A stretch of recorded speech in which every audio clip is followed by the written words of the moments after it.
Hello everyone, this is Shadow. Due to copyright restrictions on YouTube, I can't publish many of the audiobooks you love. That's why I've created a special paid service where you can enjoy over 300 high-quality audiobooks from platforms like Webnovel, Pocket FM, Audible, Wuxia, and more. Each novel comes as a one-time purchase, no subscriptions, no hidden fees. After payment, you'll receive full access via Telegram, along with all future updates for that novel. You'll find a wide selection of your favorite genres and titles, always in premium audio quality. Check the full list of available novels in the description. DM me now to get your favorite stories in audiobook form and start listening today. Also, you can request any novel so I can turn into audiobooks. Check out our Patreon for more details. Page 201. Okay. Xiaoyu nodded. Then I'll toast you. They raised their glasses and toasted each other. Before they knew it, Xiaoyu had become increasingly drunk, and Xiao Wanyu was just as drunk as him. By the end, both of them were drunk and their eyes were glazed over, their faces flushed. Xiaoyu felt as if he were seeing double images of Xiao Wanyu in front of him. It was like seeing three Xiao Wanyus in front of him, which made him 3 times happier. Deeply intoxicated, Xiao Wanyu's long hair fell loosely, and her hazy eyes revealed a captivating mystery. She casually lay on the chair, giving off a languid feeling. A tipsy smile lingered on her lips, her floral dress swayed in the breeze, and her incredibly slender waist made her look like an adorable kitten. With her captivating beauty and allure, Xiao Wanyu, after becoming intoxicated, exudes a seductive charm that naturally reveals its inherent allure. Xiaoyu was also somewhat engrossed in watching, the alcohol making his reaction sluggish, and he stared blankly at Xiao Wanyu under the dim light. The fragrance of a lotus cannot compare to that of a beautiful woman. The breeze from the water pavilion carries the scent of pearls and jade. I can't drink anymore. Xiaoyu, her heart pounding, forced her eyes away and slurred. At this moment, he truly felt that his consciousness was beginning to blur, and his self-control was greatly reduced. Xiao Wanyu's cheeks were also flushed, and her star-like eyes gazed at Xiaoyu with a hint of intoxication. Her red lips parted slightly, and she said in a melodious voice, Xiaoyu, I'll toast you one last time, thank you. Really, the last cup? Xiaoyu shook his head, as if trying to shake off the heaviness in his head, and asked in disbelief. One last cup, Xiao Wanyu said with a smile. You said the last thing half an hour ago. Xiaoyu looked at Xiao Wanyu, who was smiling broadly, and quickly shook his head, jokingly saying, a woman's mouth is a deceitful devil. I'm not kidding you, this is the last cup, Xiao Wanyu said with a smile. Well, okay then, Xiaoyu replied. After another glass of wine, Xiaoyu felt really dizzy, with a warm feeling all over his body, as if he were floating on air. My alcohol tolerance has really reached its limit. That's enough, that's enough. After saying that, Xiaoyu stood up and prepared to go back to her room to sleep. As soon as I got up, I felt a wave of drowsiness wash over me. My eyelids grew heavy, and I unconsciously wanted to fall back asleep. My body swayed slightly, and I almost fell to the ground. Be careful, don't fall. Seeing Xiaoyu swaying precariously, Xiao Wanyu quickly got up to support her, but the weight on her hands made her stumble. Fortunately, she has been exercising for a long time and her physical condition is quite good. Otherwise, given Xiaoyu's height and weight, she might not have been able to lift him up. Xiaoyu, wait until we get to the room before you sleep. If you fall asleep, I can't carry you. Xiao Wanyu felt the hot breath coming from her shoulder, and the pink on her neck deepened, making her slightly uncomfortable. She was drunk too. Greedily inhaling the faint fragrance emanating from Xiao Wanyu and feeling the warmth on her skin, Xiaoyu's gaze fell on Xiao Wanyu's face. Thank you. Meeting Xiaoyu's gaze and feeling the heat on her shoulder, Xiao Wanyu felt slightly uncomfortable. Xiaoyu, I'll take you back to your room. Yes, thank you for your help. Xiaoyu placed his hand on Xiao Wanyu's shoulder, looked up at Xiao Wanyu's profile, his gaze intense, his eyes seemingly burning with passion. Thank you. Xiao Wanyu turned her face away, trying her best not to meet Xiaoyu's gaze or look into his burning eyes. But her heart was not at peace. She could feel the burning passion and impulse in Xiaoyu's eyes when he looked at her, just like with any other man. Xiao Wanyu was well aware of her charm. She was used to the way others looked at her. For some reason, Xiaoyu's intense gaze made her heart race, her skin burn, and even gave her goosebumps. Xiao Wanyu's mind had never been so chaotic before, filled with wild and random thoughts. I remembered the notebook I found in Xiaoyu's dormitory. I thought of the portrait of myself that Xiaoyu had drawn. She thought of what Xiaoyu had done to her in the dreamland. The two walked towards the guest room without exchanging a single word, only an ambiguous and romantic atmosphere spreading and lingering around them. What should have been a few minutes' journey took them more than 10 minutes, which made Xiao Wanyu regret that she should have asked Lu Yinhan to take Xiaoyu home. When they reached the guest room, Xiaoyu on their shoulder was already breathing evenly. "We're here." Xiao Wanyu pushed open the door and struggled to help Xiaoyu walk towards the bedroom. At first, Xiaoyu could walk on her own, but later, most of Xiaoyu's weight was on Xiao Wanyu's shoulders. Xiao Wanyu helped Xiaoyu sit down on the bed and slowly lowered her arm from her shoulder. "Wake up, Xiaoyu is here. You should rest well." After speaking, Xiao Wanyu prepared to leave. "Ah." Xiaoyu woke up groggily and was greeted by the breathtakingly beautiful Xiao Wanyu, which made him feel like he was dreaming. It must have been a dream, right? Otherwise, why would Xiao Wanyu appear in my room? Just as I turned around, I suddenly felt Xiaoyu grab my hand, and what I saw was a pair of dreamy yet burning eyes. "Xiaoyu."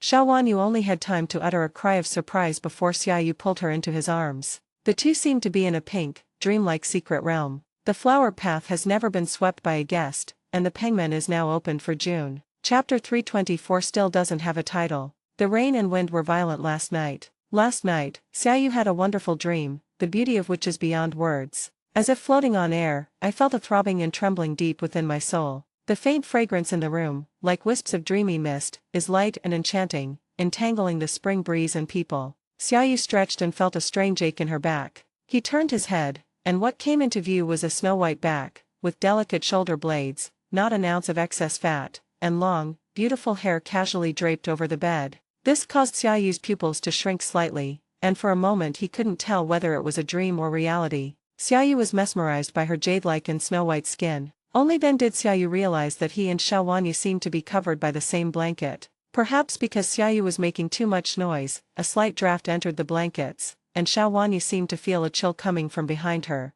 Her willow leaf eyebrows furrowed slightly, her almond-shaped eyes widened as she stared at Xiaoyu. She stretched out her slender arms to pull the blanket up, covering herself completely, her fragrant shoulders half exposed. Their eyes met, and Xiaoyu's face flushed red at a visible speed. Looking at Xiao Wanyu's fair shoulders, Xiaoyu was momentarily confused, unsure whether this was a dream or reality. Everything seemed so unreal that Xiaoyu seriously doubted whether he was dreaming, but the soreness in his waist reminded him that this was not a dream. Compared to the shock and disbelief on Xiaoyu's face, Xiao Wanyu, though her heart was also in turmoil, remained calm and composed, maintaining her noble and aloof demeanor. Her beautiful face was radiant, with a rosy glow in her fair skin. However, she had dark circles under her eyes, indicating that she had been up a lot the night before and had slept very late. Her limbs were also sore and weak, and she had scraped her knees. Moreover, she had just moved her body and accidentally aggravated her wounds. A tearing sensation surged through her, causing her to frown and gasp, but she tried to remain calm. "You're awake." Xiao Wanyu's voice was flat. Xiaoyu replied blankly. At this moment, his feelings were extremely complicated. On one hand, he was annoyed by his impulsiveness. "I actually slept with Aunt Xiao." But on the other hand, he felt a strange excitement. "I actually slept with Aunt Xiao." Xiaoyu tried to say something, but when the words reached his lips, he realized that saying anything more at this moment would make him feel like a scumbag, so he could only offer a weak explanation. "I drank too much last night." Xiao Wanyu's voice was cold. "I know, I drank too much too. Aunt Xiao." Xiaoyu wanted to slap himself as soon as he opened his mouth. Wouldn't it be stupid to still call her Aunt Xiao at this time? "You can leave now that you're awake." As expected, Xiao Wanyu's face darkened, and her voice turned cold. "Wanyu." Xiaoyu quickly changed her address. "Is there anything else?" Xiao Wanyu turned to look at Xiaoyu. "What are you doing here?" "I need to get dressed and get up." "Do you want to do it again?" Cough cough. Xiao Wanyu's words almost made Xiaoyu cough. Although he could not remember the wonderful time last night, the soreness in his waist reminded him that he had exhausted himself last night. But a man should never say he can't. "If you want to, it's not impossible." "Go out." "Good." Xiaoyu nodded, carefully got up, quickly put on his pants, and walked outside while putting on his shirt. The scattered Xiao Wanyu's personal clothing on the ground indicated that what happened last night was not peaceful. The floral strapless dress that Xiao Wanyu wore last night has indeed turned into a floral print, with petals scattered on the ground like snowflakes, almost covering the entire carpet. Xiaoyu blushed slightly, tiptoed over the mess on the ground, and rushed out the door. Page 202. As Xiaoyu stepped out of the room, he saw two people standing at the door. Lu Yinhan had a serious expression, and Lu Yingxuan had an equally indifferent expression. "Good morning, you two. You've worked hard." Xiaoyu greeted them while putting on his clothes. How long have you been standing here?" Lu Yinhan and Lu Yingxuan glanced at Xiaoyu, but remained unmoved. Only Lu Yingxuan blushed slightly as she looked at the red marks covering Xiaoyu's chest and neck. Feeling awkward and embarrassed, Xiaoyu touched his nose and walked outside. The wind is very noisy today. When Xiaoyu arrived, Xiaowanyu also struggled to get up. The pain in her body made her frown. Recalling everything that happened last night, Xiaowanyu couldn't help but blush. Last night, Xiaoyu was like a trapped beast yearning for freedom. Yingxuan, get me some clothes. Xiaowanyu's languid voice rang out. It is good. Before long, Lu Yingxuan walked into the house with a brand new set of clothes. Looking at the messy room, her heart was pounding and she couldn't help but start to have wild thoughts. Last night was anything but peaceful. Although Xiaowanyu's melodious voice indicated that the battle had been quite intense, Lu Yingxuan could only describe the scene as shocking after witnessing the carnage inside the house. He secretly glanced at Xiaowanyu. Only Xiaowanyu's voluptuous figure could withstand it. Seeing Lu Yingxuan's wandering gaze, Xiaowanyu couldn't help but blush. Yingxuan, go and tidy up the house. Remember to put the sheets away properly. 3 days later, the prerequisite quest for the Dynamax quest has been completed. Prerequisite Task 1, collect 3/3 of the wishing stars, now complete. Prerequisite Task 2, at least one Pokémon must reach the Elite 4 level, completed. Rewards are being distributed. Rewards received: Adaptive Max Bracer X1, Max Soup X12. Max Bracer, you can use the Max Bracer to Dynamax your Pokémon near areas with high Dynamax energy. Max Soup, Gigantamaxing Pokémon can be made to Gigantamax if they are not originally able to, or they can be made to not Gigantamax if they are originally able to. Ultimate Quest released, Max Rift. Dynamax Realms, after collecting 3 wishing stars, go to a designated location to unlock the seal of the Dynamax realm. Each time you unlock a seal, you will consume 1 wishing star. Unlocking a seal will cause the Dynamax energy in a certain area of the world to become more concentrated and continuously increase, and some Pokémon will Dynamax. Note, unsealing all the Dynamax domains will awaken the sleeping Eternatus. Eternatus is extremely dangerous and could cause incalculable destruction, so every seal must be broken with utmost caution. Before breaking the final seal, you must find the corrupted sword and the corrupted shield, travel to the Misty Forest, and awaken the Sword King's Zacian and the Shield King's Amazon Ta. Areas that have been unsealed 0/18. Chapter 325 System Rewards. Besides the Dynamax quest, Xiaoyu also completed another quest. Hidden Quest, Coming of Age Ceremony, completed. Rewards have been issued. Gain Permanent Move Learning Machine Baton.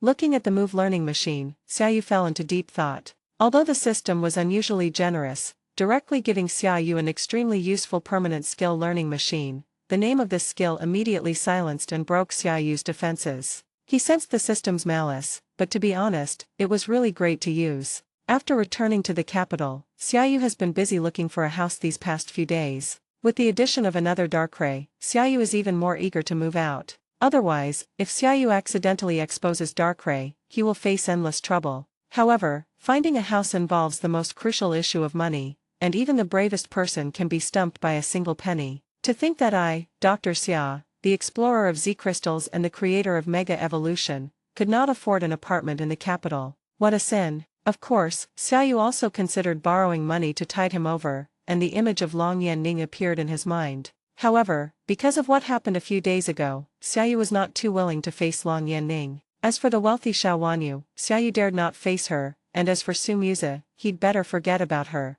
After going through all that, Xiaoyu realized that the only person he could find suitable was Fatty Wu. No, he should be called Handsome Wu. Xiaoyu dialed the number, and it was quickly answered. Yaezu, Xiaoyu began. Damn, brother you, Dr. Xia, what's up? You actually called me personally. Fatty Wu on the other end of the phone seemed particularly excited. Whatever it is, just tell me, brother you. I've always been your henchman. You tell me where to call, and I'll call. Ahem, what are you saying? We are civilized young people of the new century. What kind of behavior is this, fighting and killing each other?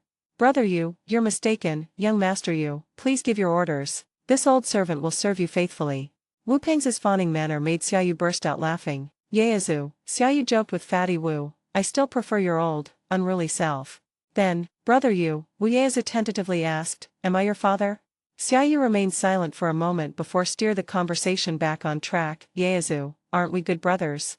Upon hearing Xiaoyu's words, Wu Yaezu also became cautious. Generally speaking, when your best friend emphasizes brotherhood to you, there are only 2 possibilities. One possibility is that he's going to do something to betray you. Secondly, he is about to do something that will betray you. Brother you, just say what you want to say. Whether it succeeds or not, we're still brothers, Wu Yaezu said carefully, having chosen his words carefully. Borrow some money. Borrowing money? It's no big deal. How much do you want to borrow? Wu Yaezu said, then suddenly frowned, realizing that things were not so simple. Given Xiaoyu's current reputation and status, if he still needs to borrow money, it must be a considerable sum. Not much, just a little bit. Xiaoyu carefully chose his words. I want to buy a house in the capital. Can you make the down payment? Wu Yaezu looked puzzled. Brother Yu, are you serious? How much do I have to pay? A tiny bit. I'm planning to buy a villa so it's convenient for my Pokémon training and living. So the price might be a little high, but Fatty Wu, I think it's practically worthless compared to our friendship. Brother Yu, you want my life, don't you? Wu Yaezu said resentfully. No, not really. Tell me, which side of the kidney do you want? I'll sell it to you to save money. The one on the left, I guess. Damn it, Xiaoyu, you're so heartless.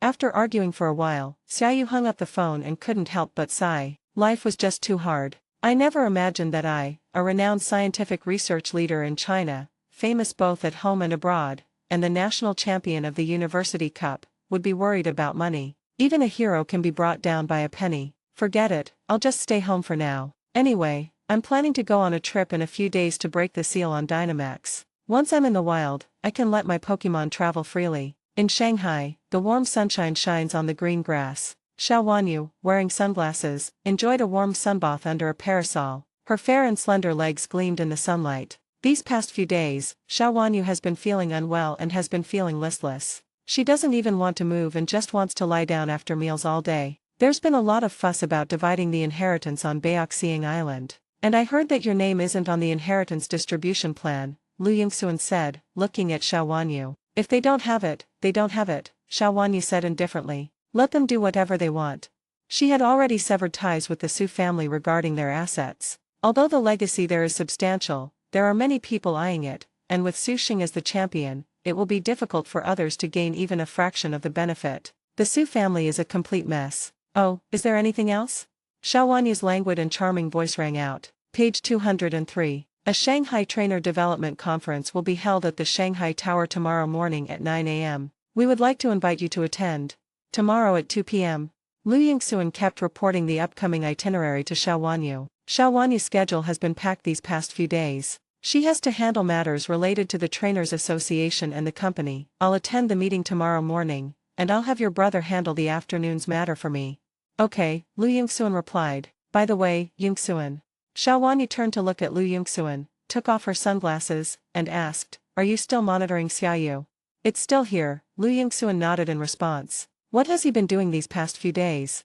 Xiao Wanyu asked casually. We can only monitor his general itinerary. Xiaoyu usually lives a very regular life. Recently, he has been staying at the Lin family home in the capital. During the day, he goes to real estate agencies to look at houses. He returns home in the evening, Lu Yingxuan reported truthfully. Upon hearing Lu Yingxuan's account, Xiao Wanyu immediately understood the reason behind the incident. Xiaoyu must want to move out because it's inconvenient for him to continue living with his family after taming Darkrai. Has he not seen anyone else these past few days?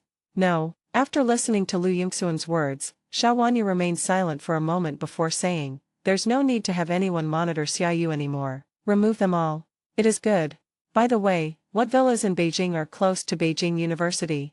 Xiao Wanyu's question made Lu Yingxuan pause slightly. I want a detached villa with a good environment, quiet surroundings, and no disturbance from others. Yes, the environment around Zishan Villa is quite nice, and it's very close to Imperial University. Lu Yingxuan paused here, then added, you have a house there, but you haven't had time to renovate it yet. Then you should send a key to Xiaoyu. While you're at it, contact a design company and have them work directly with Xiaoyu.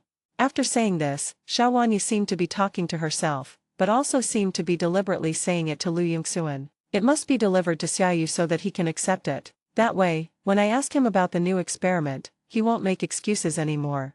Okay. Lu Yingxuan responded and stood aside in silence. Lu Yingxuan frowned slightly. She didn't actually believe the reason Xiao Wanyu gave. Because in the past, Xiao Wanyu would never explain her decisions like this once she made them. The more Xiao Wanyu explained, the more Lu Yingxuan felt that she was somewhat guilty. Moreover, Lu Yingxuan had a feeling these past few days that Xiao Wanyu had changed too much. She often spaced out by herself, which would have been impossible in the past. Chapter 326 Yoshu City. Xiaoyu naturally did not obtain Xiao Wanyu's key. The day before Lu Yingxuan delivered the keys, Xiaoyu packed her bags, ready to embark on a spontaneous trip. Before setting off, Xiaoyu made a special phone call to Teacher Long. Xiaoyu. The gentle voice of Teacher Long came from the other end of the phone. Her voice was playful and her tone carried a hint of affection, which made Xiaoyu feel inexplicably ashamed. Despite her aloof appearance, Teacher Long is actually a very simple and innocent person. Teacher Long, are you free lately? Xiaoyu suppressed his shame. His encounter with Xiao Wanyu was an accident. It was purely due to a lack of willpower that he couldn't resist the temptation of her beauty. Yes, I did. Teacher Long's voice was cheerful. She was clearly in a good mood after receiving Xiaoyu's call. Xiaoyu, what's up? Can't I contact you if there's nothing wrong? Xiaoyu retorted. I'm thinking of going on a trip these next few days. My dear girlfriend, would you like to travel with me to see the beautiful landscapes? Xiaoyu hadn't seen Teacher Long for a long time and missed him dearly. However, the incident with Xiao Wanyu had prevented him from seeing Teacher Long recently. Where to? Long Yanning was quite tempted by Xiaoyu's words. She felt like she was going to get moldy after being cooped up in the capital and the secret realm for so long. She wanted to go out and explore, especially with Xiaoyu. My first stop is Yuzhou City in Kiangsu Province. Xiaoyu chose Yuzhou City in Kiangsu Province as his first stop. Yuzhou City. Upon hearing the destination, Long Yanning became even more excited. Yuzhou City boasts stunning scenery and is a renowned tourist destination in China. Unique island scenery, salty sea breeze, damp sand, shimmering ocean, and azure sky and sea. Just thinking about it makes one yearn for it. How long would it take? A trip to Yuzhou City would take about a week, and after that I'd like to go to other places, Xiaoyu said. Later, I'd like to see all the rivers flowing into the sea, to see the sunrise and sunset, to see the riverbanks and lakes, and to see the stars and the sea. The total trip would take about 2 months.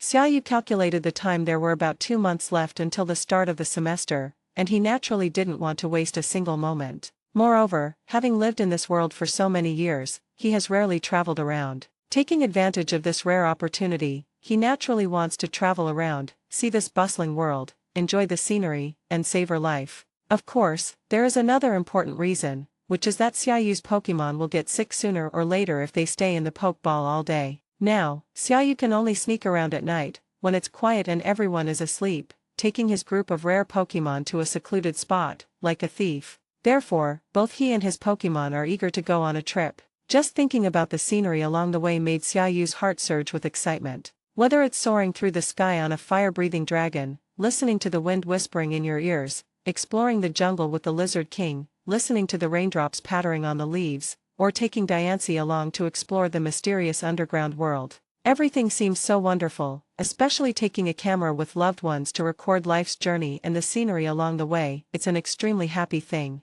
After listening to Xiaoyu's description, Long Yanning felt a longing to travel with him. However, time didn't allow it. So long? A hint of disappointment flashed in Long Yanning's eyes on the other end of the phone. She could only take a week off at most. Anything longer wouldn't do. I can't stay that long. You can come with me to Yuzhou. Xiaoyu also wanted to travel with Long Yanning. I'll bring you back then. Okay, then I need to ask for leave and tell my dad while I'm at it. Long Yanning's tone was somewhat disappointed, especially after learning that Xiaoyu was going on a 2-month trip while she could only go for a week. Don't tell master. Hearing that Long Yanning was going to tell Long Fan, Xiaoyu became anxious and quickly said, if you tell him, he definitely won't let you go. Xiaoyu knew that given his master's nature, he would absolutely not agree to him traveling alone with Teacher Long. But I also need to give the leave slip to my dad so he can sign it. Teacher Long's words plunged Xiaoyu into silence. Long Fan is the top person in charge of the Dragon Realm and also Teacher Long's direct superior. If Teacher Long wants to take leave or go on a trip, he absolutely cannot avoid having Long Fan involved. Then tell your master that you went on a trip with your best friend Shi Hanking, Xiaoyu suggested, coming up with a terrible idea. Isn't that a bad idea? Long Yanning hesitated slightly. What if my dad asks about Han Qing? Let her cover for you, Xiaoyu said. If I call her and she doesn't agree, I'll just fire her from her assistant position. Day 2. Xiaoyu sat alone on the plane, gazing at the white clouds outside the window, a smile unconsciously appearing on her face. Long Yanning was already waiting for him in Yuzhou City at this time. The reason Xiaoyu didn't travel by plane with Long Yanning was because Long Fan was far too vigilant. Long Fan not only personally took Long Yanning to the airport, but also made a special call to ask Xiaoyu what he had been up to lately and what his plans were for the next few days. He even told Xiaoyu to go to the Dragon Realm to find him the next day. It has to be said that Long Fan is a true veteran. He has done an impeccable job in preventing fire, theft, and Xiaoyu. However, Long Fan never imagined that despite his best efforts, he could not guard against a thief within his own ranks. Xiaoyu lied and said he was going back to Zishu. After boarding the plane to Zishu, he immediately transferred to another plane to Yasu after arriving at the Zishu provincial airport. The devil is always one step ahead of the saint. You never expected that, master? As Xiaoyu stepped out of the airport, the sweltering heat made him feel slightly uncomfortable, especially since he was wearing sunglasses and a mask, fully armed. After only a few steps, sweat began to bead on his forehead. Fortunately, Xiaoyu spotted a familiar figure among the crowd of people picking up passengers. Long Yanning, dressed in a bright red dress and with a tall figure, stood out like a crane among chickens. Even with a mask and sunglasses, her beauty was still undeniable. Xiaoyu noticed that there was a man in a suit standing next to Long Yanning, talking to her, but Long Yanning ignored him completely, her gaze fixed on the exit. When she saw Xiaoyu walking out of the crowd, the corners of her mouth couldn't help but turn up. She quickly walked towards Xiaoyu, but after a couple of steps, perhaps out of consideration for her image, she stopped. Long Yanning slowed her pace, walking gracefully towards Xiaoyu while waving to him, Xia. Long Yanning wanted to call out Xiaoyu's name, but she suddenly realized there were so many people around, so she quickly changed her words, I'm here. I see you. Xiaoyu smiled as he looked at Teacher Long, dragging his luggage and quickly walking to Long Yanning's side. The two, on their first official date as a couple, were still a little reserved, standing face to face. Aren't you going to give me a hug?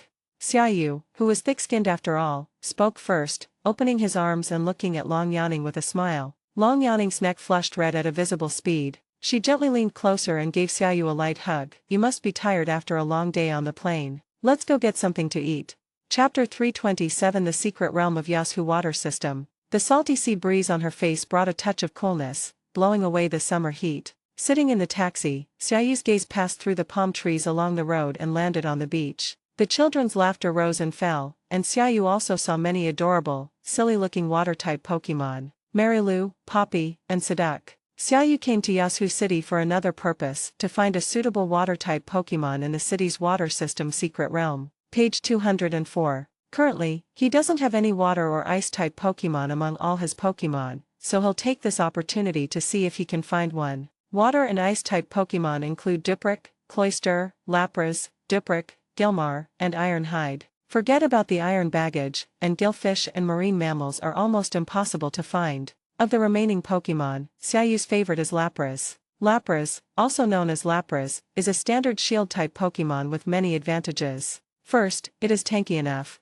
Second, Lapras's water absorbability is very advantageous when facing water-type Pokémon, as it not only avoids damage but also restores its HP. Finally, and most importantly, Lapras can Gigantamax. After Gigantamaxing, Lapras is incredibly powerful, has amazing looks, and is highly functional. Its signature move, Gigantamax Aurora Melody, is also extremely strong. Gigantamax Aurora Melody creates an Aurora barrier after using the move, reducing the damage your party takes for a period of time. It's like creating both a light screen and a reflector at the same time. What are you thinking about? Just as Xiaoyu was immersed in choosing a Pokémon, Long Yanning's gentle voice came to his ear. I'm thinking about going to the water system secret realm tomorrow, Xiaoyu said truthfully. What Pokémon do you want? Long Yanning, sitting next to Xiaoyu, looked up at Xiaoyu, her eyes filled with his gaze. Laplace. Meeting Long Yanning's gaze, Xiaoyu reached out and patted her head. Don't worry, there will definitely be a suitable Laplace. Ah. Long Yanning accompanied Xiaoyu to the hotel to drop off her luggage, and then they went to a restaurant together for dinner. After a sumptuous dinner, the two went to the beach and strolled along the sand. It was already night, and the full moon hung high in the sky, but for many people, the real nightlife was just beginning. The restaurants along the coast are doing brisk business, and stylish young people dressed in light clothing can be seen everywhere. Perhaps to make it easier to take photos, Long Yanning changed into a tropical-style long dress and sandals, walking on the beach and enjoying a rare moment of time alone together. This wasn't Xiaoyu's first time visiting the beach, but it was the first time she had seen the sea with someone she liked. Actually, the most important thing about traveling is not what kind of scenery you see, but who you see it with. Being able to see the scenery with Teacher Long made Xiaoyu feel peaceful and warm inside. Looking at the sand beneath her feet and the churning waves, Long Yanning longed to take off her sandals, walk barefoot on the gravel, and feel the seawater soaking her toes. Xiaoyu, I want to take off my shoes. Long Yanning turned to Xiaoyu, seeking his opinion. Go if you want to. When you're on vacation, you can do whatever you want. Xiaoyu looked at Long Yanning with a doting expression. Go ahead, I'll get your shoes for you and take some pictures of you while I'm at it. Really? Hearing Xiaoyu offer to get her shoes, Long Yanning's face was filled with joy. Then I'll go. Go ahead, Xiaoyu said with a smile, looking at Long Yanning. But you have to give me a reward. Hearing Xiaoyu's words, Long Yanning blushed, put her hands behind her back, nodded slightly, and the sea breeze blew up her skirt, revealing her slender legs. Long Yan blushed, tilted her head back, looked at Xiaoyu with bright eyes, and asked in a soft voice, what reward do you want? Either is fine.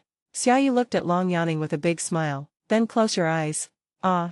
Xiaoyu closed his eyes, and he only felt a fragrant breeze. He immediately opened his eyes and felt a warm sensation on his face. He noticed that Long Yanning had extended 2 fingers and gently touched his face, while a sly smile appeared on her face. You cheated. Xiaoyu said angrily. You cheated too, you secretly opened your eyes. As Long Yanning laughed, she took off her sandals, revealing a pair of fair feet. Stepping on the wet gravel, a faint coolness washed over her. Remember to get my shoes. Stepping on the wet sand, feeling the salty sea breeze. The flowing skirt and long hair made Teacher Long look so charming. Teacher Long, look here. Xiaoyu raised his camera and waved to Teacher Long, gesturing for her to look at the camera lens. Smile. Just then, the tide rose and surged. The salty sea breeze ruffled Long Yanning's long hair, her skirt fluttered, outlining her slender waist. The seawater reached her ankles, bringing a refreshing coolness. The image freezes at this moment, with Xiaoyu taking a photo of Long Yanning. Are you done filming? Long Yanning asked loudly. It's done, Xiaoyu replied. Let me see how your photos turned out. Long Yanning ran to Xiaoyu impatiently, turning to look at the photos in the camera. Not bad, right? Xiaoyu said with a smile. It's alright. It just makes me look a bit short in the picture. It's okay, you can Photoshop it, Xiaoyu said. Long Yanning couldn't help but roll her eyes at Xiaoyu. With her height and looks, did she really need to Photoshop her photos? Let's go, I'll take a couple more pictures of you, Xiaoyu said with a smile. The two walked along the beach, taking pictures as they went. 2 footprints were left on the beach, but they were all covered by the tide. When the two returned to the bustling crowd, their camera already contained dozens of photos, all showing Long Yanning's radiant smile. The two walked across the beach and arrived at the bustling downtown area. The noise of the crowd forced Xiaoyu and Long Yanning to put their masks back on. Hey handsome, wanna have some barbecue? Handsome, wanna have a drink? The two strolled along a street lined with bars, surrounded by the enticing aroma of barbecue and the cacophony of music. Under the dim lights of an open-air bar, a blonde woman dressed in light, revealing clothing sang and performed energetically on stage, while men drinking below applauded and cheered. Xiaoyu only glanced at it before hearing Long Yanning's voice in his ear. Does it look good? SOSO, Xiaoyu replied, at least in my heart, you're far superior. Liar. Really, don't lie to you.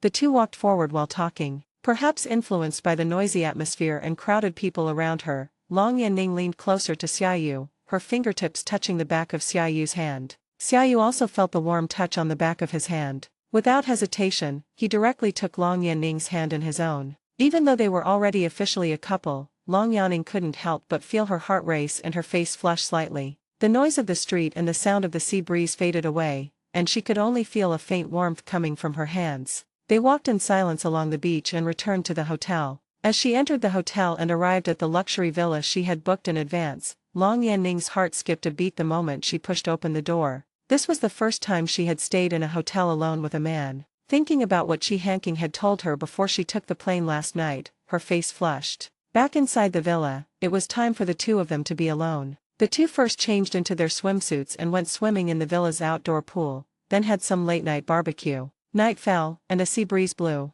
Before they knew it, it was already midnight, and both Xiaoyu and Long Yanning looked tired. It's time to go to bed. Ah. Chapter 328 The Wind on the Beach. What should I prepare for my first time staying in a hotel with my girlfriend? It's not about flowers and romance, nor about towels and bath towels, it's about a lifetime of determination. A gentle evening breeze blows, and the moonlight is as white as snow. Page 205. Xiaoyu lay on the bed, looking through the photos taken that night on her camera. In the photo, Long Yanning has such a happy smile, her eyes are shining as she looks at the sea and at Xiaoyu. No matter how beautiful the scenery in the photo is, it can't compare to even a fraction of her beauty. Xiaoyu silently selected a photo, intending to choose one as her phone wallpaper. Click. The bathroom door opened, and Long Yanning, already dressed in pajamas and with her hair still wet, walked out of the bathroom. The hibiscus comes out of the clear water and is carved naturally. Even after removing her makeup, Long Yaning was still extremely beautiful. When she met Xiaoyu's gaze, her face flushed, and she seemed a little shy. I'm going to get my hair dried. Ah. Not long after, Long Yaning returned, having finished drying her hair. A faint fragrance filled the air, making one feel relaxed and happy. Would you like to turn off the lights? Close it. After turning off the light, all that could be heard was a rustling sound. Long Yaning carefully crawled into bed. The air suddenly became quiet. The two people lying on the bed looked up at the ceiling above them, and neither of them spoke. All that remained were the sounds of their breathing, their heartbeats, the sea breeze, and the crashing waves. This moment was so warm and comforting, dispelling all the distracting thoughts in Xiaoyu's mind. He simply let his mind go blank, closed his eyes, rested his head on his arm, and enjoyed a moment of peace. Compared to Xiaoyu's composure, Long Yaning was much more nervous. Lying on the same bed with Xiaoyu, her heart couldn't help but beat faster, her face flushed, and she couldn't help but let her mind wander. This continued for several minutes. Xiaoyu reached out and gently approached Long Yanning's hand. The moment their hands touched, he held Long Yanning's hand firmly, causing her body to tremble. Xiaoyu. Long Yanning's voice trembled, extremely nervous, and she turned slightly to look at Xiaoyu. Hearing Long Yanning's voice, Xiaoyu also turned to look at her. He saw Long Yanning's eyes in the bright moonlight, pure and innocent, which made him feel inexplicably complicated. What's wrong? I can't sleep. Long Yanning's voice was gentle. She rested her chin on her arm and looked intently at Xiaoyu. Why don't you talk to me for a bit? What do you want to talk about? Xiaoyu looked at Long Yanning, meeting her pure and innocent eyes with a hint of doting, without a trace of desire. I don't know. Long Yanning thought for a moment and then said, tell me about your story. My business? What do you want to hear about me? I want to hear about anything that concerns you. My business? What business do I have? My life is very simple. Xiaoyu said with a smile, before I was 18, I lived a simple and ordinary life. I had loving parents and a good brother I grew up with. My life was a routine, repetitive but happy. I originally thought I would live an ordinary life like this, but by chance, I caught my first Pokémon and embarked on the path of becoming a trainer. You know what happened after that. Although Xiaoyu spoke simply, Long Yanning watched him intently, listening carefully to his words, afraid of missing a single one. If I hadn't become a trainer, I'd probably still be studying hard in Starlight City, preparing for the college entrance exam, Xiaoyu said with a self-deprecating laugh. I probably wouldn't have met you. Xiaoyu, gold will always shine. Even if you don't become a trainer, I believe that with your talent in scientific research, you will definitely shine when you get to university. It's just a matter of time.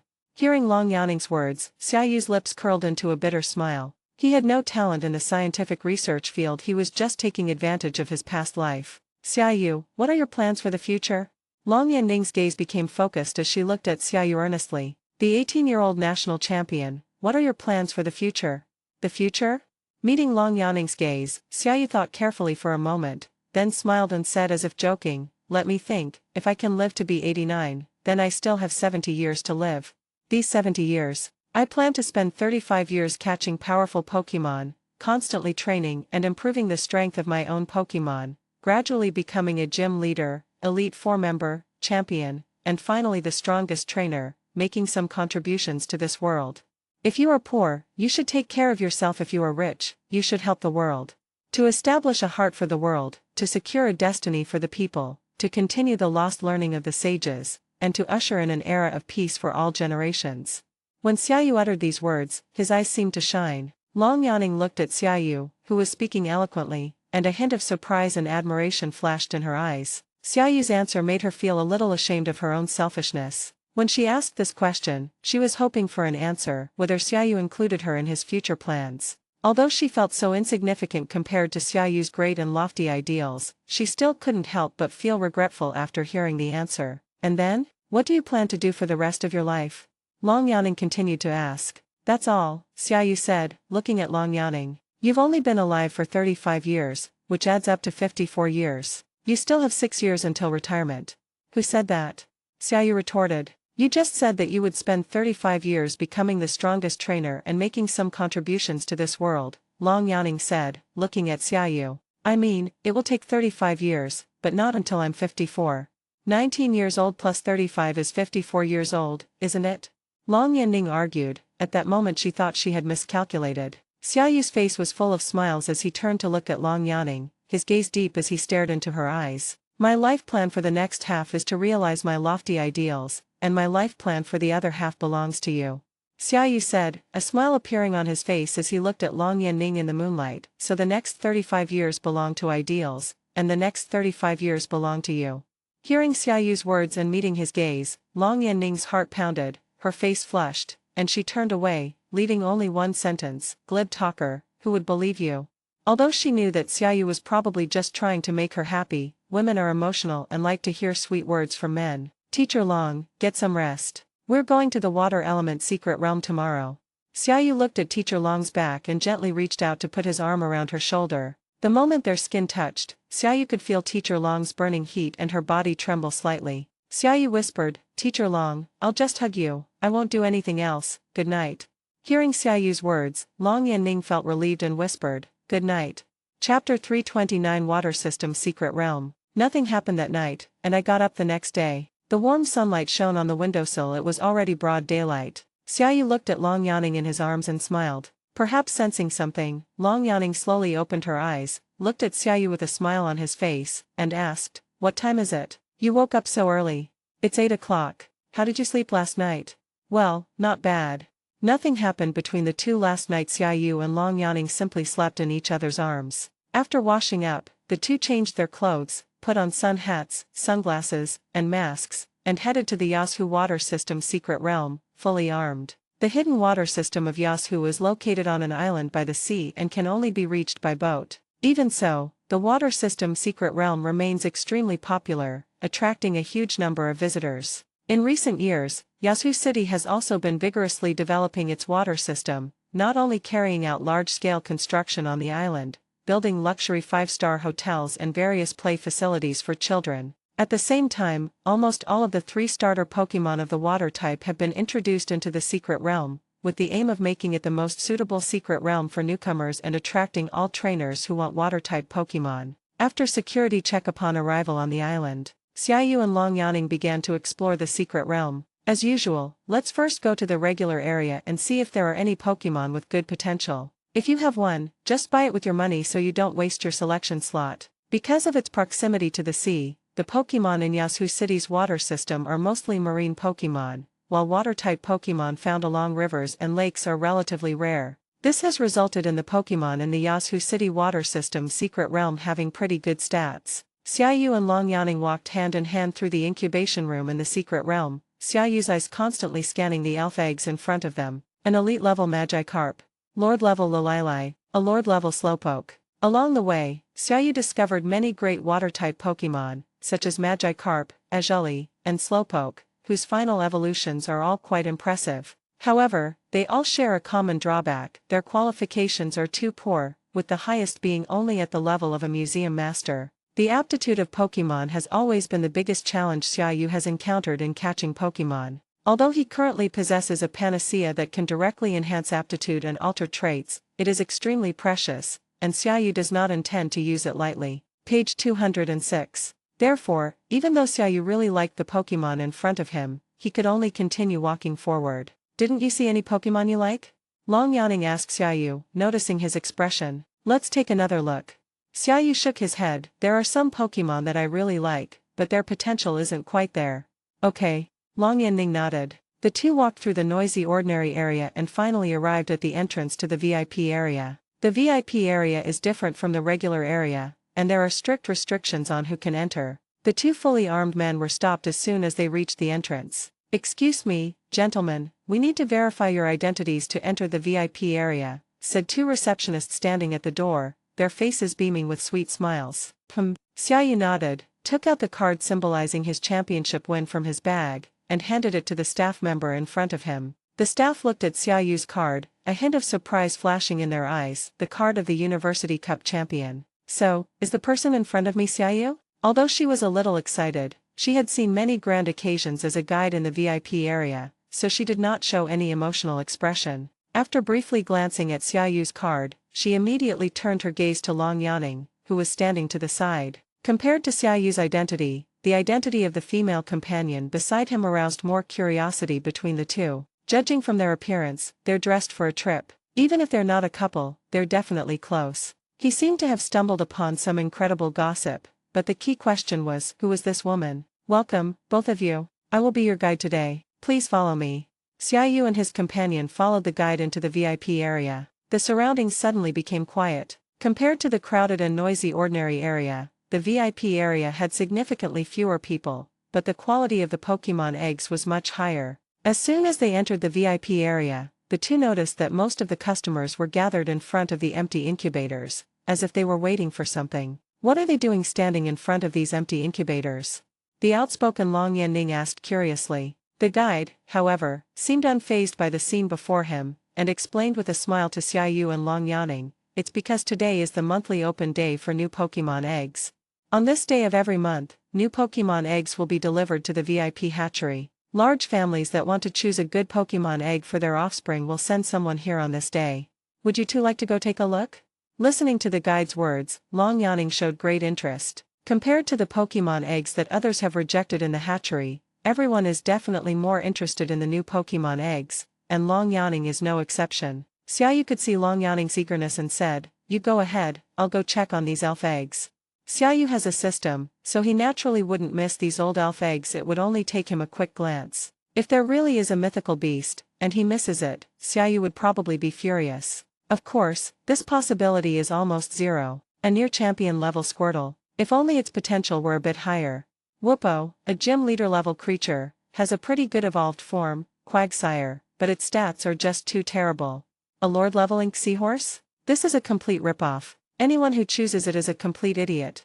As Xiaoyu looked through them, he kept cursing in his heart. Not to mention any Pokémon that satisfied him, there wasn't even a single one with the potential to become a champion. This made Xiaoyu sigh inwardly. No wonder it was a rejected Pokémon egg, its aptitude was indeed quite poor. This is the norm in the secret realm. Pokémon with champion level potential or higher are extremely rare. Under normal circumstances, a secret realm might only produce a handful of Pokémon a year. After looking around, Xiaoyu could only walk forward and come to Long Yanning's side to meet her. Just then, a staff member pushed out a cart with Pokémon eggs on it. They carefully placed the eggs into an empty incubator. Xiaoyu's gaze swept over the elf egg in front of him, a near elite level Mudcup.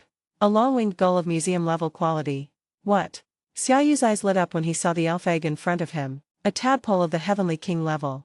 Finally, Xiaoyu encountered his first Pokémon with champion level potential. Chapter 330 Tadpoles. Round Tadpole. A water-type Pokémon whose final evolution is King Toad. King Toad's water/ground attribute, combined with its swift swim ability, often leads people to associate it with Mega Swampert. Indeed, apart from having the same attributes and characteristics, the two also have many similarities in other aspects. Firstly, in terms of abilities, the two are similar in speed and both have quite good physical attack. Of course, in terms of physical attack, King Toad is definitely not as good as Mega Swampert. Secondly, both have the same role in the team, being rain-type physical attackers, but Toad King is a lower-tier alternative to Mega Swampert. King Toad's physical attack is negligible compared to Mega Swampert's terrifying physical attack, and its stats are also inferior to Mega Swampert's. King Toad's only advantage is that it can be effective without Mega Evolution. This frees up a Mega slot. Finally, in terms of appearance, the Toad King is far inferior to the Swamp Monster.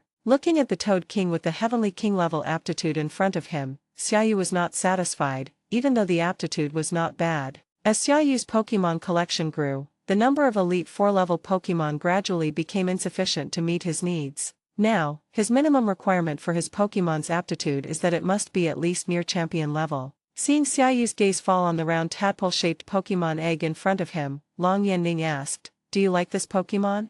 This tadpole has decent potential, but it still doesn't meet my requirements. Of course, if I could buy it with money, I wouldn't miss the opportunity," Xiaoyu said. Hearing their conversation, the guide beside them said, "I'm sorry, the Pokémon eggs in the VIP area are not for sale to the public at the moment. You have to use up your selection quota to get one." "Never mind then, let's take another look."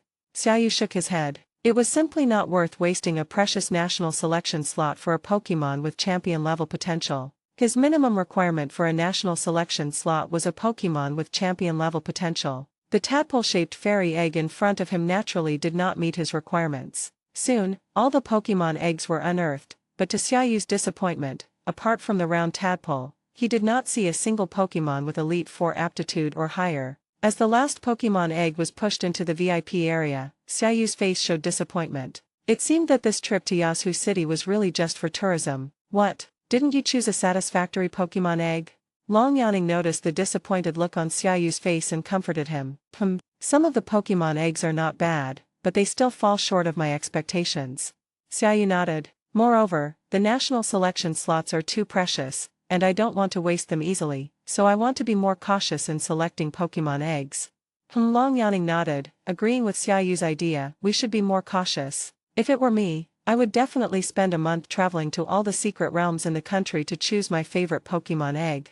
As the two were talking, the guide suddenly spoke up. If you really want to find high-potential Pokémon, you can actually charter a boat and go out to sea.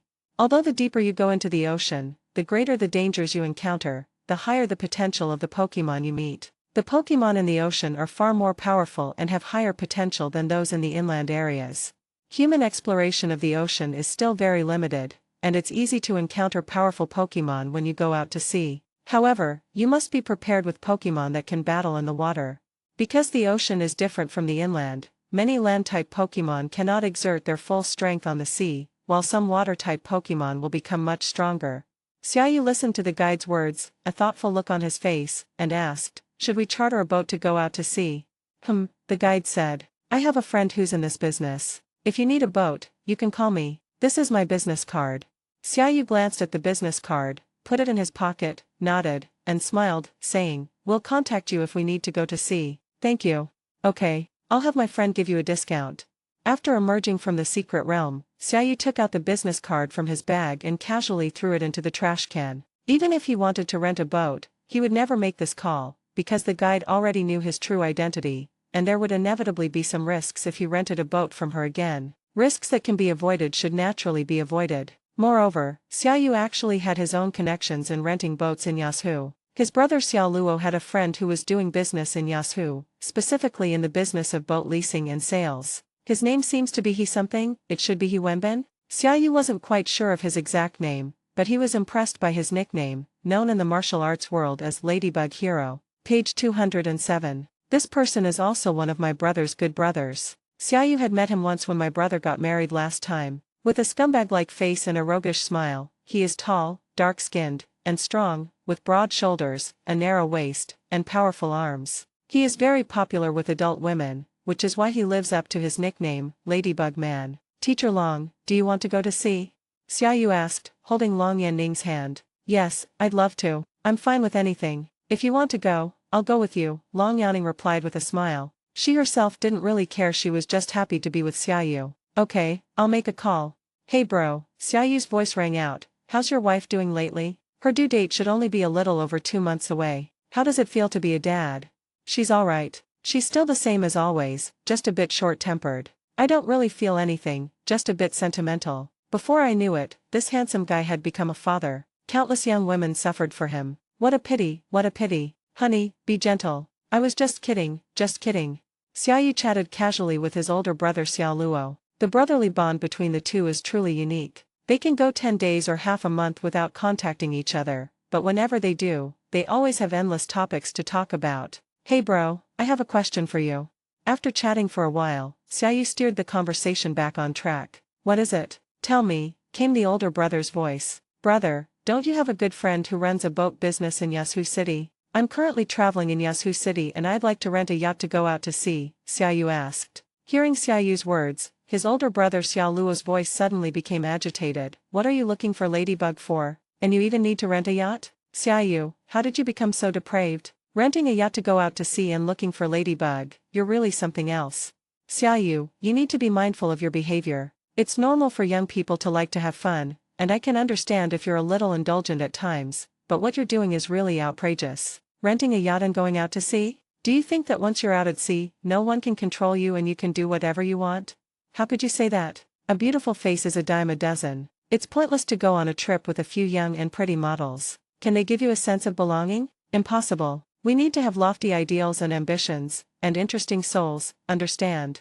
No, bro. I'm planning to go out to sea to catch water-type Pokémon. Don't overthink it. Besides, I'm going with Teacher Long. Chapter 331 The Bucket-Shaped Shuttle. Yasu City Wharf. Inside the luxurious yacht, a man in his 30s, dressed in casual beach shorts and wearing sunglasses, was talking animatedly to Xiaoyu, introducing the equipment and devices inside the yacht. Xiao, you can borrow this boat. Go out and have fun without worry. I prepared everything for you. He Wenbin smiled and looked at Xiaoyu, saying, don't be shy with me. You're Xiao Luo's brother, so naturally you're my brother too. After receiving Xiao Luo's call, He Wenbin immediately arranged a cruise ship and staff for Xiaoyu, and even used his connections to hire a champion-level trainer to protect Xiaoyu. He Wenbin worked so hard partly because of his brotherhood with Xiao Luo, and partly to befriend Xiaoyu. Xiaoyu is like a rising star. Many people try every means to get in touch with him, but they can't find any way. Now that Xiaoyu has taken the initiative to come to him, he naturally wants to handle this matter perfectly and personally accompany him. Xiao, are you ready? We can set sail anytime, He Wenbin asked, looking at Xiaoyu. Ah. The yacht started moving, heading away from the coast towards the sea. Long-winged gulls spread their wings and flew behind the yacht. The carp swimming on the surface of the sea were visible to the naked eye. Many Pokémon that are extremely rare inland become very common here. The azure sea, the sunlight shining on the surface, sparkling, the gentle sea breeze blowing through the skirt, carrying away the worries in one's heart. No wonder so many people love to travel. Just looking at this beautiful scenery is enough to make one feel refreshed and relaxed. However, this happiness belonged to Long Yaning, leaving Xiaoyu only with disgust and discomfort. Xiaoyu got seasick. Shortly after setting sail, I felt dizzy and a wave of vertigo washed over me. In fact, most people get seasick the first time they go to sea, but you get used to it. Therefore, he could only lie listlessly on the sofa inside the yacht, looking sickly. Xiao, you're not feeling well.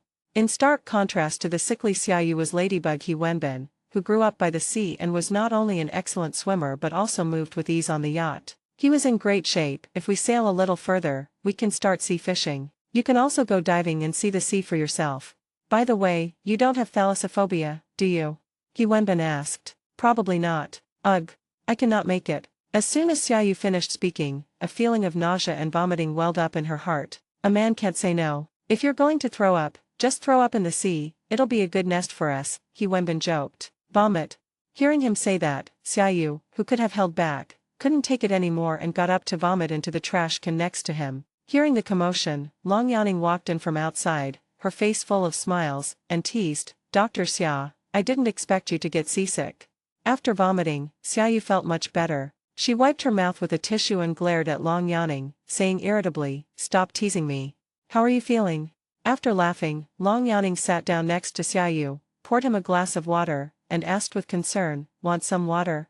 Forget it, I'm not drinking anymore. I feel a bit better after throwing up, but my head is still spinning. I'd better go fishing instead.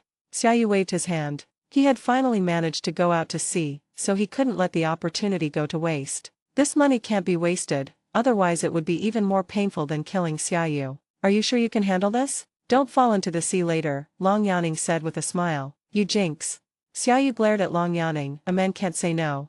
Okay then, I'll go fishing with you, Long Yaning said sweetly. Fishing. Many people are obsessed with it and even fanatical about it. This is especially true for men over 30, because men in this period tend to become indifferent in love, lack passion in life, and are filled with loneliness. Men in this age group wake up to find themselves surrounded by people who depend on them, but there's no one they can depend on. Therefore, men in this age group need to channel their emotions into a particular hobby or interest. Examples include fishing, fish farming, model cars, model airplanes, and so on. Of course, this car model refers to a car model, such as a scaled-down sports car model, not the kind of car model you might be thinking of. Unfortunately, Xiaoyu wasn't interested in fishing. Firstly, he was a restless person, and secondly, he was still young and full of passion. So when Xiaoyu put down his fishing rod and waited for about 10 minutes, and found that the rod hadn't moved for a long time, he started to get impatient. He secretly glanced at Long Yanning and found that she was still calm. Just then, Long Yanning's float suddenly sank and trembled violently, clearly indicating that a big fish had taken the bait. Go, Great Sword Demon.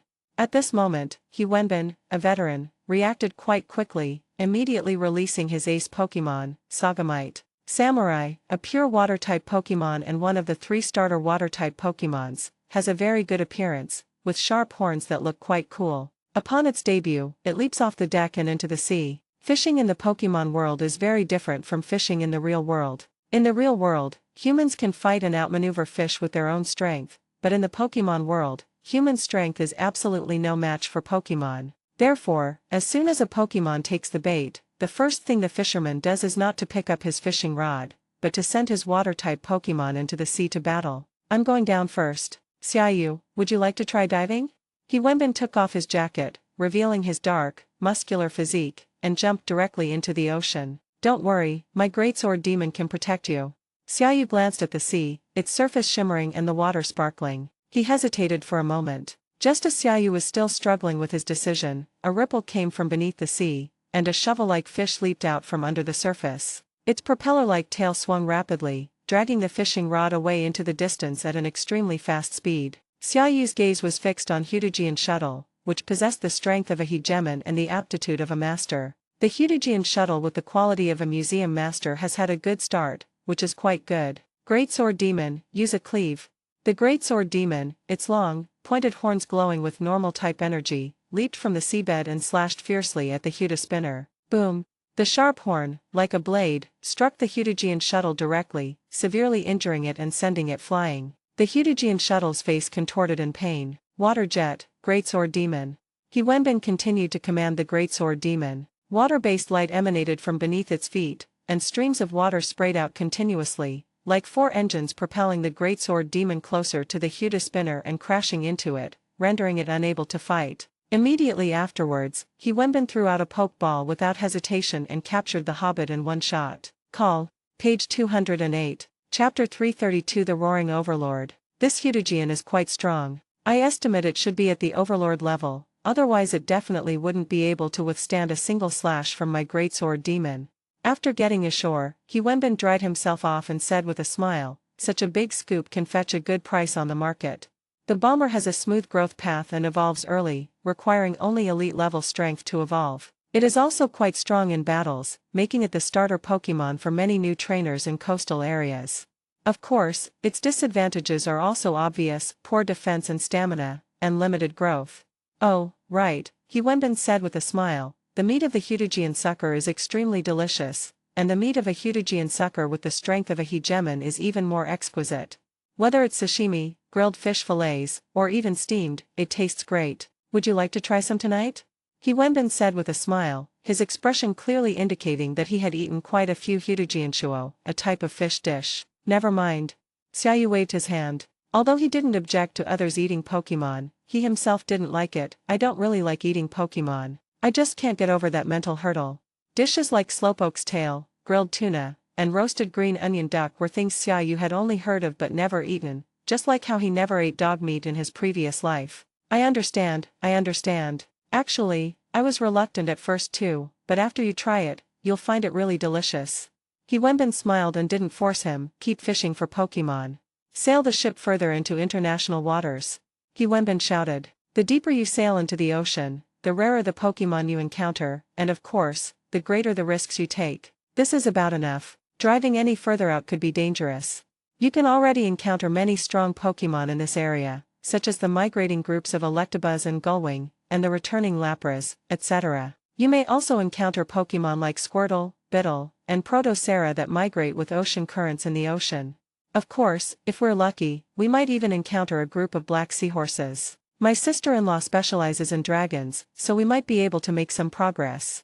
He Wenbin, the second young master of the He family, acted as a temporary guide for Xiaoyu and Long Yaning. After spending a few hours together, He Wenbin learned about Long Yaning's identity and their romantic relationship. Upon hearing Long Yaning's true identity, He Wenbin was also surprised, but he didn't ask any further questions. Instead, he instructed the people on the ship to keep it a secret and not to reveal their relationship. Long Yaning continued fishing. She had been having good luck all day and had caught several rare Pokémon. Xiaoyu put away his fishing rod and turned his gaze to the long-winged gulls and electric petrels flying overhead. Gull is a flying/water-type Pokémon, while Electabuzz is a flying/electric-type Pokémon. Xiaoyu doesn't have any water-type or electric-type Pokémon yet, so these two Pokémon are also Xiaoyu's targets for catching. In particular, the final evolved forms of the Longwing and Electric Petal are quite powerful, so Xiaoyu naturally paid more attention to see if there were any Pokémon with champion-level potential or higher.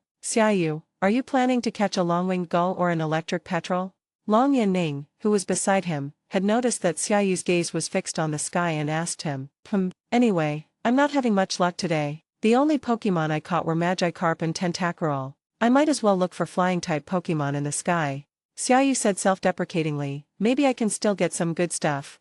Xiaoyu realized that his luck was indeed not very good today, or rather, his luck had been not very good lately. If you catch any more flying-type Pokémon, you'll really become a flying-type trainer.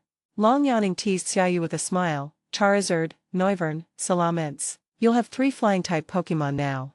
Dragon and flying types are practically inseparable, Xiaoyu said with a smile. Besides, Electric Petrifier and Pelipper are quite a powerful combination. Do you want to catch one? The combination of the rain-bringing gull and the wind-powered petrel creates a classic and powerful rain and thunder combination. I don't want to. Long Yawning shook her head. I want to focus on being a dragon-type trainer. I already have 3 non-dragon-type Pokémon, including Gyarados, Charizard, and Whimsicott. I'm not one to be fickle. As the two were talking, a sudden noise was heard. Xiaoyu turned his head and saw that Long Yanning's fishing rod bent in an astonishing arc in an instant and broke in a flash, being pulled directly into the deep sea. The big one's here. I'm going down first, don't let it get away. He Wenbin, who was standing nearby, perked up when he saw this. After waiting for so long, the real deal had finally arrived. What about you? Want to go take a look? I'll lend you a Blastoise, it's almost champion level, you should be able to protect yourself. Although we don't yet know what Pokemon Long Yanning caught, judging from the sheer power, it's definitely a big one. Okay, I'll go down with you.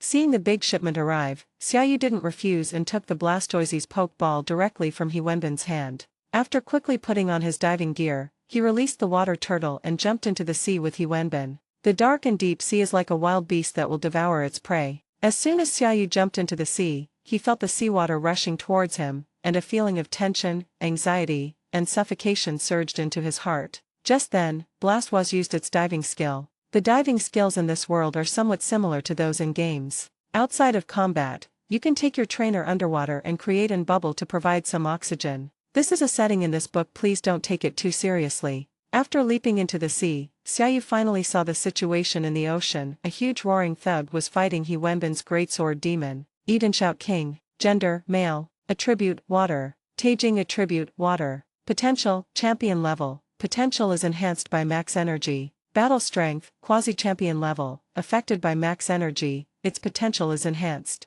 Characteristics, simple. Skills, impact, ultrasonic wave, water gun, tickling, frenzy, sleep, sleep talk, diving, battle cry, immersion, mount tie slam, water tail, rain dance, heavy impact, sacrifice impact, serving. Xiaoyu glanced at it and immediately noticed something was wrong. The roaring beast in front of us was affected by the immense energy, and its size was astonishing. It was practically a behemoth. Xiaoyu glanced at it and saw that the tentacles on its face were longer than him. He roughly estimated that this roaring tyrant was already over 20 meters long. From a distance, He Wenbin's greatsword demon looked pitifully small compared to this roaring tyrant. It was just a tiny speck. Furthermore, since this Groudon is affected by Dynamax energy, it means that there must be a Dynamax energy seal point nearby. Xiaoyu hadn't expected to encounter the first Dynamax energy seal point so quickly. It seems I'm quite lucky. Chapter 333, The Escaped Roaring Boss. Water Tail. At this moment, Chihaoba unleashed the Water Tail skill, which fully demonstrated what it meant to be a raging storm. The huge tail, carrying fierce waves, suddenly lashed out at He Wenbin's greatsword demon. In the deep sea, even a Heavenly King-level greatsword demon is no match for this behemoth, the roaring tyrant, in a head-on confrontation. Faced with the overwhelming attack of the roaring boss, He Wenbin remained unusually calm, directing the greatsword demon to keep its distance and avoid a direct confrontation with the roaring boss. Create some distance, back off, greatsword demon. The greatsword demon moved backward, constantly dodging. Although the greatsword demon is not fast on land, it is quite agile in the ocean and is much faster than it is on land. The greatsword demon swung its body like a fish, easily dodging the attack from the roaring tyrant. Greatsword demon, use super horn strike.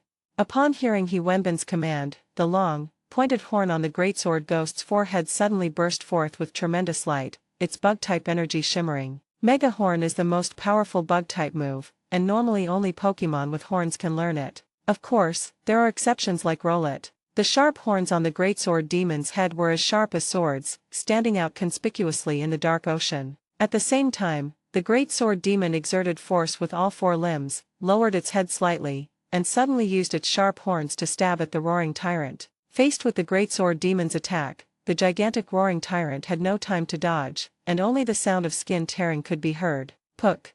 The long, sharp horn plunged completely into the body of the roaring tyrant, and blood gushed out, staining the seawater. Physically, the intense pain caused the roaring beast to tremble, its huge mouth opening wide to unleash a painful roar. At the same time, the eyes of the roaring tyrant turned blood red, and the intense pain made its eyes flash with resentment. It glared at the greatsword demon that had severely injured it, and swung its tail to charge at the greatsword demon. Sacrifice yourself and charge. Chihaoba's body erupted with a gray glow, normal energy surged, the seawater trembled, and it launched an astonishing attack. With its enormous size and weight, if the greatsword demon were to be hit, it would be severely injured, if not killed. Therefore, Wenbin did not dare to let the great sword ghost take the attack head-on. He waved his hand to signal the great sword ghost to dodge the attack. At this point, the advantage of its smaller size becomes fully apparent. Although the greatsword demon's size and weight are far less than the roaring beast, its speed and agility far surpass those of the roaring beast. It swung its body rapidly, widening the distance between itself and the roaring beast once again, giving the roaring beast no chance to attack. Seeing that his self-sacrificing charge had missed, the roaring tyrant let out an angry roar. The greatsword demon in front of him was as agile as an eel, and Chihaoba could only roar with red eyes. Page 209. Greatsword demon, keep using super horn strike. After experiencing the benefits, Wenbin also discovered a way to defeat the roaring demon. The greatsword demon only needs to rely on its own agility and adopt guerrilla harassment tactics to defeat the roaring demon. Roar! The sharp horn on the greatsword demon's forehead once again burst forth with dazzling light, and it moved its limbs, quickly approaching the roaring tyrant from the side. Seeing the greatsword demon closing in again, the roaring tyrant could only roar angrily, turn its body, and try to fight back against the greatsword demon head-on. Unfortunately, before Chihaoba could turn around, the greatsword demon's long, sharp horn had already pierced into Chihaoba's side abdomen. However, the moment the sharp horn touched Chihaoba's skin, Chihaoba's body shimmered with a silvery gray steel-like energy. As a result, compared to the last time when the greatsword demon easily broke through the skin of the roaring beast, this time the greatsword demon's super horn strike became much more difficult to penetrate the roaring beast's skin. However, it was much more difficult. With all its might, the greatsword demon still managed to pierce the entire sharp horn into the body of the roaring tyrant. Blood splattered everywhere, and the roaring tyrant was once again severely injured. However, at that moment, the entire body of the roaring demon was enveloped in silver-gray steel-type energy, and at the same time, the muscles near the wound began to contract, greatly slowing down the speed at which the greatsword demon pulled out the horn. As the greatsword demon pulled out its sharp horn, the enraged roaring tyrant turned around and suddenly charged at the greatsword demon. Heavy collision. Heavy blow and sacrifice blow sound the same, but they are two completely different skills. Suicide slam is a normal type move, while heavy slam is a steel type move. Furthermore, the damage caused by a heavy impact is not fixed. The heavier the user, the greater the damage to the enemy. In the game, the standard height of the roaring beast is 12 meters, but its weight is 220 kilograms, while the standard height of the greatsword demon is 1.5 meters, but its weight is 94.6 kilograms. The ratio of their weights is greater than 2 and less than 3, so the damage caused by a heavy impact is only 60. Of course, this is just in a game. Things are naturally different in reality. Under normal circumstances, a 12-meter-long roaring beast could not possibly weigh only 220 kilograms. A normal 12-meter-long roaring beast should weigh around 10 tons. The monstrous beast in front of us is about 20 meters long and has an extremely terrifying weight. Therefore, the heavy impact unleashed by the roaring demon at this moment caused extremely high damage to the greatsword demon. Boom! The body of the roaring demon was like a submarine, and it suddenly crashed into the greatsword demon. With just one collision, the greatsword demon instantly lost his balance, flew backward, and felt completely dizzy. Fortunately, the water-type greatsword has double the resistance to steel-type moves, and its armor also absorbed some of the impact. Otherwise, this single heavy impact would have severely damaged the greatsword demon. Blastoise, Dark Pulse. Seeing that greatsword demon was getting the short end of the stick, Xiaoyu commanded Blastoise to join the battle and assist greatsword demon in launching an attack from the side. A surge of dark-type energy erupted from the cannon on Blastoise's shoulder and blasted towards Groudon, causing some damage. The Pokémon Groudon has excellent HP, attack, and defense, but its special attack and special defense are only average, and its speed is extremely low. Therefore, to deal with Roaring Beast, many trainers choose to focus on improving their special attack. Of course, trainers who train Roaring Beast will also choose to train Roaring Beast's special defense to make up for its weakness in special defense. However, wild Roaring Beasts are never specially trained, so their special defense is considered a weakness. Roar. Seeing Blastoise and Xiaoyu join the battle, a hint of resentment flashed in Roaring Beast's eyes. Its huge eyes kept turning, its gaze shifting back and forth between Sculptor and Blastoise. Great Sword Demon, Super Horn Strike. Blastoise, Dark Pulse. Faced with the combined attack of Scyther and Blastoise, Roaring Beast let out a huge roar and then made an unexpected move. It frantically swung its tail and turned to run away. Chapter 334 Subduing, Eating the Roaring Tyrant. On the dark seabed, the Roaring Tyrant twisted its massive body and fled into the distance. Seeing this, Xiaoyu frowned, hesitating whether to chase after them. Although this Groudon only has the potential to be an Elite Four Pokémon, it's still a pretty good one. And even if Xiaoyu doesn't use it, it would be excellent for someone else. Let's go back first. Wenbin waved his hand, indicating that Xiaoyu didn't need to worry, and took out a Pokeball. Go, Sharpedo.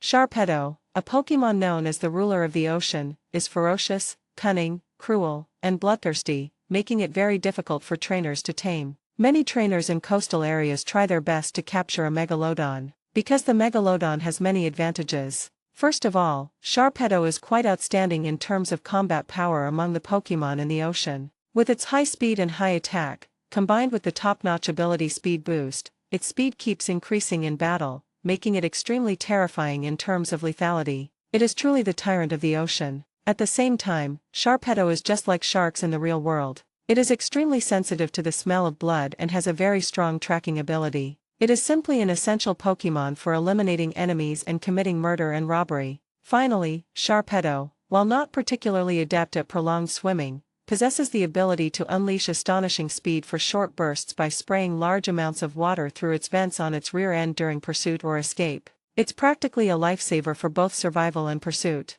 These advantages have made Sharpedo one of the most beloved Pokémon among trainers in coastal areas. However, Megalodon's weaknesses are also very obvious. First, it has low physical strength and defense, and its strong attack comes at the cost of weak defense. God opened a door for it, but closed a window for it. Secondly, although the Megalodon can exhibit a short-term power spike, it is equally difficult for it to swim for extended periods or distances. Last but not least, the Megalodon could not breathe through its gills. Instead, it obtained oxygen by constantly swimming in the water and letting water flow through its mouth. This means that if the space for breeding Megalodon is too small, the Megalodon will often be injured or even shattered by crashing into the glass because it is swimming too fast and cannot stop in time. Therefore, even though countless trainers along the coast forcibly capture Megalodons, very few trainers can actually tame them. Only aquatic sanctuaries and top-tier breeding facilities can raise a small number of Megalodon sharks. Other smaller breeding facilities are unlikely to be able to successfully raise even one Megalodon shark. For all these reasons, very few trainers use Megalodon. In addition, Megalodon's dorsal fin is an extremely valuable food,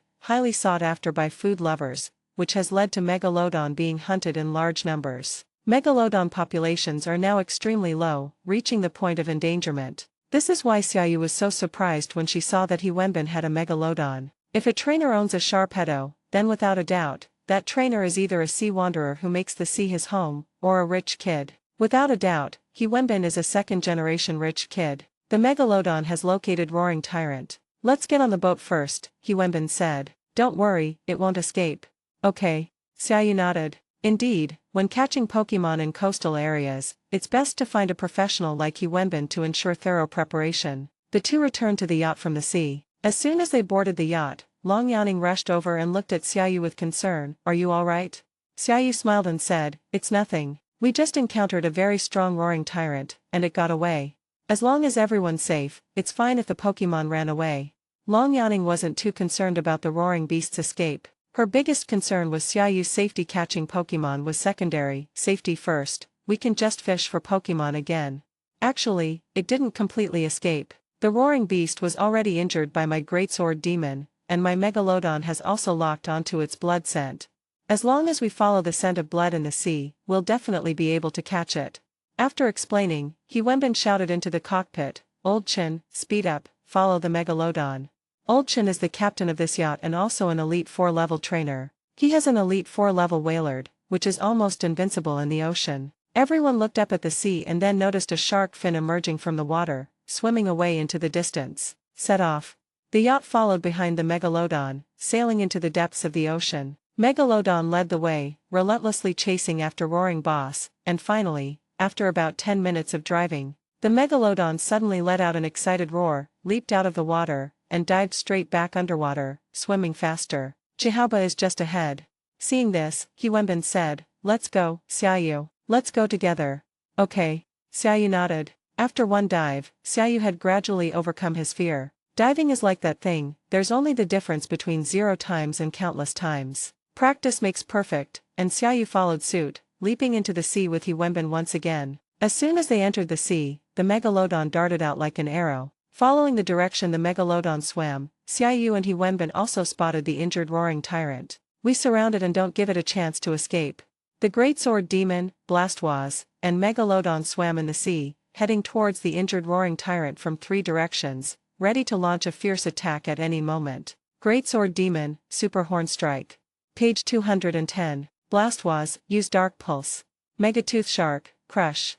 Upon hearing Wenbin's command, the 3 Pokémon launched their attack almost simultaneously. The Megalodon spewed out a large amount of water from its tail blowhole, propelling it through the water and swimming rapidly toward the roaring beast. It then opened its massive jaws and bit down on the roaring beast's body. At the same time, Dark-type energy was sprayed from Blastoise's cannon, and the Dark Pulse move accurately hit Roaring Tegekus. Finally, the Great Sword Demon's Super Horn Strike pierced directly into the body of the roaring tyrant, causing blood to gush out. Caught in a pincer attack, the roaring beast was instantly severely injured, letting out a painful roar, twisting its body wildly, its eyes flashing with ferocity, and launching a fierce attack on the nearest Megalodon. "Prepare to fight to the death. Blastoise, keep using Dark Pulse. Xiaoyu, prepare to capture it." Wenbin's voice rang out. His 3 Pokémon gave Roaring Terrier no chance to breathe, launching a continuous attack. With Blastoise's final Dark Pulse, it crossed the ocean and struck Roaring Attack. Chihaoba has also completely lost its ability to fight. Xiaoyu then raised his Pokeball and hurled it at Roaring Beast. A flash of red light, and Groudon was captured into its Pokeball. Just then, a strange and ethereal voice rang out, and the fog on the sea thickened. Chapter 335 Aurora Melody. The fog thickened, the white mist spreading across the sea and forming a layer of frost on the ship's railings. A cold wind held, and the biting wind stung people's faces like knives. Standing on the deck, Long Yaning, Captain Chin, and other crew members all realized something was wrong as they watched the sudden change in the weather. They all took out thick clothes and wrapped them around themselves, looking at the deep sea with worried expressions, where frost was spreading at a visible speed in the distance. Snowflakes began to fall from the sky. Although it was only June, the height of summer, the weather felt as cold as winter. Meanwhile, Xiaoyu and Wenbin in the deep sea had just subdued the roaring tyrant and hadn't even had time to celebrate. Suddenly, a bone-chilling cold emanated from the seawater, the chill spreading and causing the seawater temperature to drop several degrees. The Great Sword Demon was the first to notice something was wrong. It keenly sensed a chill spreading along the seawater and immediately raised its head, issuing an urgent warning to Xiaoyu and Wenbin. Immediately afterward, the Great Sword accelerated its swim towards the surface of the sea. Blastoise and Megalodon reacted a little slower, but they also felt a huge sense of pressure coming towards them, and the Great Sword quickly swam towards the surface of the sea, carrying the 2 of them with it. The unusual reaction of the 3 Pokémon made Xiaoyu and Wenbin realize that something was wrong. Just as they were still wondering, the biting cold of the seawater suddenly seeped into their bodies. Xiaoyu and Wenbin were shivering from the cold and quickly swam towards the surface of the sea. "Oh no, the sea is freezing over." Old Chen on the shore was the first to see the ice forming on the distant sea, and it was spreading towards the yacht. "Turn the rudder immediately and head back. Go, King Whale." While maneuvering the yacht, Old Chen released Wailord and ordered, "Wailord, break through the ice and go meet Xiaoyu and the others." As the colossal Wailord appeared, it splashed up huge waves. At the same time, Wailord let out a tremendous roar, and its water-based energy surged, creating giant waves to resist the chilling aura. "Xiaoyu and the others haven't boarded the ship yet." Long Yaning looked at this scene, a hint of anxiety flashing across her face, and said with a worried expression, "I know." Old Chen's face was serious. "We have to leave first. They can easily catch up with us with their Pokémon, but it will be troublesome once the ship is frozen. Besides, I've sent Wailord to pick them up." At the same time, Xiaoyu and Wenbin rode their Pokémon and quickly approached the sea, with the chilling aura behind them relentlessly pursuing them like a leech. Xiaoyu and He Wenbin were shivering from the cold, and if they delayed any longer, their lives might be in danger. The cold air didn't have a significant effect on the Pokémon, but it was extremely harmful to the two people who were only wearing swim trunks. The sea has frozen over. As He Wenbin drew closer to the surface, he noticed that the sea had frozen over sometime during his absence. His voice rang out, "Great Sword Demon, break the ice." Just then, a huge noise came from afar. The massive body of Wailord was seen darting through the sea, crashing and breaking through the ice to come and meet the two. "They're over there." The great sword's sharp horns pierced through the ice, and it leaped out. Megalodon and Blastoise followed suit, leaping out of the cave. He Wenbin and Xiaoyu looked up at the Whale King. "That's old Chen's Wailord. They're over there. Let's go after them." "Alright, come out, Charizard." Xiaoyu, who was shivering from the cold, released Charizard without hesitation, climbed onto its back, and warmed himself up. Before long, the two caught up with the yacht. "What happened, Lao Chin?" As soon as he boarded the ship, He Wenbin sat down next to a fire-type Pokémon to warm himself up and asked Lao Chin. "I don't know." Old Chen's expression was serious. This was the first time he had encountered such a situation in all these years. The once clear and cloudless sky was now shrouded in fog, and the thin t-shirt I was wearing offered no protection against the biting cold. "There must be an extremely powerful Pokémon nearby. For safety's sake, we'd better head back immediately," said the experienced Captain Chin. Despite not knowing exactly what had happened, his years of experience at sea allowed him to make the immediate judgment that they had to return to port immediately. Such sudden changes in celestial phenomena are caused by the appearance of extremely powerful Pokémon in the vicinity, and these Pokémon are at least champion level or higher. On this vast ocean, if you encounter a Pokémon with champion level strength, the best way to deal with it is to run away. While everyone was talking, Xiaoyu lowered his head and fell into deep thought. Others may not know what happened, but he knows it all perfectly well. We have entered the range of the Dynamax Energy Seal Point. The exact location of the Dynamax Energy Seal Point has been marked on the map and can be viewed through the map system. Consuming the core item Wishing Star, we have successfully entered the Gigantamax Energy Sealing Point Secret Realm Gap or Aura Melody. The Rift of the Secret Realm is a one-time small-scale secret realm that will automatically disappear after the Dynamax Energy Seal Point is unlocked. A powerful Gigantamax Pokémon exists within the Rift of the Secret Realm. Defeat a Gigantamax Pokémon to unlock the Gigantamax Energy Seal Point. Note that each Dynamax Energy Seal Point exists within a Secret Realm Rift. Each Secret Realm Rift contains at least one extremely powerful permanent Gigantamax Pokémon. Please ensure you have sufficient strength before challenging it and proceed with caution. There is a risk to your life if you are defeated.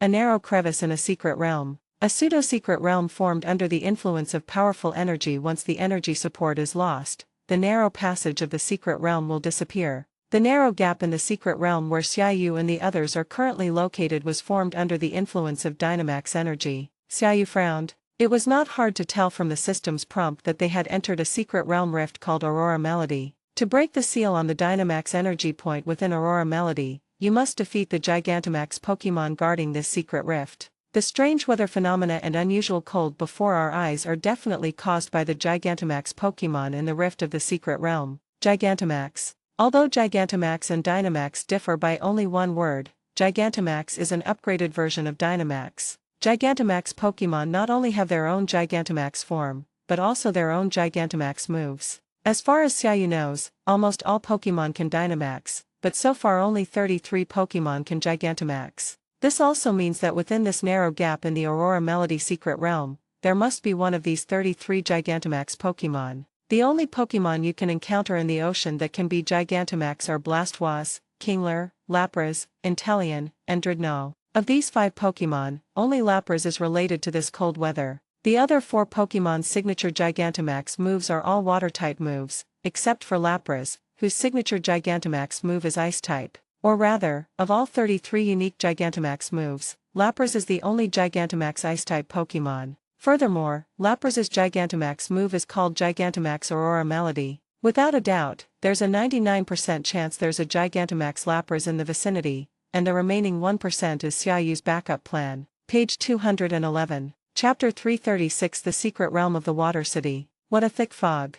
The yacht's engines roared incessantly, and the icy sea behind it spread out like a spider web. The yacht sped through the mist, trying to escape the icy sea behind it. The further we drove, the thicker the fog became, until we couldn't see our own hands in front of our faces. All we could faintly hear was the howling of the cold wind and the frost blowing in our faces. However, no matter how fast the yacht accelerated, the fog seemed like a series of locks, and it was impossible to break through. It seems we can't get out. Looking at the increasingly thick fog around them, old Chen's face darkened. He glanced back at the icy sea, his mood growing heavier. We have to find a way. Let's wait a bit. Maybe the fog will dissipate after a while, He Wenbin said to the crowd, his face equally grim, though he remained relatively calm. He never expected such an accident to happen today. I hope so. Old Chen's tone carried a hint of pessimism. This is the first time I've encountered such a situation in all these years. With such thick fog and such cold weather, have we run into Regis or Curem? Despite his depressed mood, He Wenbin still joked to ease the pressure on everyone present. Old He, please shut your mouth. If it were Curem, do you think we'd have any chance of survival? What if? Maybe Curem is in a good mood today and lets us go.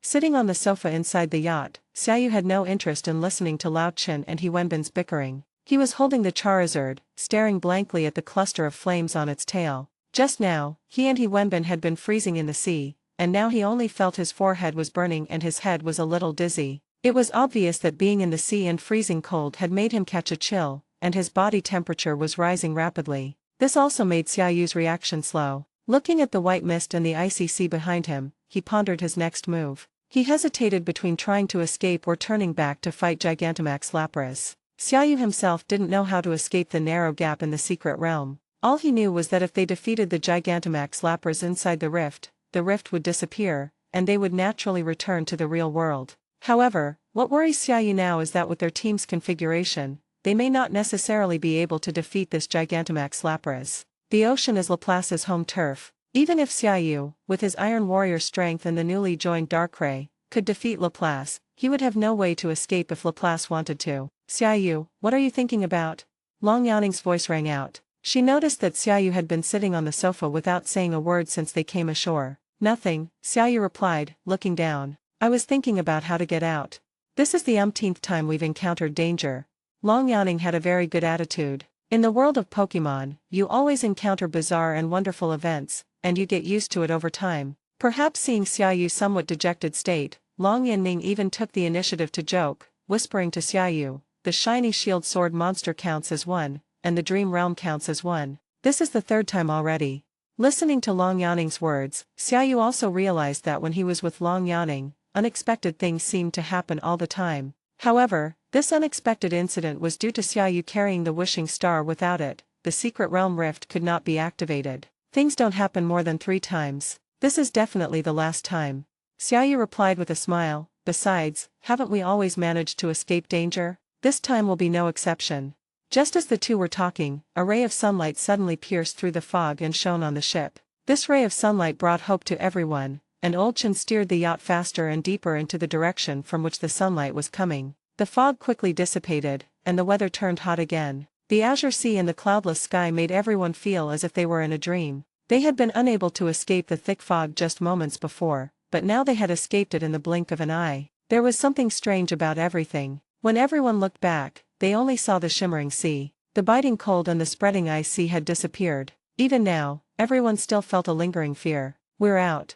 Although they had escaped the fog, Old Chen's expression wasn't particularly good. Today's events had been far too bizarre. He Wenbin, who was standing to the side, finally smiled. He didn't want to experience that biting coldness again. I told you to wait a little longer. Here we are. Sunshine, sea breeze, it's so nice. Those who survived the ordeal breathed a sigh of relief, and smiles appeared on their faces. Let's go back. It is good. I should also report what happened today to the Pokémon Association. I have a bad feeling about this.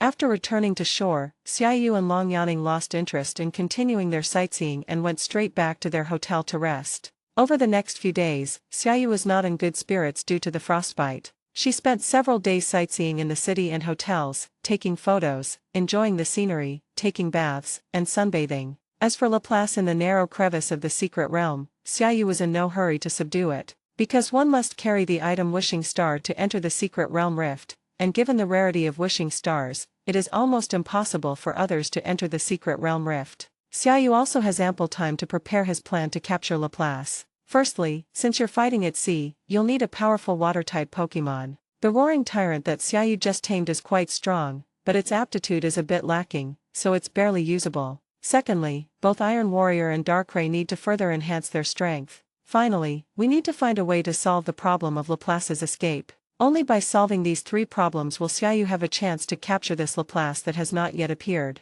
After finishing his 7-day trip, Xiaoyu sent Long Yanning back to the capital. Then he went to the Pokémon Association's treasure vault, selected an S-rank Dragon-type item, and completed the prerequisite quest for the Mind Drop. Mission: Water City Siblings. Prerequisite Quest 1, collect S-rank psychic items, 1/1, completed. Prerequisite Quest 2, collect S-rank Dragon-type items, 1/1, completed. Prerequisite Task 4, achieve at least the Quasi-Heavenly King level in Strength, completed. Prerequisite Task 3, locate the exact location of the Water City Secret Realm, 0/1, not completed. Now, only one prerequisite quest remains for the Water City Siblings, and it is also the most difficult one. Finding the hidden paradise of the Water City in the vast world is no easy task. Having temporarily put aside the mission, Xiaoyu was about to set off on his trip the next day when he was stopped by Lu Yingxuan, who had arrived early at his door. Looking at Lu Yingxuan, Xiaoyu couldn't help but feel nervous, and he couldn't help but think of Xiao Wanyu.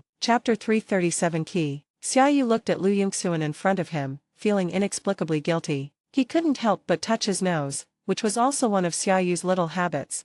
Miss Lu, what do you need me for? Take the keys to Zishan Villa, the specific address is. Lu Yingxuan didn't waste any words and directly threw a bunch of keys to Xiaoyu. Remember to keep your phone on, a design company will contact you later. You can decide what you want it to look like. The money for the renovation has already been prepaid. Seeing the key flying towards him, Xiaoyu was momentarily stunned and instinctively caught it. It took Xiaoyu more than 10 seconds to come to her senses. What do you mean by this? Lu Yingxuan rolled her eyes at Xiaoyu, her gaze seemingly carrying a hint of disdain. Her gaze seemed to be one of contempt for a gigolo, and then she tossed her long hair, turned around, got into the car, and did it all in one smooth motion, not wanting to say another word to Xiaoyu. Wanyu asked me to give this to you. Xiaoyu looked at the keys in his hand, then at the taillights of the car, his brows furrowing as he recalled Lu Yingxuan's last words before she left. What did Xiao Wanyu give to herself? What do you mean? Do you look down on yourself? She wants to be kept by a sugar daddy. Xiaoyu, a dignified 8-foot-tall man, how could I accept food offered with contempt? Wait a minute, Zishan Villa? Holy crap, isn't that the villa I was looking at not long ago? Not only is it ridiculously expensive, but even if you have the money, you might not be able to buy it. Besides having money, there are certain requirements for homeowners to buy houses there. They must be either highly skilled trainers, members of the social elite, or hold important positions in the Pokémon Association. There are also certain requirements regarding net worth. Not only must their savings be in the 9 figures, but their income must also be clean. Even if an ordinary nouveau riche wanted to buy it, they couldn't. How did Xiao Wanyu know I wanted a house in Zishan Villa? Damn, this woman is spying on me. Oh well, anyone who wants to find out where I am can find out anyway. Page 212. Let's go check out the apartment first. Into the night. Xiao Wanyu looked at Cresselia in front of her, a smile on her face. She took out a psychic energy cube, fed it to Cresselia's mouth, and gently stroked Cresselia's body at the same time. Although this Cresselia has only just entered the Elite 4 level and ranks last among Xiao Wanyu's Pokémon, as a legendary Pokémon, its growth potential is limitless and its future achievements will definitely be remarkable. However, this Cresselia has a slight flaw in its personality: it is too timid. Such a personality often prevents it from exerting its full strength in battle, so Xiao Wanyu must spend some time gradually correcting its personality and helping it build confidence. Wanyu, Lu Yingxuan said, standing to the side and looking at Xiao Wanyu. Yingxuan, what is it? Tell me. Xiao Wanyu's lazy voice rang out, as low, languid, and charming as ever, even making Lu Yingxuan, who was also a woman, feel a little moved. Xiao Wanyu is truly an extremely charming woman. Her appearance, figure, and voice all exude a seductive charm. Especially in the past few days, Lu Yingxuan has noticed that Xiao Wanyu seems to have become even more charming. By the way, did you give the key to Xiaoyu? Yes, I gave it to him. Lu Yingxuan replied earnestly, I gave it to him first thing this morning. If it had been any later, Xiaoyu would have gone on a trip again. When it came to travel, Xiao Wanyu's smile remained unchanged, but she was slightly irritated. Lu Yingxuan had visited the Lin family 7 days ago, but Xiaoyu was already traveling at the time. Xiao Wanyu couldn't help but inquire where Xiaoyu was going on vacation, how long she was going, and who she was going with. The answer she received only made Xiao Wanyu more agitated. Did he say anything? Xiao Wanyu asked. He didn't say anything. Lu Yingxuan paused slightly, hesitated for a moment, and then continued. After Xiaoyu got the keys, he went to see the apartment in the morning. Xiao Wanyu smiled. With Xiaoyu's personality, there was no way he would refuse such a good thing. Well, let the interior design company contact him as soon as possible. I've already contacted them. They met this afternoon and finalized the renovation plan. Lu Yingxuan said somewhat speechlessly. He even called me and asked me to supervise the construction and go to the site every day. Xiaoyu also said he would pay the rent. Xiaoyu's shamelessness left Lu Yingxuan speechless. He really didn't treat her like an outsider and started ordering her around. Xiao Wanyu, who was standing to the side, couldn't help but laugh. She could already imagine Xiaoyu's desperate and persistent appearance, which was in line with Xiaoyu's usual style of doing things. Forget it, don't take it to heart. Just check on the renovation progress whenever you have a spare moment each day, it won't take long, Xiao Wanyu said with a smile to Lu Yingxuan. Just spoil him. Oh, right. Lu Yingxuan suppressed her speechlessness and put on a serious expression as she said, the Pokémon Association just sent an urgent message. A secret realm has been suspected to have appeared in the sea area south of Yasu City. The secret realm is shrouded in mist, the weather is snowy, and the sea is frozen. According to the person involved, there should be extremely powerful ice-type Pokémon in the secret realm, but they chose to escape immediately, so it is impossible to determine what Pokémon are in the secret realm. At this point, Lu Yingxuan spoke up. The Pokémon Association has issued a mission requiring at least 2 Elite Four members to travel to the waters off Yasu City to explore a secret realm. Do you want to accept this mission? Upon completion, each Elite Four member will receive 15% of the secret realm's shares. The person who provided the information will receive 10%, and the remainder will go to the association. Forget it. Xiao Wanyu shook her head and said, I just recently subdued Cresselia, and I'm busy training it. I don't have time. Besides, this share is a bit low. Let the new Elite Four handle it. Wanyu. Lu Yingxuan's tone became serious and earnest as she spoke. Actually, I think there might be something else going on with this mission. Huh.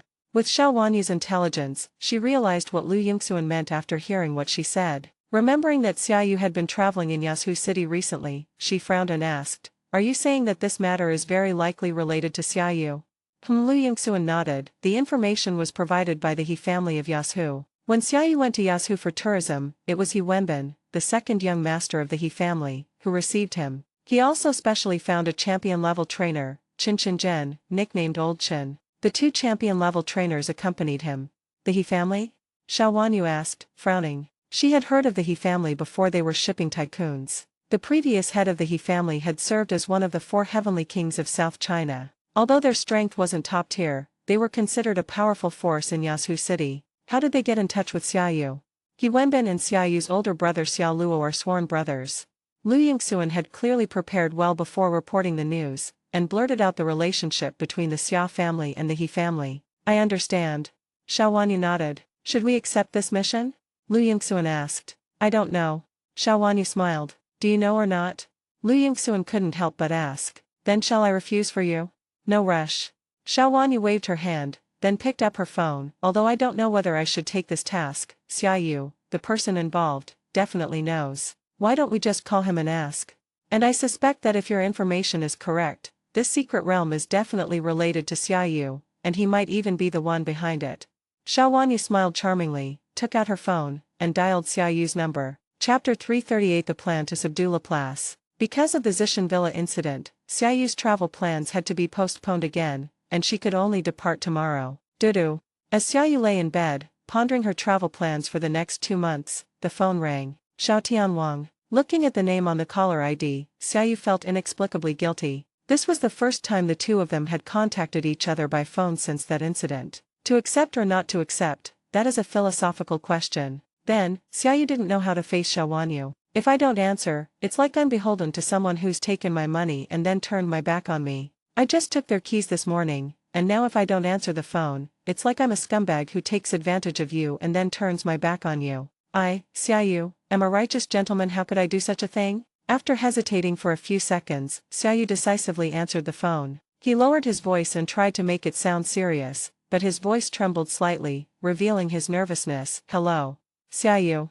Xiao Wanyu, on the other end of the phone, was just as nervous as Xiaoyu. However, both of them pretended to be calm and talked about business in a serious manner, avoiding any mention of what happened that night. Yes, what is it, King Xiao? Xiao Yu's way of addressing her revealed a sense of unfamiliarity, directly reverting from Aunt Xiao to King Xiao. Similarly, Xiao Wanyu also calls Xiao Yu by his real name, instead of Xiao Yu. I have something important to discuss with you. Xiao Wanyu's tone was serious and businesslike. The Pokémon Association recently issued a mission. A secret realm has been suspected to have appeared in the sea area near Yasuo City. The Pokémon Association needs at least 2 Elite Four members to explore it. Upon completion of the mission, you will receive 15% of the secret realm's shares. I heard that you and Long Yaning were traveling in that area a few days ago, so I came to ask if you know the details. When Xiao Wanyu mentioned Long Yaning's name, she unconsciously emphasized it, making Xiao Yu on the other end of the phone feel inexplicably guilty. Wait a minute, Teacher Long was the one who arrived first, so why should I feel guilty? What's wrong with me? Why do I feel so guilty whenever someone asks me? I am a righteous person, upright and honest, and I have nothing to fear. Hearing Xiao Wanyu's words, Xiao Yu also fell into deep thought. He was just worrying about how to deal with the Gigantamax Lapras in the secret realm when, unexpectedly, he found a perfect solution. Xiao Wanyu is practically a hired thug delivered right to our doorstep. It would be difficult for Xiao Yu to defeat Super Gigantamax Laplace on his own, but with Xiao Wanyu's help, the situation would be different. However, fighting in the deep sea still requires water-type Pokémon. It seems that Xiao Wanyu only has one Primarina that can unleash its full power in the water. The strength of other Pokémon will be affected to some extent when fighting in the water. If only he could persuade Tan Yongsan, the king of waterways in southwest China, to help him. Unfortunately, he and Tan Yongsan were not really acquainted. I know some things, but not much, Xiao Yu said to Xiao Wanyu after thinking for a moment. I suggest you don't accept this mission. Okay, I understand. Hearing Xiao Yu's words, Xiao Wanyu immediately understood that the secret realm was definitely related to Xiao Yu, and it was most likely his doing. Then I won't accept it. Xiao Yu was slightly taken aback when he heard Xiao Wanyu's words. It was the first time he had ever seen Xiao Wanyu so obedient. In the past, wouldn't Xiao Wanyu have pressed for answers, constantly testing and probing her, trying to gauge her reaction? Women. They really do change once they get their own bodies. This made Xiao Yu slightly uncomfortable. Aren't you going to ask why? Then you tell me, Xiao Wanyu said seriously. I don't want to say, Xiao Yu said with a haughty expression. Hearing Xiao Yu's words, Xiao Wanyu on the other end of the phone couldn't help but smile. Tell me about it, Xiao Yu. Alright, since you've been begging me, I'll reluctantly tell you. I think the investment and return for this mission are disproportionate. Let's not even talk about whether the 4 heavenly kings can complete the mission. Just getting into the secret realm is a troublesome matter. We don't know how we entered the secret realm that day. After that, He Wenbin tried to re-enter the secret realm several times, but failed. There must be some special means involved.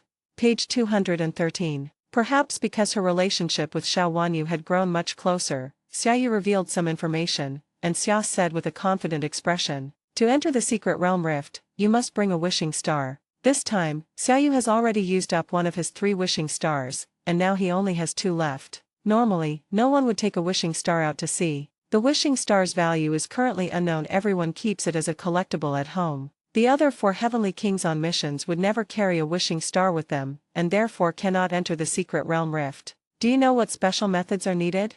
Xiao Wanyu asked curiously. I don't know either. Xiao Yu was about to speak, but held back the words. He wasn't very famous before, so he could talk about experiments freely on the phone. After all, who would be so bored as to pay attention to a nobody? That won't work now. Xiao Yu is now a big celebrity, so we should be careful with our words and actions. I'll be going on a trip for a while. I'll contact you when I get back and we can discuss this further, Xiao Yu said. You don't need to worry about this for now. Just wait until I get back. Okay, then contact me in advance when you come back. Xiao Wanyu was a smart woman, and naturally knew that Xiao Yu would definitely not be able to say it over the phone. At this point in their conversation, the atmosphere suddenly fell silent. After finishing their business, people don't know what to say next. That, you want. The two spoke almost simultaneously, and then stopped abruptly at the same time. You go first, Xiao Yu said. Okay, Xiao Wanyu replied. How long will you be away on your trip, and when will you be back? About 2 months, Xiao Yu said after thinking for a moment. I'll be back by the 15th of August at the latest. My brother's child will be born around that time, and as an elder, I'll naturally come back to give my nephew a big red envelope. Did your brother and the others check the gender? Are they sure it's a boy? Xiao Wanyu asked with interest when the topic of the child came up. Yeah, I secretly checked his gender through an acquaintance, and he's a guy, Xiao Yu said with a smile. When the topic of childbirth came up, Xiao Wanyu suddenly asked. Have your brother and the others found a doctor yet? Childbirth is not a simple matter. Why don't you come to Shanghai or Beijing? The medical conditions here are better. I know some people here. I think you found one by now, Xiaoyu said uncertainly. Why don't you ask them? It's okay if they've already found someone. See if they want to come to Beijing or Shanghai. If they do, just give me a call and I'll arrange it for you, Xiao Wanyu said. This is too much trouble for you, Xiaoyu replied. I'm so sorry. Hypocrisy. I've finished speaking. What about you? What do you want to say? I was just about to say, if there's nothing else, I'll hang up now. Xiaoyu said apologetically. Beep beep. Before Xiaoyu could finish speaking, the phone went dead, clearly infuriating Xiao Wanyu. After hanging up the phone, Xiao Wanyu looked up and realized that Lu Yongxuan had been listening to her call the whole time. Recalling their conversation, her face flushed slightly. I asked him when he would be back just to plan my schedule in advance so that I wouldn't be too busy and unable to make time. You know, I'm usually very busy. Lu Yongxuan couldn't help but roll her eyes at Xiao Wanyu. Do you even believe your own nonsense? Chapter 339 Yishan. The next day, early in the morning, Xiaoyu had just stepped out when he saw Lu Yongxuan waiting for him at the door. Once you've done it once, you'll get used to it. Xiaoyu waved enthusiastically to Lu Yongxuan, the lucky charm, saying, We meet again, Miss Lu. What brings you here this time? Hearing Xiaoyu's words, Lu Yongxuan's already unpleasant expression darkened even more. She didn't understand why Xiao Wanyu would like such a smooth-talking person. Although Lu Yongxuan didn't like Xiaoyu, her attitude towards work was quite good. She simply ignored Xiaoyu and took out a box to hand to him. Take it. Lu Yongxuan's voice was cold, and it was clear that she was quite displeased with Xiaoyu. What is this? Xiaoyu asked, looking at Lu Yongxuan with a big smile. This girl is practically a lucky charm. Good things always happen when you see her. Satellite phone. After happily accepting the satellite phone, Xiaoyu's solo journey officially began. He originally planned to make the Tiandu Plateau Wilderness area the first stop of his trip. However, due to Roger's death, the Pokémon Association has temporarily closed the entire Tiandu Highlands wild area to the public. Therefore, Xiaoyu had to change his destination. After a long deliberation, he finally decided to make Yishan City, Lezhu Province his first stop. Yishan is also divided into two major areas. First, there is the Yishan Scenic Area, which is open to the general public and allows them to enjoy the beautiful scenery of Yishan, known as the most unique mountain in the world. Of course, there are also many restrictions, such as prohibiting the riding of flying-type Pokémon, prohibiting entry into the Yishan Wilderness Reserve, and allowing activities only within designated areas. Secondly, there is the Yishan Wilderness Reserve, which is only open to a small number of people. Compared to the Yishan Scenic Area, the Wilderness Reserve has more restrictions. Not only will the identity of those entering be strictly verified, but like the Tiandu Highlands Wild Area, a fee is required to catch wild Pokémon in the wild area, and only one can be caught every 2 years. Xiaoyu naturally chose to go to the Yishan Wilderness Reserve, so that he could enjoy the beautiful natural scenery and catch some good Pokémon. Travel and spiritual practice can be done simultaneously. In order to conceal his identity, Xiaoyu shamelessly approached Lu Ting before the trip and asked for an identity certificate signed and stamped by him. With this identification, Xiaoyu can pass freely in most nature reserves. This way, he can both conceal his identity and enjoy the rights he is entitled to. Sometimes, the signature of an important person is more valuable than 100 taels of gold at least. Xiaoyu felt that way. With a certificate signed and stamped by Lu Ting, Xiaoyu could practically walk around the Yishan Wilderness Reserve with impunity. This is the charm of power. As Xiaoyu entered the Wilderness Reserve, she looked up and gazed into the distance, where towering mountains stretched out before her, creating a scene reminiscent of a fairyland. On this trip, Xiaoyu also brought all of his Pokémon with him. First up is a team of Noivern, Sceptile, Charizard, Axew, Shelder, and Dragoon. Next are the second teams in DD, Haunter, Cinderace, Diancie, and Darkrai. Finally, the eldest brother, Iron Warrior, and the association's Gallade were also included. None of them were left out. The only exception was the newly tamed Roaring Tyrant, which Xiaoyu entrusted to his master's care. With his Pokémon in tow, Xiaoyu released Noivern, rode on its back, and flew towards the towering mountain peak, piercing through the clouds in the blink of an eye. As for why he didn't ride Charizard, the reason is simple. Xiaoyu's Charizard is an extremely rare shiny Pokémon. The moment this man with his distinctive black skin appears, everyone can guess his identity with a high degree of accuracy. The Yishan Wilderness Nature Reserve has many majestic and precipitous peaks. Xiaoyu rode on the back of the Soundwave Dragon, and a cool breeze blew past him. Looking down at the majestic and precipitous mountains below, we travel through the rolling sea of clouds. As Xiaoyu was enjoying the beautiful scenery before her, a flock of blue cotton birds suddenly emerged from the thick fog, with two Kixie bluebirds leading the way. Seeing Xiaoyu and the noisy dragon, the Altaria let out a warning cry, its eyes revealing a hint of ferocity. If the noisy dragon dared to approach, they would immediately launch an attack. Sonic Wave Dragon, descend to that mountain below. Xiaoyu glanced at the aptitudes of the two Altaria and decided to let them go, speaking to Sonic Wave Dragon. Upon hearing Xiaoyu's command, the Sound Wave Dragon quickly folded its wings and descended towards the mountain peak below. With a howling wind, Noisy Dragon landed on the mountain peak below. After landing, Xiaoyu released his Pokémon and walked through the mountains and forests. After walking for half an hour in the mountains, Xiaoyu finally chose a suitable spot to set up camp and enjoy this leisurely camping time. Chairs, tents, and tables were all set up, and then barbecue, beer, and fruit were all laid out. Enjoying the beautiful scenery before him, watching the clouds drift by, drinking beer and cola, and eating barbecue, Xiaoyu was thoroughly enjoying this pleasant travel experience. As for his Pokémon, Xiaoyu released them all, allowing him to enjoy some rare leisure time. With my eyes closed, I devoured some barbecue, took a sip of ice-cold cola, and listened to the babbling of flowing water. Xiaoyu couldn't help but want to shout out loud that this was the real enjoyment of life. It would be even better if he could watch a movie or play a console game right now. Guanji, open a beer for me. Upon hearing Xiaoyu's order, Guanji's eyes flashed with a light, and his superpowers surged as he retrieved a can of beer from the nearby stream and placed it on Xiaoyu's table. Thanks, dear servant.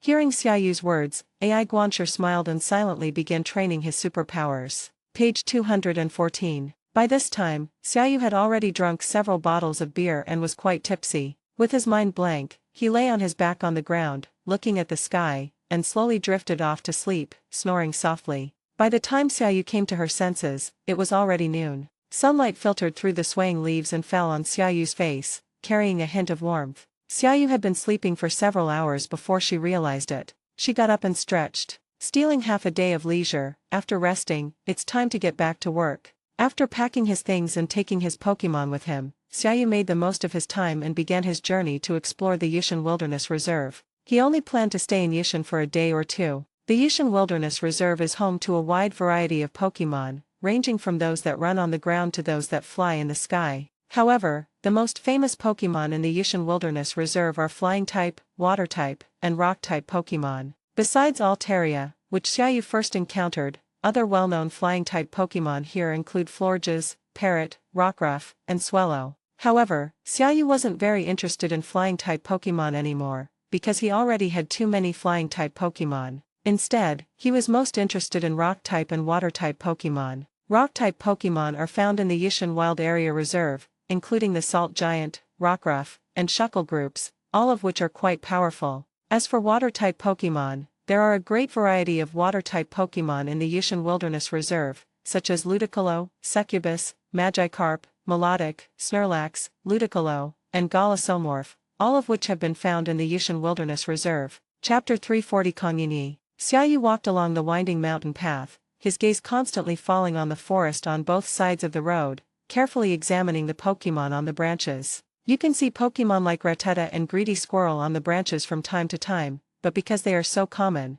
their stats are not very good. Actually, Xiaoyu sometimes quite likes these small Pokémon, such as Amalga, Pikachu, Togedema, and the family rat. However, these rodent Pokémon have very limited aptitude, with most only around the elite level. Not to mention the elite level, even the totem or gym leader level aptitudes are extremely rare. Inherent disadvantages limit the ultimate potential of these Pokémon. Of course, if he were to encounter Pokémon with champion level potential or higher, he would never miss the chance, but the odds of that are about the same as winning the lottery. Given Xiaoyu's recent luck, it's best not to even think about it. After walking for nearly 2 hours, Xiaoyu was also a little tired, but more than that, he was mentally exhausted. It's worth noting that while there are many Pokémon in the Yushan Wilderness Reserve, high-potential Pokémon seem to be hidden away and are rarely seen. This made Xiaoyu feel slightly discouraged, and she couldn't help but want to find a place to rest and relieve her physical and mental fatigue. Just then, a series of sounds suddenly came from the mountains and forests. Xiaoyu looked up and saw countless flying-type Pokémon flying up from the mountains and forests like startled birds.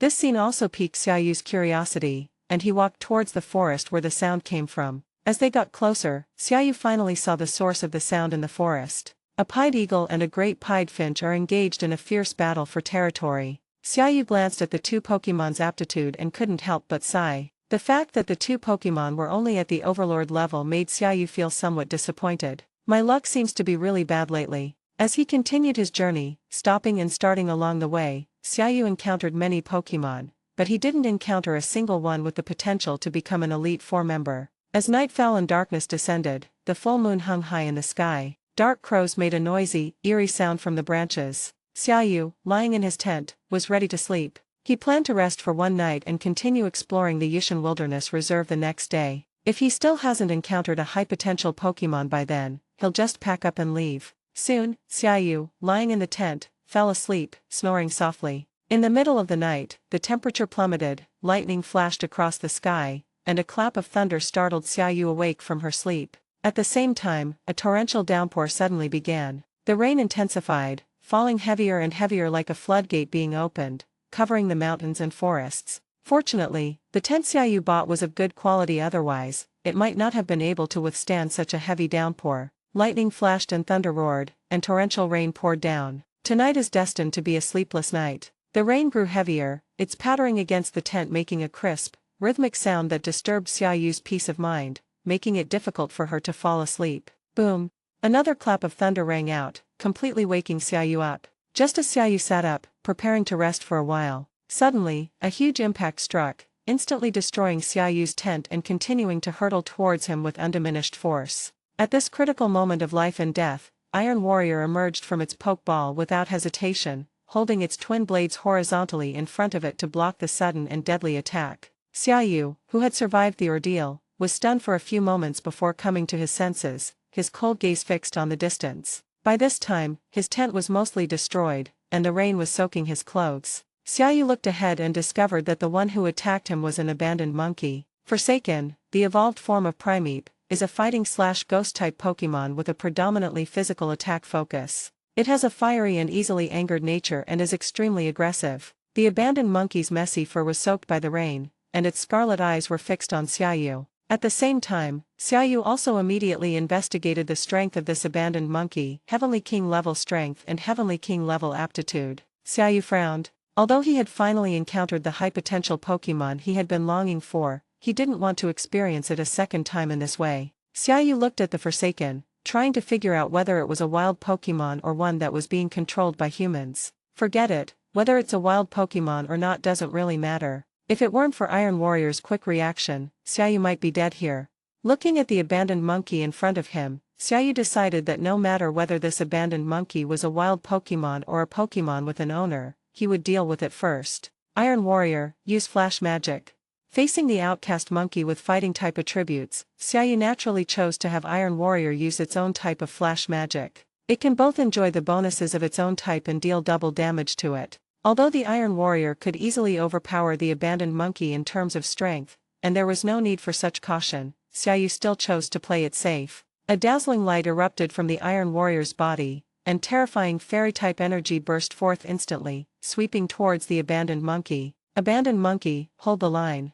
A voice came from the darkness. Xiaoyu looked up and felt that the person in front of him looked somewhat familiar. Miyano Ranjin. Xiaoyu frowned, recognizing the woman at a glance. Gongyi Ranjin was the Japanese woman who had long been by Sushio's side. A champion-level trainer, especially skilled with ghost-type Pokemon. Her ace Pokemon is a giant Chandelure, and she also has a shiny Aegislash. When did she get a Forsaken? As Xiaoyu pondered, the fairy-type energy erupting from the Iron Warrior surged forth like a torrent, engulfing the abandoned monkey entirely. Even though the abandoned monkey had already activated its guard skill, the protection from the light shield was useless. A crisp, glass-like sound rang out. The light shield didn't even last a second before being destroyed by the magical flash. At the same time, the remaining force struck the abandoned monkey directly, severely injuring it. Iron Warrior, unleash your full power of magic radiance. Xiaoyu had no intention of giving the abandoned monkey any chance to catch its breath. As the fairy-type energy around the Iron Warrior intensified once more, a voice rang out from the darkness, "Stop it, Metagross." Roar. A mechanical metallic sound rang out. Its azure body and streamlined metallic appearance were eye-catching, and the X-shaped silver metal on its face was even more domineering. Metagross's massive and heavy body tore through the night, appearing in front of abandoned monkey and using its metallic body to shield abandoned monkey from the magical flash. At the same time, in the darkness, a man in his 50s wearing a raincoat appeared in front of Xiaoyu. Boom! Lightning falls. Using the flash of lightning, Xiaoyu was able to see the face of the person in front of him clearly. He was deeply shaken. Even though this was their first meeting, Xiaoyu had already seen countless photos and videos of this person. This man has many titles, such as the most terrifying criminal and the bloodthirsty executioner, but his greatest identity is that of Kong Yunyi, the founder and president of the Dawn Society. Kong Yunyi is an extremely elegant name, and he himself has a scholarly air about him. He is refined and gentle, wears black-rimmed glasses, and looks elegant and easygoing. It is hard to associate him with the president of the Dawn Society. At the same time, Kong Yunyi was indeed a scholar, a top student who graduated with a doctorate from the Imperial University of Peking. As for why he ultimately chose this path, no one knows. Page 215. Chapter 341 Kong Yunyi and Xiaoyu. The heavy rain lashed against Kong Yunyi's raincoat, making a crisp sound. Kong Yunyi's gaze fell on Xiaoyu, scrutinizing him closely. His eyes were deep, yet also carried a hint of terror and coldness, as if he possessed the ability to see through people's hearts. Xiaoyu felt a chill run down his spine. Xiaoyu, hello. Kong Yunyi's voice was gentle, giving people a feeling of being bathed in a spring breeze. His lips curled up slightly, revealing a deceptive smile. Anyone unfamiliar with him would be completely fooled by his approachable demeanor. Kong Yunyi. Xiaoyu looked at Kong Yunyi cautiously and warily, her eyes filled with undisguised vigilance. He had heard Xiao Wanyu mention Kong Yunyi's name before. In Xiao Wanyu's words, although Kong Yunyi is only ranked 10th in the Divine Coffin, his true strength is actually very strong. It's important to know that the rankings within the Divine Coffin are almost entirely tied to strength. For example, Divine Coffin 12 Frost is ranked at the bottom among the official members of the Divine Coffin, and his strength is even inferior to some reserve members who do not have divine beasts. However, a few members of the Divine Coffin did not care about the rankings, such as Kong Yunyi, who was an exception. It is said that Kong Yunyi initially served as a reserve member of the Divine Coffin 3. At that time, Kong Yunyi already had the strength to rival the official members of the last Divine Coffin. Now that he has become a full member, he should be even stronger, and he even got the ranking of Divine Coffin 6 at the beginning. Logically, Kong Yunyi's strength should have continued to improve over time. While he may not be aiming for the top 5, he certainly has the strength to be in the top 8. However, Kong Yunyi doesn't care about the ranking at all and has taken the initiative to lower his ranking from the initial Shengguan 6 to the current Shengguan 10. Although Kong Yunyi's ranking in the Divine Coffin is not high, his strength is definitely not weak. Xiao Wanyu also said that with her current strength, even if Cresselia reached the champion level, she would definitely not be a match for Kong Yunyi. Dr. Xia, don't be nervous. Seeing Xiaoyu's tense appearance, Kong Yan smiled gently and waved his hand to signal Xiaoyu to relax. I came here on behalf of Shengguan 3 to see you. I just asked Gongyi to give you a heads up. President Kong, I'm finding your greeting a bit too much to handle, Xiaoyu said coldly. Who would come in and immediately try to kill him? If it weren't for the Iron Warrior's intervention, Xiaoyu would be lying here right now. Dr. Xia is too modest. Aren't you standing here perfectly fine, without a scratch? Kong Yan said with a smile. I only asked Miyano to help because I heard you defeated Ice in a head-on battle and wanted to see your strength. If I really wanted to deal with you, it wouldn't be Miyano's turn. Kong Yan said casually, by the way, I've heard that you have a Pokémon with extremely strong champion-level strength that can suppress Ice's Articuno in a head-on battle. Today I finally have the honor of witnessing it. What's the name of the Pokémon next to you? Is it Iron Warrior? It looks a bit like Gardevoir and Gallade. Hearing Kong Yunyi's words, Xiaoyu frowned and immediately changed the subject. He didn't want to talk about Iron Warriors with Kong Yunyi. President Kong, just say what you need to say. Let's skip the idle talk. Alright, let's get straight to the point. I'm here on two fronts. First, to invite you to join us on behalf of the Divine Coffin, and second, to invite you to join the Dawn Society. Kong Yunyi's gaze was fixed on Xiaoyu, making it impossible to guess his true thoughts. Inviting you to join the Divine Coffin is an official matter, while inviting you to join the Dawn Society is my personal matter, Kong Yunyi said without pausing. You should know that my son, Kong Yuxuan, died unexpectedly not long ago, and he also had a conflict with the association. Because of this, that old Duan guy has been causing me trouble lately, without even realizing he's being used as a pawn. Although a patrol team leader died in the association, I also lost a son. Logically, I should be the one causing trouble for the association, but he's been relentlessly pursuing me. At this point, Kong Yan seemed to realize that the topic had strayed a bit. Sorry, we've gone a bit off track. Let's get back to business. Because of my son's death, the position of reserve officer in Divine Coffin 10 is now vacant. Fortunately, many people in Divine Coffin value your potential and have specifically asked me to invite you to join. When talking about the death of his son Kong Yuxuan, Kong Yan's face remained completely expressionless, as if the person who died was someone completely unrelated to him. Xiaoyu couldn't see any sadness on his face. He was even chatting and laughing with him, which made Xiaoyu frown. Either Kong Yinyi was extremely shrewd and capable of completely concealing his sadness. Either Kong Yinyi lacks empathy, or he genuinely doesn't care about his son's death, and even the death of a close relative can't cause him to have the slightest emotional fluctuation. Regardless of the possibility, Xiaoyu felt a sense of fear towards Kong Yinyi. Xiaoyu, at least, could never do such a casual way of sharing his son's death with others and inviting others to take his son's place. Now that we've finished discussing official business, let's talk about personal matters. Kong Yan looked at Xiaoyu with a smile and continued, as long as you agree to join the Dawn Society, I guarantee you that once you join, you will be the vice president of the Dawn Society. Apart from me, you will be the person in charge of the Dawn Society. Moreover, I rarely interfere in affairs, so once you come, you will be in charge of all matters, big and small, in the Dawn Society.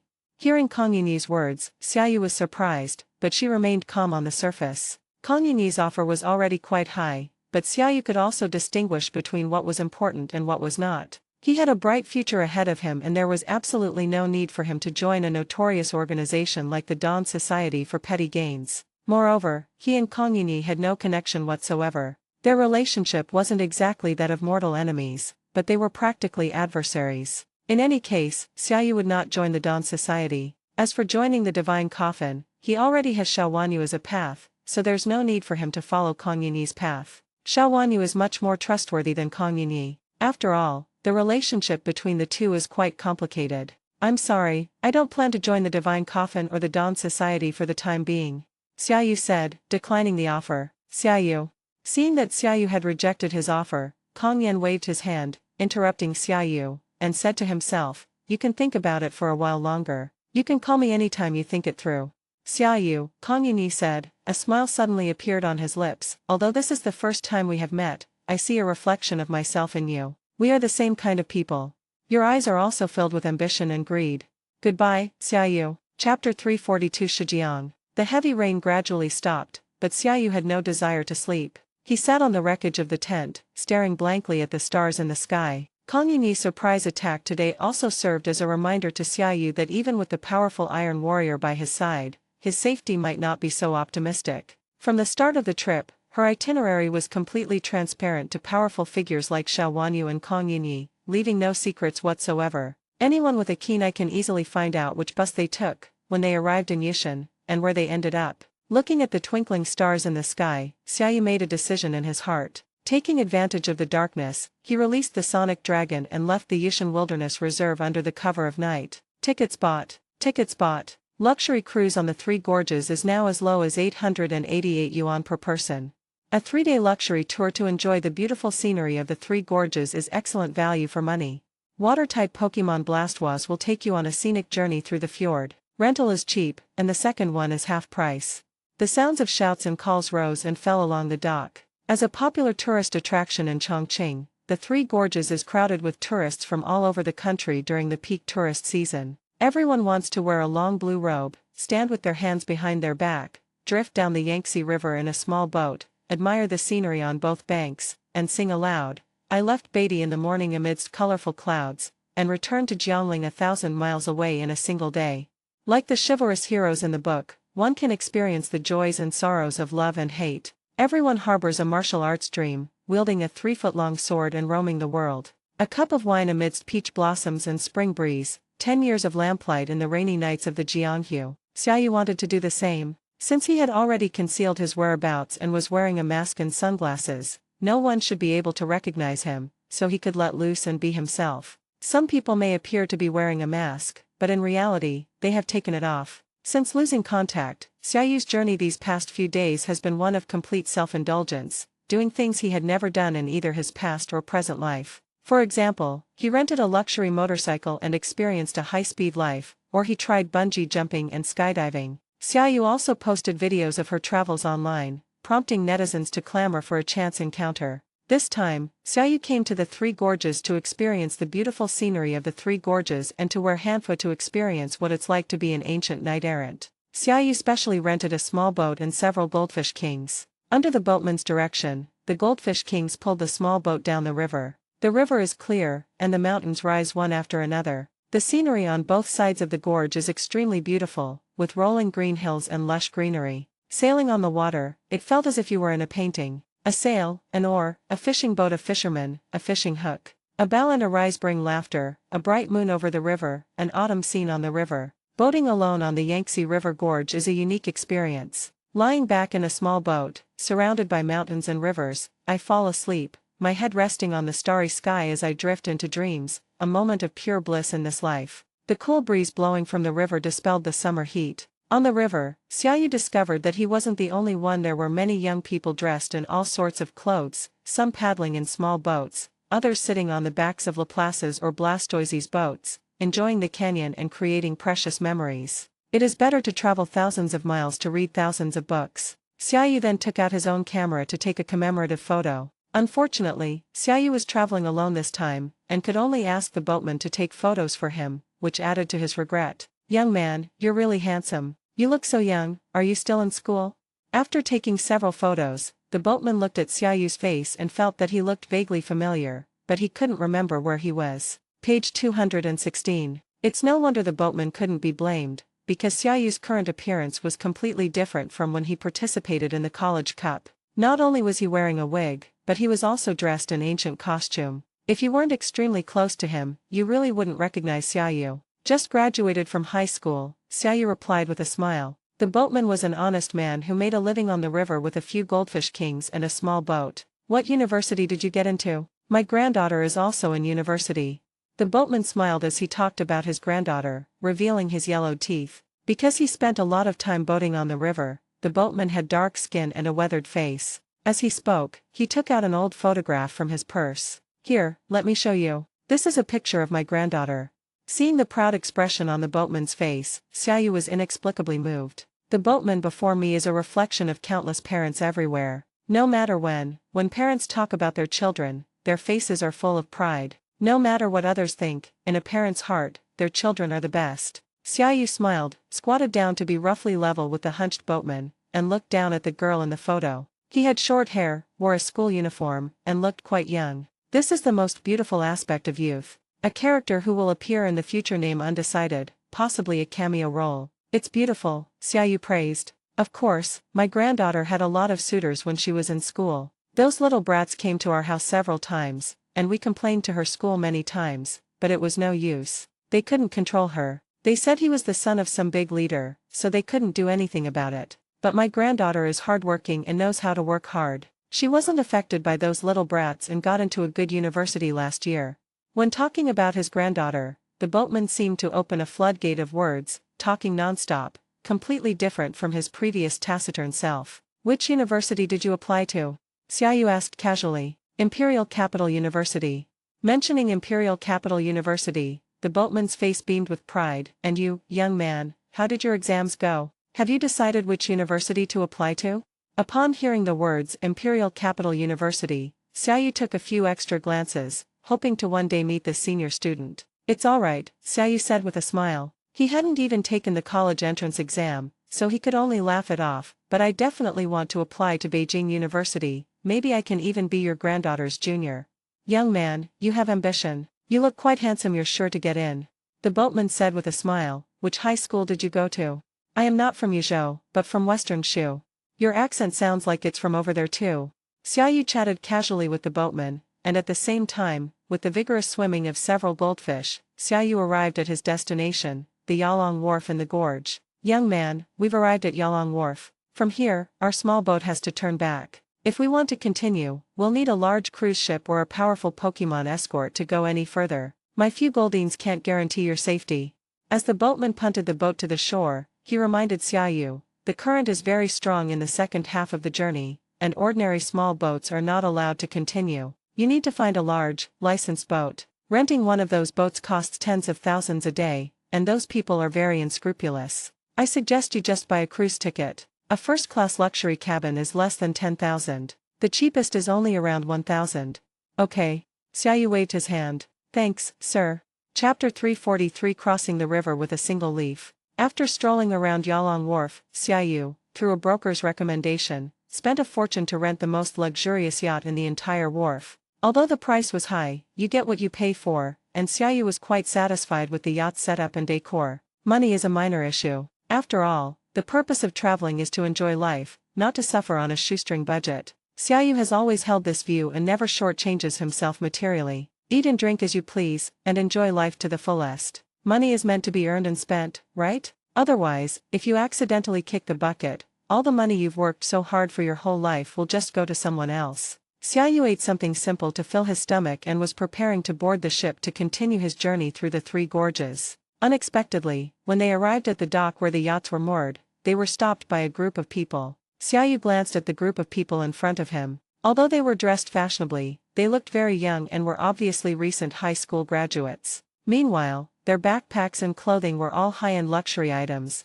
and the poke balls hanging from their waists were almost all deluxe poke balls. It seems that the families in front of us are all quite well off. Handsome, can I trouble you with something? A boy stepped out from the crowd. He was about 1.8 meters tall and wearing a t-shirt and shorts. Although he was tall, he still had the boyishness of a student. Go ahead, Xiaoyu said, sizing up the group of people in front of him and secretly guessing their intentions. We are senior high school students, just finished the college entrance examination, and we came to Chongqing for a graduation trip. There are 9 of us in total, mostly girls, and we would like to rent a nice big boat, but the best boat in the whole dock has already been rented by you, so we would like to trouble you with something. The high school student was not shy at all and said to Xiaoyu, we'll rent you a smaller boat, and we'll cover the cost. You can rent the larger boat to us, and we'll cover the cost of that as well. Is that all right? The high school student spoke fluently and clearly, stating his purpose simply and concisely. He was also very considerate in his dealings with people, paying for both ships himself, which was impeccable. However, Xiaoyu is not short of money, and this is not a matter of money. The equipment and condition of other ships are far inferior to this one, and besides, Xiaoyu is not a kind person. Sorry, no need. Xiaoyu waved her hand, refusing the man's offer, which made him look slightly embarrassed. After glancing at Xiaoyu, he could only walk back to the crowd dejectedly. So, did he agree?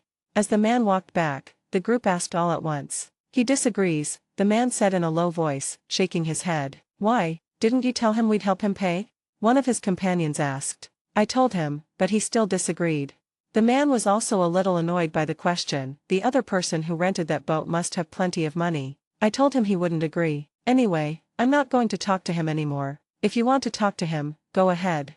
The group of 9 ended up having to rent a slightly worse boat. Xiaoyu stood on the deck, gazing at the green mountains on both sides of the river. The large ship below was drifting downstream with the turbulent river. Compared to the first half of the journey, the second half of the journey was much less crowded. Apart from a few trainers traveling in 2s and 3s with water-type Pokémon, almost all the other vessels on the river, which is several tens of meters wide, are large boats like Xiaoyu's. In addition, Xiaoyu even saw 2 bamboo rafts floating on the turbulent river, which shows that he was both skilled and daring. Why don't you use a bamboo pole and a leaf to cross the river? On the 2 bamboo rafts, besides the trainer sitting at the stern, there was only one Lucario standing on them, facing each other. Judging from the situation, the people on the 2 bamboo rafts seemed to be about to fight. However, the more Xiaoyu looked, the more familiar the 2 people on the bamboo raft seemed. Especially after scanning the strength of the 2 Lucarios with the system, Xiaoyu was completely astonished. Champion-level Lucario. Champion-level Lucario.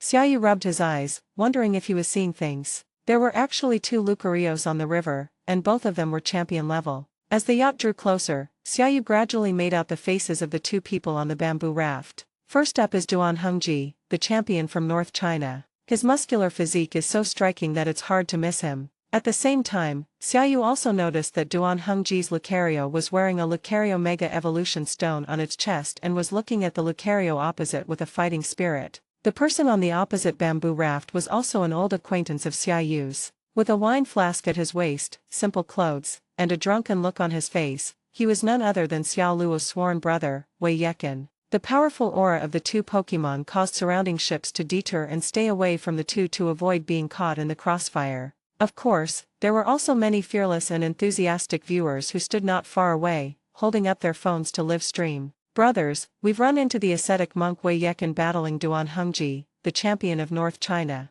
A battle between champion-level powerhouses is not to be missed. Tune into this live stream to watch the championship battle and witness who is the strongest Lucario. One streamer also seized the opportunity, picked up his phone, and started a live stream. Brothers, can't you see? This distance is already very close. In a battle between champion-level powerhouses, I dare not stay this close for too long. It's too dangerous. If any skill goes awry, I'll be dead here today. However, as long as the live stream gets over 1 million likes, the streamer will keep pushing forward no matter what. Accompanied by the male anchor's impassioned voice, the number of likes quickly surpassed 1 million. Brothers, you guys are awesome. Since you guys are so great, the streamer will naturally keep his promise and do what he said he would do. Let's move on. Master, set sail. Thank you so much for the spaceship, big brother. Since you're so generous, I'll go all out today and go even further so you can see it even better. Master, look ahead. Young Master Lu, we can't keep going. It's too dangerous, people will die if we keep going. So what if someone dies? To let the brothers and family in the live stream watch a high-definition battle. So what if someone dies? Set sail. With the roar of the engine, the boat moved forward again, coming very close to the 2 bamboo rafts. Xiaoyu naturally didn't see the live broadcast. His attention was focused on the battle on the river. The auras of the 2 Lucarios gradually increased, and at the moment they reached their peak, the 2 Lucarios almost simultaneously leaped up from the raft onto the water and threw punches. Xiaoyu was dumbfounded. The 2 Lucarios were standing completely on the water's surface, attacking relentlessly. Chapter 340 for the strongest champion. Straight punch, block. Page 217. Front kick, leg interception. The fight between the 2 Lucarios was just like the martial arts movies or free fighting movies that Xiaoyu had seen, except that the 2 Lucarios were faster and stronger. All that could be heard was the sound of fists colliding, and the impact of bodies sending up shockwaves. Both sides countered each other's moves, showing no clear winner. Wei Yekin remained relaxed on the bamboo raft, while Duan Hengji sat cross-legged on the raft. Is this what a champion-level Pokémon battle is like? It looks like a performance, with you taking turns making moves. To be honest, WWE's performances are more entertaining than theirs. Are these 2 imposters hired by the streamer? This is the commotion for a champion-level Pokémon battle. Not only were the viewers curious, but Xiaoyu also found it strange. Both Pokémon were clearly champion level, but the battle was surprisingly low-key. If it were Xiaoyu's Iron Warrior, under a full-force attack, he could, if not completely stop the flow of a river, certainly cleave the surface of water in an instant. The battle between these 2 Lucarios was a mere skirmish, barely causing a ripple. Just as Xiaoyu was still wondering, the situation on the river had changed in an instant. Duan Hengji's Lucario suddenly launched a fierce attack, unleashing a barrage of punches and kicks that rained down on Wei Yekin's Lucario like a storm. Persistence pays off. Finally, under Duan Hengji's Lucario's relentless barrage of attacks, a breach was successfully torn in the defenses, revealing a weakness in the enemy's defenses. You've lost.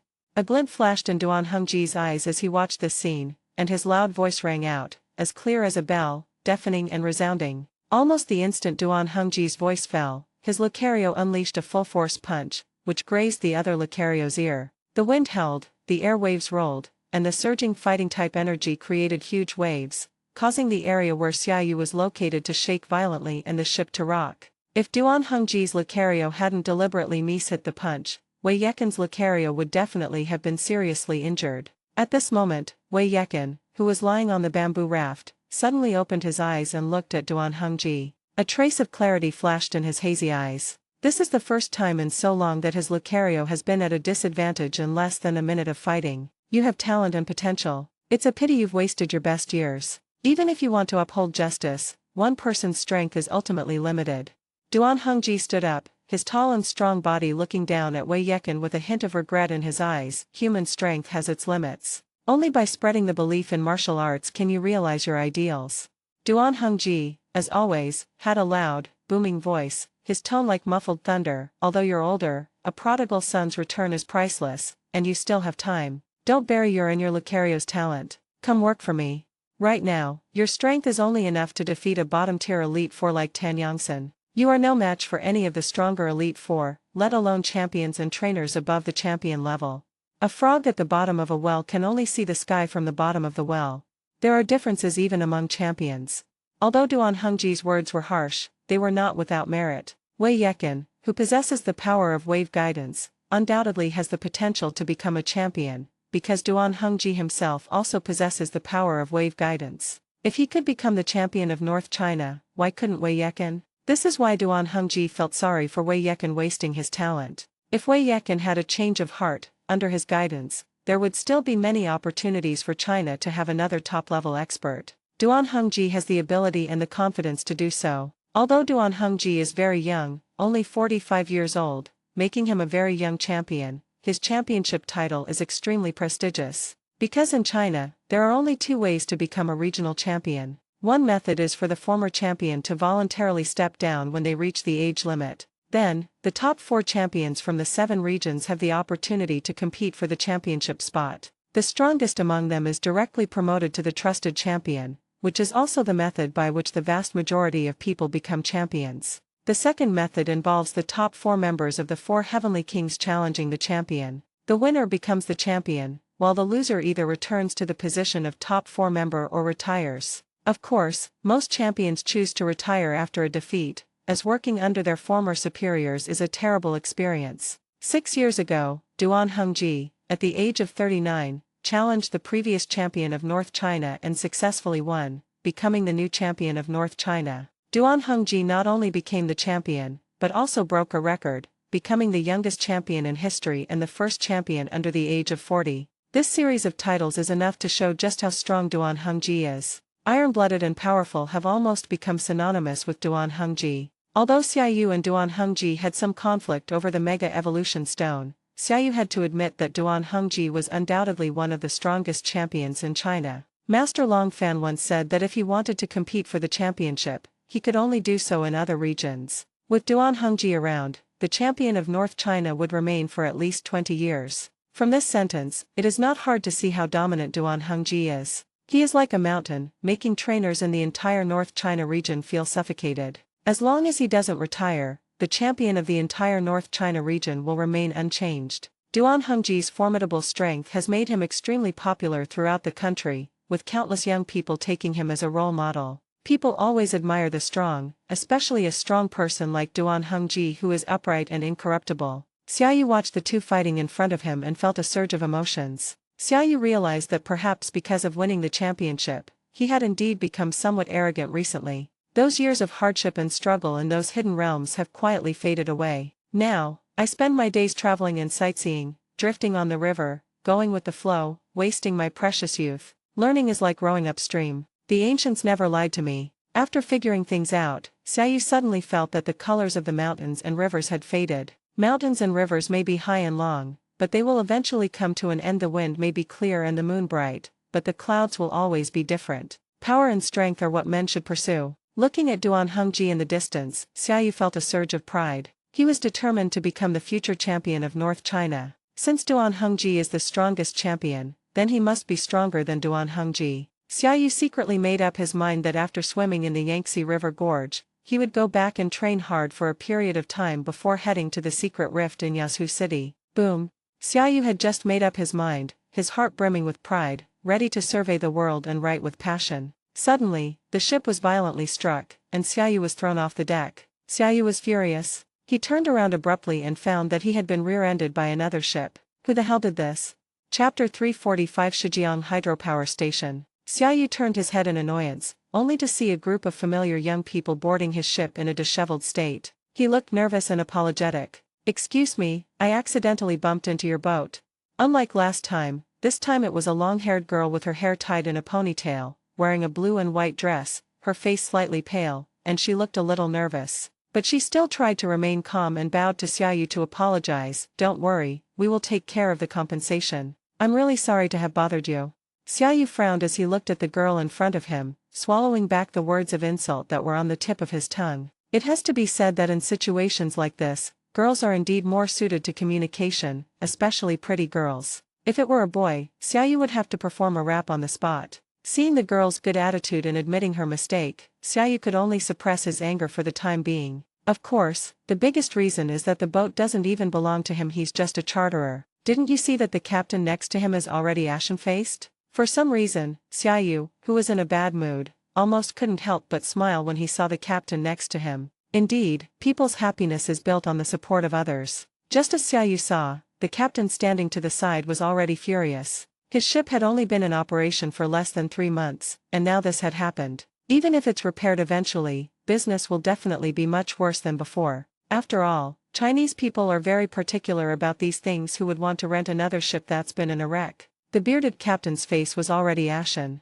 If it weren't for the fact that these people were all rich and powerful, dressed in designer clothes, and had luxury balls on their waists, he would have already started cursing. He suppressed his anger and lowered his voice. I won't make things difficult for you, young lady. After all, it wasn't you who were driving the boat. Go and call Lure over, let's see how he was driving the boat. Brother Liao, I wasn't the one driving the boat. The boatman from the other boat had already come forward with a bitter look on his face. He pointed to a boy next to him and said he had learned how to drive a boat and wanted to experience it himself. I couldn't persuade him otherwise. The boy Lure pointed at was the same boy who had come to discuss renting the boat at the beginning. Now, his face was deathly pale with fright, and he was rambling incoherently, constantly shifting blame. I was driving just fine, I don't know how it suddenly crashed into me. It's really not my fault. I'll pay for it. Compensate? Brother Liao laughed angrily. Fine, then let's go through the procedures and let the insurance company assess the damage. We'll pay whatever amount is due, so you won't accuse me of extortion. But the lost wages and depreciation costs are all due. I have to make this clear from the start. If my boat has an accident, it will be difficult for me to do business again. You have to compensate me for that too. How is that possible? The boy exclaimed. According to you, does that mean I'll have to take care of your ship for the rest of my life? And your ship is perfectly fine, it's still sailing just fine, isn't it? If there's an accident, repairs and maintenance are necessary. I didn't cheat you out of a single penny of these expenses, it's the rule. You can ask Lure if you don't believe me.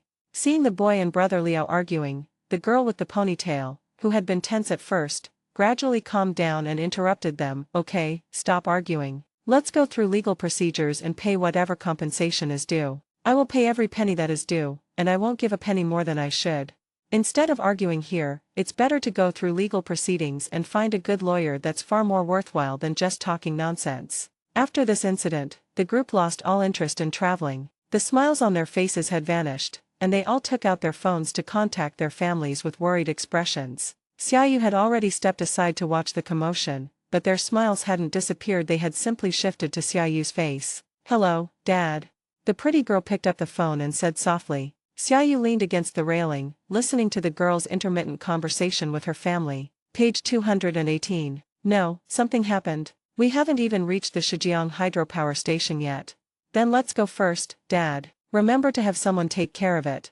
Shijiang hydropower station? As the sea breeze blew, Xiaoyu suddenly came to her senses. It turned out that the children's destination was the Shijiang hydropower station. As the world's largest hydroelectric power station and clean energy production base, the Shijiang hydropower station is home to a large number of electric-type Pokémon. Influenced by the power station, these electric-type Pokémon have extremely high aptitude, comparable to, or even slightly superior to, Pokémon in the electric-type secret realm. Therefore, many Pokémon experts regard the Shijiang hydropower station as a man-made secret realm. The Shijiang hydropower station is an electric-type secret realm that China built at great expense. It's not a secret realm, but it's even better than one. Every year, countless people come here to catch electric-type Pokémon, but the Shijiang hydropower station has strict restrictions on the number of people entering and leaving the station. Not only are high maintenance fees and entry fees required for personnel entering the hydropower station, but in order to ensure the safety of the Shijiang hydropower station and prevent malicious individuals from deliberately sabotaging it, the social connections of personnel entering the hydropower station will also be strictly investigated. The other's words also brought Xiaoyu to his senses. Wasn't he still missing an electric-type Pokémon? Why hadn't he thought of the Shijiang hydroelectric power station? He had been focusing solely on the secret realm and the wild area. Xiaoyu took out Xiaowanyu's satellite phone, intending to call his grandfather to ask about the quota for the Shijiang hydropower station. Suddenly, his hand paused while dialing. He frowned and thought for a moment, then decided to call Xiaowanyu first to tell her about capturing Laplace. Xiaoyu plans to visit the Shijiang hydropower station and then fly directly to Yasuo. He'll tell Xiaowanyu 2 or 3 days in advance and ask her about the quota for the Shijiang hydropower station. It was afternoon, but Xiaowanyu was very busy, holding a meeting at the company to handle some matters. The jarring ring of the phone interrupted Xiaowanyu's speech. She frowned slightly, picked up her phone, glanced at the caller ID, smiled, and then became serious. We've covered most of the important matters. Youngsuan, you can handle the details. I'm going to take this call. Hello. Xiaowanyu walked to her office, closed the door, and began to speak. King Xiao. This was the first time Xiaoyu had called Xiaowanyu in a long time. Xiaoyu, what's wrong? Tell me. The two remained as distant as ever. I plan to head directly to Yasu City in 3 days. When can you come? Xiaoyu asked. His plan was to go to the Canyon Hydroelectric Power Station today and spend 2 to 3 days catching an electric-type Pokémon. After that, he would head directly to the water-type secret realm in Yasu City. 3 days later. I understand. I will go directly to Yasu City then. We'll contact each other then. After finishing the business, Xiaowanyu asked, how was your trip these past few days? I saw the videos you posted on Douyin, and you seem to be having a great time. It's alright, Xiaoyu replied. I'm in Shijiang now, and I plan to go to the Shijiang Hydropower Station this afternoon. I want to ask about the quota for the Shijiang Hydropower Station, as I'd like to catch an electric-type Pokémon. Shijiang Hydropower Station? What are you doing there? Xiaowanyu said, then thought for a moment and said, visits to the Shijiang Hydropower Station are very precious. There are only so many each year, and unlike the secret realm, the Shijiang Hydropower Station is not open to the public. Generally, you need to make a reservation in advance. I can help you get a spot, but I don't recommend that you do it. It might be difficult for others to get in, but it's very simple for you. Just call the head of the Shijiang Hydropower Station as Dr. Xia and say that you want to visit the Shijiang Hydropower Station and catch an electric-type Pokémon. They will definitely not and dare not stop you, but you'd better tell them in advance and give them some time to prepare. Let me try. Chapter 346 Choosing an Electric-type Pokémon. It has to be said that money and power are truly wonderful things. Xiaoyu witnessed firsthand how Captain Liao, who had just been so aggressive, underwent a dramatic change in attitude towards the group of young people after respectfully answering a few phone calls. Not only did they not mention compensation at all, they even offered to send the group of young people to the Shijiang Hydropower Station, shamelessly smiling ingratiatingly. Judging from his attentive attitude, Xiaoyu suspected that if he hadn't also been heading to the Shijiang Hydropower Station, the man would have probably kicked him off the ship. Sometimes the world is just that amazing. Many people rack their brains and struggle to solve problems, while others can easily solve them with just one phone call. Seeing that the matter was resolved, the group of young people returned to their initial relaxed atmosphere and became excited, completely disregarding Xiaoyu's feelings, and enjoyed a meal on the luxury yacht. If you ask me, we should have rented this boat in the first place. It would have been solved with just one phone call. Instead, we made it so complicated, and now this whole mess has happened. It's all Amoyen's fault for not doing things right. I always said we should have let Xiaosu handle it back then. I shouldn't have been so polite to him back then. I should have just called someone for help. Damn it. Jiang Moyun was the young man who had spoken with Xiaoyu at the beginning. Listening to his companion's encouragement, he became angrier and couldn't help but mutter under his breath, I got scolded by my dad because of this. Say less. Xiaoyu didn't hear the group's discussion. He wasn't familiar with them and had already returned to his room. He then asked someone to contact the head of the Shijiang Hydropower Station and informed him that he planned to visit the station the next day. The other party was very friendly, warmly welcoming Xiaoyu's arrival and immediately setting up preparations for the reception the following day after agreeing on a time. We warmly welcome Dr. Xiaoyu to the Shijiang Hydropower Station for inspection and exchange. The huge banner and the impressive display of force left the group looking on with astonishment. Xiaoyu? Is he coming here today? He's my idol, we've hit the jackpot. Where is he? Let's hurry inside, maybe we'll run into Xiaoyu. Xiaoyu listened to the chatter of the young people beside him, remained silent, and waited quietly for them to leave before he silently took off his mask and walked into the Shijiang Hydropower Station. Hello, Dr. Xia. As soon as Xiaoyu approached, several leaders wearing executive jackets came up to greet him. I am Lin Tai, the chairman of Shijiang Group and the person in charge of the Shijiang Hydropower Station. Hello, sorry to bother you. Xiaoyu greeted everyone in front of him with a smile. It is an honor for us to have Dr. Xia visit our Shijiang Hydropower Station. Come, let me show you around. Following behind Lin Tai, Xiaoyu first toured the Shijiang Hydropower Station. To be honest, Xiaoyu wasn't really interested in visiting the Shijiang Hydropower Station. What interested him was the electric-type Pokémon in the Shijiang Hydropower Station's breeding house, but that was a necessary part of the visit. The Shijiang Hydropower Station covers a vast area. After touring around it, it was already lunchtime. Lin Tai had already prepared lunch and said to Xiaoyu, Dr. Xia, have lunch first. This afternoon, go to the breeding center and choose an electric-type Pokémon. The Pokémon produced in our breeding center are generally not open to outsiders, but only to internal staff and cadres. If you want to come to the breeding center to choose an electric-type Pokémon, you need to make an appointment at least 6 months in advance. But for you, we had an emergency meeting last night and agreed to make an exception for the professor. I also specifically reported this to Lu Guanzhen, and he has already agreed. Thank you for your help.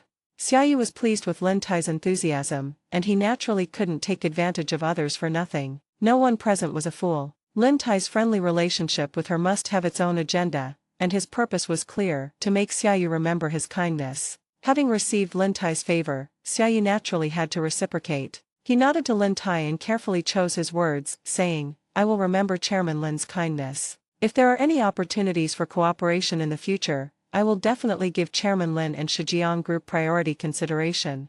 Hearing Xiaoyu's words, Lin Tai also showed a satisfied smile, especially since Xiaoyu put his name before Shijiang Group, which was obviously to express his gratitude. Come on, let's eat. It must be said that Lin Tai put a lot of thought into receiving Xiaoyu, especially the reception staff who accompanied him on the tour, who were extremely good-looking and had great figures. After the meal, Xiaoyu was slightly tipsy from everyone's urging to drink. Seeing that Xiaoyu couldn't hold his liquor, Lin Tai and the others didn't continue to persuade him, since Xiaoyu still had to choose a Pokémon egg that afternoon and couldn't let it interfere with important matters. After a short nap, Xiaoyu felt much better and, accompanied by the reception staff, arrived at the Shijiang Group's breeding house, which, though called a breeding house, was more like a park. Dr. Xia, this is our Shijiang Group's breeding facility. It mainly serves the group's employees, but also provides breeding and raising services to the public. The Pokémon fostered here are mainly electric-type Pokémon. Because of the proximity to the Shijiang hydropower station, there is plenty of electricity, making it the best place for electric-type Pokémon to live. Besides choosing Pokémon in the breeding center, you can also go to the nearby wild to catch Pokémon. There are a lot of electric-type Pokémon living in the wild, but the further away from the hydroelectric power station you are, the worse their aptitude will be. Accompanied by the reception staff, Xiaoyu entered the breeding house and looked up to see herds of sheep, as well as velvety sheep and electric dragons. The electric dragon family lives here, and they are also our signature electric-type Pokémon. Xiaoyu's gaze swept across the group of electric dragons in front of him. He found that the electric-type Pokémon here had really high potential. With just a glance, Xiaoyu found 3 gym leader-level Mariup and 1 near-elite 4-level Godel. Does Dr. Xia have any favorites? Let's go check out the next place. Xiaoyu walked expressionlessly toward the next place. Do you like any of the Pikachu here? As Xiaoyu walked along, he moved with incredible speed, silently memorizing any Pokémon with champion-level potential and skipping over any Pokémon without it. His special forces-like tour style was tough on the reception staff, who were wearing high heels and black stockings. After walking for so long, their feet were already sore. Of course, the games were also quite good. After visiting only half of the area, Xiaoyu had already seen 3 Pokémon with champion-level potential. He couldn't help but sigh that the Shijiang hydropower station had a huge impact on electric-type Pokémon. These 3 Pokémon with champion-level potential are Lizard, Mamoswine, and Electabuzz. Although Xiaoyu doesn't need these 3 Pokémon, he plans to buy them all if he can afford them. If he doesn't use them himself, he can give them to his family. With 3 Elite 4-level Pokémon, he could easily create an electric-type Elite 4-level trainer. The abundant harvest also convinced Xiaoyu that he would definitely encounter Pokémon with even higher potential in the later areas. Xiaoyu, increasingly excited by the thought, quickened her pace, completely unaware that the receptionist beside her had darkened even more. She had initially thought it was a golden opportunity, but it turned out to be an exhausting job. Page 219. Chapter 347 Harvest. The remaining areas are occupied by Magneton, Jolteon, Electabuzz, and Vicodownin. Of these Pokémon, Xiaoyu likes them all except Electivire. It's not that Electivire isn't strong, but Xiaoyu prefers the other 3 Pokémon, with Magneton and Vicodownin being his favorites. Magneto's steel and electric attributes are both attributes that Xiaoyu lacks. Similarly, the bug and electric attributes of the Buccaneer bug are also something Xiaoyu lacks. However, both of these Pokémon have a drawback: they both require the Thunder Stone to evolve, which is what annoys Xiaoyu the most. Ordinary Thunder Stones are easy to find, but S-grade Thunder Stones are extremely rare. Although his older brother has one, Xiaoyu would absolutely not touch it. Xiaoyu had thought it over carefully. Even if he really encountered a high-potential Magnemite or a Jawed Goblin,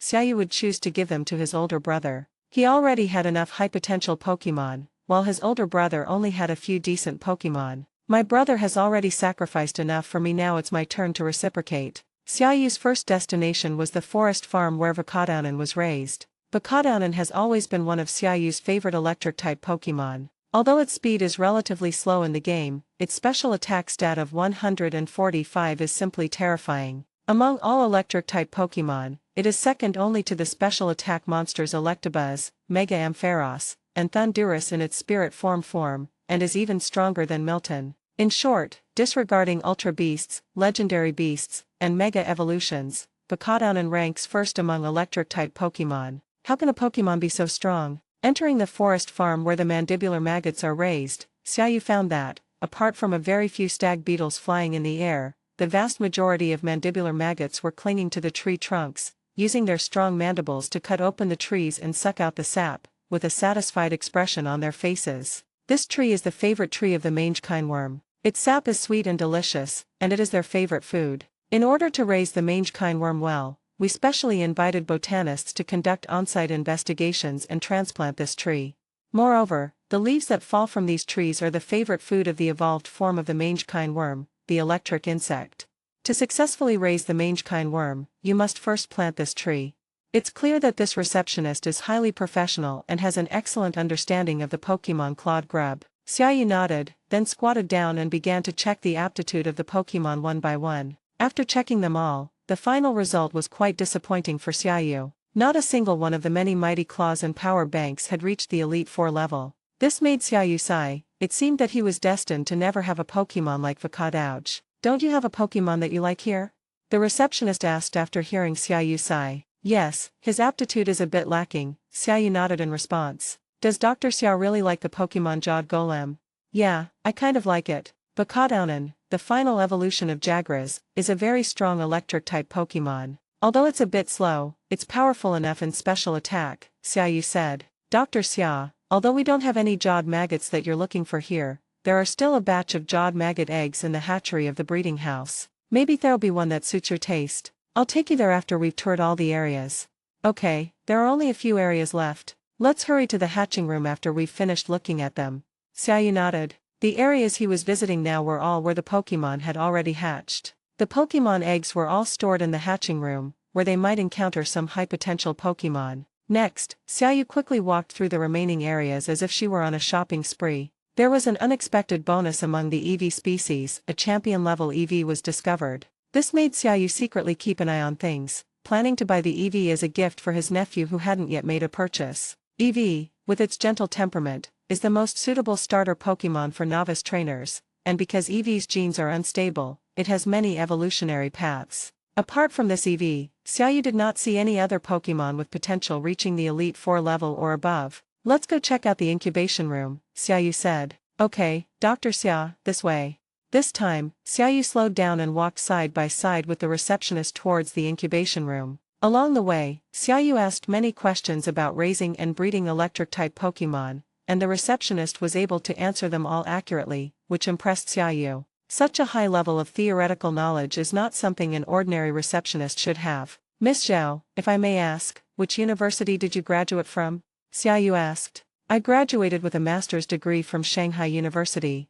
No wonder. If I ever want to open a breeding farm in the future, I will definitely ask for your help. I hope Miss Zhao will not refuse. Dr. Xia, you're joking. I'm an employee of Shijiang Group now. The two chatted as they went, and soon arrived at the incubation room. As soon as Xiaoyu stepped into the incubation room, he saw the group of rich young masters and ladies he had met on the ship earlier, who were examining the elf eggs in the incubation room. This time, Xiaoyu wasn't wearing a mask, and they recognized him at a glance. Amidst whispers, everyone's attention was focused on Xiaoyu. This is Xiaoyu. He's so handsome in person, even more so than in the video. Wait, doesn't that person look like the one we met on the ship? It seems true. So we've been in the same boat as Xiaoyu all along. If I'd known, I would have gone up and asked for his autograph. Xiaoyu ignored the crowd in front of him and began to examine the Pokémon eggs in the incubation room. He looked at them very quickly, glancing at each egg before moving on to the next. However, Xiaoyu paused when he saw a small elf egg. Heaven was on my side, this trip was definitely worthwhile. please wrap this Pokémon egg up for me. Oh, and can I pay to pick out another Pokémon egg? Xiaoyu asked. Of course. According to regulations, all VIPs entering the Shijiang hydropower station for the first time can purchase a spirit egg. This spirit egg is a gift from us, and you can also choose an additional spirit egg. That's good. Xiaoyu nodded in satisfaction. Chapter 348 The Spoils Division Meeting. Rotom, Gender, Female. Attributes, Electric, Ghost. Taging Attribute, Electricity. Qualification, Near Champion Level. Combat Strength, Ordinary Level. Ability, Float. Props, None. Skill, Rotom is a very unique Pokémon. It can combine with different electrical appliances to transform into various forms of Rotom, and its type will change accordingly. Rotom's known forms include Electric/Fire type Heated Rotom, Electric/Water type Cleansing Rotom, Electric/Ice type Frozen Rotom, Electric/Flying type Spinning Rotom, and Electric/Grass type Cutting Rotom. Of these types of rooftops, the most commonly used are the washing rooftop and the heating rooftop, which are commonly referred to as the washing machine and the heating machine. This is because these two forms of Rotom have the best attribute combination. By removing Rotom's electric and water types, it becomes only weak to ground and grass types. Rotom's levitate ability makes it immune to ground type weaknesses, effectively giving it only one grass type weakness. Heated Rotom has 3 weaknesses, 4 times weak to ground and 2 times weak to rock and water. However, due to its floating ability, it is immune to the 4 times ground weakness and only has weaknesses to water and rock. Aside from these 2 types of Rotom, the other types of Rotom are used much less frequently, especially the Spin Rotom, which is almost never used. The flight attribute and the floating characteristic overlap, which is equivalent to wasting one characteristic, so the usage rate is naturally very low. In addition to combining with various electrical appliances and changing its form, Rotom can also combine with various small electrical appliances. For example, Rotom Pokédex, Mobile Phone Rotom, Rotom, Aerial Rotom, and Rotom Bicycle are the forms Rotom takes after infiltrating the motors of Pokédex, mobile phones, computers, drones, and bicycles. Xiaoyu chose Rotom without hesitation because Rotom is a Pokémon that can not only play a role in battles, but also has unparalleled functionality in daily life and research. The others in the incubation room were also surprised that Xiaoyu had chosen a Pokémon egg so quickly, and they all looked up at him. Rotom's elf egg. Xiaoyu seems to have chosen a Rotom egg. Let's hurry up and choose. I really want a Pikachu. Pikachu is so cute. After selecting Rotom's Pokémon egg, Xiaoyu immediately started looking at the other Pokémon eggs. He read all the way to the end and made an unexpected discovery near the end. A Magneton with Elite 4 level potential. So, there are 4 Pokémon with champion level potential and 1 Pokémon with near champion potential in the entire breeding house. Page 220. The quality is really high. However, there were still people watching in front of the elf egg, so Xiaoyu looked back discreetly, not wanting to alert them. Mo Yun, do you want to choose this Magnemite Pokémon egg? Standing in front of the Pokémon egg was Jiang Moyun. He had been standing in front of the Pokémon egg for a long time, but he was still hesitant. His mother was a professional electric-type breeder, and he had also learned some knowledge about Pokémon breeding, including how to identify the quality of Pokémon eggs. He considered himself better than others. After looking around, he found 3 Pokémon with good potential. One was a Volcarona, one was a Mighty Grub, and the other was this Magnemite. He was torn between the 3 elf eggs and couldn't make up his mind. After hesitating for a long time, Jiang Moyun still couldn't make up her mind and decided to go and take a look at the other 2 elf eggs. After careful consideration and observation, we have thoroughly examined the matter. Watching Jiang Moyun leave, Xiaoyu remained expressionless. After 2 minutes, he walked up to the Magnemite's egg. Please wrap up this Pokémon egg for me too. How much? Okay. Xiaoyu's actions immediately attracted the attention of others, especially Jiang Moyun, who was looking at the other Pokémon eggs. After seeing this scene, his face turned ashen. He wanted to say something, but he couldn't find any fault with Xiaoyu's behavior. Please wrap up this Pokémon egg for me too.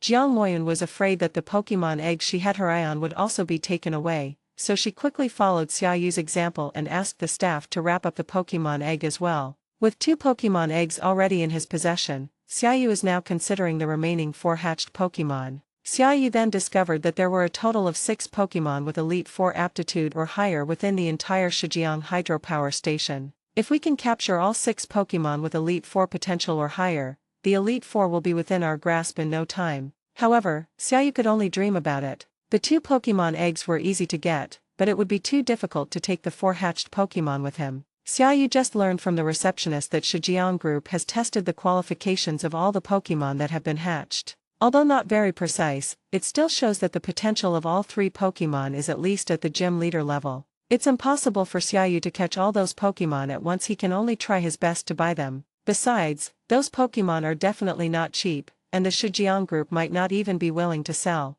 After selecting the Pokémon eggs, Xiaoyu immediately returned to his room, took out his phone, and called his father, asking him to come to the Shijiang Hydropower Station as soon as possible to buy the 4 Pokémon with champion-level potential that had already hatched. At the same time, Xiaoyu also called Xiaowanyu and Longfan, asking them to come and buy a Pokémon. Given Xiaowanyu and Longfan's status and position, the Shijiang Group naturally couldn't refuse. Since these Pokémon with champion-level potential are going to be picked up anyway, it's better to benefit our own people than to let others benefit. The next day, Xiaoyu and Xiaowanyu traveled directly to Yazhu City in her private plane, preparing to capture Gigantamax Lapras. Compared to choosing a Pokémon egg, catching a Gigantamax Lapras is the most important thing. From their experience of entering the rift in the secret realm, it's easy to see just how powerful a Pokémon they were about to face. Xiaoyu, now you can tell me about that secret realm. Xiaowanyu was holding an electric lizard in her arms. This electric lizard was the Pokémon that Xiaowanyu had chosen from the secret realm. Longfan chose the electric baby, and Daddy chose Eevee. Xiaoyu was envious of the remaining little mama fish, but couldn't take it with him. Xiaoyu could only console himself that he still had to leave a good seedling for Shijiang Group. It's better to leave a way out for others in the future. That secret realm is called a secret realm, but it's actually just a narrow passage between secret realms. Xiaoyu looked at Xiaowanyu and said, besides me, no one else knows how to enter the narrow passage between secret realms, and this narrow passage between secret realms is also related to my new experiment.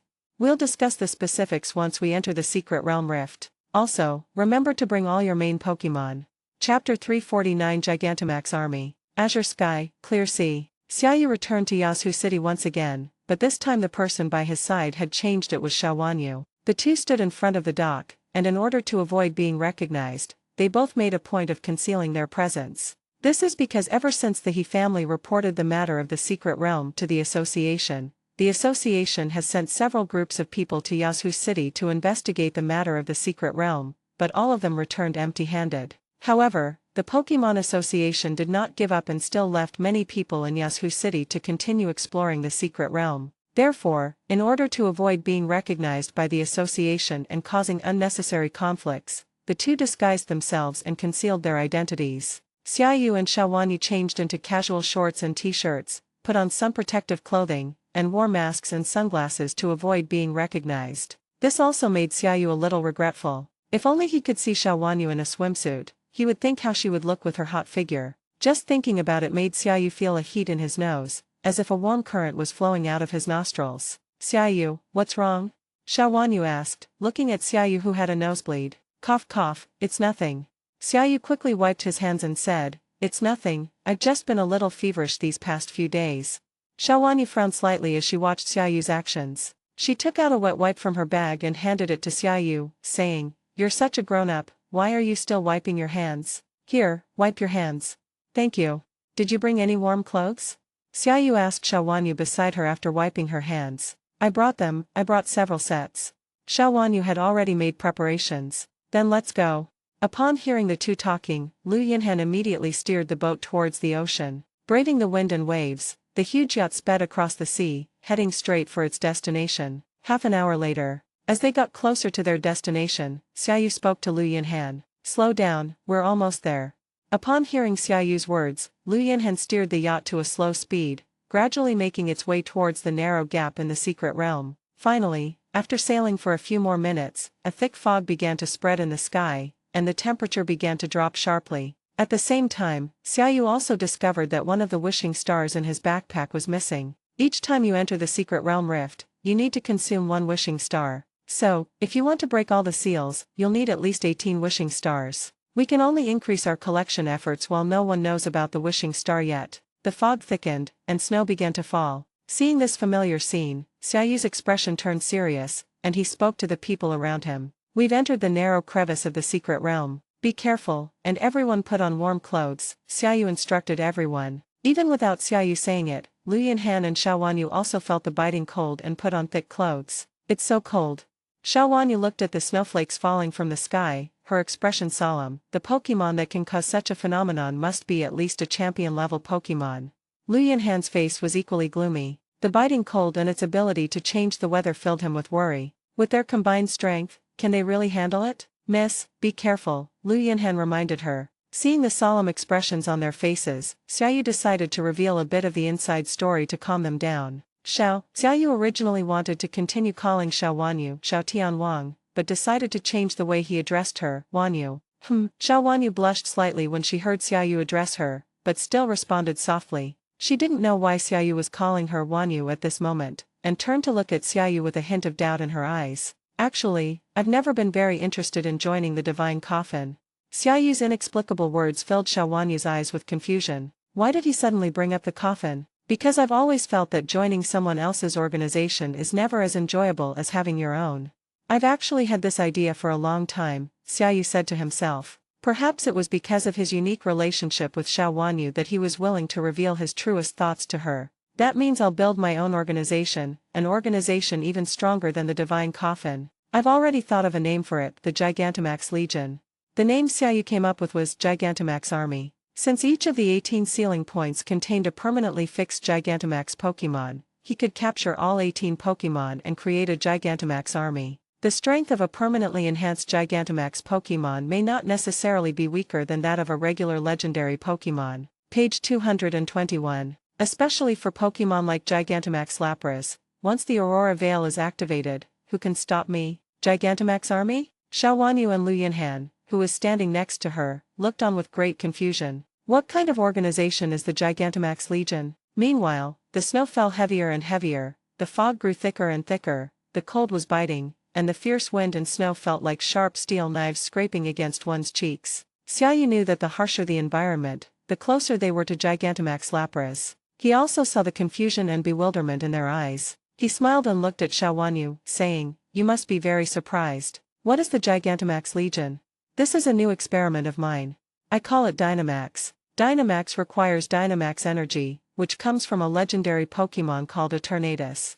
Wajitana?" Xiao Wanyu and Lu Yunhan looked at each other. They had never heard of such a name before. Eternatus is the core energy source of Dynamax. It is also one of the strongest legendary Pokémon besides Arceus. Although there is no record of Eternatus in current books, there are some fragmentary records about Eternatus in some ancient texts. However, Eternatus has been sealed for countless years. In order to use the energy of Gigantamax again, the energy seal of Eternatus must be broken. Only by breaking the seal on Eternatus can Pokémon Dynamax, making them dozens or even hundreds of times larger. Hearing Xiaoyu's exaggerated description, Lu Yunhan frowned, clearly not believing that a Pokémon could grow dozens or even hundreds of times larger. That would be terrifying. This is just Dynamax. Gigantamax is even stronger than Dynamax, not only because it increases in size, but also because of the huge changes in appearance and strength. The secret rift we are in now is one of the 18 sealed points around the world. This secret rift is called Aurora Melody. Guarding this place is Gigantamax Lapras, and it is also my target for this trip. Xiao Wanyu and Lu Yunhan fell silent. Xiaoyu's words were so overwhelming that they had a huge impact on their worldview, causing their brains to freeze and they were unable to process what he had just said. Wajitana? Gigantamax? Gigantamax? Aurora Melody? 18 sealing points? What is this all about? I know you may not understand in a short time, but once you have seen Gigantamax Lapras with your own eyes, you will understand what I am saying. Chapter 350 Gigantamax Laplace. Xiaoyu's gaze turned into the depths of the mist. As the temperature grew colder and the wind and snow intensified, he could clearly sense that Gigantamax Lapras was in the deepest part of the mist. Woo! As if in response to Xiaoyu's words, a loud and high-pitched cry came from the endless mist, the sound resounding like a song of the ocean. Poke Kiss, use the fog-clearing technique. The loud voice drew Lu Yunhan and Xiao Wanyu's attention back to the depths of the fog. Xiao Wanyu took out a deluxe ball from her waist, released it to Tejekus with the strength of a celestial king, and ordered it to use the skill to clear the fog. Tejekus flapped its wings, and flying-type energy surged, forming a gale that spread outwards in an attempt to dispel the dense fog. However, due to its limited power, Tejekus's fog-clearing efforts only cleared a small area of fog. As the thick fog cleared, Xiaoyu and his companions were astonished to find a huge figure floating on the sea directly in front of them. A colossal object, like a giant cruise ship, slowly approached the three of them. On the fog-shrouded sea, a huge black shadow continued to approach the three of them. Even though Xiaoyu had made ample preparations, he was still startled when he first saw Gigantamax Lapras, not to mention Lu Yinhan and Xiao Wanyu, who were completely unprepared. Seeing the enormous Gigantamax Lapras appear before them, Xiao Wanyu and Lu Yinhan finally believed what Xiaoyu had said. Gigantamax Pokémon actually exist in this world. There really are Pokémon that are magnified dozens or even hundreds of times. Gigantamax Lapras, permanent Gigantamax. Gender, female. Attributes, water, ice. Crystallizer type, none. Gigantamax Pokémon cannot crystallize, Mega Evolve, or use Z moves. Aptitude, near master level, greatly improved due to the influence of the Eternal Tana ability. Combat strength, champion level. Features, water storage. Props, none. Skills, shout, water gun, singing, white mist, life drop, ice shard, strange light, water pulse, saltwater, mount tie press, freeze beam, rain dance, water cannon, end song, absolute zero, spell, aria of the illusion, earth crack, freeze drying, primal power. Note, Pokémon that have permanently reached Gigantamax can freely choose to use Dynamax moves or normal moves, but using Dynamax moves will consume Dynamax energy, and the number of times it can be used varies depending on the Pokémon's strength. Gigantamax Lapras looks like a giant cruise ship, with ice shards surrounding its body. Its back armor has also been transformed into the shape of a giant cruise ship, with a series of stepped rings, like floors. With the help of a professional renovation team, Gigantamax Lapras can be transformed into a sea fortress, just like a real cruise ship. This is Gigantamax Lapras. Xiao Wanyu's face also showed a shocked expression. The pressure from this Gigantamax Lapras was even stronger than that from ordinary legendary Pokémon. Even the day I fought Darkrai, I didn't feel this much pressure. Xiaoyu was also under immense pressure. The pressure from this Gigantamax Lapras was second only to that from Dream God. Don't hold back at all, unleash all your Pokémon and attack together. At this point, there's no point in talking about a fair duel anymore. The only thing to do now is to find a way to defeat this Gigantamax Lapras. In addition to a significant increase in size and strength, Gigantamax also grants Dynamax moves and exclusive Dynamax moves. For example, this Gigantamax Lapras exclusive Dynamax move is the Ice-type Gigantamax Aurora Melody. This move will not only deal a lot of damage to the enemy, but it will also put the enemy into the Aurora barrier state, so be careful. As soon as Xiaoyu finished speaking, a torrent of Ice-type energy began to erupt from Gigantamax Lapras, surging towards the sky. What skill is this? People like Xiao Wanyu and Lu Yinhan, who had never seen a Dynamax move before, naturally didn't know what skill Laplace was using or what its effects were. Watch out from the sky. Xiaoyu's voice rang out, and the three looked up to see a huge ice ball falling from the sky like a meteorite, aimed directly at the direction of the ship. Get off the boat. Xiaoyu's voice rang out, and he immediately released Charizard into the air, leading the battle to Iron Warrior, Gallade, and Darkrai. Similarly, Xiao Wanyu and Lu Yinhan released their Pokémon, including Togekiss, Sylveon, Hydreigon, Gardevoir, Cresselia, and others, and quickly boarded the backs of the flying-type Pokémon. Boom! Just as Xiaoyu rode Charizard, Xiao Wanyu rode Hydreigon, and Lu Yinhan rode Pidgeot away from the cruise ship. The giant ice ball smashed the cruise ship in two, while more giant ice balls continued to fall from the sky. Get away! Faced with the ice balls constantly falling from the sky, the group could only dodge. Fortunately, although the ice balls were powerful, they were not fast. After the puck lands, a dazzling aurora curtain appears in front of Lapras, increasing its defense and resistances and reducing the damage it takes for a period of time. Looking at the enormous creature before them, the three men wore solemn expressions, clearly knowing that a tough battle was about to begin. Gallade, Ironhide, Darkrai, get close and launch an attack. Darkrai, use Dark Hole. Xiaoyu's voice rang out. Although he knew that it would be difficult for Darkrai to hypnotize Laplace, he still wanted to give it a try. Dark energy gathered, and the Dark Hole technique instantly formed, flying towards Laplace and striking its massive body directly. Laplace paused noticeably after the attack, but only for a moment, before recovering as if he had been unaffected. Cresselia, use the light wall and the reflecting wall. Tokus, use Air Blade. The three-headed dragon uses the Wave of Evil. Gardevoir, Mega Evolve. Although there are many Pokémon on the field, the only ones that can truly threaten Lapras are Mega Gardevoir, Hydreigon, Ironhide, Cresselia, and Darkrai. Gardevoir may only have the strength of a near champion, but after Mega Evolution, it possesses strength comparable to a champion. The three-headed dragon and the Iron Warrior are both champion-level fighters, so they are naturally the main force in this battle. Although Darkrai and Cresselia are only at the Elite Four level, as legendary Pokémon, their strength is comparable to that of a typical near-champion Pokémon, thus posing a certain threat to Gigantamax Lapras. Page 222. As for the other Pokémon with champion-level strength, they can only play a supporting role in this battle. Even with weather-setting abilities, you can't outdamage Gigantamax Lapras. You can only set up terrain or keep boosting your power up to find an opportunity to attack. Chapter 351 Siege of Laplace. 5 main Pokémon launched an attack on Gigantamax Lapras from several directions. Iron Warrior took the lead, wielding a sharp double-edged blade, his toes lightly touching the ice surface, his figure like a fluttering butterfly, quickly approaching Laplace's feet. At the same time, Xiaowanyu jumped off Hydreigon and mounted to Jekis, sending Hydreigon flying towards Lapras while unleashing the Dark Pulse skill to launch an attack. Gardevoir, after its Mega Evolution, was also crackling with electricity as it unleashed Thunderbolt to launch an attack. Amidst the attacks of numerous Pokémon, the Aurora Veil in front of Gigantamax Lapras acted like a giant barrier, shimmering with multicolored light. It directly neutralized most of the energy from the attacks, leaving only a small portion of the damage to Lapras, causing negligible harm. Seeing the horde of ants attacking it relentlessly, Gigantamax Lapras swam around, its massive body instantly creating huge waves. At the same time, the water energy on Gigantamax Laplace began to gather, and in just an instant, Laplace's body was enveloped in azure water energy. The sea churned, and Laplace seemed to be the embodiment of the sea itself.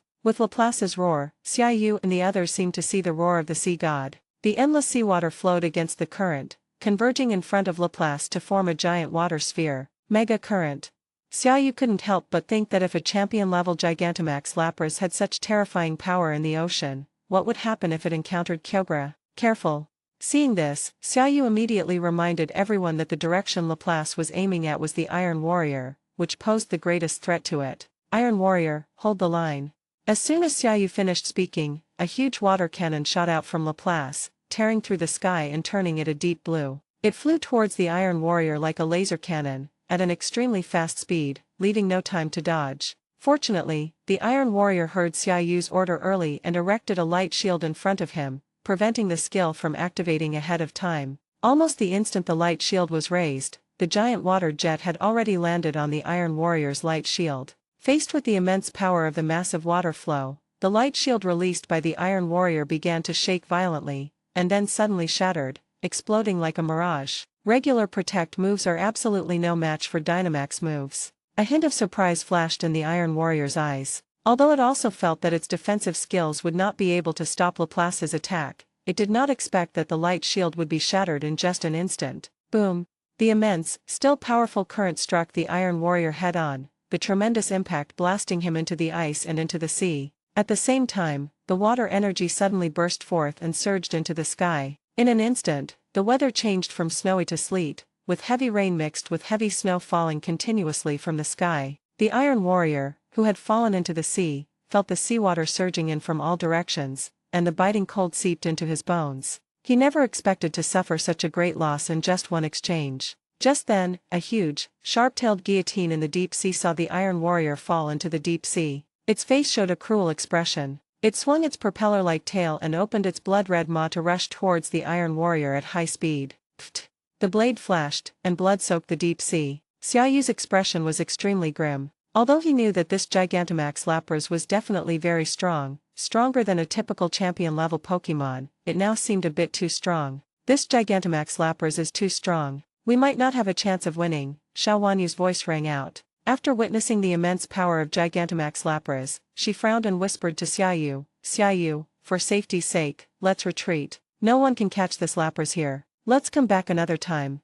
It's worth noting that Xiaoyu's Iron Warrior is considered top tier even among champion-level Pokémon, yet it was still knocked into the sea with a single blow despite using Protect. What about the other Pokémon? Xiaowanyu was very worried that Xiaoyu was determined to capture this Laplace and would risk his life. Xiaoyu noticed the worry in Xiaowanyu's eyes, smiled, and slowly comforted her. "Don't worry, we have a good chance of winning. It has a limited number of times it can use Dynamax moves. As long as we can hold on, we will definitely win." "Do you know exactly how many times it can be used?" "I don't know." Xiaoyu shook his head. "Normally it's 3 times, but I estimate that with the strength of this Gigantamax Lapras, it might be 5 times or even more, but it definitely won't exceed 10 times. Actually, Xiaoyu didn't know whether it would exceed 10 times. He said that just to give Xiaowanyu confidence. Boom! Just then, the ice on the sea broke open, and the soaking wet Iron Warrior leaped out of the sea and landed on the ice. The extremely low temperature quickly covered the double-edged blade in his hand with a layer of blood-red frost, but the Iron Warrior didn't care at all, and spun the double-edged blade in his hand, creating a sword flower. Iron Warrior, use tile splitting. Xiaoyu said, seeing that the Iron Warrior was alright. Faced with Gigantamax Lapras that had unleashed its Aurora Veil, Xiaoyu chose to have Iron Warrior use Brick Break. The Brick Break skill can not only destroy the Aurora Veil, but it also has double the effectiveness against Laplace's water and ice attributes, making it the best choice right now. However, Xiaoyu had a deep suspicion that with Iron Warrior's small frame, he might not be able to break through the Aurora barrier. Iron Warrior gripped his double-headed sword tightly, exerted force with his feet, shattered the ice beneath his feet, and soared into the air like a cannonball towards Laplace. At the same time, the double-headed sword in its hand burst forth with dazzling light, and huge fighting-type light wrapped around the blade, and it slashed fiercely. Fighting-type energy erupted, transforming into a massive fighting-type energy blade that sliced towards Gigantamax Lapras. Boom! The sharp blade collided with the Aurora barrier, and a faint sound like shattering glass could be heard. The Aurora barrier in front of Gigantamax Lapras shattered, turning into energy fragments that scattered all over the ground. Meanwhile, the immense energy blade continued its relentless cutting towards Gigantamax Lapras, its power undiminished. The energy blade pierced into Laplace's body, and instantly blood gushed out like a torrent, staining the sea crimson in an instant. Seeing this, Xiaowanyu beside her was not idle either, and commanded her Pokémon to launch an attack from the side. Three-headed Evil Dragon, Dragon Fluctuation. Mega Gardevoir, Full Power Thunderbolt. Cresseria, Prayer of the New Moon. Chapter 352 Absolute Zero. The dragon-type energy erupting from the three-headed dragon transformed into a giant dragon and flew towards Laplace. Similarly, lightning crackled around Mega Gardevoir, golden bolts of electricity tearing through the sky and hurtling towards Lapras. Although these attacks are unlikely to severely damage Laplace, they add up. As long as the attacks continue, when the damage reaches a critical value, they can eventually become the final straw that breaks Laplace's back. Facing attacks from several Pokémon, Lapras's injuries worsened, and it was now fully unleashed its ferocity, its gaze fixed on the few tiny creatures in the arena. Its ice energy began to surge continuously, and the cold air rolled around. At the same time, Laplace raised its head high and let out a high-pitched cry, Absolute Zero. As the cold wave swept in, the dense ice energy spread outwards like a thick fog, freezing everything in its path and spreading like a spider web. Absolute Zero is a one-hit kill skill in the game, and it is also one of the top ice-type skills. When Laplace unleashes this skill, it is not entirely a one-hit kill, but rather a powerful area of effect ice skill with astonishing power. This was the first time Xiaoyu had ever seen such a terrifying Absolute Zero skill in reality. Thousands of miles of ice and snow were everywhere before his eyes. The sea seemed to be frozen solid, and the cold air showed no signs of abating, continuing to spread outwards. Charizard, Mega Evolve, Retreat, use Heat Wave. Seeing the sweeping chill, Xiaoyu didn't dare let his dominant Charizard take it head-on. He could only Mega Evolve Charizard. As the solar radiation effect is activated, fly backward to create as much distance as possible, and finally use the hot air to dispel the chilling aura. Tokus, use Defense. At this moment, Xiaowanyu also had Togekiss use the Protect skill to resist the endless cold air. The biting cold swept through, and the swirling snow mist eventually swallowed the three of them. Fortunately, Xiaowanyu and Lu Yinhan were protected by a champion-level Pokémon and did not suffer much harm. Xiaoyu was different. Even after his Charizard Mega evolved, it was only at the gym leader level. When facing a champion-level Gigantamax Lapras, it was still at a significant disadvantage. Even at such a great distance, Charizard was still covered in a layer of frost, as was Xiaoyu, whose skin was chilled to the bone. His body was shivering from the cold. Page 223. Humans seem so insignificant in the face of such powerful Pokémon. Xiaoyu. Xiaowanyu noticed Xiaoyu's unusual behavior and quickly directed the Togekiss beneath her to move closer to Xiaoyu. I'm okay. Xiaoyu hugged Charizard tightly, trying to dispel the chill from his body. The heat emanating from the Charizard slightly dispelled the chill. Let's go check if the Iron Warriors are alright, Xiaoyu said. They were almost overwhelmed even from such a distance, let alone the Pokémon that were closest. Okay, Xiaowanyu nodded in response. The two rode their flying-type Pokémon and approached Gigantamax Lapras again, their eyes fixed on the Pokémon on the ice. Because of the extremely close proximity, almost all the Elite Four Pokémon were frostbitten, severely injured, and covered in thick layers of ice. As for the main Pokémon, Hydreigon was also injured due to its double weakness to ice. Mega Gardevoir reacted quickly, using Teleport to create distance the instant the mist attacked, thus avoiding much damage. Darkrai and Cresselia, while not seriously injured, did suffer some injuries. As for the Iron Warrior who was closest, it suffered the most from the cold air, and its body was already frozen, with even the double-headed sword in its hand covered with thick ice. Cresselia, pray with the new moon. Seeing this, Xiaowanyu decisively ordered Cresselia to use the new moon prayer. Crescent Prayer, Cresselia's signature move, restores some of the HP of allied ally on the field and heals their status ailments. In this kind of brawl, Cresselia is practically a mobile blood bank. As the psychic power surged, Cresselia emitted a purple glow and danced a crescent moon dance under the light. The psychic-type energy spread and surged in all directions, healing all the Pokémon's injuries and status conditions. The same skill also worked on Xiaoyu, dispelling most of the chill in his body and leaving him feeling warm and comfortable. Seeing this, Xiaoyu suddenly regretted it. He should have gotten Cresselia. What trash Darkrai! It couldn't even hypnotize Gigantamax Lapras. Go to hell. Of course, this is just a joke. Darkrai's Dark Hole is also an extremely powerful group hypnosis move, which is surprisingly effective when dealing with weaker enemies. However, it only becomes ineffective when facing Gigantamax Lapras. Iron Warrior, continue the attack, use Brick Breaker. Gallade, use Close Combat. Darkrai, keep using Dark Hole.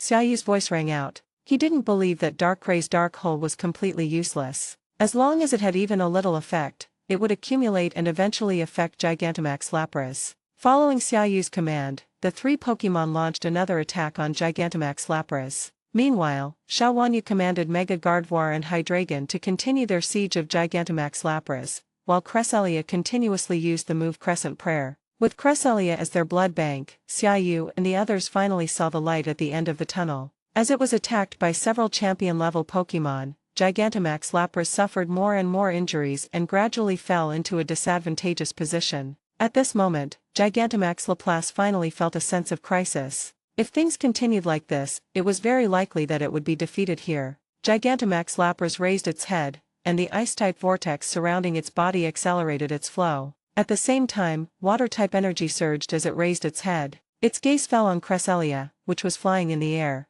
It had to deal with Cresselia first. Mega Current.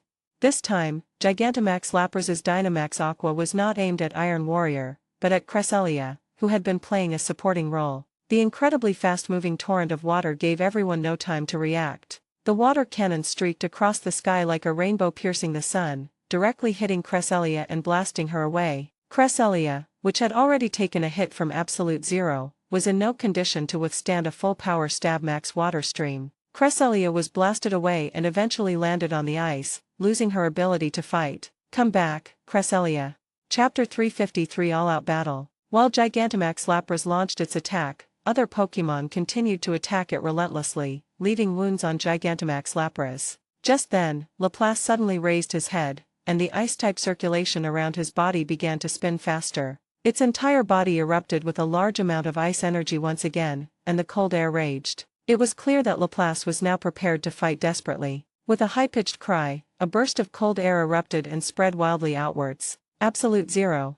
After defeating Cresselia, Laplace immediately unleashed Absolute Zero once again. Absolute Zero is a special move. When a Pokémon uses it, it's a normal single-target move with immense power. Once frozen, it's an instant kill. But if you can withstand it, you'll only get injured. When used by Gigantamax Lapras, it becomes a multi-target area of effect move, with different Pokémon having different effects when used by different Pokémon. However, this time the Absolute Zero was significantly faster and more powerful than the last one. Seeing this scene, Xiaoyu, Xiaowanyu, and Lu Yinhan all showed solemn expressions. The last time Absolute Zero froze Xiaoyu pretty badly, and if it happened again, Xiaoyu didn't know if he could withstand it. Charizard, retreat. This time, Xiaoyu didn't hesitate and immediately ordered the Charizard beneath him to flee outwards at full speed. The moment he saw Lapras begin to gather Ice-type energy, he immediately commanded Charizard to fly away. Seeing this, Xiaowanyu also commanded Togekiss to quickly create distance while moving closer to Charizard. Xiaoyu, hide behind me in Toki's.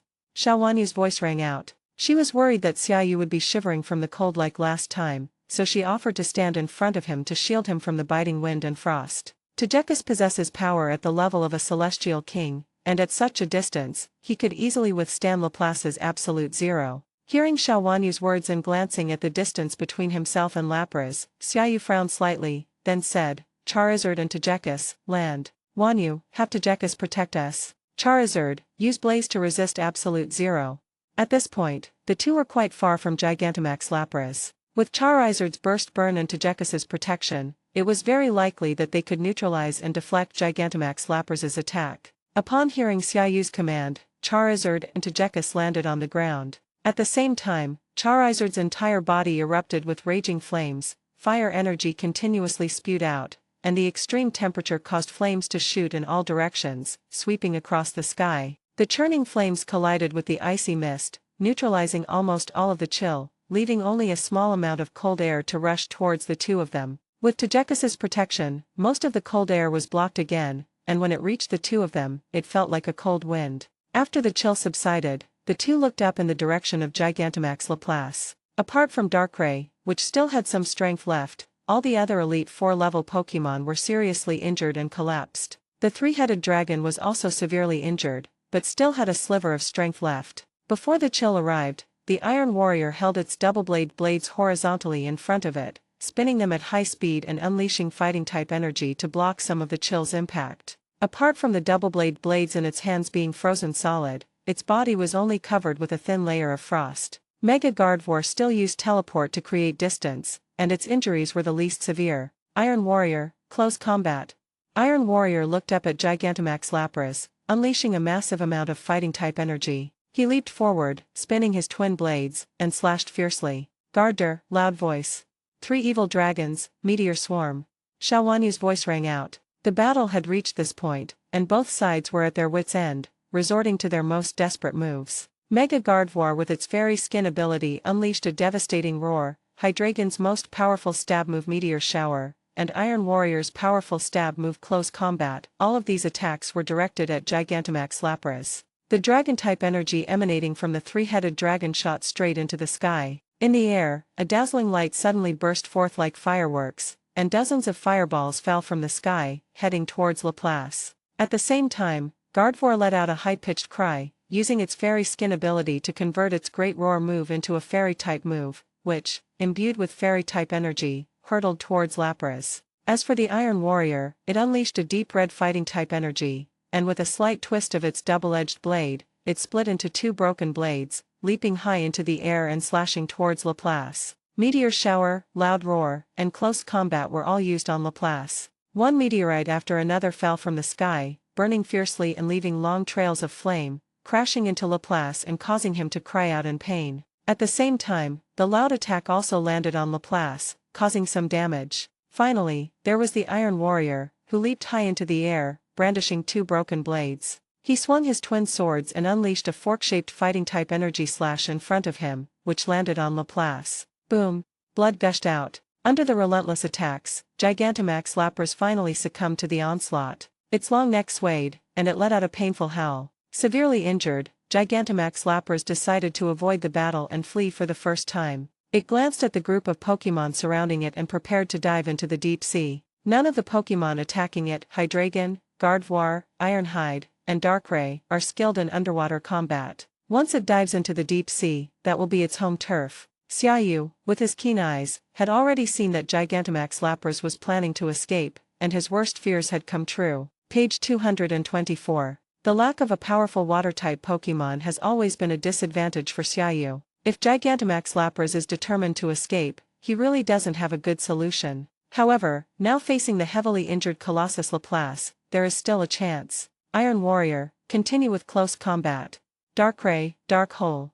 Xiaoyu's voice rang out. He could only hope that the Iron Warrior could defeat Laplace directly, or that Darkrai's Dark Hole could come into play. Iron Warrior gripped his twin blades and launched another attack, while Darkrai once again unleashed Dark Hole on Gigantamax Lapras. Don't let it get away, Wanyu. Alright, three-headed dragon, Meteor Shower. Mega Gardevoir, loud sound.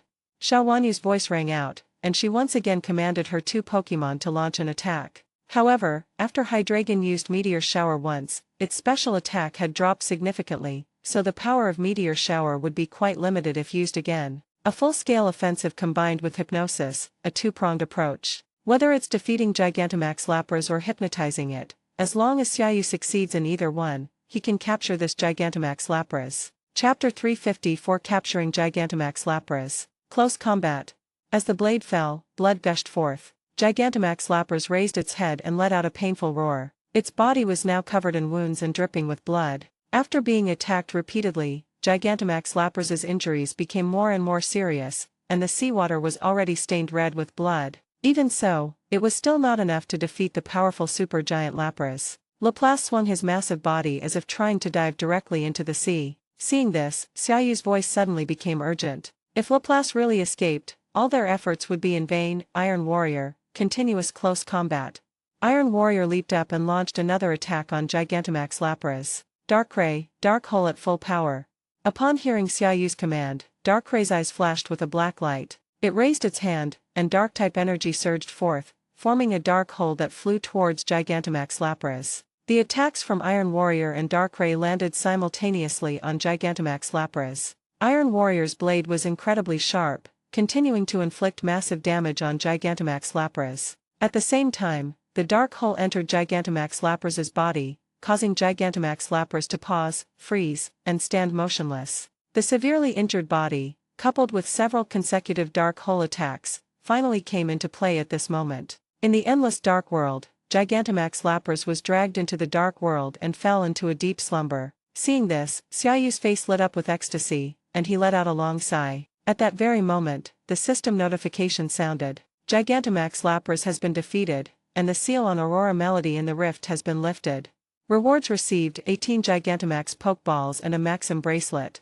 Gigantamax Pokeball, a special Pokeball for capturing permanently Gigantamax Pokémon. Dynamax Band allows one Pokémon to enter Dynamax form during battle. After receiving the reward, Xiaoyu did not hesitate to take out a Gigantamax Pokeball and throw it at the sleeping Gigantamax Lapras. The Gigantamax Pokeball looks just like a normal Pokeball, but when it leaves your hand, it grows larger in the air, turning into a giant Pokeball that crashes into Gigantamax Lapras. Instantly, Gigantamax Lapras transformed into a streak of red light and entered the Pokeball, landing on the ice with a loud bang, followed by violent shaking. Clang! 1 minute later, the Gigantamax Pokeball stopped shaking and then shrunk to the size of a normal Pokeball. Seeing this, Xiaoyu smiled. He finally subdued Gigantamax Laplace. Seeing this, Xiaowanyu felt a sense of relief. At the same time, her gaze fell on Xiaoyu, and a hint of envy appeared on her face. Congratulations on catching such a powerful Pokémon. With the strength of this Gigantamax Lapras, almost no one in the champion level can rival you. After much trouble, with Xiaoyu's help, she finally obtained a Cresselia with the strength of a champion. Xiaoyu had only recently captured Darkrai, and now he had another extremely powerful Gigantamax Lapras. Comparing people to each other is really infuriating. Xiaoyu couldn't stop smiling. Just as Xiaowanyu said, a permanently Gigantamax Pokémon is almost invincible among its peers. At the same time, Gigantamax Lapras also adds the ice and water attributes. Xiaoyu now has 3 aces in his hand: Iron Warrior, Darkrai, and Gigantamax Lapras. As for Diancie, she is currently only at the elite level and is still growing rapidly. Overflowing with confidence, Xiaoyu was now quite arrogant, estimating his strength to be almost on par with the champion. He believed that even the average for Heavenly Kings would be no match for him. However, the tallest tree in the forest is bound to be felled by the wind, so Xiaoyu decided to keep a low profile and just be an ordinary College Cup champion on the surface. Xiaoyu turned to look at Xiaowanyu. Without Xiaowanyu's help, he would never have been able to capture Gigantamax Lapras on this trip. Thank you, Wanyu. No need to thank me, I'm just returning a favor. Xiaoyu's sudden affectation made Xiaowanyu a little embarrassed. Last time, when by helped me subdue Cresselia, I said I owed you a favor. I still want to thank you. Xiaoyu said, by the way, do you remember what I said at the beginning? How about we start an organization together? Wanyu, there are 17 other energy ceiling points in this world, and there are 17 Pokémon as powerful as Gigantamax Lapras. I can't possibly catch all the Gigantamax Pokémon, but you can catch one. Upon hearing Xiaoyu's invitation once again, Xiaowanyu felt that Xiaoyu was not joking this time. She seriously considered Xiaoyu's words and was quite tempted. I can think about it. Tell me first, what position do you plan to assign me? Xiao Wanyu smoothed her wet hair and looked at Xiaoyu, asking, if I agree to your request, I am one of the founders, so a position that is too low will not do. How is the secretary? Xiaoyu stared intently at Xiao Wanyu. Even though she was only wearing sportswear, it couldn't hide her graceful figure. In fact, it could be said that she was even more charming. I didn't realize it when we were seriously fighting, but now I find that Xiao Wanyu is both beautiful and has a great figure. Xiao Wanyu listened to Xiaoyu's words and understood his wicked intentions perfectly. Her face flushed, and she glared at Xiaoyu. She noticed that Xiaoyu had become much bolder recently. Xiaoyu, let's get down to business. I'm talking about business. Xiaoyu, stop joking. Xiao Wanyu looked at Xiaoyu and said with a smile, aren't you afraid your girlfriend will be jealous? Upon hearing the words girlfriend, Xiaoyu immediately deflated, thinking of Long Yaning, who was still in the dragon realm. He hadn't seen her in a long time and missed her terribly. Xiao Wanyu also noticed the change in Xiaoyu's expression. A strange feeling flashed through her heart, making her feel very uncomfortable. Her tone became somewhat stiff. Let's go back. I agreed to the establishment of the organization, but we still need to consider the specifics carefully and discuss them thoroughly. First of all, an organization can't be formed by just the two of us. You can think about whether there are any other suitable candidates. Since we can capture Gigantamax Pokémon, the strength of the candidate is secondary. The most important thing is that they are trustworthy. I won't interfere with the selection process. You can decide for yourself. Let's go. The rift in the secret realm is about to disappear. If we don't leave soon, the association will find us. Our ship has sunk, so we'll have to use water-type Pokémon. After speaking, Xiao Wanyu turned and left, adopting a business-like attitude. Seeing Xiao Wanyu's distant attitude, Xiaoyu knew that he must have angered her. Even if he was stupid, he knew that he couldn't just stand there doing nothing, so he quickly chased after her. Wanyu, wait for me. Thank you for your help with this. Let me treat you to dinner. Chapter 355 The Aftermath of Yasuo. A large area of ice has appeared off the coast of Yasuo City. It is suspected to have been created by an ice-type Pokémon. More than 10 experts went to Yasuo City to investigate the mysterious ice layer and found a large number of signs of battle and bloodstains on the ice. According to expert identification, the secret place near the sea off Yasuo City should be the secret place Gap, which has now completely disappeared.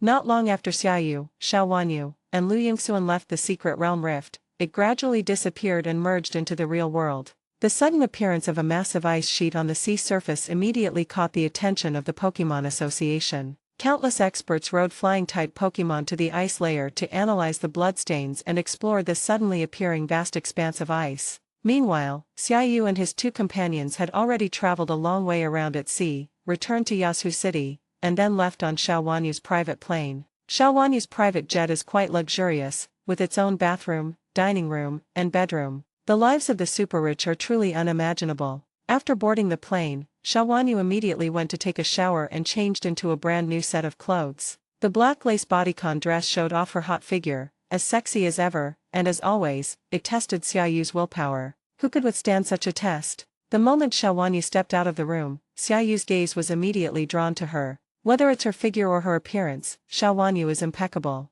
Where are you planning to travel next? Xiao Wanyu asked Xiaoyu, leaning back lazily on the soft sofa. Xiao Wanyu is actually a rather lazy person. She would rather lie down than sit, and she would rather sit than stand. Page 225. I'm not going on the trip for now. Xiaoyu shook his head. He needed to go back to train his Pokémon. Some of my skills are still too weak. I need to train my Pokémon seriously. Weak? Xiao Wanyu couldn't help but want to complain. Are your Darkrai, Iron Warrior, and Gigantamax Lapras weak? Xiao Wanyu rolled her eyes at Xiaoyu, but it had no intimidating effect. Instead, it exuded a charming allure. That's how it is with beautiful women. Even a casual eye roll reveals 1,000 kinds of charm. By the way, what are you going to do with your Gigantamax Lapras? It's quite badly injured. You can't keep it inside the Pokeball forever. And I have to remind you of something. With the size of a supergiant Laplace, the amount of food it consumes every day is not small, so you should be prepared. Being a good trainer is not an easy thing. It's like fighting a war. It's all about logistics. Xiaoyu's face paled as he listened to Xiao Wanyu's string of words. He really hadn't considered the living space and food intake of Gigantamax Lapras. After Xiao Wanyu's reminder, he also realized that while permanently enhanced Gigantamax Pokémon are indeed powerful, the cost of training them is not cheap. Xiaoyu suddenly thought of Ash. That bastard caught so many Pokémon and left them all in Professor Oak's lab. Thinking about it, the cost of feeding them must be a huge sum of money. It has to be said that Professor Oak is really good to Ash. He's practically like Ash's biological father. How to deal with Gigantamax Lapras? Xiaoyu realized he only had two options. One was to send it back to the Dragon-type secret realm and place it in the Forbidden Area. The Forbidden Area could accommodate it, but this was not a long-term solution and it would be easy to be exposed. As for the second option, it's both far away and right in front of us. Since Xiao Wanyu is so smart, she must have thought of a solution since she raised this question. Thinking of this, Xiaoyu moved closer to Xiao Wanyu, her tone laced with flattery. Wanyu, Looking at Xiaoyu's expression, Xiao Wanyu knew exactly what he was planning. Her eyebrows curved slightly, and a faint smile appeared on her lips. She turned to look at Xiaoyu with an innocent expression. Is there something you need? Wanyu. Xiaoyu continued to call Xiao Wanyu's name, but didn't say anything. Hearing Xiaoyu's affectionate address, Xiao Wanyu blushed a little and couldn't help but glare at Xiaoyu and scold. Just say what's on your mind, don't be so mushy. Wanyu, don't you know what I'm thinking? Xiaoyu said. Anyway, it's not a good idea. Xiao Wanyu turned her face away and said, your mind is full of lewd thoughts. Just say what you want to say. You must have a way to help me settle Gigantamax Laplace, right? Yes, but why should I help you? Xiao Wanyu looked at Xiaoyu and asked with a deliberately stern face, I've already repaid the favor I owed you today. Although she said she didn't want to help, the faint smile on Xiao Wanyu's lips betrayed her true thoughts. Wanyu, you can't just stand by and watch someone die. Help me, and I will repay you handsomely in the future. In the end, Xiao Wanyu agreed to help Xiaoyu temporarily place Gigantamax Lapras in the Water System Secret Realm of Magic City. The Water System Secret Realm of Magic City is adjacent to the sea, which is undoubtedly an excellent place to place Gigantamax Lapras. However, she also said that given Gigantamax Lapras' size, she could only help with its placement for a short period of time. This was not a long-term solution, as people came and went in the secret realm. If it stayed there for too long, Gigantamax Lapras would eventually be exposed. Xiaoyu still needs to find a place to house Gigantamax Lapras as soon as possible. This gave Xiaoyu a real headache. Given the enormous size of Super Gigantamax Laplace, there was really nowhere to house him except the ocean. But he couldn't just buy a ship, set sail, and find a dozen or so companions to become Yonko, could he? There were no Shishibukai or world government in this world. Xiao Wanyu seemed to see the trouble in Xiaoyu's eyes and said with a smile, you'd better think of a solution soon. I can only help you hide it for half a year at most.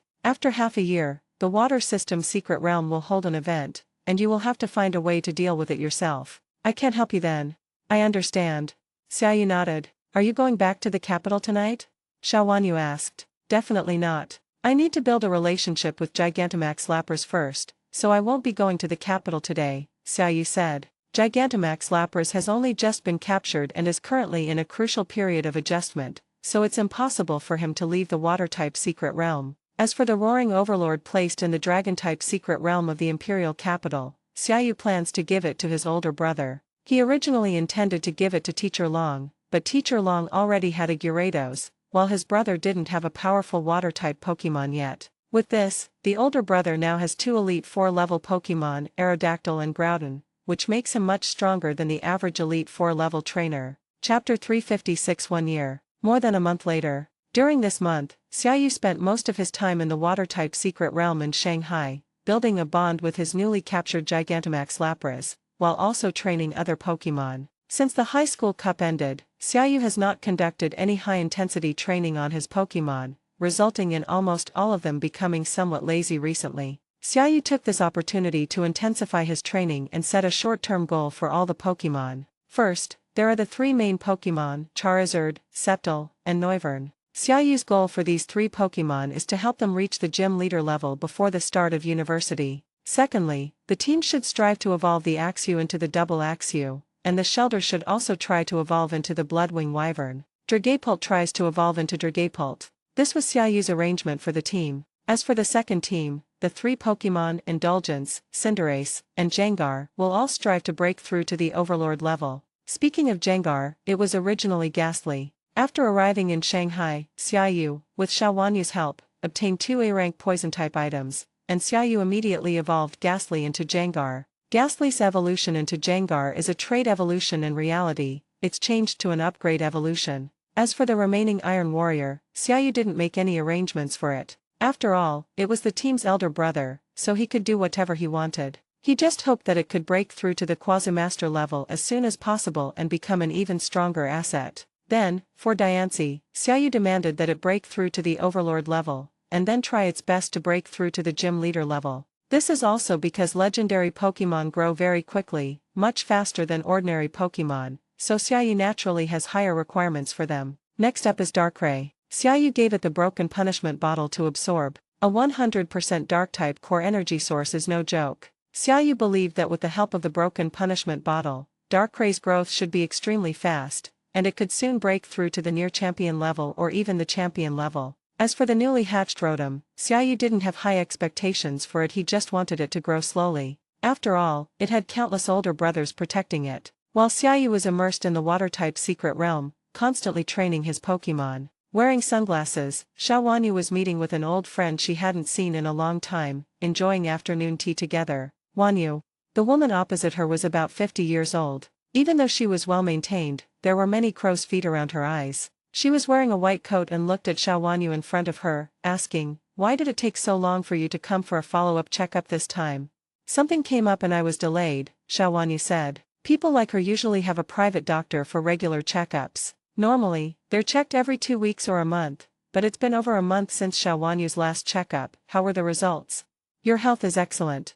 The doctor looked Xiaowanyu up and down, a hint of ambiguity in his eyes. "Your chronic endocrine imbalance has improved significantly. I've told you before that finding a man could effectively solve your endocrine imbalance problem. You never listened to me before, but you've suddenly come to your senses recently." Xiaowanyu blushed slightly. It was just a coincidence. "Keep it up. It's rare to see someone your age doing it for the first time," the middle-aged doctor teased Xiaowanyu. "By the way, how did it feel?" "It's alright."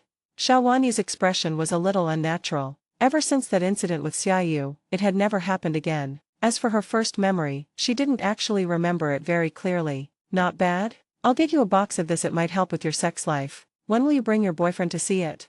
the middle-aged doctor said. "Let's talk about it when we have time," Xiaowanyu said somewhat awkwardly. "Oh, you're getting shy now. We're all adults, you can be a little more unrestrained in your speech," the middle-aged doctor teased. After spending more than a month in Shanghai, Xiaoyu was preparing to return to Zishu province because his sister-in-law was about to give birth. Accompanying him were Xiaowanyu and a team of obstetricians and gynecologists hired from Shanghai. "Because my sister-in-law was in her late pregnancy and it was inconvenient for her to move around, she did not come to Shanghai. Instead, she hired a professional delivery team at a high salary and went to Xinguang City. As for the cost," Xiaowanyu waved her hand dismissively, as if she were very wealthy. Upon returning to Xinguang City, Xiaowanyu received a warm welcome from the Xia and Lin families. Given Xiaowanyu's status, she would be treated as the most honored guest wherever she went. Moreover, this time when she came to Xinguang City, Xiaowanyu not only hired a professional team of obstetricians and gynecologists, but also used a private jet to pick her up and drop her off.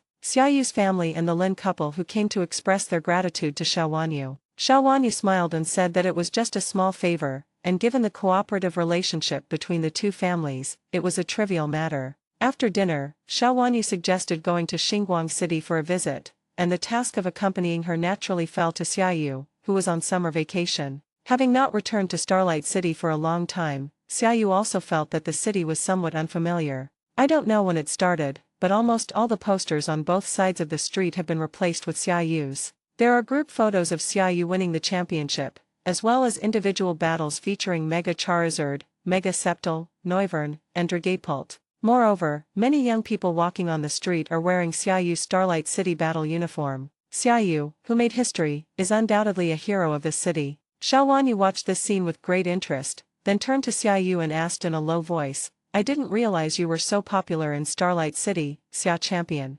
Wearing a mask, Xiaoyu's gaze fell on the small city, and he said, "For a small city like Starlight City, it's normal to only produce one University Cup champion every few decades. In many people's eyes, I am a hero of Starlight City, but in reality, I am just an ordinary person."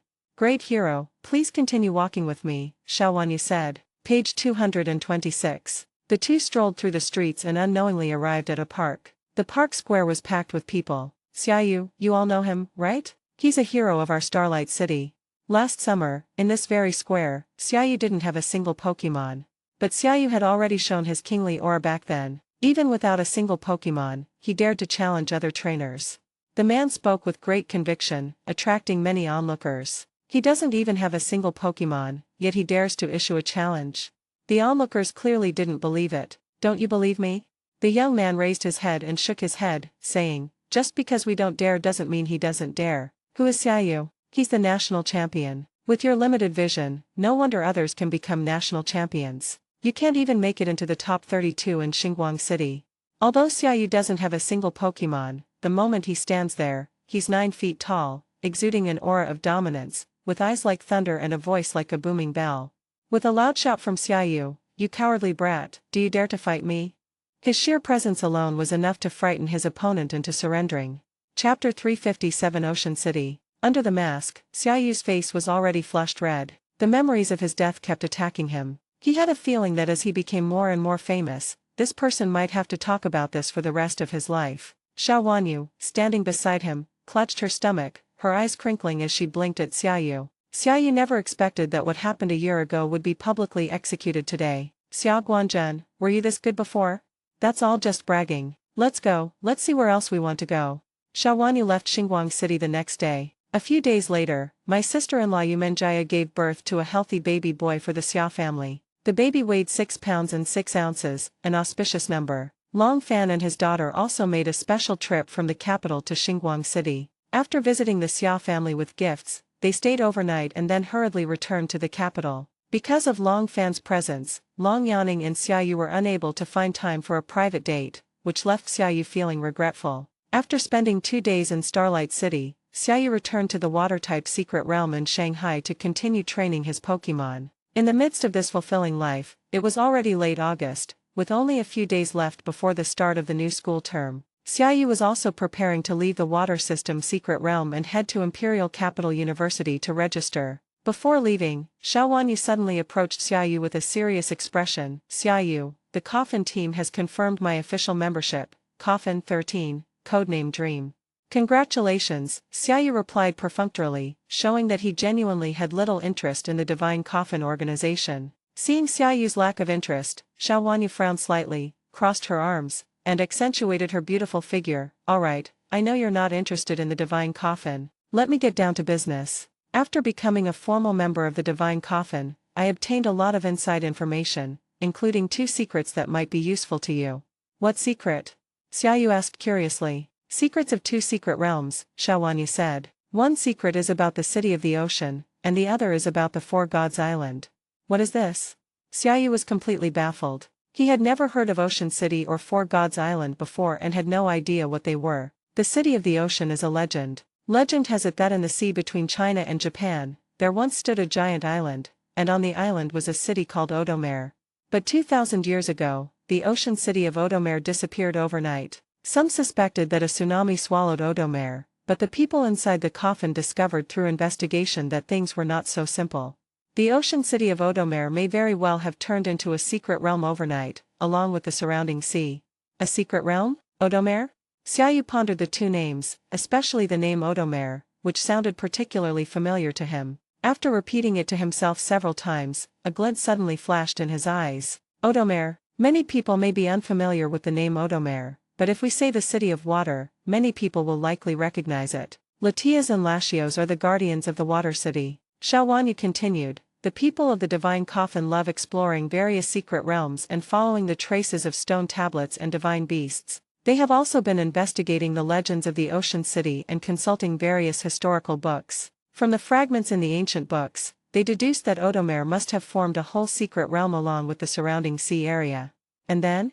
Perhaps because it involved Lashios and Latias, Xiaoyu couldn't wait to ask. The people of the Divine Coffin have pinpointed the exact location of the water city of Odomare, and they have also detected spatial fluctuations, but they still cannot find a way to enter the water city of Odomare, Xiao Wanyu said seriously. They speculate that the water city of Odomare should be sealed off, and to enter the secret realm, one must have a key to unlock the seal. Xiaoyu's pupils narrowed. Xiao Wanyu's words reminded him of the heart drop prop lying in the space. If anything holds the key to unlocking the seal of the water city of Odomare, it is most likely the heart drop. Just as Xiaoyu was pondering, Xiao Wanyu's voice rang out. "You can explore it when you have time. If you can take over this secret realm, then you can settle your Gigantamax Lapras." Xiao Wanyu said with a gleam in her eyes. After all, the ocean is Lapras's home. On the vast ocean, few Pokémon can rival Gigantamax Lapras. "I understand." Xiaoyu nodded, a thoughtful expression on his face as he pondered the matter of the Ocean City Secret Realm. He frowned and asked, if I really break the seal on the Ocean City Secret Realm, what do you think my chances are of taking control of it? It's difficult.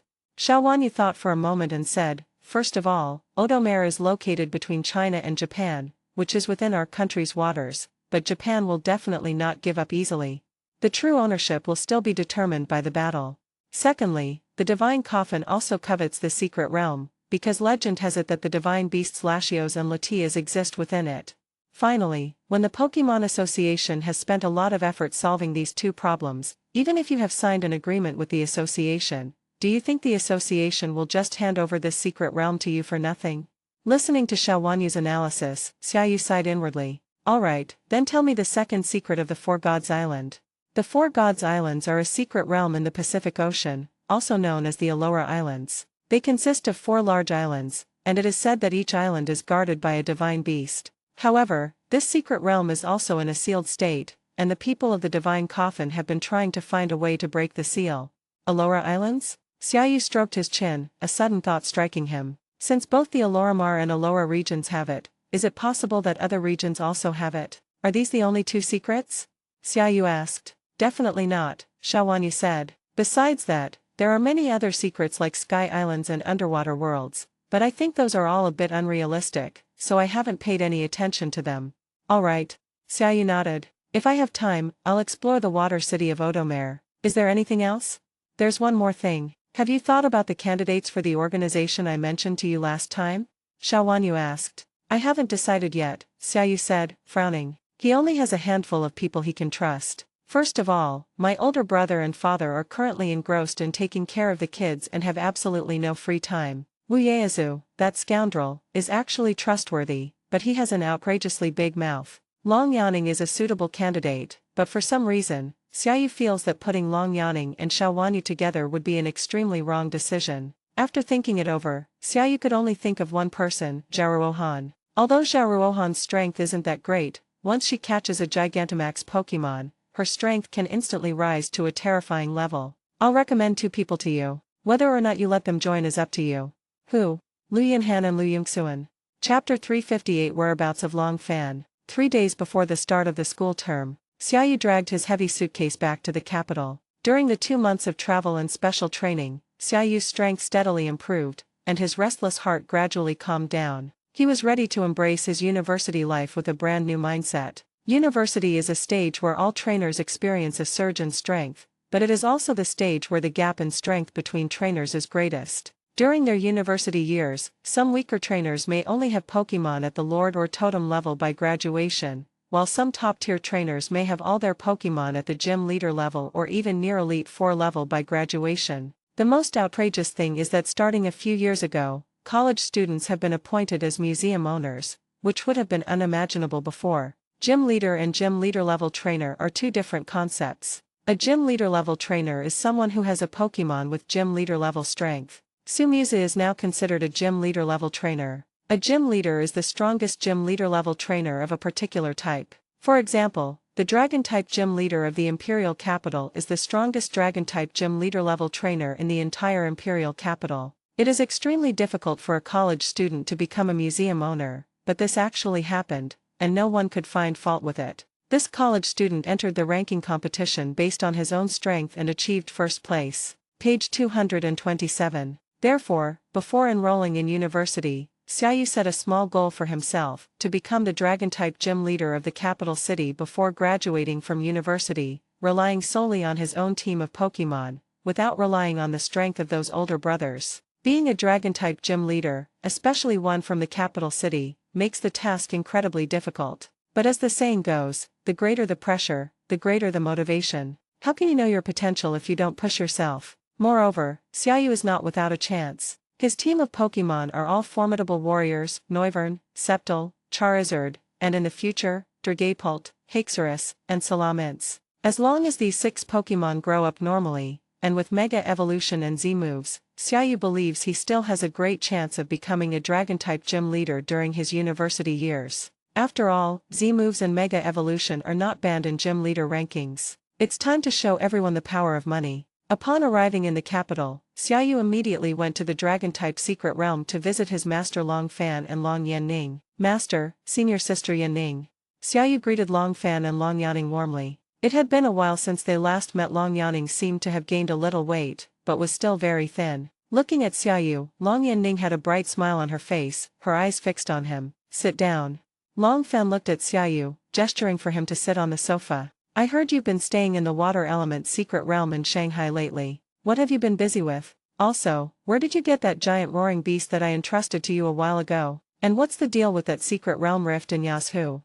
Long Fan crossed his legs and looked at Xiaoyu, his gaze fixed on Xiaoyu. He bombarded Xiaoyu with a series of questions, making Xiaoyu break out in a cold sweat. More than a month ago, Xiaoyu made a special call to Long Fan and told him not to get involved in the Yasuo secret realm. Long Fan immediately sensed that there was definitely a problem, but he didn't ask any further questions. Sure enough, just a few days later, a large amount of ice appeared off the coast of Yasuo City, and the secret realm was confirmed to be a narrow rift. Upon seeing this news, Long Fan was certain that the matter of the narrow rift was definitely related to Xiaoyu. Xiaoyu hesitated slightly upon hearing Long Fan's words, and was considering how to speak when Long Fan's voice rang out again. Long Fan seemed to see Xiaoyu's hesitation, smiled, and said nonchalantly, "Forget it, I'm too lazy to ask about these things. Just remember, no matter what, you must not do anything to betray China." Master, the matter in Yasuo is related to my new experiment.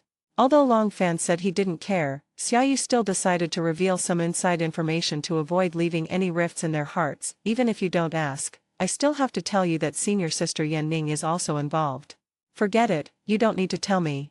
Long Fan waved his hand. He really didn't have the energy to deal with these things right now. He was just worried that Xiaoyu would go astray. Of course, if Long Fan knew the power of permanently enhanced Gigantamax Pokémon, he definitely wouldn't have this attitude. Long Fan paused for a moment, then said, I also have something to tell you this time. What is it? Xiaoyu asked, seeing Long Fan's serious expression. I have submitted an application to the Pokémon Association to step down from my position as one of the Elite Four in North China and move to another region to serve as one of the Elite Four. The Pokémon Association has agreed, and I will probably be leaving the Dragon-type secret realm soon. Your senior sister has also left the Dragon-type secret realm and is going to work at Imperial University. After hearing Long Fan's words, Xiaoyu immediately realized that his master was planning to go to other regions to compete for the championship. Because of Duan Hengji, an unparalleled genius, no one in North China can challenge his championship position. This means that the four kings of North China who want to compete for the championship must go to other regions. At such a sensitive time, Long Fan, the leader of the four heavenly kings, was transferred to other regions, which was clearly in order to compete for the championship. Xiaoyu immediately began to think about the 7 regions of the country: Northwest, Southwest, North China, South China, Central China, East China, and Northeast. Among them, North China sent its first team. Lu Ting, the champion from the Southwest region, and his master were very close friends. His master would never go to the Southwest region to compete with Lu Ting for the championship. Next, the South China region can also be ruled out. The 3 consecutive champions in the South China region were all from the Su family. The Su family's strength is unfathomable, so they can also be ruled out. The Northwest region is too remote, and Master has made it clear that he will never go there. So it seems that Master can only go to 3 regions: Northeast China, Central China, and East China. To become the champion, one must defeat all 4 other heavenly kings. In Northeast China, there's the Ice-type Elite 4-member Chu Qishuang, and in East China, there's the Fairy-type Elite 4-member Xiao Wanyu. Ice and Fairy types have always been the mortal enemies of Dragon types, and these 2 Elite 4 members are undoubtedly the biggest obstacles for Long Fan to become the champion, especially Xiao Wanyu, whose Mega Gardevoir is a complete Dragon-type killer. It's worth noting that Kona played a part in Wateri's failure to become a champion back then. Therefore, to be on the safe side, Master will most likely go to the Central China region. Congratulations, Master. Which region are you going to compete for the championship? Xiaoyu asked. The Pokémon Association gave me several options, but I personally prefer to go to the Central China region, Long Fan said. Knew it. However, Xiaoyu suddenly had a thought. After thinking about it carefully, he felt that Long Fan was more suitable to go to East China. Although Xiao Wanyu, the Fairy King, is in East China, she's one of our own. Chapter 359. Wu Yaezu's phone call. Master, Xiaoyu's voice rang out. Actually, I suggest you go to East China. East China region? Long Fan frowned slightly upon hearing Xiaoyu's words. Wasn't there a fairy like Xiaowanyu in East China? Seeing Long Fan's surprised expression, Xiaoyu continued, Master, I know that there is a fairy-type heavenly king named Xiaowanyu in East China, but Xiaowanyu is in a cooperative relationship with us. I will help persuade her, and she will not stop you from becoming one of the 4 heavenly kings. Oh. Long Fan looked at Xiaoyu in surprise. How confident are you? About 70%. Xiaoyu gave a conservative estimate. Master, when do you need to confirm which region we're going to? This week ago, Long Fan said. How about we arrange a meeting with King Xiao? You can talk face to face, Xiaoyu suggested. Can. After that, Xiaoyu and Long Fan talked for more than 10 minutes before Xiaoyu left Long Fan's office, accompanied by Long Yanning. As the two walked through the dragon-type secret realm, it felt as if they had returned to the days of intensive training. Senior Sister Yanning, Xiaoyu said as he walked. Okay. There's something I want to tell you. Just tell me. About the gap in the Yasu secret realm. Xiaoyu turned to look at Long Yanning, hesitated for a moment, and then spoke about the Gigantamax Pokémon and the gap in the secret realm. Long Yanning has always been one of the people he trusts the most. If his super giant legion needs to recruit people, Long Yanning will undoubtedly have a place. After hearing Xiaoyu's description, Long Yanning frowned, her beautiful face filled with surprise. Gigantamax Pokémon? You mean you caught a Lapras that's tens of meters tall? Yes. Xiaoyu nodded in response. That's right. Besides this permanently Gigantamax Lapras, there are 17 other permanently Gigantamax Pokémon in the world. My current plan is to establish a secret organization to capture all the remaining 17 permanently Gigantamax Pokémon. Currently, the only members are Xiao Tianwang and me. Xiaoyu paused slightly before continuing. Senior Sister Yanning, because of this new experiment involving Gigantamax, I don't trust anyone else. Only you should know, are the person I trust the most. Upon hearing Xiaoyu's blunt words, Long Yanning's face flushed red, and she turned her head away, ignoring Xiaoyu. So Yanning, you can't refuse me. Xiaoyu said, while reaching out to take Long Yanning's hand, I haven't even told my brother or my parents yet. Seeing Xiaoyu's increasingly audacious actions, Long Yanning could only turn her head, blushing, and glare at Xiaoyu. You've said so much, but didn't King Xiao know this before me? He was one step ahead of me. It's different. Xiaoyu explained nervously, I need her to help me capture Gigantamax Lapras, that's why she knew before you did. It's different. Why are you so nervous? Seeing Xiaoyu's somewhat excessive reaction, Long Yanning frowned and looked at Xiaoyu with suspicion. Okay, I promise you. By the way, I'm actually very curious, how did you convince Xiao Tianwang to help you capture Gigantamax Lapras? I don't really like Xiao Tianwang, she's too smart. You said you didn't like Xiao Tianwang before, didn't you? Long Yanning said that Xiaoyu's forehead was also covered in cold sweat. Yanning, Xiaoyu carefully chose his words and cautiously began to speak. I think we misunderstood King Xiao before. Oh? Long Yanning asked in confusion. Xiao Tianwang is very shrewd. It feels like nothing can escape her calculations, but that applies to outsiders. Xiaoyu whispered in defense of Xiaowanyu. Actually, after getting to know her better, I found that her scheming is directed at other people. She's actually quite good to her friends. Really? Long Yanning asked with a doubtful look. When did you become friends with King Xiao? We can't just cooperate like this. Practice makes perfect. For some reason, Xiaoyu felt that the more he explained, the worse it got. After having a simple dinner, Xiaoyu and Long Yanning went back to her apartment in the secret realm, while Xiaoyu went to the Purple Mountain Villa. Not long ago, Lu Yingxuan called him to say that the villa had been renovated and that she had also furnished it with all the appliances and furniture. Now Xiaoyu only needed to move in with his bags. Tonight was a good opportunity to take a look. Arriving at Zishan Villa by taxi, Xiaoyu stood outside the villa, looking at its drastically changed appearance, her feelings a mix of emotions. This is rented from Xiaowanyu. When I have money, I will definitely buy it. Xiaoyu kept reassuring herself. Stepping into the villa, an aura of wealth immediately hits you. The oil paintings and calligraphy hanging on the walls are all works of great masters. Beauty emerging from the bath, the world's #1 tutu dog, gold medal winner Glenn. Rayquaz's Wrath, the world's #1 smite, gold medal winner, Glenn. Glenn? What the hell? Xiaoyu opened her phone and searched, only to find that Glenn was actually the name of a tutu dog. This tutu dog was also a world-renowned painter, and every painting it created could be called a work of art, and of course, the price was extremely high. Page 228. Looking at the string of zeros after the price, Xiaoyu could feel an artistic aura emanating from it. What a great painting. The good thing about this painting is that it's damn expensive. In addition to these artworks, The furniture and appliances are also from international high-end brands and made of extremely precious materials. For example, the teapot on the table is made from the complete remains of Libyca. The mattress is said to be made from the hair of young deer from the Four Seasons deer. The lives of the rich are so simple, unpretentious, and boring. Do. Just as Xiaoyu was marveling at Xiao Wanyu's inhuman extravagance, the phone suddenly rang. Xiaoyu picked up her phone and discovered it was from Wu Yaezu, a missing person who had been gone for a long time. Hey, Azu. Brother Yu, have you arrived in the capital yet? Wu Yaezu's excited voice rang out. I'll be arriving in the capital by plane tomorrow. Have you seen the class assignment list? We'll still be classmates. Oh, and Zharuohan is also at the capital university, but she's not in our class. I know, I already knew that. Xiaoyu already knew the class assignment list and replied calmly. Brother Yu, by the way, I have something to tell you. Wu Yaezu suddenly said mysteriously. What's the matter? Tell me. I feel like I'm about to find a partner. Wu Yaezu's words almost made Xiaoyu choke on his own saliva. Which young girl are you planning to ruin this time? What did you say? What did you say? Wu Yaezu protested vehemently, then said slyly, I heard that our counselor is a great beauty named Shi Hanking. I already have a feeling that I'm about to have a passionate teacher-student romance in college.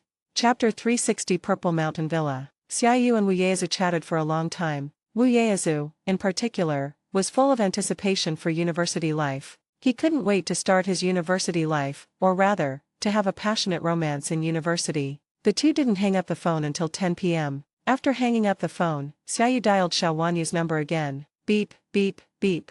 The phone rang for a while, but no one answered. Just when Xiaoyu thought Xiao Wanyu was asleep and was about to hang up, the call was finally connected. A cold voice came from the other end of the phone. Wanyu is taking a shower. Beep, beep, beep. It wasn't until quite some time after the call ended that Xiaoyu realized it was Lu Yingxuan who had answered. Xiaoyu touched his nose. Why did Lu Yingxuan have such a big problem with him? It was easy to tell from her tone that she was quite dissatisfied with him and didn't even want to talk to him. About 10 minutes later, Xiaoyu's phone rang. It was Xiao Wanyu, who had just finished showering, calling. Hello. The alluring and gentle voice coming from the other end of the phone made Xiaoyu, who was sleeping on the empty bed, feel a flutter in her heart. Especially in the quiet of the night, it stirred Xiaoyu's blood to the brink of madness. Ah, this is my burning youth. Hey. Seeing that there was no response from the other end of the phone, Xiao Wanyu asked in a questioning tone. I'm here, Xiaoyu quickly replied. What's up calling so late? Xiao Wanyu, who had just finished drying her hair, was lying on the bed in a silk nightgown, twirling her fingers in her hair as she chatted with Xiaoyu, looking like a cute young girl. There is something. When it came to business, Xiaoyu put aside his distracting thoughts and told him about Long Fan's preparations to compete for the championship. Before Xiaoyu could finish speaking, the clever Xiao Wanyu had already guessed Xiaoyu's plan. You want Long Fan to come to East China so I'll go easy on him? It has to be said that Xiao Wanyu's intelligence is indeed annoying when viewed from an opposing perspective, but it is very considerate when viewed from the sidelines. Yes. Xiaoyu replied, Wanyu, Long Fan is my master, so I will definitely support him as much as possible. Moreover, Shanghai in East China is the closest city to the secret realm Ocean City. When we go to explore Ocean City, it will be much more convenient with my master's help, so I hope. I agree. Before Xiaoyu could finish speaking, Xiao Wanyu interrupted him. But I have to tell you, I only agreed because of you. Xiao Wanyu changed the subject and continued, Tell me, how do you plan to thank me? Huh? Xiaoyu was surprised that Xiao Wanyu agreed so readily. He was stunned for a moment before he reacted. Tell me, how do you want me to thank you? I haven't thought about it yet. How about this, you owe me a favor, and I'll tell you when I've thought it through, Xiao Wanyu said with a smile. Alright, it's settled then. Xiaoyu said, when are you free these next few days? Come to the capital and meet with Long Fan to discuss this matter in person. Tomorrow, that's perfect, I'm coming to the capital tomorrow, Xiao Wanyu said. Okay, I'll tell master tomorrow. After finishing their business, the phone fell silent again. The complicated relationship between the two left Xiaoyu unsure of what to say. After more than 10 seconds, Xiaoyu finally broke the silence. Guess where I am right now? Purple Mountain Villa, Xiao Wanyu said without hesitation. How did you know? Xiaoyu asked in surprise. The access control system alerted us that someone has entered Zishan Villa. Besides me and Lu Yingxuan, the only other person who could enter Zishan Villa is you, Xiao Wanyu said with a hint of playfulness. Xiaoyu looked puzzled. You're spying on me? You don't have security cameras at home, do you? I wasn't spying on you. Don't worry, there are surveillance cameras around the villa, but not inside the house, Xiao Wanyu said with a smile. However, Xiaoyu, if you bring a woman back to Zishan Villa for the night, I'll find out.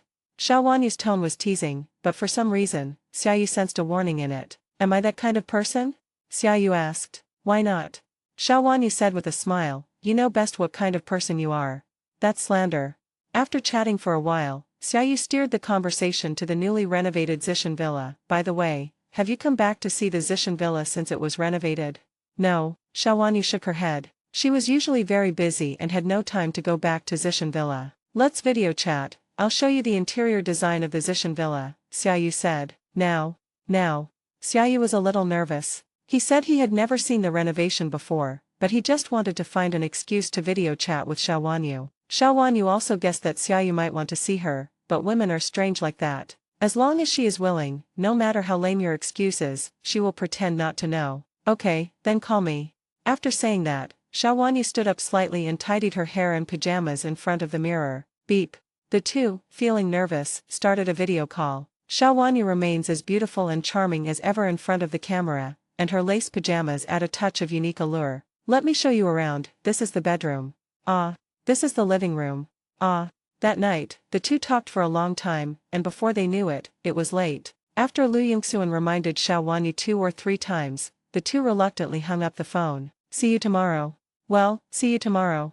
I tossed and turned all night, unable to sleep. The next day, Xiaoyu called Long Fan early in the morning to tell him that Xiao Wanyu would be coming to the capital that day and that they would all have dinner together that evening. Into the night, the three agreed to meet at a restaurant, and Xiao Wanyu personally assured Long Fan at the dinner table that she would not make things difficult for him. Although Long Fan was somewhat surprised that Xiao Wanyu had become so easy to talk to, now that he had received Xiao Wanyu's personal guarantee, Long Fan naturally had no more worries. Without the obstacle of Xiao Wanyu, the fairy-type Heavenly King, East China is undoubtedly the best place for Long Fan. After the dinner, Long Fan naturally returned to the Dragon Realm, while Xiao Wanyu and Xiaoyu got into the same car. The atmosphere was slightly ambiguous, and Lu Yinhan, who was the driver, remained silent. Page 229. Shall we go take a look at Zishan Villa? Xiaoyu asked Xiao Wanyu, who was sitting in the car. We only saw it on video yesterday. How about we go see it in person today? Xiao Wanyu's voice was barely audible, and her face was turned to the side, seemingly looking at the scenery outside the car window, but her fair face was flushed with pink. As shrewd as she was, she naturally knew what wicked scheme Xiaoyu was plotting. It's rare to be confused.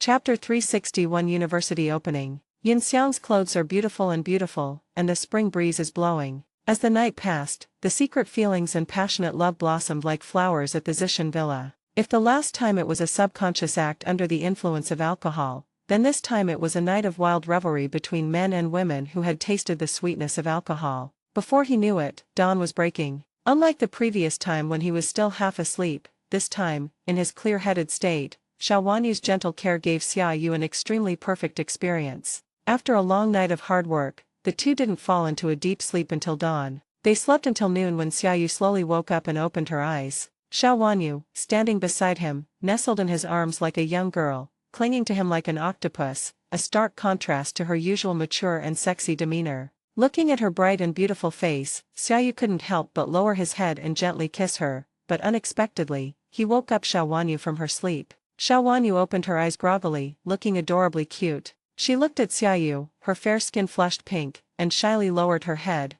burying her face in the blankets. No matter how strong a woman is, she will show a more feminine side in front of the man she likes. Get up, Xiaoyu said softly. Xiao Wanyu peeked out and nodded gently. After getting up, since there was no chef in the villa, the two of them had to order takeout from the restaurant. Xiaoyu, I'll have Laolu arrange for some people to come in. It'll be easier to keep things clean and take care of your daily needs, Xiao Wanyu said. It'll also be easier to look after your meals. Yes, I'm fine with anything, you can arrange it. After dinner, Xiao Wanyu changed her clothes and stood in front of the door to say goodbye to Xiaoyu. She had many things to do and couldn't spend all day with Xiaoyu. I'm leaving now. Xiao Wanyu looked at Xiaoyu with undisguised love in her eyes. When will we meet again? Xiaoyu asked. Call me if you miss me, Xiao Wanyu said with a smile, then gave Xiaoyu a hug and looked straight at him. Goodbye.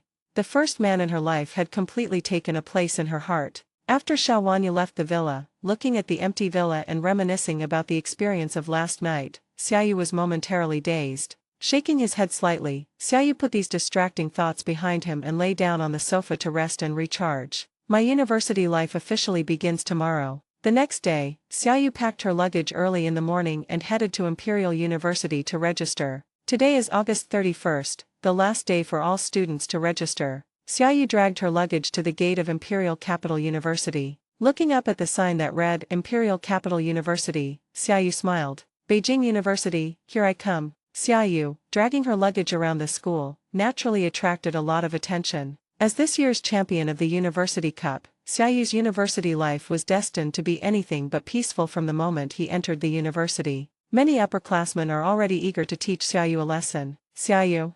Just as Xiaoyu was walking towards the dormitory, a voice suddenly came from beside him. Xiaoyu turned his head and found that the person in front of him looked somewhat familiar. He says who?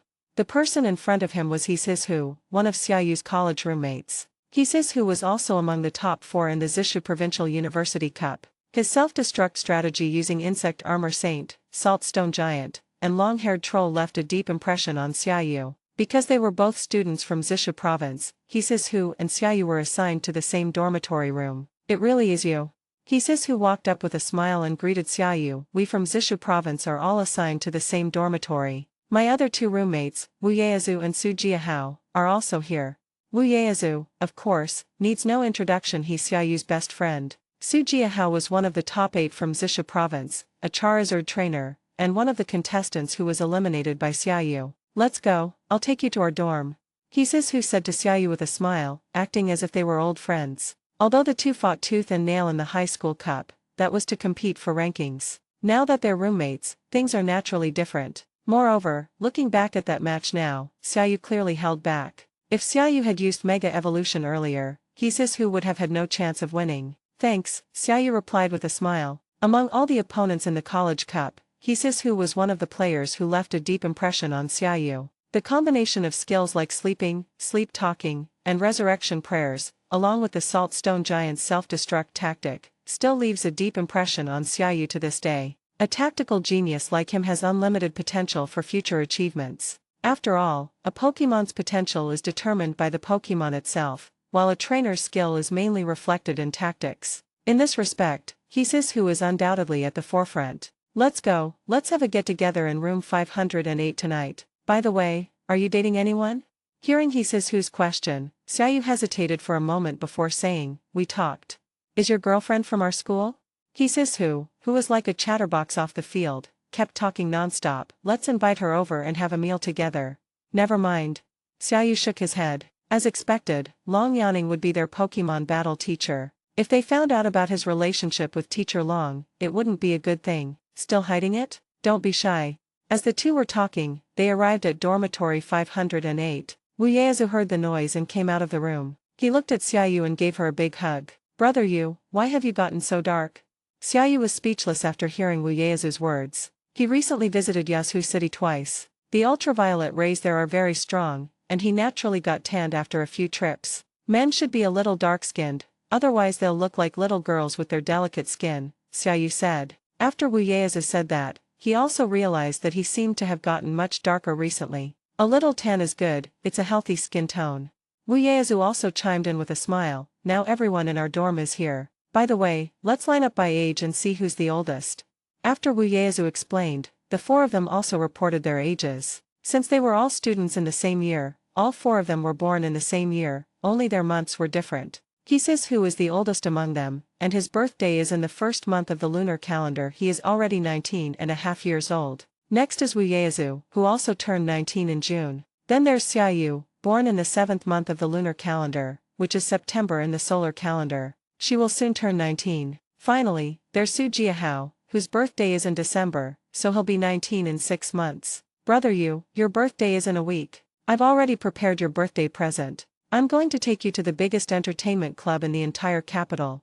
Only after Wu Yaezu reminded him did Xiaoyu realize that his birthday was in a week. Chapter 362 Hall Master Professional League. After making her bed in the dormitory, Xiaoyu and her 3 roommates left the dormitory and went to a restaurant near the school for dinner. Since all 4 of them were from Western Sichuan, they chose a hot pot restaurant near the school as their meeting place. Since I'm the oldest, I'll treat everyone today. Wu Yaezu will treat next time, He Sis-Hu said generously. All four of them come from relatively well-off families, or rather, students who are able to get into the trainer academy of the capital university generally come from families that are not too poor. After all, being a trainer is an extremely expensive profession. The four of them eventually chose a very famous turtle hot pot restaurant. Of course, it wasn't cheap. The average cost per person was 3,000 yuan just for eating the dishes and not drinking alcohol. Because of the recent start of the school year, even such an expensive restaurant is extremely popular. For impromptu gatherings like this of 4 people, it's impossible to book a private room, they can only sit in the main hall. Page 230. Soon the dishes were served, and the 4 of them ate hot pot, drank some wine, and started chatting. Since all 4 of them are Pokémon trainers, their conversation naturally revolved around Pokémon and the competitions. Xiaoyu, will you participate in the Hall Master Professional League this year? Who took a sip of wine and asked Xiaoyu, you are our champion this year, so you can directly participate in the Hall Master Level 3 League, unlike us who still have to participate in the Hall Master Amateur League. We'll see, Xiaoyu replied after thinking for a moment. I'm only a freshman now, and I only have Dragapult, a gym leader level Pokémon. It would be too disadvantageous for me to participate in the Gym Leader Pro League right now. That's true. You can improve your skills a bit more and have a better chance of participating in the Hall Master Professional League. Who nodded, agreeing with Xiaoyu's prudent approach. However, I heard that the previous national champion, Tao Su, has already entered the Hall Master Level 2 League. She is also one of the youngest Hall Master Level 2 League participants in the capital. The Hall Masters Professional League is one of the most popular events in China throughout the year, and also one of the most participated and competitive events. The Gym Owners Professional League is different from competitions like the College Cup, where the wins, losses, and rankings have little use other than honor and bonus points. The Gym Leader Pro League is different. The ranking in the Gym Leader Pro League directly determines whether a trainer can participate in the Gym Leader Ranking Tournament 3 years later. The ranking tournament for gym owners determines the final ownership of gym owners in each region, making the Gym Owner Level Professional League crucial for everyone. According to the latest requirements of the Pokémon Association, the Gym Leader Level Professional League is now divided into 4 levels. 321 GN G3 G2 G1. The GN League is the most basic league, with dozens or even hundreds of matches held annually in various provinces and cities across the country. Each match has only 16 participants, and the top 4 winners will qualify for the G3 League. Similarly, only 16 players participate in each game of the G3 League, with the top 4 qualifying for the G2 League. Similarly, the top 4 teams in the G1 League qualify to participate in the Triennial Gym Leader Ranking Tournament to compete for the position of gym leader in their respective regions. The owner of the museum is a powerful figure in the city, and also represents the fastest path for ordinary people to reach the elite class. Once a trainer becomes a gym leader, they will instantly leap from the ordinary class to the elite class. Therefore, countless people will spend their entire lives participating in the Gym Leader Professional League as long as they haven't become a gym leader. This has resulted in a wide age range of trainers participating in the Gym Leader Pro League, from college students like Xiaoyu who are 18 or 19 years old to elderly men with white hair who are 60 or 70 years old. The professional league for gym owners is very similar to the imperial examination system in ancient times. The 4 levels of battles are like the preliminary examinations, the provincial examinations, the metropolitan examinations, and the palace examinations in the imperial examination system. To become the final master, one must overcome numerous obstacles and defeat countless powerful opponents. Every museum owner has fought their way out of fierce competition, especially in a megacity like Beijing with a population of tens of millions, where the competition is extremely intense. Xiaoyu, I heard that the new rules for this year's Gym Leader Pro League do not allow the use of Mega Evolution and Z moves, except in the final Gym Leader Ranking Tournament, who suddenly said from the side. If what he said is true, then this regulation is undoubtedly a huge restriction on Xiaoyu. Everyone knows that Mega Evolution was crucial to Xiaoyu's victory. It's alright. Xiaoyu had a very good attitude. He only needed to use Mega Evolution in the High School Cup. The main reason was that he had only been a trainer for a very short time and could only rely on external objects to improve his combat power. However, he now has 4 full years of university, enough time for him to improve the strength of his Pokémon. Once all his Pokémon have reached a certain level, whether or not he uses Mega Evolution or Z moves will not have a significant impact. If you can't use it, then don't use it. You have to be strong yourself to succeed. As long as you're strong enough, what's there to fear? Xiaoyu said with a smile. Well said. Wu Yaezu exclaimed loudly from the side, brother you are my idol. Although there are already college student gym owners in other regions, there is still no college student gym owner in big cities like Beijing and Shanghai. Brother Yu, I think you will definitely become the first college student to run a museum in the capital. Stop nagging me.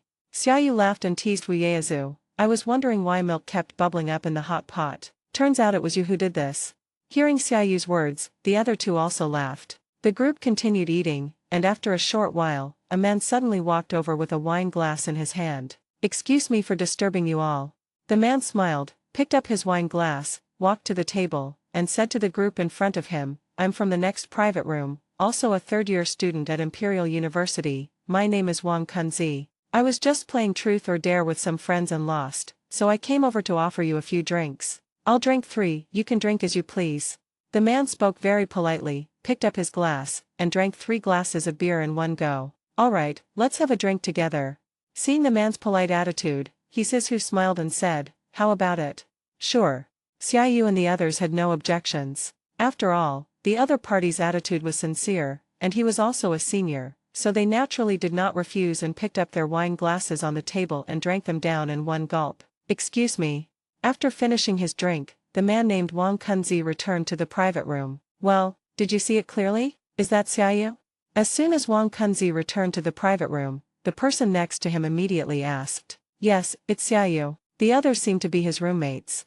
Chapter 363 Love. At Xiaoyu's dinner table, there were more and more empty beer bottles, and almost everyone had drunk several bottles of beer. The atmosphere at the dinner table was getting better and better, especially with Wu Yaezu, who started standing on a beer crate, pontificating and boasting. If you ask me, you experts should go play in that Master League or something. I just want to date.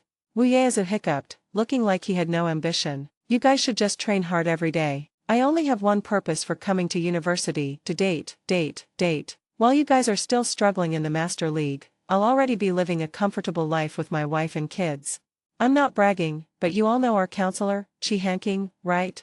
Highly educated, good-looking, and intelligent. I heard that Ms. Chi is also a dancer. Brothers, you just wait and see, I'll definitely win her over in 2 weeks.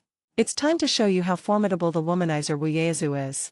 Once I win over Chi Hanking, skipping classes won't be a problem for you anymore. Seeing that Wu Yaezu was becoming more and more exaggerated and arrogant, the others quickly advised him, keep your voice down, Lao Wu. Keep it low-key. There are too many people here. Let's go back and brag about it later. The 4 of them were sitting in the main hall, not in a private room. These words were fine to keep to themselves, but if outsiders overheard them, it would inevitably cause some unnecessary trouble. Moreover, this restaurant is so close to Imperial University, and many of the people eating here are students or teachers from Imperial University. Who knows, if what Wu Yaezu said today reaches Chi Hanking's ears tomorrow, then it'll be all over. As the 4 were talking, a tall girl with long legs walked out of the private room carrying a wine glass. After looking around, her eyes lit up when she saw Xiaoyu and the others at their table, and she walked straight toward the 4 of them. Hello, I'm sorry to bother you.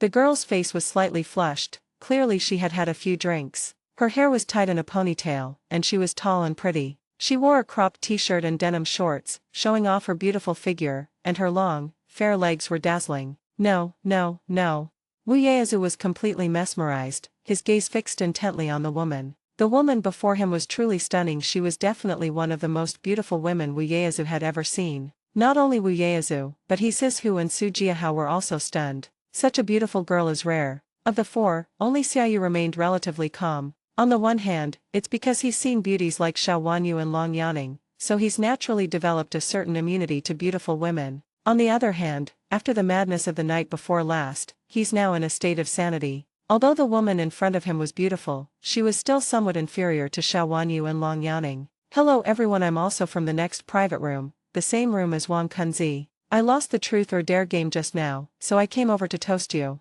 I hope you won't refuse. The girl smiled, brushed her hair behind her ear, and revealed sweet dimples on both sides of her cheeks. Her sweet appearance captivated Wu Yaezu. At that moment, Wu Yaezu felt as if he had fallen in love. Oh no, I've fallen in love? Come on, I'll drink with you, Wu Yaezu volunteered. Thank you.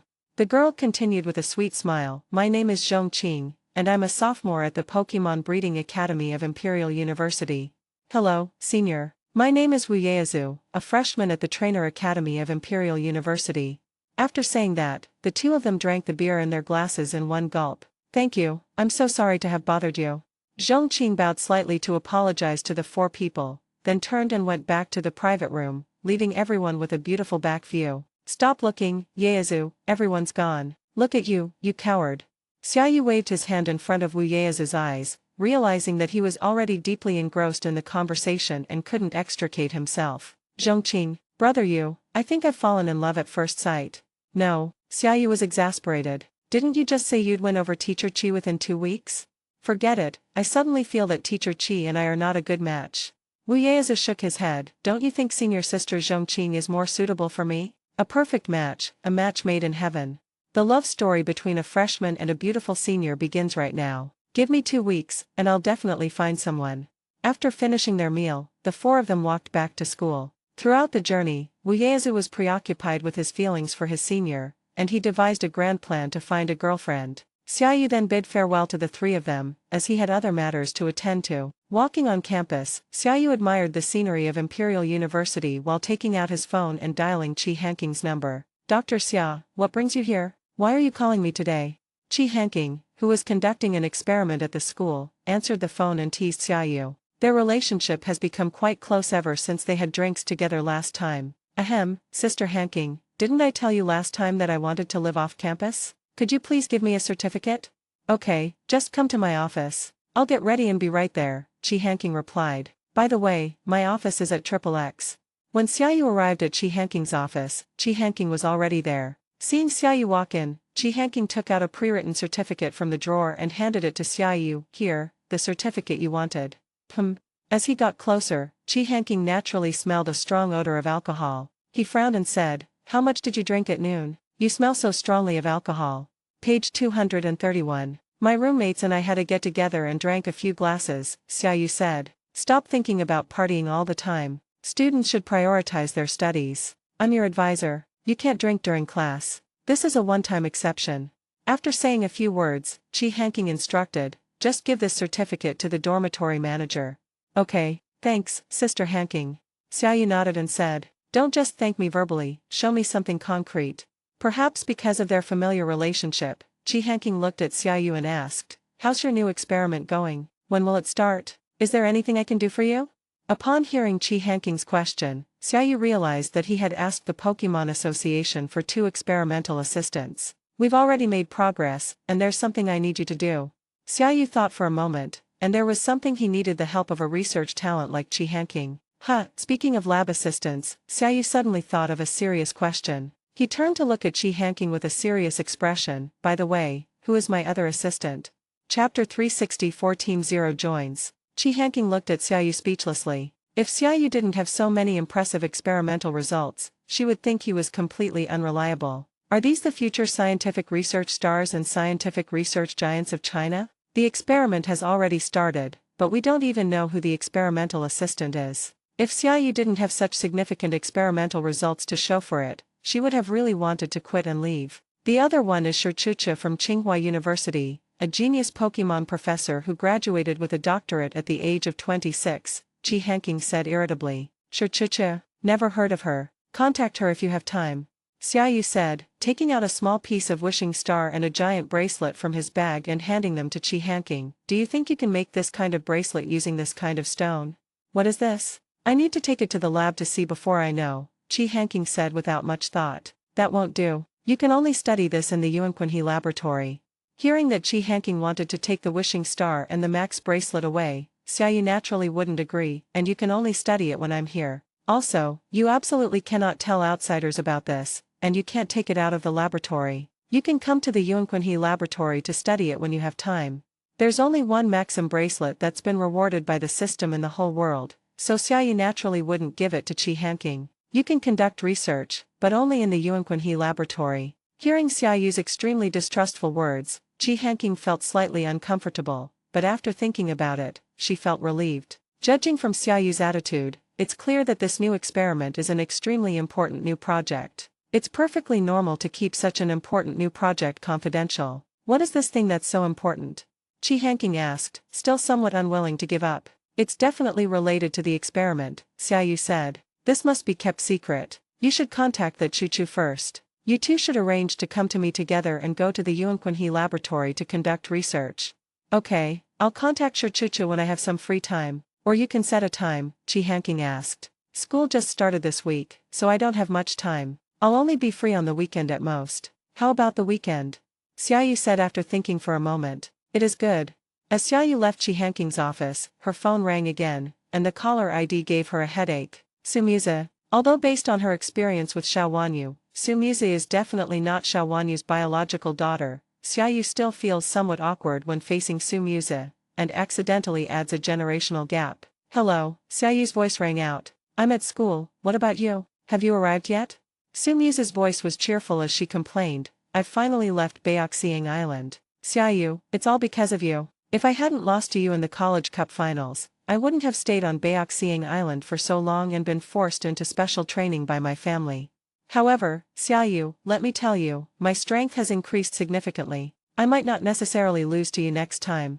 Sumuze's tone was filled with strong confidence. It seemed she had very likely captured a powerful Pokémon. It seems I'll have to find an opportunity to battle her with my second team of Pokémon. It's time to let her see the power of Iron Warrior, Darkrai, Mega Diancie, and the solidified permanent Gigantamax Lapras. I also arrived at school this morning, Xiaoyu said. Are you free to have dinner together tonight? Sumuze asked, her tone full of anticipation. Never mind, never mind. I have things to do tonight. Cold sweat streamed down Xiaoyu's forehead. He couldn't handle Sumuze's enthusiasm, especially after what happened with Xiao Wanyu. How could he possibly have dinner with Sumuze? Let's do it another day. Alright then, we're having a dorm get-together tonight, and I was going to introduce you to them. Sumuze's tone was full of regret. You can't refuse me next time. We'll talk about it next time. I have something to do, I'll go now. After hanging up the phone, Xiaoyu let out a long sigh of relief. Then he picked up his phone again and dialed Feng Quangaiyan's number. During the holidays, I just felt bored, but I didn't expect that once school started, all sorts of things would come at once. Captain Feng, this is Xiaoyu. Xiaoyu's voice rang out. Yes, you've arrived at school? Feng Quangaiyan's voice remained calm and steady. Yes, it arrived today, Xiaoyu replied. Have you put everything away? Have all the formalities been completed? Feng Quangaiyan asked. Yes, it's almost done. Alright, where are you? I'll come pick you up. Feng Quangaiyan's voice rang out. You're the last one to arrive among all the members of Team Zero.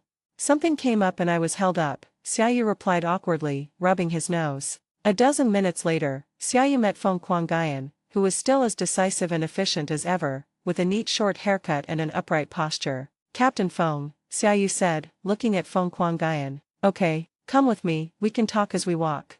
Feng Quangaiyan, with short hair, walked in front. I've already spoken to your teachers about canceling the month-long military training that was scheduled for the start of the semester. You can use this month to go on a mission. What mission? Xiaoyu didn't expect that he would be on his first mission so soon. We'll talk when we get there. First, I'll introduce you to your partner. Partner?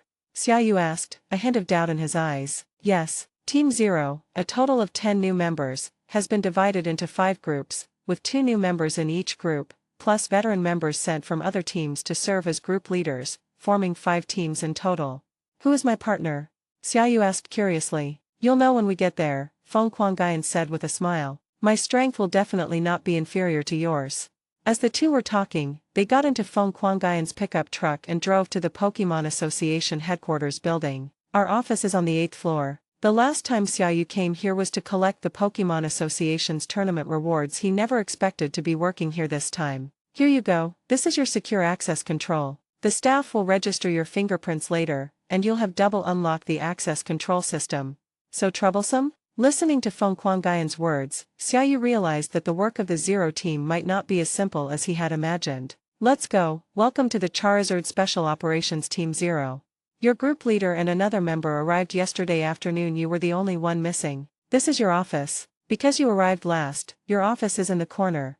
Feng Quangaiyan took out his access card, swiped it to open the door, and went inside. Chapter 365 Zhang Zhenghua. Xiaoyu's gaze fell upon the 2 people inside the office. 1 male and 1 female. The man was older, around 35 years old, with a strong, tall build, a square face, and an imposing presence. His cheeks were covered in sweat. When Xiaoyu came in, the man was working out and lifting weights. Another girl was sitting on the sofa, engrossed in reading a black book. Her long hair hung down on both sides, and she was dressed simply in jeans and a t-shirt. She was wearing limited edition over-ear headphones in the style of the Ice Nine Tails and was immersed in her own world. Xiaoyu looked down at the book title, a very famous romance novel. When she saw Feng Guangayan, she took out a bookmark and placed it where she had just been reading. Then she carefully put the book into her bag, took off her headphones, and looked at Xiaoyu and Feng Guangayan. Zhenghua, everyone's here. Please introduce yourselves one by one and get to know each other. You'll be ready to receive your first mission soon.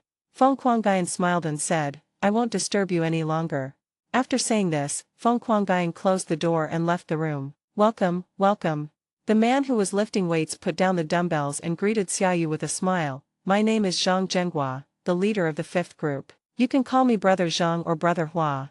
After listening to Zhang Zhenghua's introduction, the girl who was sitting on the sofa reading a book spoke up. Hello, my name is Tao Su. I am a sophomore at Beijing University.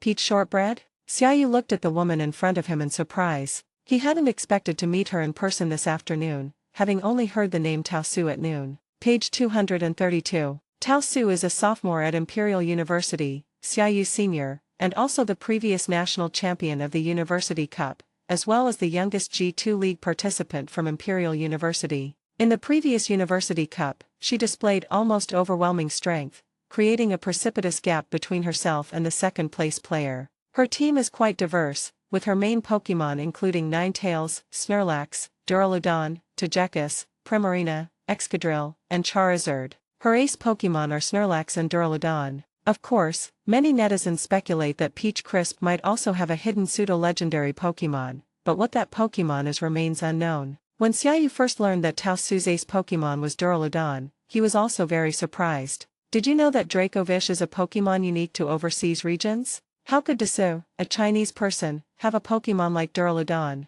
It is said that 20 years ago, a large-scale conflict broke out between champion trainers from China and champion trainers from Europe, resulting in a fierce melee. Peach Crisp's grandfather went abroad and broke through a secret realm, stealing a female Duraludon egg. Ultimately, a very small number of Duraludon eggs were hatched from this Duraludon. The Tao family is one of the very few families in the entire country that owns aluminum steel dragons. After listening to the two people in front of him introduce themselves, Xiaoyu then spoke up. Hello, my name is Xiaoyu, a freshman at Imperial University.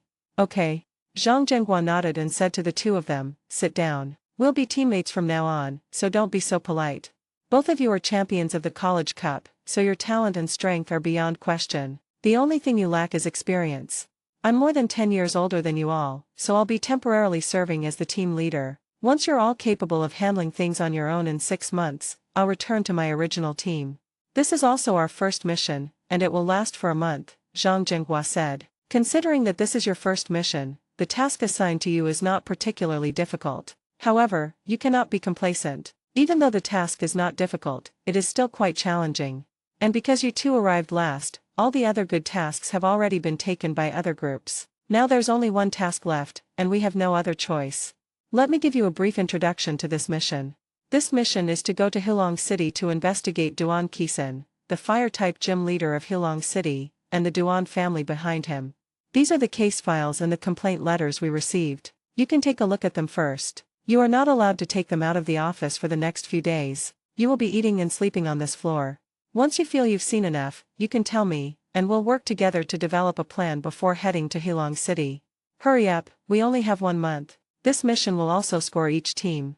Before the mission begins, I must solemnly tell you that this mission is not child's play. You must give 100% effort to this mission. Every decision you make and every action you take could have a significant impact on the lives of hundreds or thousands of people. Remember your responsibilities.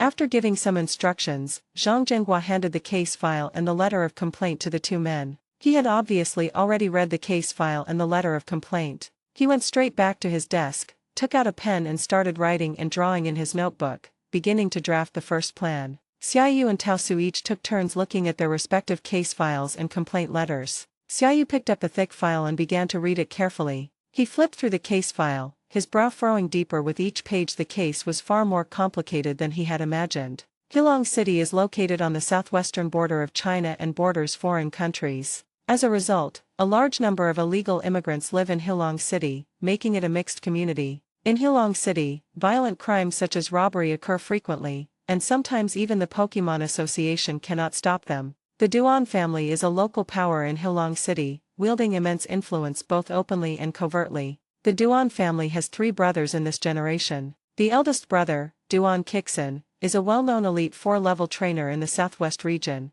guarding the grass-type secret realm in Hilong City. Although he has not yet reached the level of the Elite 4, his strength is among the top of all Elite 4-level trainers. It is said that he is also Tan Yongsan's right-hand man in the southwest region, and Duan Kixin is undoubtedly the biggest obstacle in this mission. Duan Kixin, the second oldest, is a key target of this mission. He is a near Elite 4-level trainer and the Fire-type gym leader. The third son, Duan Kimiao, is the chairman of the Duan Group. The Duan Group has a very wide range of businesses, from real estate and architectural design to entertainment industries such as nightclubs and hotels. It is the largest local enterprise in the entire Heilongjiang city. I want to remind you of something. You must be very careful on this mission. Zhang Zhengguo's voice rang out, his tone heavy with a hint of caution. If Duan Kixin is involved, be extremely careful.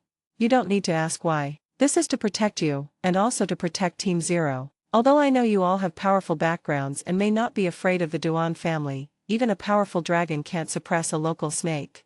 Besides, even a rabbit will bite when cornered. Chapter 366 Black Dragon City. Xiaoyu listened to Zhang Zhengguo's words and seemed to be deep in thought. Although Zhang Zhenghua, the team leader, looks honest and simple, he is definitely cunning. Xiaoyu pondered Zhang Zhengguo's words carefully, his brows furrowing slightly. Judging from his tone, it seemed that this investigation was very likely to involve Duan Kixin. After thinking for a moment, Xiaoyu continued to flip through the files. He found that there were dozens of pages just for introducing the Duan family's relatives and friends. The Duan family is undoubtedly a towering tree in Hilong City, deeply rooted in the city, drawing blood from the entire city and nurturing the entire Duan family. As long as you are born into the Duan family, you will have no worries about food and clothing, even if you achieve nothing. Xiaoyu also secretly sighed, realizing that reincarnation is the key to determining a person's fate. It took them almost a day just to look through the files. Then the 3 of them spent another day developing a specific action plan before taking a plane to Hilong City. The sun was blazing in September, and the temperature in Heilongjiang City was extremely high. As soon as I got off the plane, a wave of heat hit me. As soon as the 3 stepped off the plane, they saw the people sent by the Pokémon Association of Hilong City to pick them up. Welcome, welcome. A man in a formal suit walked towards the 3 of them with a hearty smile. I am Miao Su, the vice president of the Heilongjiang Pokémon Association. I'm Zhang Zhenghua, this is Peach Shortbread, and this is Xiaoyu. Zhang Zhenghua greeted Miao Su with a smile, and introduced the Peach Shortbread and Xiaoyu behind him. Thank you all for your hard work. We've almost finished dealing with the grass-type secret realm matter. We could have just written a report and sent it over. Why did you have to make the trip in person?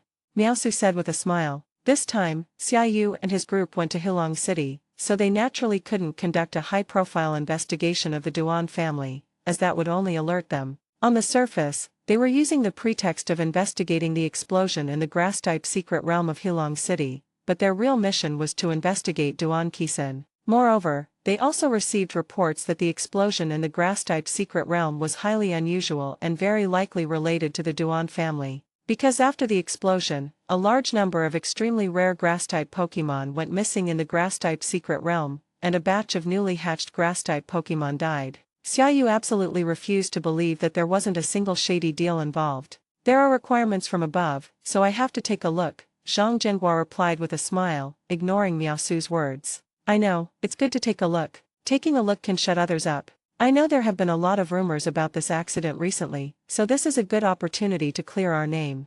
Miao Su also smiled broadly. Come on, let's get in the car and talk. I'll treat you to a welcome back lunch today. We won't leave until we're drunk. We won't drink alcohol, we have rules, so we'll eat in your cafeteria. Okay, then I'll have someone prepare a couple of side dishes. After the 2 finished speaking, the group boarded a nearby van and drove to the Pokémon Trading Company in Hilong City. When the group arrived at the Pokémon Association in Hilong City, it was already noon. They had a simple meal in the cafeteria. Zhang Zhenghua, along with Xiaoyu and Tao Su, officially began their work. Miao Su led the 3 to the conference room on the 5th floor. This is your office space, specially prepared for you. Your accommodation is at the Pokémon Association guest house in Hilong City. Thank you, Vice President Miao. I've sent you the list of required documents. Could you please bring them over? Don't worry, it's no problem. Click. As the conference room door closed, Zhang Zhenghua quickly got into the zone and addressed the 2 men. We probably won't be able to glean anything from the data. Since they were able to send the data over, they must have already cleaned it up. We still need to start with that explosion accident, Zhang Zhenghua said. We will proceed in 2 groups as planned. Someone went to investigate the Duan family in secret. Another person came with me to investigate the explosion in the grass-type secret realm. You can choose yourselves. After saying that, Zhang Zhenghua turned his gaze to Xiaoyu and Taosu. I'm a little stronger than Xiaoyu, so I'll go alone, Taosu said, looking at Xiaoyu. She was the champion of the previous college cup and had trained for a year longer than Xiaoyu. In her opinion, she was definitely stronger than Xiaoyu, and being a senior, she took the initiative to suggest that she act alone. I'd rather go alone. Xiaoyu preferred to go alone than go with Zhang Zhenghua. It's inconvenient for a girl like you to go alone.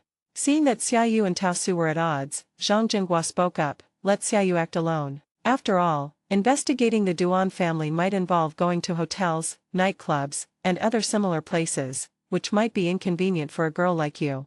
Hearing Zhang Zhenghua say this, Taosu stopped insisting and could only nod and say, okay. Then it's settled. By the way, Xiaoyu, remember to stay in touch no matter what. If you encounter any trouble, call me immediately. Don't be too impulsive. Remember to prioritize your own safety. Taosu, come with me to the grass-type secret realm. Page 233. It is good. After splitting up, Xiaoyu walked out of the Pokémon Association building in Hilong City. It was Xiaoyu's first mission, and a solo one at that, which made him both excited and nervous. He pondered where he should begin his investigation of the Duan family. Xiaoyu pondered, his brows furrowed slightly, feeling somewhat lost and unsure where to begin his investigation. However, he knew that the first thing he should do was to shake off the spies behind him. Before he left, Zhang Zhenghua had told him that if he wanted to achieve anything, the first thing he had to do was shake off his pursuers. Therefore, Xiaoyu released Gallade without hesitation. Now, after many battles, Xiaoyu's Gallade has been brought into the open. Gallade, use teleport. With the surge of supernatural energy, Xiaoyu's figure disappeared from the spot. In the dark alley, Xiaoyu's figure appeared deep within the alley. Shaking off the pursuers is only the first step. Now it's time to get down to business. Should we go directly to the Duan family's nightclubs, bars, entertainment venues, and construction sites to investigate? Or perhaps we should start with the younger generation of the Duan family? Xiaoyu thought for a moment and finally picked up the phone and dialed Xiao Wanyu's number. Hello, Wanyu. What is it? Xiao Wanyu's voice came from inside. I need your help with something, Xiaoyu asked. Do you know the Duan family in Hilong City? I haven't heard of it. Is there something wrong?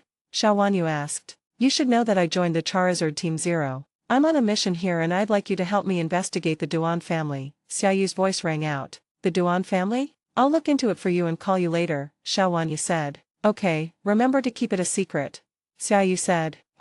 After making the call, Xiaoyu felt a pang of emotion. Relationships and resources are sometimes really important. If I didn't know Xiao Wanyu, I don't know how long it would have taken to find anything. Now, a single phone call can solve the problem. Chapter 367 Single-Minded. After making the phone call, Xiaoyu found herself with nothing to do. Now that Xiao Wanyu has been entrusted with investigating the Duan family's affairs, what should I do? After thinking for a moment, Xiaoyu decided to take a stroll around Hilong City and enjoy its beautiful scenery and local delicacies. Xiaoyu's first principle is to enjoy life while it lasts. Isn't the point of working hard to earn money to enjoy life? If you had money, why would you need to work? Xiaoyu walked down the street, hailed a taxi, and got in. Where to?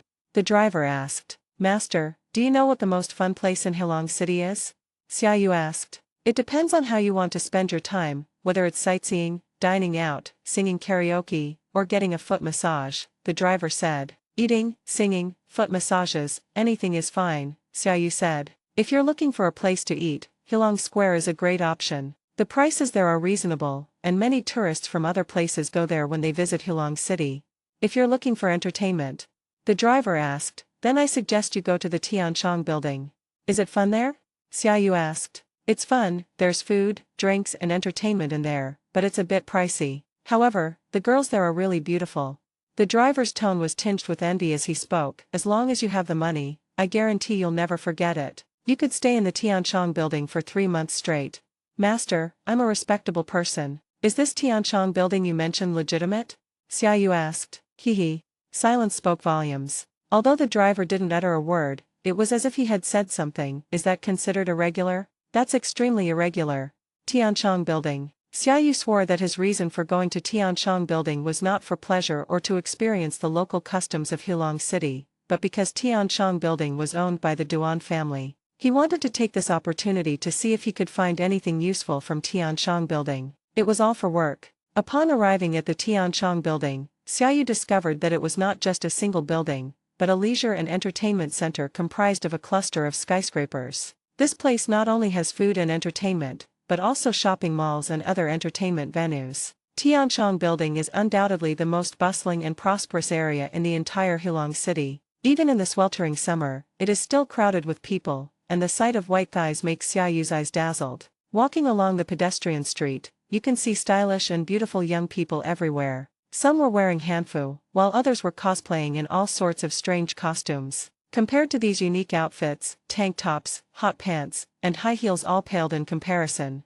Xiaoyu even saw a beautiful woman cosplaying Gardevoir, with a real Gardevoir standing next to her. The sight of the two standing together created a powerful visual impact. She was surrounded by countless seasoned otaku men taking pictures like crazy. It truly lives up to its name, Tianshang Building. Today, I, Xiaoyu, will experience firsthand the power of the Tianshang Building. As Xiaoyu entered the food court of Tianshang Building, she chose a high-end restaurant and had just finished dinner when Xiao Wanyu called. Hello? Xiao Wanyu's voice rang out. Yes, I'm here, Xiaoyu replied. I don't know much about the Duan family's affairs because time is very tight and I'm afraid of alerting them, so the information I've been able to gather is quite limited. Xiao Wanyu's voice rang out. I've sent all the information I've gathered to your email address. You can take a look and see if it's useful.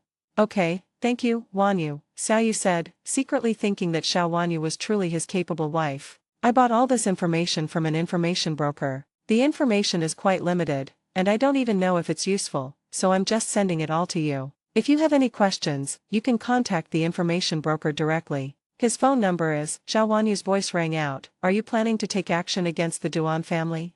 Hearing Xiao Wanyu's words, Xiaoyu paused slightly. According to the rules, he was not allowed to reveal any information about this operation to others, but Xiaoyu never thought of hiding it from Xiao Wanyu, otherwise he would not have asked Xiao Wanyu to help investigate the Duan family. Xiaoyu replied. Be careful. Xiao Wanyu wanted to remind Xiaoyu to be careful, but when she thought of Xiaoyu's Pokémon, she changed her words. Be careful and go easy on him. Don't worry. Xiaoyu nodded. I know what I'm doing. The two chatted for a while longer before hanging up. Immediately afterwards, Xiaoyu logged into his email and looked at the information sent by Xiao Wanyu. Although Xiao Wanyu said that the information she provided was quite limited, the contents still surprised Xiaoyu quite a bit. The document reveals a great deal of shady dealings within the Duan family, including not only smuggling rare Pokémon, but also involvement with the Dawn Society in human trafficking, organ trading, and operating casinos, among other heinous crimes. The Duan family was involved in any business that could make money. The more Xiaoyu looked at him, the more his brows furrowed. He found it hard to imagine that such an event could happen in a society governed by the rule of law. Among these materials, two people were highlighted, Fu Yuxin and Fu Yi. Although neither of them shared the surname Duan, they had close ties with the Duan family. Each of them was in charge of their own territory and had a long-term cooperative relationship with the Duan family. Fu Yuxin is in charge of Yuxin's underground black market. Fu Yi was in charge of Yi's underground casino. Clearly, in order to gather evidence of the Duan family's crimes, Xiaoyu needs to start his investigation from these two places. One of them, the underground black market, mainly engages in Pokémon smuggling, human trafficking, organ trading, and other businesses. The Asine underground black market often features many grass-type Pokémon and grass-type Pokémon eggs with extremely high potential, leading many to speculate that the Asine underground black market is intricately connected to the grass-type secret realm of Black Dragon City. Yi Underground Casino is the largest underground casino in the entire Hulong City. In addition to basic gambling, Yi Underground Casino also has an underground arena for Pokémon life or death battles, selling tickets and accepting bets. These two places also became the breakthroughs in the investigation of the Duan family. Two places, which one should we investigate first?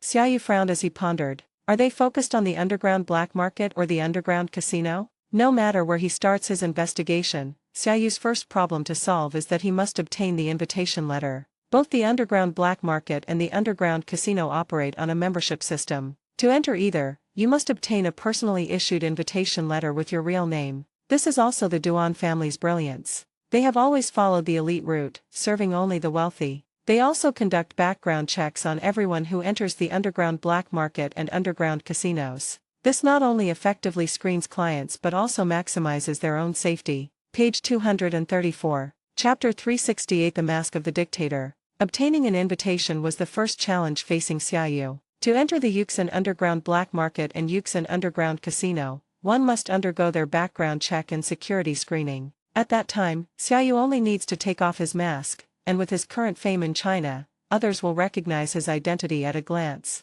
What's the point of the investigation? Sometimes being too famous or too handsome can be a problem. To solve this problem, Xiaoyu would need to learn the art of disguise to change his appearance. But how could Xiaoyu possibly possess the art of disguise? This is the Pokémon world, not a story about rebirth and cultivating immortality in the Pokémon world. However, although Xiaoyu doesn't know how to disguise himself, there is a type of mask in the Pokémon world that can change one's appearance. The Ditto mask is a bloody and cruel prop, full of sin and crime. The Ditto mask is made by dissecting a live Ditto and then processing it through a complex process. As a result, the Ditto mask retains Ditto's special ability to freely transform. Anyone who wears the Ditto mask can change their appearance at will. The process of making a Ditto mask is extremely complicated and prone to errors. A Ditto can only make a maximum of 4 to 5 human skin masks. Furthermore, the effects of Ditto masks created by Dittos with different characteristics and strengths will vary. Like the Ditto mask made of soft materials, although it can change one's appearance at will, it cannot actively copy the appearance of others. The wearer can only change the appearance by shaping the face themselves.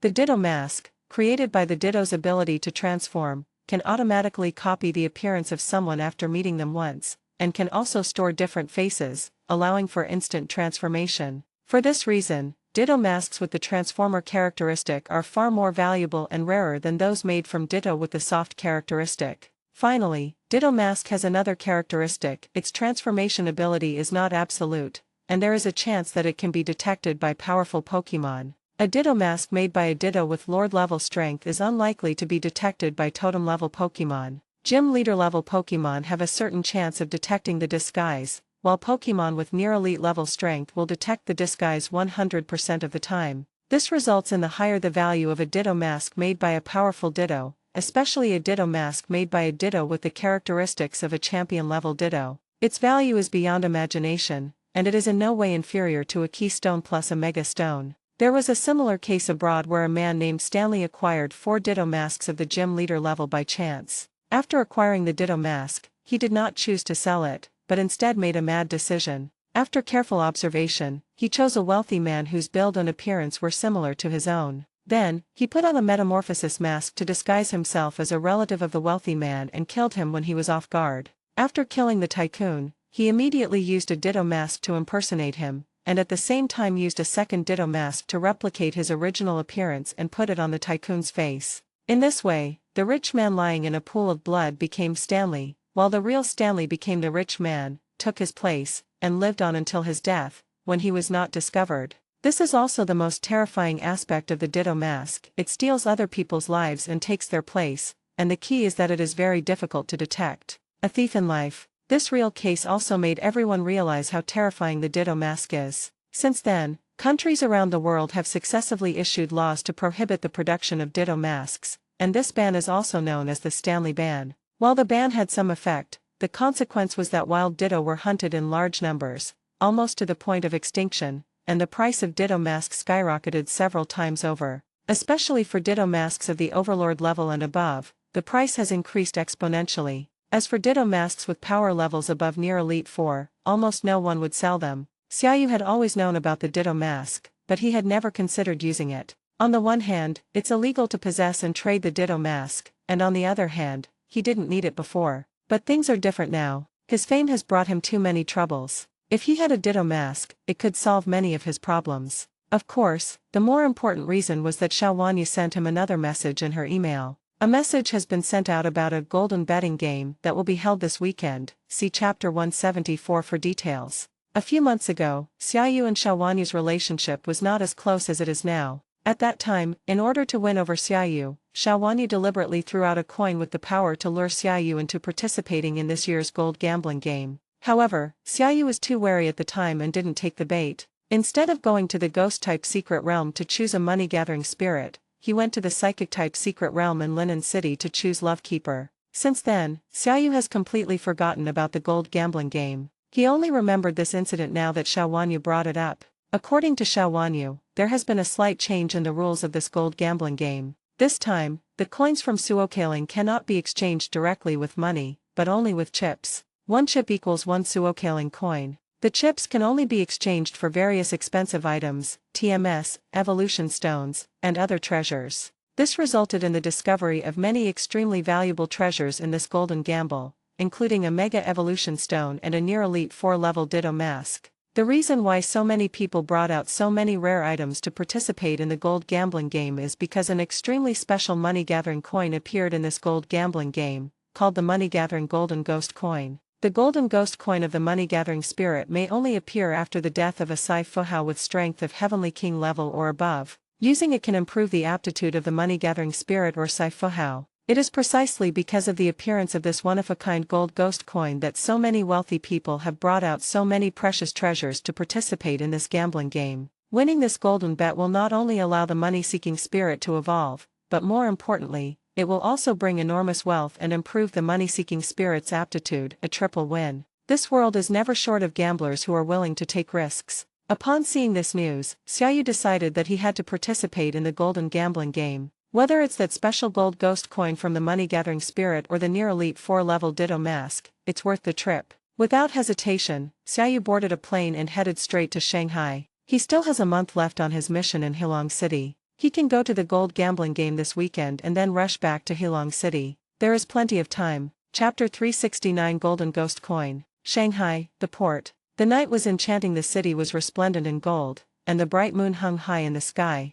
A giant cruise ship named King slowly sailed out of the port of Shanghai, beginning a short sea voyage. The King Cruises is known as a floating 5-star hotel, with world-class facilities and services. It boasts a full range of amenities including luxury restaurants, a spa, a gym, a swimming pool, and entertainment venues. Any tourist can enjoy a luxurious lifestyle on a cruise ship, and the extravagant lifestyle has captivated countless people. The cruise ship also offers a variety of cultural and themed events, such as Pokémon concerts, art theater performances, fashion shows by beautiful models, food festivals, and more, allowing passengers to fully enjoy a variety of different experiences during their trip. Putting aside the gold gambling, the trip itself is worthwhile just to enjoy it. We'll split up once we're inside the casino, Xiao Wanyu, dressed in an evening gown, instructed Xiaoyu as she stood by the window. The salty sea breeze tousled Xiao Wanyu's long hair, and her bright red strapless, off-the-shoulder bodycon dress accentuated her hourglass figure,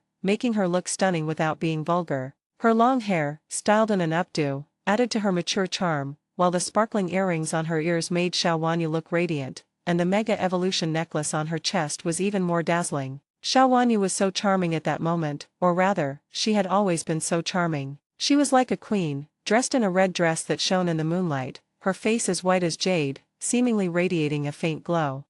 Xiaoyu nodded, his gaze falling on Xiao Wanyu's slender waist and fair shoulders, and a line of poetry unconsciously floated into his mind. The crescent moon is like a beautiful woman, its shimmering light just beginning to play with the moon. Here, these are the chips I prepared for you. Xiao Wanyu smiled confidently and looked at Xiaoyu with gentle eyes, handing him the chips. Don't be reckless in the game. After handing over the chips, Xiao Wanyu said worriedly, don't be too impulsive either. I've seen many people gamble away their entire fortune, lose their families, and still not be able to win these 999 gold coins from the god of wealth. Just do what you can. Okay, I understand. Xiaoyu nodded, then smiled and said, you don't need to give me this chip. I can exchange it myself with the items. As he spoke, Xiaoyu took out a dream fruit from his backpack. Dream Berry, a special item that allows a Pokémon to change its ability into a hidden ability after consuming it. Xiaoyu had obtained quite a few dream fruits in the dream realm, and he wouldn't care even if he lost if he took one out. Is this a dream fruit? Xiao Wanyu looked at the dream fruit in Xiaoyu's hand, her eyes lighting up with slight surprise. Xiaoyu replied. Unlike other items, Dream Berry has very limited effects, only changing a Pokémon's ability, but it is extremely rare because Dream Berry is only produced in the dream world. That's why this thing has always been a scarce commodity. Do you have any extra dream fruits? I'll buy two. You don't need to trade them with others, Xiao Wanyu said, looking at Xiaoyu. Hearing Xiao Wanyu's words, Xiaoyu was slightly surprised. He didn't expect that the rich lady Xiao would be short of dream fruit. Here you go. No need to buy them, consider it a gift from me. Xiaoyu had plenty of dream fruits, so giving out 2 wouldn't be a big deal. Therefore, she generously offered to give 2 dream fruits to the dream fruits. Then I'll give you my chips too. 10 more chips mean a better chance of winning 999 Pokémon of fortune. Xiaowanyu smiled and said in a gentle voice, remember not to be stubborn. You can't force a Pokémon like Cyclone. Okay. Xiaoyu didn't stand on ceremony and smiled at Xiaowanyu, saying, don't worry, I know what I'm doing. Besides, I might not necessarily lose. You don't know, I've always had a nickname. What nickname? Xiaowanyu asked softly, in perfect cooperation, as she listened to Xiaoyu's words. Gambling monster. Gambling monster? Xiaowanyu asked, puzzled. Page 235. I, along with the god of gamblers Stephen Chow, the knight of gamblers Chon Knife, and the god of gamblers Ko Chun, are known as the 4 great gambling kings of the underworld. Xiaoyu said with a smile, today I'll show you that back then, Chon Knife could win 37 million with $20. With this one fortune-snatching coin and 10 chips, winning $999 is no problem for me, Xiaoyu. Although she didn't quite understand Xiaoyu's nonsensical words, Xiaowanyu still smiled and encouraged him, okay, keep it up, Mr. Gambler. This might be how a woman shows her love for you. No matter what you do, she will support and encourage you instead of coldly calling you childish or feeling ashamed. The two laughed and walked one after the other towards the casino on the top floor of the cruise ship. The triennial gold rush has officially begun. All the tourists who came to participate in the gold gambling game were gathered on the top deck of the cruise ship. The total number of participants was about 200, and each person carried an average of about 5 coins from the fortune-seeking spirit. Xiaoyu changed into a formal suit, wore a mask, and walked into the gambling hall on the top floor. There were already quite a few people in the casino. Like Xiaoyu, they were all wearing masks. The men were dressed in formal attire, and the women were dressed in evening gowns. In the very center of the casino, there was a custom-made glass display case. Inside the glass display case was a special golden coin, radiating visible ghost-type energy, which instantly caught Xiaoyu's attention. Golden ghost coin of the wealth-seeking spirit. Champion-level legend has it that in a very small number of wealthy individuals, their core energy condenses into a golden ghost coin after death. This golden ghost coin is formed from the condensation of a champion-level wealthy individual after death. This can be used on money-gathering spirits or rich people. After use, it can greatly improve their aptitude. The lower the money-gathering spirit's aptitude, the better the improvement effect. The higher the aptitude, the worse the improvement effect. It can improve them up to the master level. It has no effect on money-gathering spirits or rich people with master-level aptitude or higher. Xiaoyu's heart clenched. This item was as powerful as the broken judgment jar. Although it could only be used on Saifuhao and Sakeo Ling, its effect was simply too powerful. Isn't that amazing? Just as Xiaoyu was immersed in the powerful effects of the golden ghost coin, a voice suddenly came from beside him, interrupting his thoughts. He turned his head and saw that the speaker was a foreign white man who was speaking broken Chinese to Xiaoyu. The golden pupils beneath the mask stared directly at Xiaoyu. He was tall, and his long golden hair gleamed under the light. Seraphim is the most amazing Pokémon of all. The white man looked at the golden ghost coin and said to himself, it's the only Pokémon that doesn't have a shiny form, or you could say it's a Pokémon whose shiny form is exactly the same as its normal form. Because for a Pokémon like Cyclops to evolve from Spellweaver into Cyclops, it's already 1 in a million. Every Cyclops is a Pokémon that shines with golden light. There are no shiny battle-rich Pokémon in the world, because every battle-rich Pokémon is a shiny Pokémon. Chapter 370 Dissection. Welcome everyone to this golden gamble. Xiaowanyu, wearing a golden mask, glittered under the lights in front of the main stage. I'm sure everyone has read the competition rules carefully before participating. It's 8 p.m. now. You have 6 hours to win as many Fortune Spirit coins as possible until 2 a.m. tomorrow. The 12 people with the most Fortune Spirit coins will participate in the next round. I hereby declare the gold betting game officially open. As Xiaowanyu's voice rang out, the gold gambling game officially began. The entire gambling hall does not allow participants to use Pokémon. They can only win by relying on their own strength. At the same time, for the sake of fairness, the use of superpowers is also prohibited within the gambling hall. The gambling hall was divided into 4 areas: the card area, the dice area, the mahjong area, and the free area. The gambling equipment varies in each area. Each person can go to the area they are good at to participate in the gambling. They can also agree with others to go to the free area to play any kind of self-determined gambling game, such as rock paper scissors. At the same time, free trading is allowed in the casino. If you want to leave, you can exchange your chips and suokaling coins for cash at any time and leave. Because Xiaoyu had limited chips, he didn't rush to participate in the gambling. Instead, he chose to observe for a while and test the system's capabilities. He walked around and found that the system's abilities were not restricted at all in this place. With the help of the system, Xiaoyu was like someone with X-ray vision, making him an invincible weapon in the gambling hall. After observing, Xiaoyu finally walked into the dice area, ready to start his first game of gambling. Compared to other areas, the dice area is undoubtedly the most suitable for Xiaoyu. Having the ability to see through things granted by the system allows him to easily guess whether a number is odd or even, big or small, and even the point value. Unlike in the card and mahjong areas, where sometimes even with the ability to see through things, he may not be able to win. Xiaoyu walked into the dice area and found that the gambling hall here was different from other gambling halls. There was no such thing as a banker here. There were only small gambling tables. If you wanted to play a game, you could just find a table, sit down, and gamble against your opponent. Xiaoyu didn't rush to find a seat. Instead, he deliberately wandered around the dice area with 10 chips and a coin from the money-gathering spirit in his hand. However, he just wandered around and watched other people's gambling tables, making a hesitant and anxious look. At this moment, Xiaoyu, who was looking nervous, had unknowingly become a fat sheep to be slaughtered in the eyes of many people. It's important to know that being timid and hesitant, and being overly concerned with gains and losses, is a major taboo in gambling, and usually only newcomers exhibit this behavior. Because Xiaoyu's current appearance perfectly matches all the characteristics of a complete novice, naive, rich, lacking any skills, and with poor mental fortitude. Want to play a game? Soon someone extended an invitation to Xiaoyu. The speaker was a short man wearing a black mask, with a slightly hunched back, and he was older. Forget it. Xiaoyu's voice was timid, a stark contrast to his tall figure. I'd rather not gamble anymore. I'll just exchange these chips, and the coins from the money-seeking spirit, for money. Hearing Xiaoyu's plan to handle the chips and coins from the money-gathering spirit in the safest way, the short man felt a pang of anxiety, but maintained a calm expression. Selling them is the safest approach. But don't you want to take a gamble? You can bet on the smallest round, just 1 chip. If you win 1 round, you get 1 chip, and you can exchange it for an extra million. Whether it's guessing high or low, or odd or even, there's a 50/50th chance. If you guess right, it's $1 million. The short man's words carried a seductive tone. $1 million, it'll be in your hands in the blink of an eye. The short man's words, like the devil's whisper, lured Xiaoyu into the abyss. Countless people have been misled into embarking on a path of no return, ultimately leading to the destruction of their families, the separation of their spouses and children, and heavy debts. Xiaoyu swore he would never tolerate gambling or drugs, and he also loathed those who encouraged others to gamble. If you are unkind, don't blame me for being unjust. Seeing his prey take the bait, Xiaoyu hesitated before nodding. Then, let's take a gamble.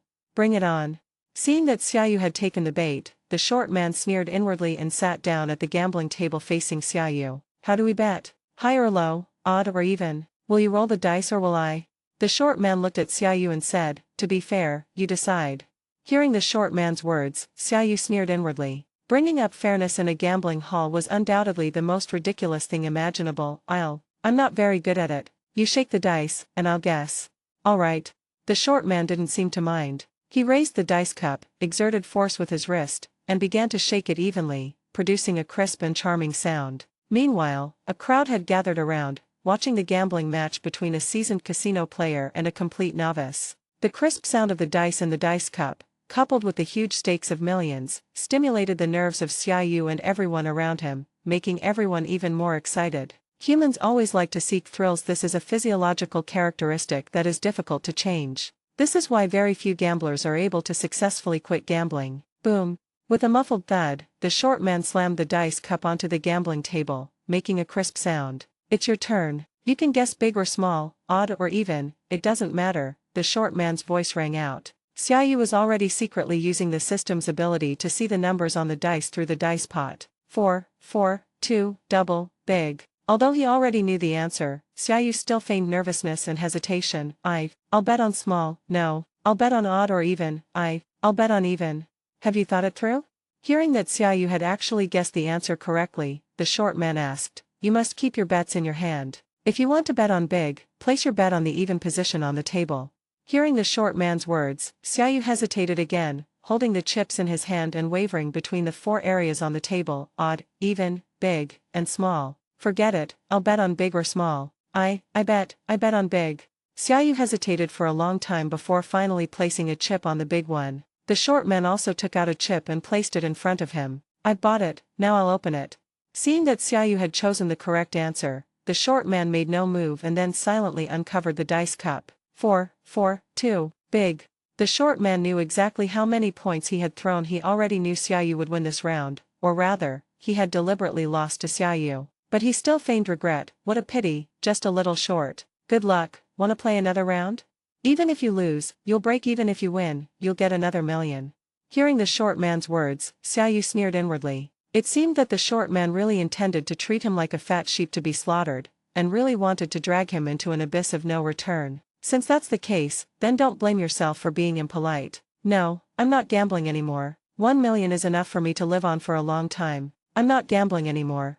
With an excited expression on his face, Xiaoyu picked up the 2 chips on the table and turned to leave. Fishing? Who doesn't know how to fish? My reputation as Xiao Laoliu is well deserved. While the short man was luring Xiaoyu step by step into the abyss, wasn't Xiaoyu also leading him into the abyss? When you gaze into the abyss also gazes into you. Only by letting this short man experience the feeling of a fat sheep slipping away can he be motivated to desperately try to win all of Xiaoyu's chips in one go next time. Chapter 371 The Red-Faced Monkey and the Ghost-Faced Old Man. Seeing Xiaoyu pick up the chip he had won and prepare to leave, the short man felt a little anxious, but the more anxious he was, the less he could show it on his face. If you want to leave, of course you can, but don't you want to win a little more?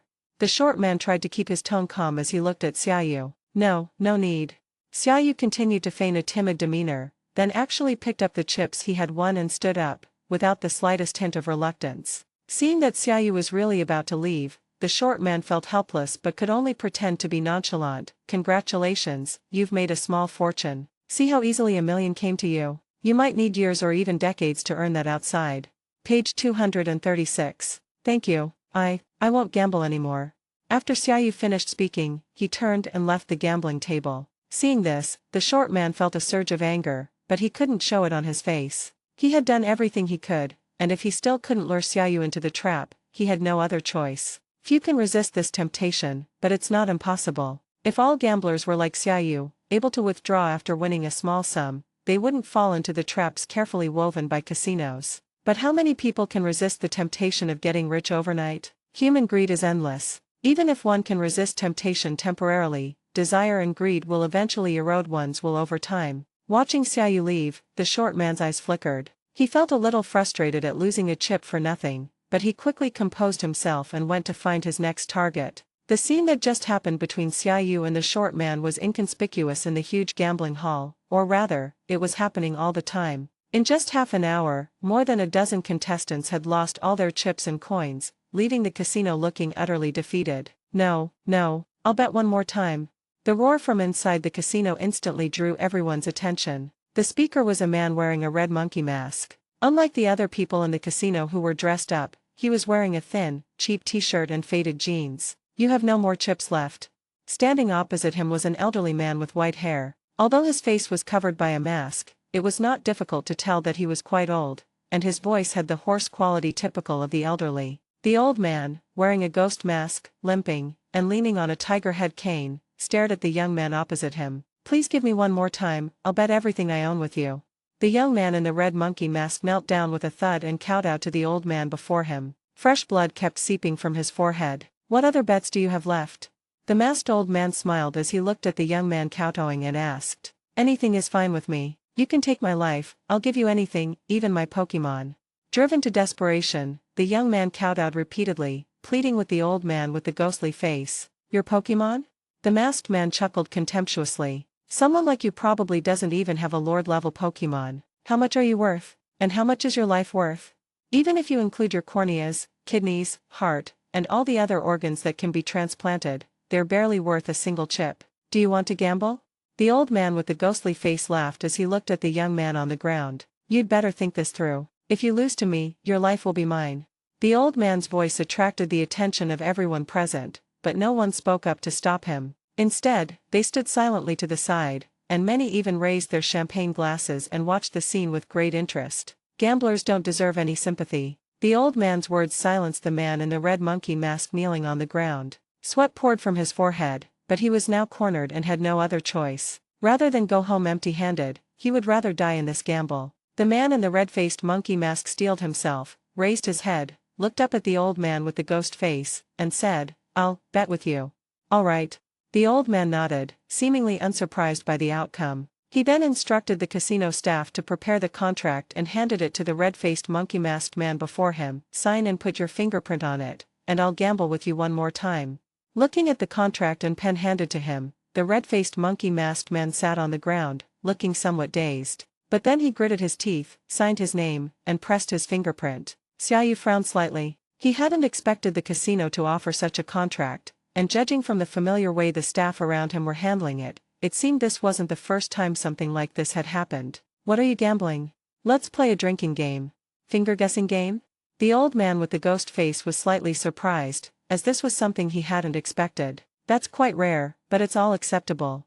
As they talked, the two walked toward the free area, found a table for rock paper scissors and sat down. Then the dealer handed each of them 3 cards. Rock, paper, scissors. There was a small card slot on the gambling table in front of the two, just big enough to hold 1 card. Once the game begins, each player can place one of their cards into the slot. After pressing the confirm button, no further changes can be made. The final result will be determined by the rule that rock, scissors, scissors, paper, paper, rock. This is the simplest betting game that everyone can play, but because of the high stakes, it gives everyone an unprecedented thrill. The man in the red-faced monkey mask was extremely nervous. He had staked everything on this and had no way to retreat. He had to win. The 3 cards in his hand determined his fate. One thought leads to heaven, one thought leads to hell. The man in the red-faced monkey mask took deep breaths to calm his anxiety, then closed his eyes and began quickly cutting the 3 cards in his hand. After several card draws, the red-faced monkey-masked man suddenly opened his eyes,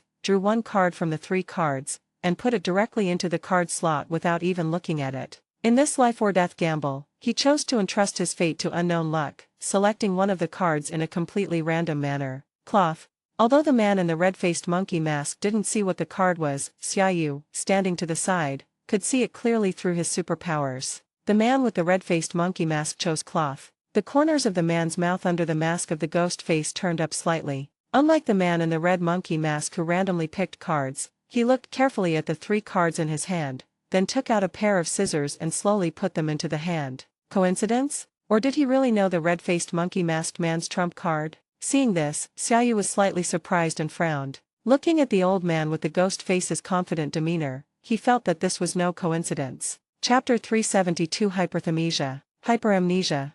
Just as Xiaoyu was wondering, a female voice came from beside him, interrupting his thoughts. Xiaoyu turned his head and saw that the speaker was a blonde woman wearing a bodycon long skirt and slender gold high heels. She wore a pure black mask, had fair skin, and possessed the tall and voluptuous figure unique to Westerners. It was obvious that the person in front of them was not Chinese, but a foreigner. Although Xiaoyu did not recognize the woman, he recognized the pure black mask on her face. This woman was one of the onlookers when Xiaoyu had just gambled with the short man. Xiaoyu had some impression of her because of her voluptuous figure and blonde hair. Hyperthymesia? Xiaoyu frowned slightly. Although hyperthymesia is a medical condition, it is actually an extremely rare gift. People with hyperthymesia lose the ability to forget. They can remember everything they have personally experienced clearly, down to the smallest detail. Simply put, it means having a photographic memory, a human-sized brain. Only a very small number of people in the world possess such terrifying talent and ability. Why would this woman tell me this information?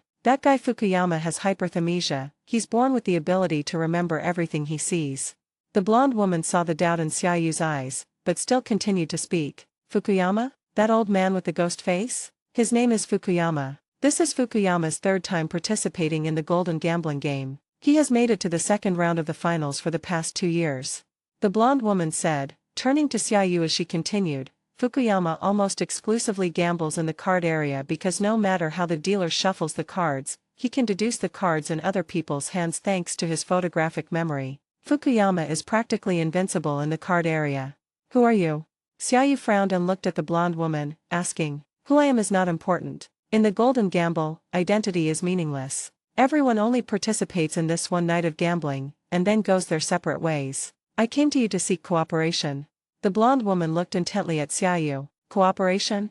Xiaoyu looked at the blonde woman in surprise, feeling somewhat bewildered. That's right, cooperation. After speaking, the blonde woman turned to Xiaoyu and asked, "So, are you interested in cooperating? Can we still cooperate on this?" Xiaoyu asked, frowning. "Of course, I'll bring the money, and you bring the coins from the money-gathering spirit. We'll split it 50-50ths." The blonde woman looked at Xiaoyu and asked, "I'm short of money, at least tens of millions. But I don't have enough gambling skills, so I can only find someone to cooperate with. Why did you look for me?" Xiaoyu asked, puzzled. Had he been recognized? That shouldn't be the case. You probably know my gambling skills, it's all based on luck. If we team up, we're lucky if we don't lose money. Besides, I'm not planning on gambling anymore. Winning just one chip is enough. Hearing Xiaoyu's words, the blonde woman laughed and said, "You're lying. Although you acted very well and realistically, and portrayed the timidity of a casino newbie very well. But, if such a timid newbie has actually come to the casino, then he definitely won't have the decisiveness to quit while he's ahead. The more timid and ignorant a person is, the more greedy they will be. I've seen many people go into casinos. I've never seen a coward who would quit while he was ahead and leave after winning just one chip. Unlike other greedy people, you are full of fear and restraint when it comes to gambling."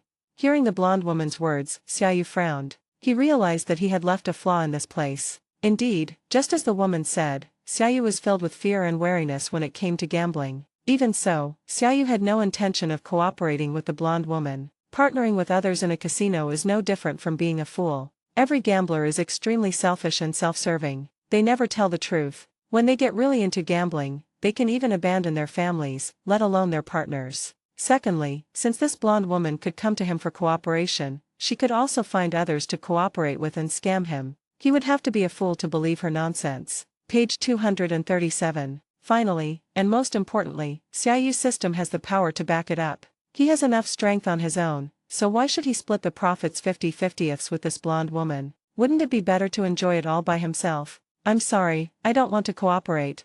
Xiaoyu declined the woman's invitation. At the same time, the red-faced monkey-masked man and the ghost-faced old man simultaneously flipped over the cards they had chosen, scissors and cloth. Unsurprisingly, the old man with the ghostly face, Fukuyama, easily won the bet. The old man with the ghostly face smiled knowingly at this outcome. The man sitting opposite him, wearing a red-faced monkey mask, appeared dazed and collapsed to the ground, his body weak and aching. "Now your life is in my hands."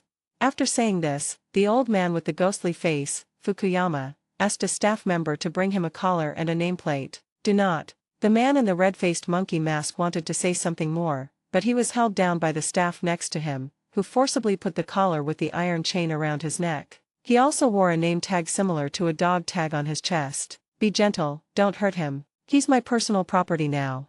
Fukuyama smiled and then returned to the card area. Such a terrifying scene caused Xiaoyu to frown slightly. Although every gambler deserves to die, what is happening before our eyes has clearly turned into a slave trade. Seemingly sensing Xiaoyu's concerns, the blonde woman beside him spoke up, "Isn't it a little hard to accept?"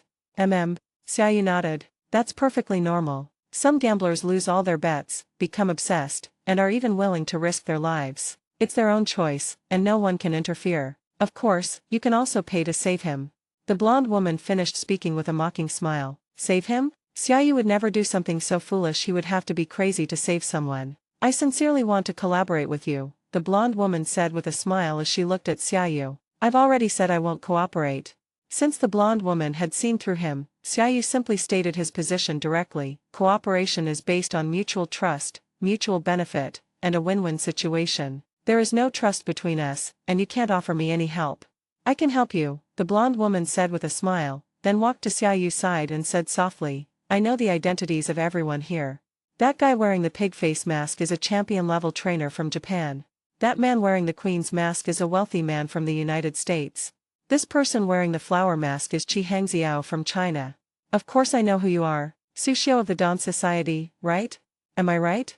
Xiaoyu's pupils contracted sharply, his brows furrowed, and he stared intently at the blonde woman in front of him. The blonde woman was also very pleased with Xiaoyu's surprised expression. Xiaoyu was also surprised that this woman actually knew his registered identity. Fortunately, Xiaoyu was more skilled and had Xiao Wanyu, one of his own, so the identity he registered was not his original identity, but the name of his enemy, Su Xiao. Since the woman in front of him said his name was Su Xiao, it proved that she obtained the information from the organizer. Firstly, Xiao Wanyu would naturally not betray her, so it could only be one of the other foreign organizers. Such a massive gold gambling game could not be organized by Xiao Wanyu alone. She only held less than 1/5 of the shares in the entire game. Chapter 373 Cheating. Xiaoyu looked at the blonde woman in front of him, his heart filled with wariness. If this woman truly obtained her identity information from the other organizers, then given their wealth, she certainly wouldn't be short of money. She kept emphasizing that she was short of money from the moment we met. Was she deliberately getting close to me? Xiaoyu thought maliciously, turning to look at the woman with a slight frown. How do you want to cooperate? As we just agreed, we'll split it 50-50ths. You get all the coins from the money-gathering spirits. I'll only take the money, the blonde woman said, looking at Xiaoyu. No, Xiaoyu shook his head and looked at the blonde woman. How many chips and coins do you have? I only have one money-gathering coin. I have no chips. Then we can only split it 90/10, Xiaoyu said. My chips plus the coins from the fortune spirit total 11, so it's 11-1. You getting 10% is already more than enough. Impossible. The blonde woman's expression changed slightly. Although she knew that a 50-50th split was unlikely, she couldn't accept a 90/10 split at all. If you're not satisfied with the conditions I've proposed, you can cooperate with someone else, Xiaoyu said coldly. Aren't you afraid I'll expose your Dawn Society identity? Whatever. If I were afraid of you, I wouldn't be called Su Xiao. After Xiaoyu finished speaking, he prepared to turn around and leave. Wait. The blonde woman suddenly called out to Xiaoyu. I can agree to your request, but I have one condition. I need at least 10 million. No matter what happens in the end, even if you don't win 10 million, you must make up the difference of 10 million to me. Xiaoyu frowned. The blonde woman's behavior made it seem like she was genuinely short of money. You're short of money? Don't worry about it. I can agree to that for now. It's a pleasure working with you. You can call me Helen.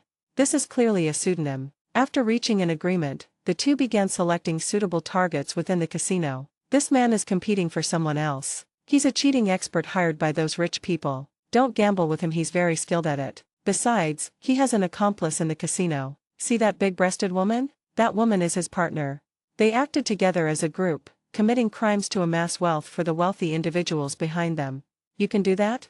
Xiaoyu asked in surprise. Of course, many wealthy people aren't very good at gambling themselves, so they collect several coins from the money-gathering spirit and distribute them to several skilled gamblers, inviting them to participate in the competition. Helen explained to Xiaoyu, have you ever seen a wealthy person who is a fool? They may have a lot of money, but they are definitely not stupid. Diversify your investments to minimize risk. Even if one of them is discovered, as long as one skilled gambler wins more, they will definitely not lose money. That person is actually quite good. Helen's eyes suddenly lit up, as if she had spotted a suitable prey. See that person? That person is Xiaoyu, the genius Pokémon professor from China, and the champion of this year's high school cup. He discovered exclusive Z moves and Mega Evolution, is quite wealthy, and is likely carrying many treasures. Moreover, he is only 18 years old, so his gambling skills are definitely not good, and he lacks experience. He's practically a money-giving boy. Hearing Helen's earnest introduction beside him, Xiaoyu was completely bewildered and looked at the fake Xiaoyu. Who is this? He is Xiaoyu, so who am I? Oh no, I've become a stand-in. Who the hell is impersonating me? And what does money-bringing boy even mean? Xiaoyu sized up the fake Xiaoyu for a long time, but he really couldn't recognize who was impersonating him. Both the height and build were very similar to his own. Since this person is impersonating me, just like I impersonated Su Xiao, they must have a grudge against me. Who could it be? Could it be Su Xiao? Forget it, let's find a new target. Xiaoyu shook his head, indicating to Helen to change her target. Are you really not considering this guy? Helen asked, her face showing reluctance, clearly not wanting to miss out on the easy prey in front of her. Not consider. Alright then, let's go pick another target. Helen's tone was full of regret. While searching for suitable targets, the two also relied on Xiaoyu's superb gambling skills to continuously reap profits from those small investors who only had 1 or 2 coins from the snatching spirits, a type of gambling token. 654, big. I won.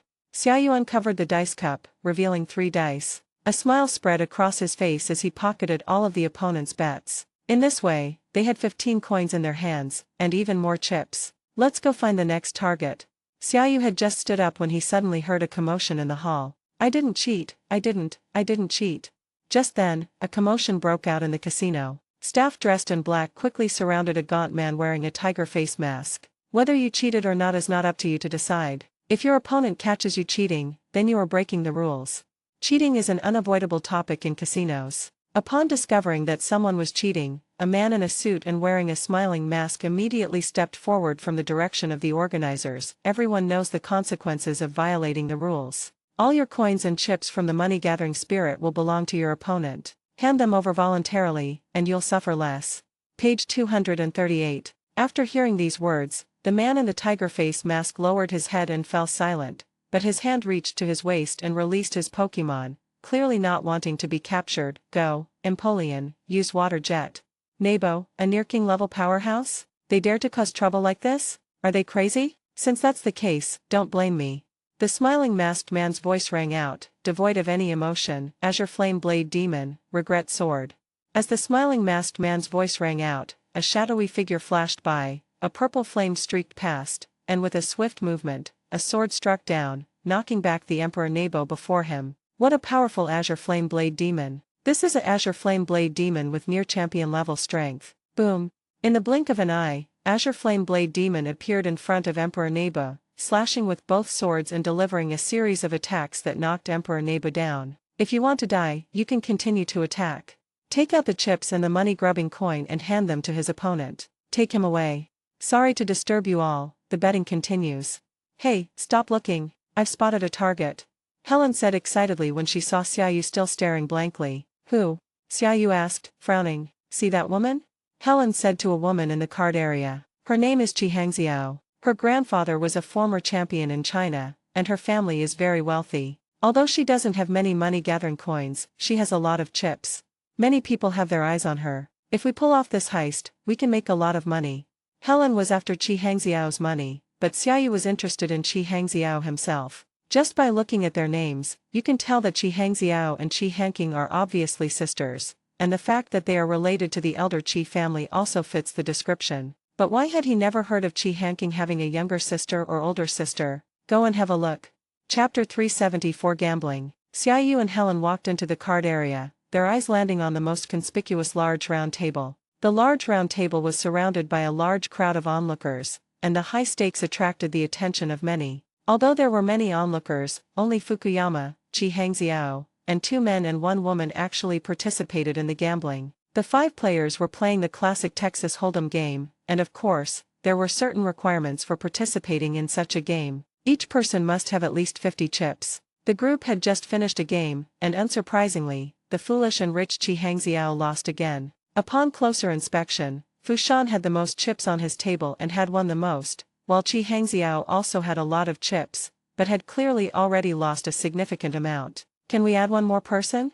Xiaoyu's words immediately attracted the attention of the others. Of course, as long as you have enough chips, Fukuyama said with a smile. Our betting requires at least 50 chips to participate. Xiaoyu didn't say anything, but simply placed his chips and the coins from the money-gathering spirit on the table. There should be more than 50 here. Of course. Anyone else want to participate? Fukuyama glanced at Xiaoyu, a slight smile playing on his lips beneath his grimacing expression. Let's get started then. Xiaoyu sat at the card table and joined in the gambling. To be honest, he didn't really understand Texas Hold'em, and his attention wasn't entirely on the game. He was more focused on observing the other people at the table. This caused Xiaoyu's chips to decrease continuously, but Xiaoyu was not in a hurry at all. You know, Texas Hold'em is not like other gambling games. As long as Xiaoyu doesn't call, he can play for quite a long time. He is now patiently waiting for an opportunity, a suitable opportunity. He will go all out as soon as he gets the chance to play a card against an antagonist. After several more rounds, Xiaoyu's chips dwindled even further. He had been having bad luck in these few rounds and didn't get any good cards, but he deliberately followed the lead a few times, his purpose being to feed the pig, i.e., to make money. Although he lost more, it was obvious to everyone else present that Xiaoyu's card skills were really not very good. This is exactly what Xiaoyu wanted to achieve. You see, Texas Hold'em isn't about playing cards, it's about human nature. Only by feeding these greedy opponents at the table, and fattening them up, can we slaughter them more ruthlessly at crucial moments. Moreover, as long as you don't leave the table, you always have a chance to turn things around, no matter how much you lose. You don't know Texas Hold'em? Xiaoyu wasn't in a hurry, but Helen behind him was getting more and more anxious as she watched her chips dwindle. I know a little, Xiaoyu replied honestly. Why don't we go back to the dice area? You're not suited for the card area, and besides, Fukuyama is at this table. Helen was extremely anxious and wished she could get Xiaoyu up so she could play herself. She whispered in Xiaoyu's ear, just watch quietly. Xiaoyu turned to look at Helen, his voice indifferent. If you don't want to cooperate, you can just take your money-gathering coin and leave. This is all money, be careful. Helen was genuinely worried about the money, but she was even less confident about gambling alone. Number 6. Number 6. Number 6. It's your turn to place your bet. It wasn't until the dealer called out twice that Xiaoyu realized it was his turn to place a bet this round. Sorry, 2 chips. After 2 chips were thrown out, the dealer began dealing the cards. Xiaoyu glanced at the card table and his eyes lit up. He had finally gotten the cards he wanted, but he remained expressionless. Xiaoyu's hand consists of the 3 of clubs and the 5 of spades. Fukuyama's hand consists of the 2 of hearts and the 6 of spades. Qi Hangxiao's hand consists of the 10 of spades and the 10 of clubs. The remaining man and woman also had decent hands, the Queen of Diamonds and the Jack of Hearts, and the Queen of Hearts and the King of Spades, respectively. Although Xiaoyu's face-up card is the lowest, the next 3 community cards to be revealed will be the Ace of Hearts, the 10 of Hearts, and the 4 of Clubs. In this way, Qi Hangxiao's hand can form 3 tens, while the remaining man and woman have 10 JQA and 10 QKA, respectively, both of which can pursue a straight. Apart from Fukuyama having a very low chance of winning, everyone else has a chance to win, and only in such a game would the others place heavy bets. It's most likely to entice everyone to place heavy bets and go all in when both sides have very strong hands. Otherwise, even if Xiaoyu gets a straight flush, it won't matter if others fold with low cards. This is the nemesis that Xiaoyu has been waiting for. Fukuyama glanced at the cards on the table, then folded and quit the game. Only 4 people remained at the table. All 4 players chose to call in the first round. Seeing that 4 people had called, the dealer continued to deal cards, and the 3 community cards dealt were the Ace of Hearts, 10 of Hearts, and 4 of Clubs that Xiaoyu had seen. The 4 had different expressions. Among them, Qi Hangxiao, who got 3 tens, was the most excited, but she kept a calm expression on her face and hid her emotions. The other 2 were also slightly excited, because judging from the cards they had, their chances of winning were quite good. If they could get a J or a K in the last 2 cards, they could win with a straight flush of 10, J, Q, K, A. On the contrary, among the group, Xiaoyu had the lowest chance of winning. Although he had already formed an A, 3, 4, 5, if he played another 2, he could form a straight of A23-45, but there was still a chance that he would lose to the other couple. However, Xiaoyu has his own cheating abilities, and the unknown outcome of the bet is inevitable for him. Xiaoyu used the system's ability to see that the next 2 cards were a 2 and an 8. It's obvious he'll win. This round will be his chance to turn things around, and in a game where everyone has a good hand, it's easy to become rich overnight. Sometimes, a comeback only takes 1 game. It's time to slaughter the fattened pig. However, Xiaoyu was slightly disappointed that the old fox Fukuyama had escaped early on. For people are enough. As long as he wins this round and takes all the other people's chips, he'll be guaranteed a spot in the second round. Xiaoyu glanced at the crowd in front of him and immediately chose to raise the stakes again, throwing out 8 chips in one go. Xiaoyu's actions caused everyone present to frown slightly, analyzing Xiaoyu's hand. The couple, in particular, were constantly calculating their cards, trying to guess Xiaoyu's hidden cards. Page 239. What kind of hand did Xiaoyu receive that led him to raise the bet? Faced with Xiaoyu's raise, Qi Hangxiao frowned slightly, but having received 3 tens, she had no intention of backing down. She still pretended to be deep in thought and hesitant, and after a few breaths, she chose to call. She never considered the possibility of losing. She was only afraid that if she raised the bet too much, she would scare the others away. Seeing that Qi Hangxiao had chosen to call, the other couple hesitated slightly, but with such a hand, they absolutely could not back down, so they also decisively chose to call. They've all taken the bait, Xiaoyu sneered inwardly. Once they followed him once, they would never choose to back down. Chapter 375 Gambling Monster. Add more. After another round, not a single person backed down. They all chose to call. After 1 round, the pot had grown to over 30 chips. This was no small sum for anyone, and all 4 players became tense. At the same time, the dealer turned over the 4th card, which turned out to be a 2 of spades. The community cards then became a 10, 4, and 2. Such a hand made everyone frown, but Qi Hangxiao didn't care. Her hand was already formed, and 3 tens were big enough. In the current hand, the only way to beat her is for someone to have a pair of aces to form 3 aces or a 3 and a 5 to form a straight. Otherwise, no one can have a better hand than hers. Qi Hangxiao didn't believe that others had such good luck, or rather, she didn't believe that she was unlucky, so she made a decisive move. All in, all in.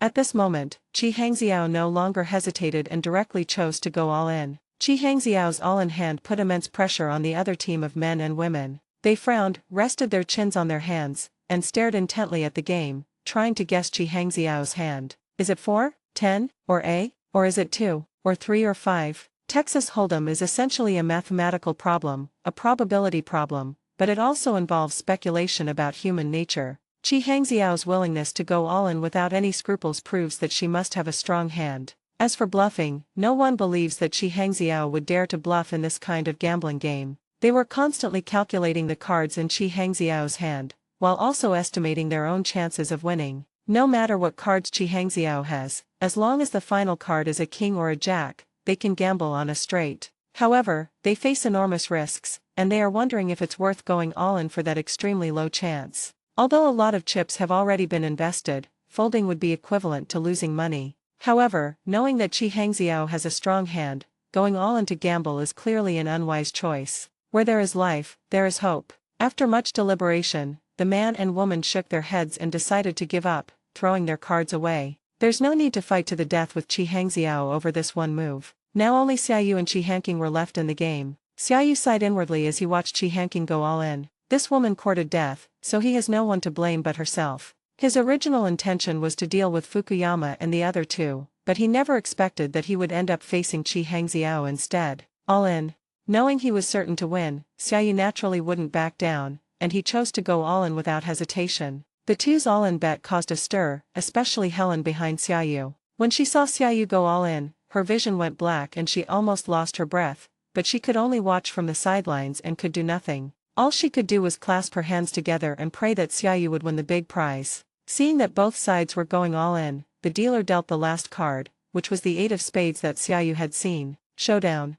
At this point, both players had gone all in, so they went straight to the showdown. The surrounding crowd also became restless. This was the first time such a large-scale match had been encountered since the start of the gold betting game. Everyone held their breath, eagerly awaiting the two to reveal their hand. Chi Hangxiao stared intently at Xiaoyu, then revealed his trump card first. The 2 tens, together with the 10 in the community deck, make a total of 3 tens. 3 tens, what about you?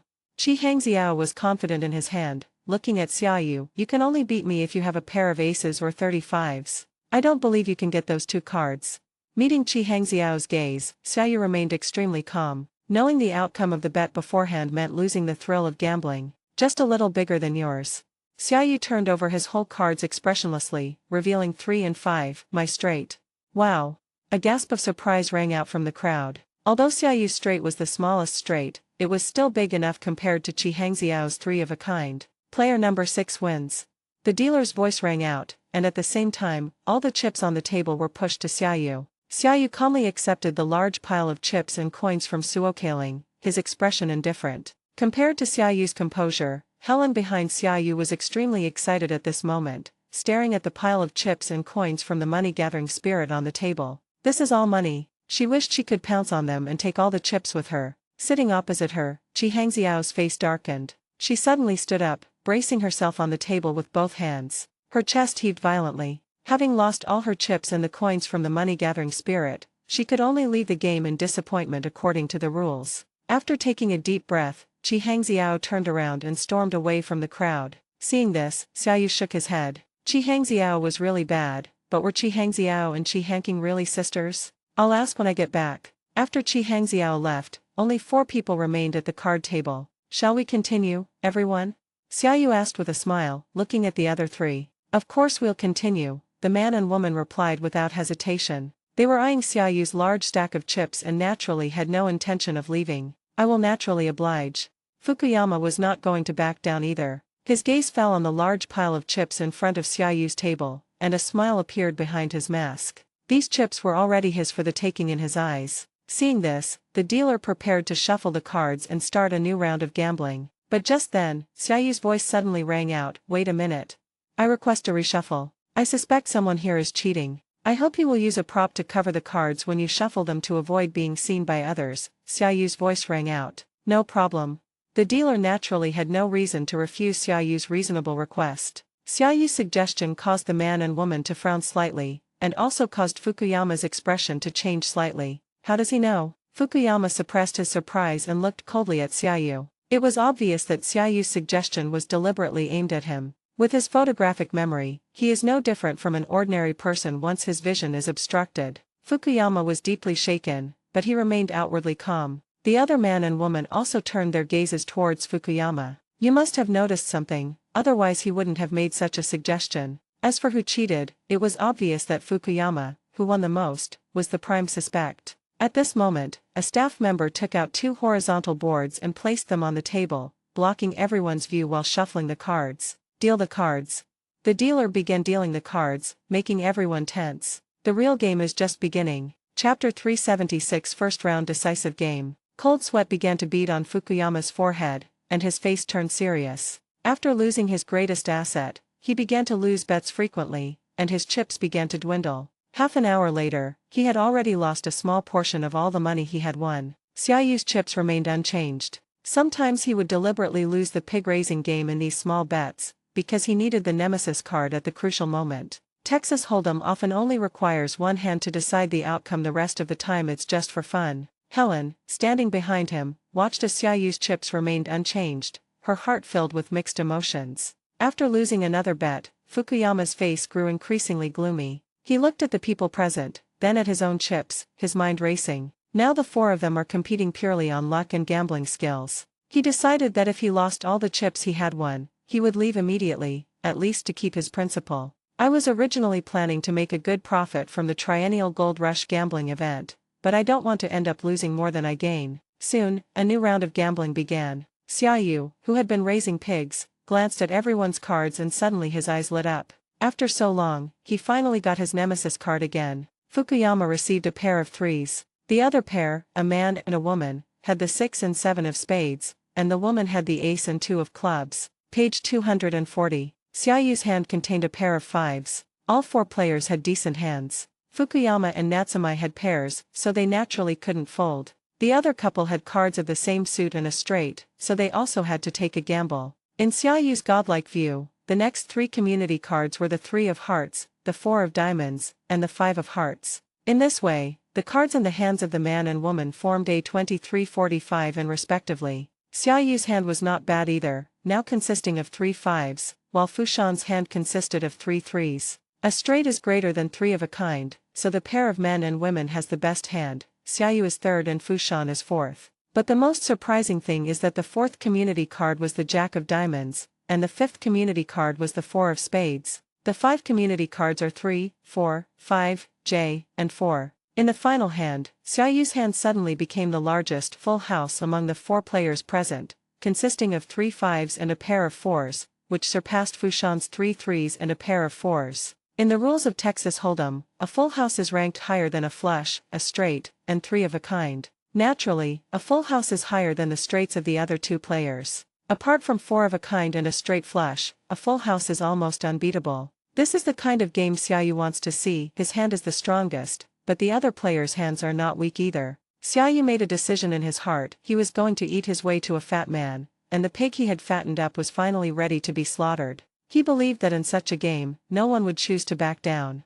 especially since the couple both got straights and Fukuyama got 3 of a kind. This would almost certainly be a winning situation in a normal gambling game. As for 4 of a kind and a straight flush, it's almost impossible to achieve without cheating. Xiaoyu was the first to speak. He looked directly at everyone present. After thinking for a long time, he decided to hold off and only call the bets without raising, so as not to scare away the easy targets. He would make a big bet after the first round of community cards were dealt. 2 chips.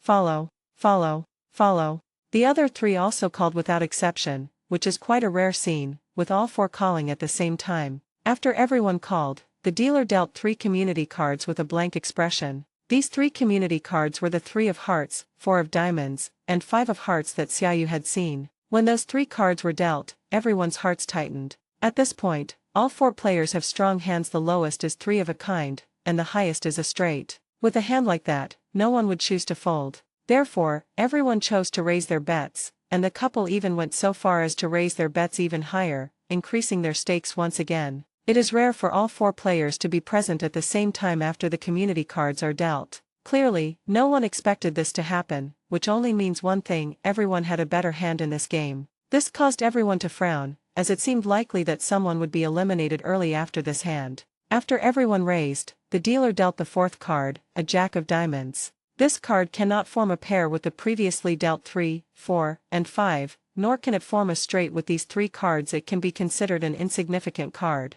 At this point, the couple who have a straight have the highest apparent winning probability. Given that no one's hand can form a flush, 4 of a kind, or a full house, the man's hand. The highest ranking hand on the table is A2345, which is the second highest in the woman's hand. Therefore, neither of them withdrew at this point, but instead chose to continue raising their bets. Having received 3 of a kind, Xiaoyu, upon seeing his final cards, naturally had no reason to back down and chose to raise without the slightest hesitation. His quick decision caused everyone to frown slightly, secretly speculating about Xiaoyu's hand. Did he also get? With all 3 players raising, Fukuyama was under the most pressure. Although 3 of a kind is almost the highest hand in a normal game, the 345 on the board put him under immense pressure. Furthermore, since the other players did not withdraw, they likely had a straight, and 3 of a kind is no match for a straight, so his chances of winning are very low. He appeared extremely nervous at that moment, caught in a dilemma. On the one hand, they are reluctant to give up their good cards and the large sum of chips they just threw away. On the other hand, they are worried about losing even more, especially if others are likely to get a straight. Fukuyama stared at the community cards, his eyes darting around as he frantically thought. Having lost his greatest asset, he could only rely on his gambling skills. Even if the other 3 players all have straights, Fukuyama isn't without a chance of winning. If he draws any one of the 3, 4, 5, or J cards on his last card, he can form a 4 of a kind or a full house to win the straight. He still has a sliver of a chance of winning. After much deliberation, Fukuyama finally decided to take the gamble and chose to call. As a result, after 3 consecutive rounds of betting, the 4 players present have bet almost all of their chips, causing the pot to reach an exaggerated level. At the same time, the most important thing is that no one has folded yet. The surrounding spectators were also incredibly tense. Such a high-stakes bet, even if they didn't participate, was a visual feast and an ultimate enjoyment just to watch. Based on an exchange rate of 1 million per chip, the current pot has already exceeded 100 million. In a betting game, the winner will undoubtedly advance directly to the next round. Everyone held their breath, quietly waiting for the dealer to deal the cards again. Seeing that everyone had placed their bets, the dealer started dealing the cards again, moving on to the river card and revealing the last card, 4 of spades. This outcome caused the couple's expressions to change drastically. A pair appeared in the community deck, which was the last thing they wanted to see. Their cards were already fixed. They could only be the straight and the straight of A2345. But the 4 that was revealed changed the game. 345435J. Judging from Fukuyama and Xiaoyu's performances, it's clear they both have strong hands, likely 3 of a kind or a straight. If they form a full house, they'll lose. Should we fold? Both of them were caught in a dilemma, because they had already staked most of their wealth. If they stopped now, not only would they not win the huge pot, but all their previous investments would also be for naught. Want to take a gamble? Time ticked by, and everyone knew the importance of this gamble, so no one urged the 2 of them. After thinking for a few minutes, the woman who had A2345 finally decided to fold. Knowing that everyone present had strong hands, her lowest straight was practically useless, so she decisively chose to fold and cut her losses. And obtained. The man who had straight, after seeing the woman abstain, thought carefully for a long time and finally chose to go all in, pushing out all the chips in front of him. This scene caused everyone present to have a racing heart and heavy breathing. After the man made his choice, it was Xiaoyu's turn next. Although Xiaoyu knew that he had the best hand in the game, he did not choose to go all in. Instead, he pretended to think about it, looking at the community cards with a serious expression. Xiaoyu put on a show of acting skills. His purpose in doing so was to create a false impression for Fukuyama. It creates the illusion that he has a straight. His decisive raises in the first 2 rounds were already setting the stage. His goal was to give Fukuyama the feeling that his hand was very strong and that he couldn't possibly lose. Before the last 4 is revealed, theoretically the highest possible hand is a straight. Xiaoyu raised the bet without hesitation, precisely to make Fukuyama believe that he had the highest possible straight. Xiaoyu's current behavior is as if he's worried someone else will get a full house, hesitating and giving the impression that he only has a straight. Given the current situation, if Xiaoyu gets the full house, he will definitely have to call or raise the bet. If Xiaoyu continues to decisively raise his bet, Fukuyama is very likely to guess that Xiaoyu has a full house. Although Fukuyama also got a full house, it was the smallest one, 3 threes. When Fukuyama, who gets the smallest full house, guesses Xiaoyu's hand, there is still a slight possibility that he might choose to back down or fold. Therefore, in order to avoid this situation, Xiaoyu deliberately hesitated for a long time before choosing to go all in. Besides luck, gambling is also about human nature and mindset. Page 241. As expected, after seeing Xiaoyu and the man hesitate for a long time, Fukuyama finally chose to go all in after much deliberation. Chapter 377 The Sunstone. With all three present, and after everyone had placed their bets, the final showdown began. The first man to reveal his cards was another man besides Xiaoyu and Fushan. He turned over his whole cards first, revealing the 6 and 7 that Xiaoyu had seen at the beginning. His hand also formed a straight with the 3, 4, and 5 in the community cards. This hand allowed Fukuyama to breathe a sigh of relief. His full house was bigger, and now as long as his hand was bigger than Xiaoyu's, he could win all the chips. Fukuyama looked nervously at Xiaoyu, and Xiaoyu seemed to sense Fukuyama's gaze, suddenly turned to look at Fukuyama, and the corners of his mouth under the mask turned up slightly. Is he laughing? Fukuyama was startled and instinctively felt uneasy. He looked nervously at Xiaoyu, who suddenly said, "Are you praying that my hand will be a straight?" How does he know? However, to Fukuyama's astonishment, Xiaoyu revealed his trump card. 1 against 5. Upon seeing the two cards, Fukuyama and the other man's faces turned ashen. The most devastating moment for a gambler is the instant the cards are revealed. This result caused a gasp of surprise from the crowd. Fukuyama, enraged, threw out his trump card and got up to leave. Seeing this, everyone knew that Xiaoyu had won the bet. After clearing out the other two players' chips and taking the coin from Suo Kailing, Xiaoyu had qualified for the second round of the game, and there was no need for him to continue gambling. The other two also left the gambling table. Xiaoyu also got up at this time. There was still about an hour left before the second round of gambling began, so he could take a good rest. Xiaoyu stretched lazily. Unlike the excitement of others, knowing in advance that he was bound to win made the betting less fun. 5 hours of continuous fighting also made Xiaoyu a little tired, and he couldn't help but yawn. Just then, a fragrant breeze wafted by, and Helen quickly walked to Xiaoyu's side, giving him a big hug and kissing him on the cheek. "You've got a great win. We're rich." Helen was overjoyed to see Xiaoyu win so many chips at once. She had become rich overnight with just this one money-gathering coin. "What are you doing?" Xiaoyu, realizing what was happening, pushed Helen away and glanced furtively in the direction of the organizers. He breathed a sigh of relief when he saw that Xiao Wanyu was not there. "This is a reward for you. You're absolutely amazing," Helen's voice rang out. "We can split the money now. You can give me my 10 million. I'm warning you, don't do that to me, or you'll lose half your money." "Sue, this isn't fair. This is to celebrate our sudden wealth. Give me my chips now. Take it, and don't bother me." Xiaoyu naturally kept his promise and handed over the chips that Helen was entitled to. "Bye-bye, see you again sometime." After receiving the chips, Helen smiled and waved to Xiaoyu, then turned and walked towards the staff. "I'll come to China to see you when I have time."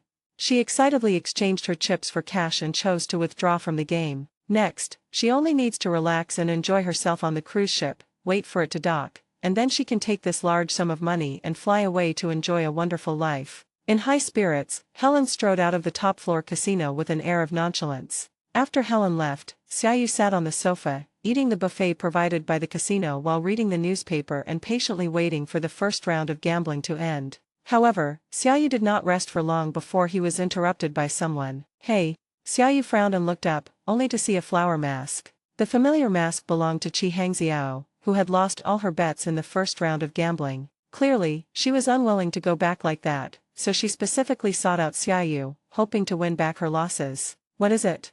Xiaoyu frowned and looked at Qi Hangxiao. She didn't like the tone of her voice. "Let's gamble again." Qi Hangxiao looked at Xiaoyu, his eyes filled with the greed unique to gamblers, and said, "I'll use this to gamble for you." As Qi Hangxiao spoke, she took off the necklace from her neck and handed it to Xiaoyu. "This is an S-grade sunstone."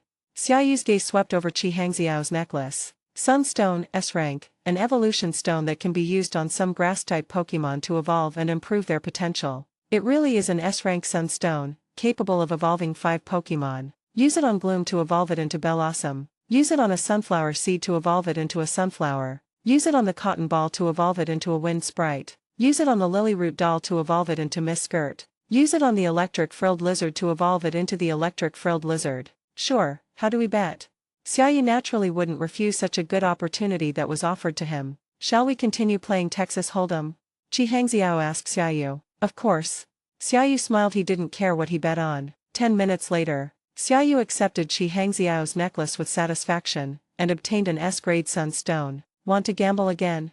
Xiaoyu asked with a smile, looking at Chi Hangxiao. Chi Hangxiao was clearly blinded by her losses, and only came to her senses after losing the necklace. You have no more chips left. Looking at the necklace in Xiaoyu's hand, Chi Hangxiao finally came to her senses. She had unknowingly lost so many chips. The chips she had lost earlier were alright, but this necklace held special meaning for her. Now that she had even lost this necklace, she was naturally filled with regret. The first round ends in 10 minutes. It seems you've run out of chips. I have to go. Xiaoyu smiled at Chi Hangxiao and said, thank you for the sunstone. I really like it.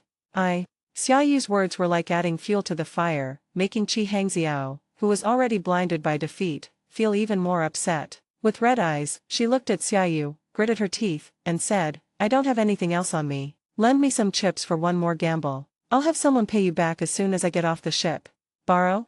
Xiaoyu shook his head. He wouldn't be foolish enough to agree. Who knows if Chi Hangxiao's identity is fake? What if he borrows money and runs away? Sorry, I can't lend it to you. Xiaoyu shook his head and got up to leave. Chi Hangxiao wanted to say something more, but found that Xiaoyu had already turned and left. Hey, leave me your contact information, I'll buy my necklace back. The first round of betting ended quickly, and the 12 people who held the most coins of this Soul of Fortune successfully entered the second round. Other losers who still had extra Soul of Fortune coins would have their coins forcibly taken back by the organizers at a 1-to-1 ratio. Therefore, almost everyone who owns a Lucky Charm coin will choose to sell it to other contestants at a high price before the end of the first round, at a ratio of 1-to-2 or 1-to-3. After entering the second round, the remaining 12 players can choose whether to continue the competition or directly exchange their Suokaling coins and chips for cash and withdraw from the competition. After asking around, 8 people chose to withdraw from the competition, leaving only 4 people actually participating in the betting, which is a common occurrence. After all, only one person can win all 999 coins of the money-gathering spirit. The others are just there to make up the numbers. It's better to grab a quick buck and leave. The 8 players who voluntarily withdrew had one more right than the players eliminated in the first round. They could be ranked according to the number of fortune coins they had, from highest to lowest, and could use their chips and fortune coins to exchange for other players' collateral in order. It is precisely because of this privilege that these people are scrambling to get into the top 12. However, they can only redeem their collateral after the second round ends and the final winner is determined. Xiaoyu naturally chose to continue participating. His purpose in coming here was to win the Near Queen level Ditto mask, and only the person who won the final bet had the priority to exchange chips for the contestants' collateral. The second round of betting also used a randomized format, with opponents and betting methods determined by random draw. Xiaoyu glanced at the last 3 opponents, all of whom were foreigners. One of them was the tall, white man who had introduced Saifura to Xiaoyu at the beginning. When Xiaoyu looked at him, the man seemed to sense it and turned to look at Xiaoyu as well. She nodded slightly, as if greeting Xiaoyu. Apart from the white man, Xiaoyu didn't recognize either of the other 2. As a result of the final draw, Xiaoyu was matched against a portly white man. After randomly assigning opponents, the gambling method was randomly selected again.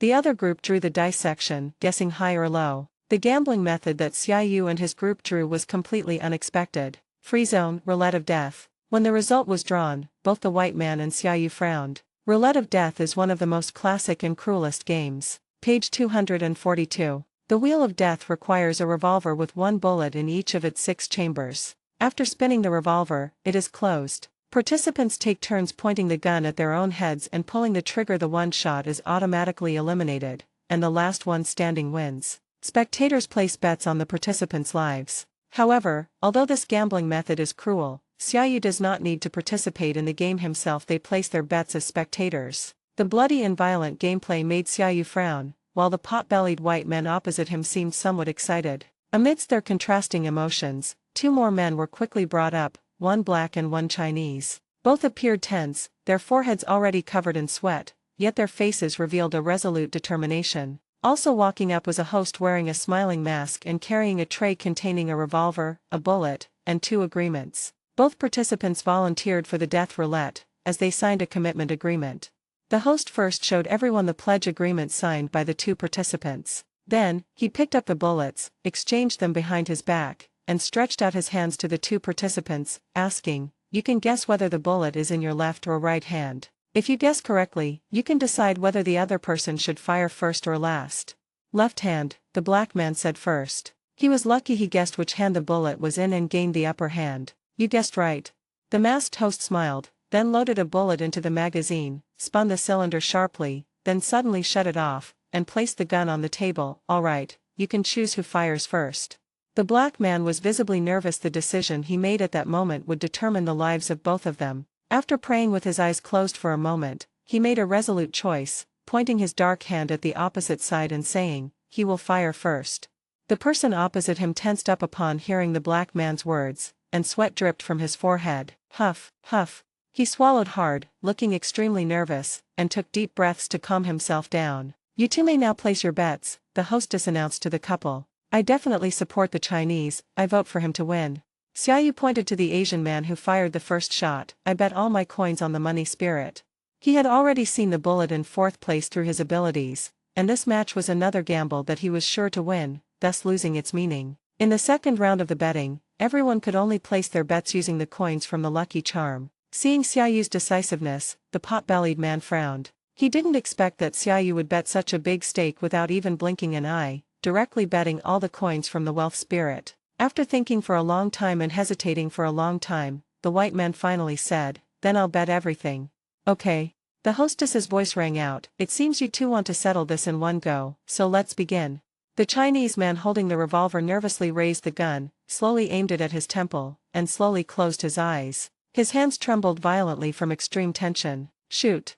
A portly white man, smoking a cigar, yelled angrily at him. "Hurry up, stop dawdling." Crack. After a crisp sound, the Chinese man seemed to have been drained of all his energy, let out a long breath, and placed the revolver on the tray. "It's your turn." Seeing this, the black man gritted his teeth, picked up a revolver, pointed it at his head, closed his eyes, and pulled the trigger. Crack. Another blank shot. The pressure was once again on the Chinese side. The Chinese man picked up his revolver again, slowly aimed it at his temple, took a deep breath, and pulled the trigger. Crack. "Oh!" A gasp of surprise erupted from the crowd, clearly astonished by the result. The round of betting had now reached its climax. The black man was visibly nervous, but he picked up the revolver decisively. Unlike the Chinese man, he didn't hesitate and instead quickly aimed it at his temple and pulled the trigger. The consequence of doing this is that they die even faster almost the instant the gun goes off. Blood mixed with brain matter explodes. Such a cruel scene made Xiaoyu frown deeply. "Dry." The portly white man slammed his hand on the table and roared. He wasn't concerned about the death of the man in front of him, but rather about losing the bet. Chapter 378. Reaching an agreement. The other betting game also ended quickly. The blonde man who had initially introduced the golden ghost coin to Xiaoyu also won the betting game, taking all of his opponent's money-seeking ghost coins. Next up is Xiaoyu and his bet. The two sat at the gambling table, which was now covered with coins from the lucky charm. 999 lucky charm coins were placed on the table, emitting a faint glow. This was the target that everyone was chasing. "How do we bet?" The blonde man asked softly, his eyes looking at Xiaoyu through his mask. "I'm fine with anything," Xiaoyu replied. "Actually, I don't like gambling." The blonde man suddenly changed his tone and said, "Gambling is the most boring thing. You think you're gambling against your opponents, against the casino, against the dealer, but in the end, you're gambling against yourself." The blonde man seemed to be talking to himself, or perhaps to Xiaoyu. "This feeling of being out of control and full of unknowns disgusts me. I prefer to control my own destiny through my own abilities rather than gambling." Xiaoyu frowned as she listened to the man's words. "How about you give me all the coins you have from the money-gathering spirits?" The man said, looking at Xiaoyu. "How about I exchange them with you at a 3-to-1 ratio?" A 3-to-1 ratio is already an extremely high exchange rate. To be honest, Xiaoyu was very tempted. He didn't have a fortune spirit, nor did he need 999 fortune spirit coins to evolve it. All he needed was the priority exchange right. Moreover, the next round of gambling can only be conducted using the spirit of fortune's coins, which are of little use to him. He might as well exchange them directly with the blonde man. The man in front of them needed coins from the money spirit, and Xiaoyu needed more chips. It was a win-win situation for both of them. But the prerequisite is that the man in front of me agrees to give me priority in exchanging the currency. "I can agree to that, but I must have priority in redeeming my currency," Xiaoyu said, looking at the blonde man in front of him. "You're really greedy," the blonde man said, looking at Xiaoyu. "All right, I agree." It'll be a pleasure doing business with you. Pleasant to work with. No one expected the final bet to end in this way, with Xiaoyu and the blonde man reaching an agreement. The blonde man exchanged chips for the coins from Xiaoyu's money-gathering spirit at a 3-to-1 ratio. He got all the money-gathering spirit coins, while Xiaoyu got enough chips and priority exchange rights. Xiaoyu took the chips to the organizer's collateral vault to exchange them. The vault was filled with all sorts of special items, which were brought by the contestants and pledged to the organizer in exchange for chips. After losing all their chips, these collateral items became ownerless. Xiaoyu's first choice was naturally the Ditto mask, which was also his goal for this trip. However, this one Ditto mask almost emptied his pockets. With the extra chips, Xiaoyu used the system's ability to scan them and exchange them for several high-value items. He then converted the remaining amount into cash. After exchanging all the chips, Xiaoyu left the top-floor gambling hall and returned to his room to rest. It's already 3 a.m. The gambling all night has left him exhausted, and all he wants to do is get a good night's sleep. The cruise ship's next destination was the capital city, so Xiaoyu could go back to the capital city to rest for a day before heading to Hilong City the next day. Xiaoyu's schedule is packed. Dong dong. Just as Xiaoyu was preparing to rest, there was a sudden knock on the door. Who? Xiaoyu asked. It's me. Xiao Wanyu's voice came from outside the door. Coming. Xiaoyu opened the door, and Xiao Wanyu, who had changed into casual clothes and was wearing sunglasses and a mask, appeared at the door. Why are you here? Xiaoyu asked Xiao Wanyu in surprise. I'll come as soon as I'm done with what I've done over there, Xiao Wanyu said with a smile, looking at Xiaoyu. By the way, your birthday is in 2 days. Is there any gift you want? Xiao Wanyu walked into the room, kicked off her shoes, revealing her slender legs, sat on the sofa, stretched, and showed off her graceful figure. I don't really want anything, Xiaoyu said. Never mind. I won't get anything out of you anyway. I've already decided what gift to buy you, Xiao Wanyu said with a smile. Xiaoyu, okay. It's so late, let's go to sleep. Exhausted from a night's work, Xiaoyu quickly fell asleep, snoring softly. What they didn't know was that a long-planned operation had only just begun. Page 243. Boom. At 5 a.m., a violent explosion was heard, and the strong impact caused the ship to shake violently. Boom. Xiaoyu and Xiao Wanyu also fell off the bed due to the shaking and landed on the floor, which woke them up from their sleep. Xiaoyu immediately opened his eyes and tried to stand up, but his body couldn't help but tilt to one side. It turned out that the ship had unknowingly tilted at a certain angle. Xiaoyu, who was still in a daze, instantly woke up. Given the king's displacement and draft, the fact that the ship could tilt so much meant that something serious had happened. What happened? Xiao Wanyu's voice came from beside her. I don't know, the ship must have been attacked, Xiaoyu said with a grim face. Xiaoyu then stood up, leaning against the wall, and put on the Ditto mask he had just acquired. Go out and have a look. It is good.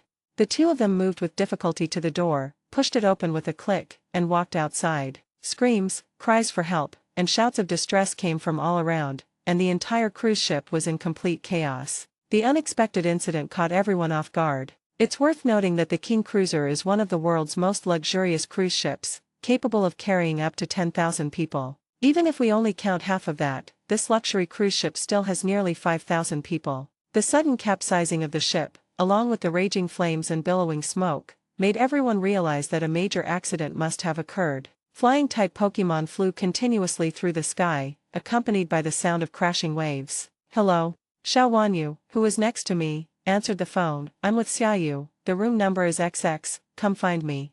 After finishing the call, Xiao Wanyu said to Xiaoyu, it's Lao Lu and the others on the phone. Xiaoyu nodded, and just as he was about to speak, Xiao Wanyu's phone rang again. I see, it is good. After hanging up the phone, Xiao Wanyu, looking grave, turned to Xiaoyu and said, I just received news that someone attacked the pawnshop, and a battle is currently underway. Should we go check it out? For some reason, after hearing these words, Xiaoyu instinctively pictured the fake Xiaoyu in his mind. Just then, a figure descended from the sky, and Lu Yinhan and Lu Yingxuan, a brother and sister riding a flying Pokémon, arrived beside the two. Go check the mortgage vault. Chapter 379 Cruel People. The road leading to the pawnshop was littered with Pokémon and human corpses and fresh blood, clearly indicating that a bloody battle, or rather a massacre, had taken place here before the group arrived. Be careful, Xiaoyu reminded everyone. As the group approached the pawnshop, a bloodwing dragon swept overhead, flying away from the pawnshop in another direction. The four looked up and discovered that a man wearing a golden crying mask was sitting on the bloodwing dragon. Seeing this scene, Xiaoyu frowned. He hadn't expected to see the divine coffin here. Xiao Wanyu's face was gloomy. She did not expect that the king's ship would be attacked by the Divine Coffin. The key point is that as a formal member of the Divine Coffin, she has not received a single word about it so far. Hurry up, let's walk faster. Xiaoyu nodded and continued walking towards the pawnshop. The four quickened their pace, and as they reached the entrance of the pawnshop, they encountered two men wearing crying masks emerging from it. Their bodies were covered in scarlet blood, making them look particularly gruesome. One of the men was wearing a golden, weeping mask with the number 10 engraved on his face. It was none other than Kong Yunyi, the Divine Coffin 10. The other person wore a silver crying mask with the number 10 engraved on his face, clearly a newly recruited reserve member of the Divine Coffin 10. 2 months ago, Kong Yunyi invited Xiaoyu to serve as a reserve member of the Divine Coffin 10, but Xiaoyu declined. Unexpectedly, more than 2 months later, Kong Yunyi had already found a new candidate for the reserve members of Xingguan 10. Kong Yunyi, who had just come out of the mortgage vault, also saw Xiaoyu and his group of 4 walking towards him, and frowned slightly. They thought they had taken care of all the guards at the pawnshop, but they never expected there would still be survivors. Again, some fearless fools have arrived, or are they just trying to take advantage of the situation? Kong Yunyi's gentle voice rang out, his expression hidden behind a crying mask. Isn't it good to be alive? Curiosity will only hasten your death. Go, Salamence, use Dragon Claw. Kong Yan released his ace Pokémon, Salamence, which roared in the air and flapped its wings as it flew toward the 4 of them. Go, Tyranitar, Crunch. The reserve member standing next to Kong Yan also released his ace Pokémon, Tyranitar. 2 pseudo-legendary Pokémon launched an attack on Xiaoyu and his companions, and both Pokémon were champion-level Pokémon. A champion-level Banjoras. Seeing this scene, Xiaoyu's pupils shrank slightly. The identity of the person wearing the silver crying mask in front of him was already obvious. Xiaoyu couldn't think of anyone else but Su Xiao. They were already struggling to deal with a Tyranitar carrying the evil stone tablet, and now they have an even stronger Kong Yunyi. Unless Xiaoyu uses the Mega Lapras, there is absolutely no chance of victory. Faced with the combined attack of Salamence and Tyranitar, Xiaoyu did not hesitate at all and immediately released his ace Pokémon, Iron Warrior. At the same time, Xiaowanyu beside him also released her ace Pokémon, Shiny Gardevoir. Mega Evolution, Gardevoir.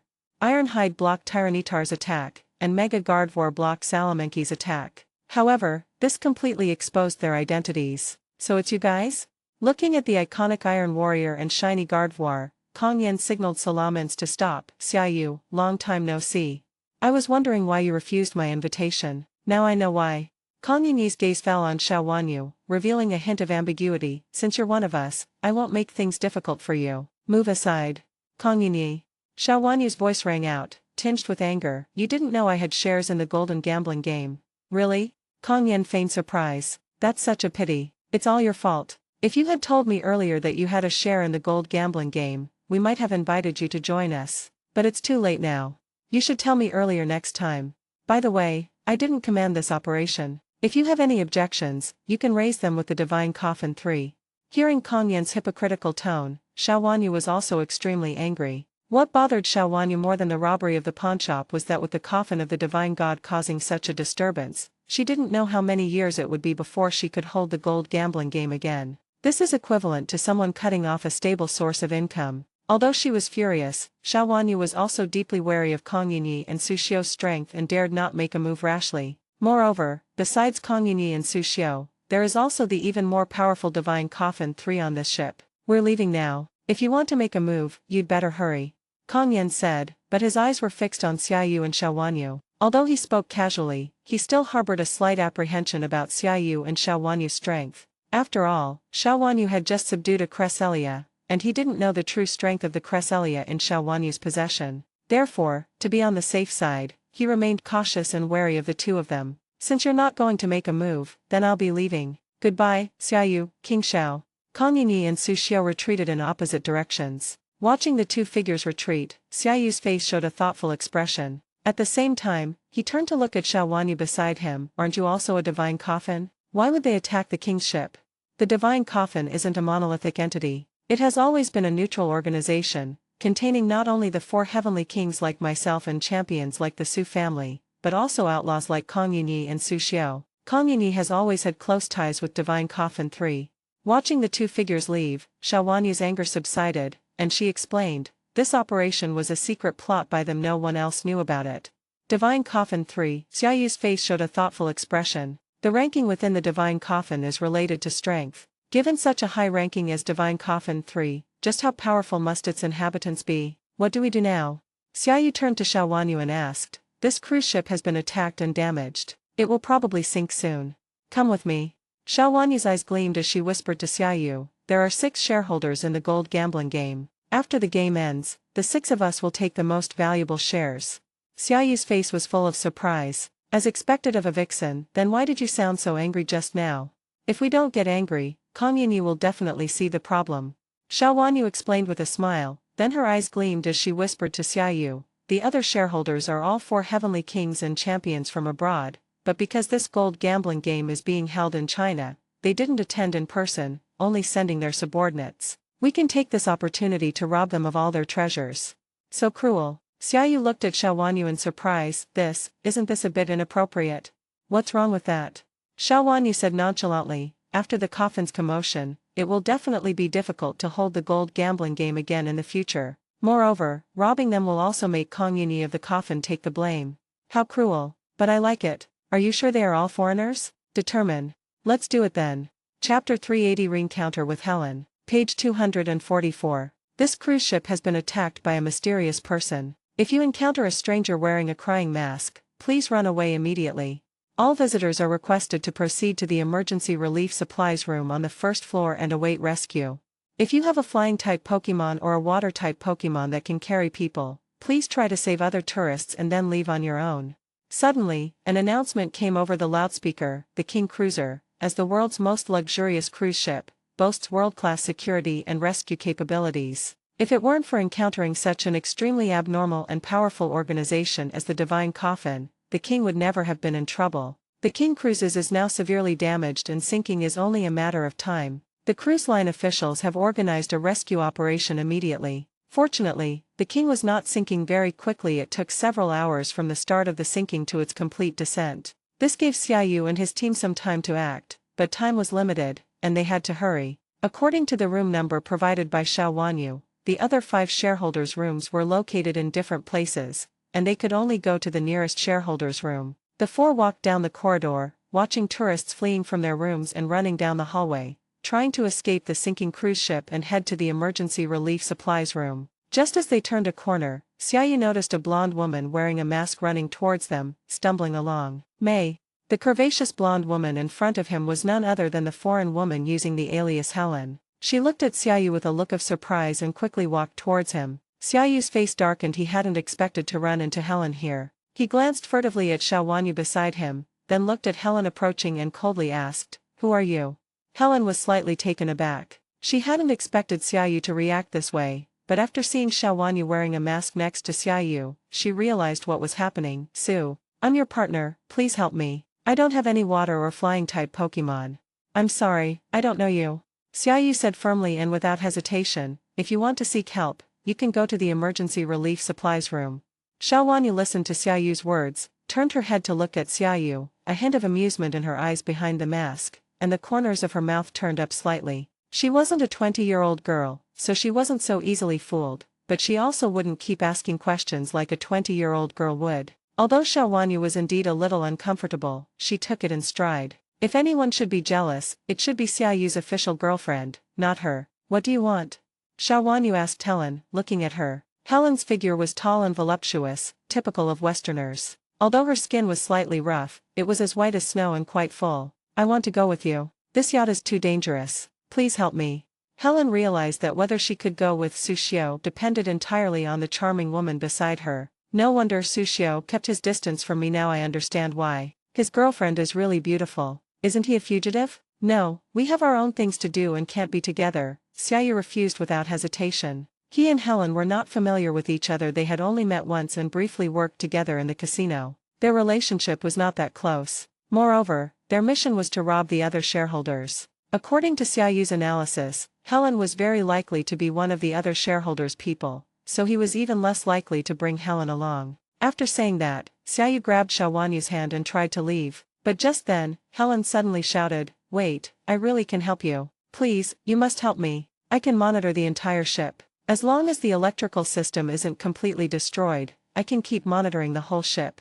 Helen's words made Xiaoyu and Xiaowanyu turn their heads and look at her. You can monitor the entire ship.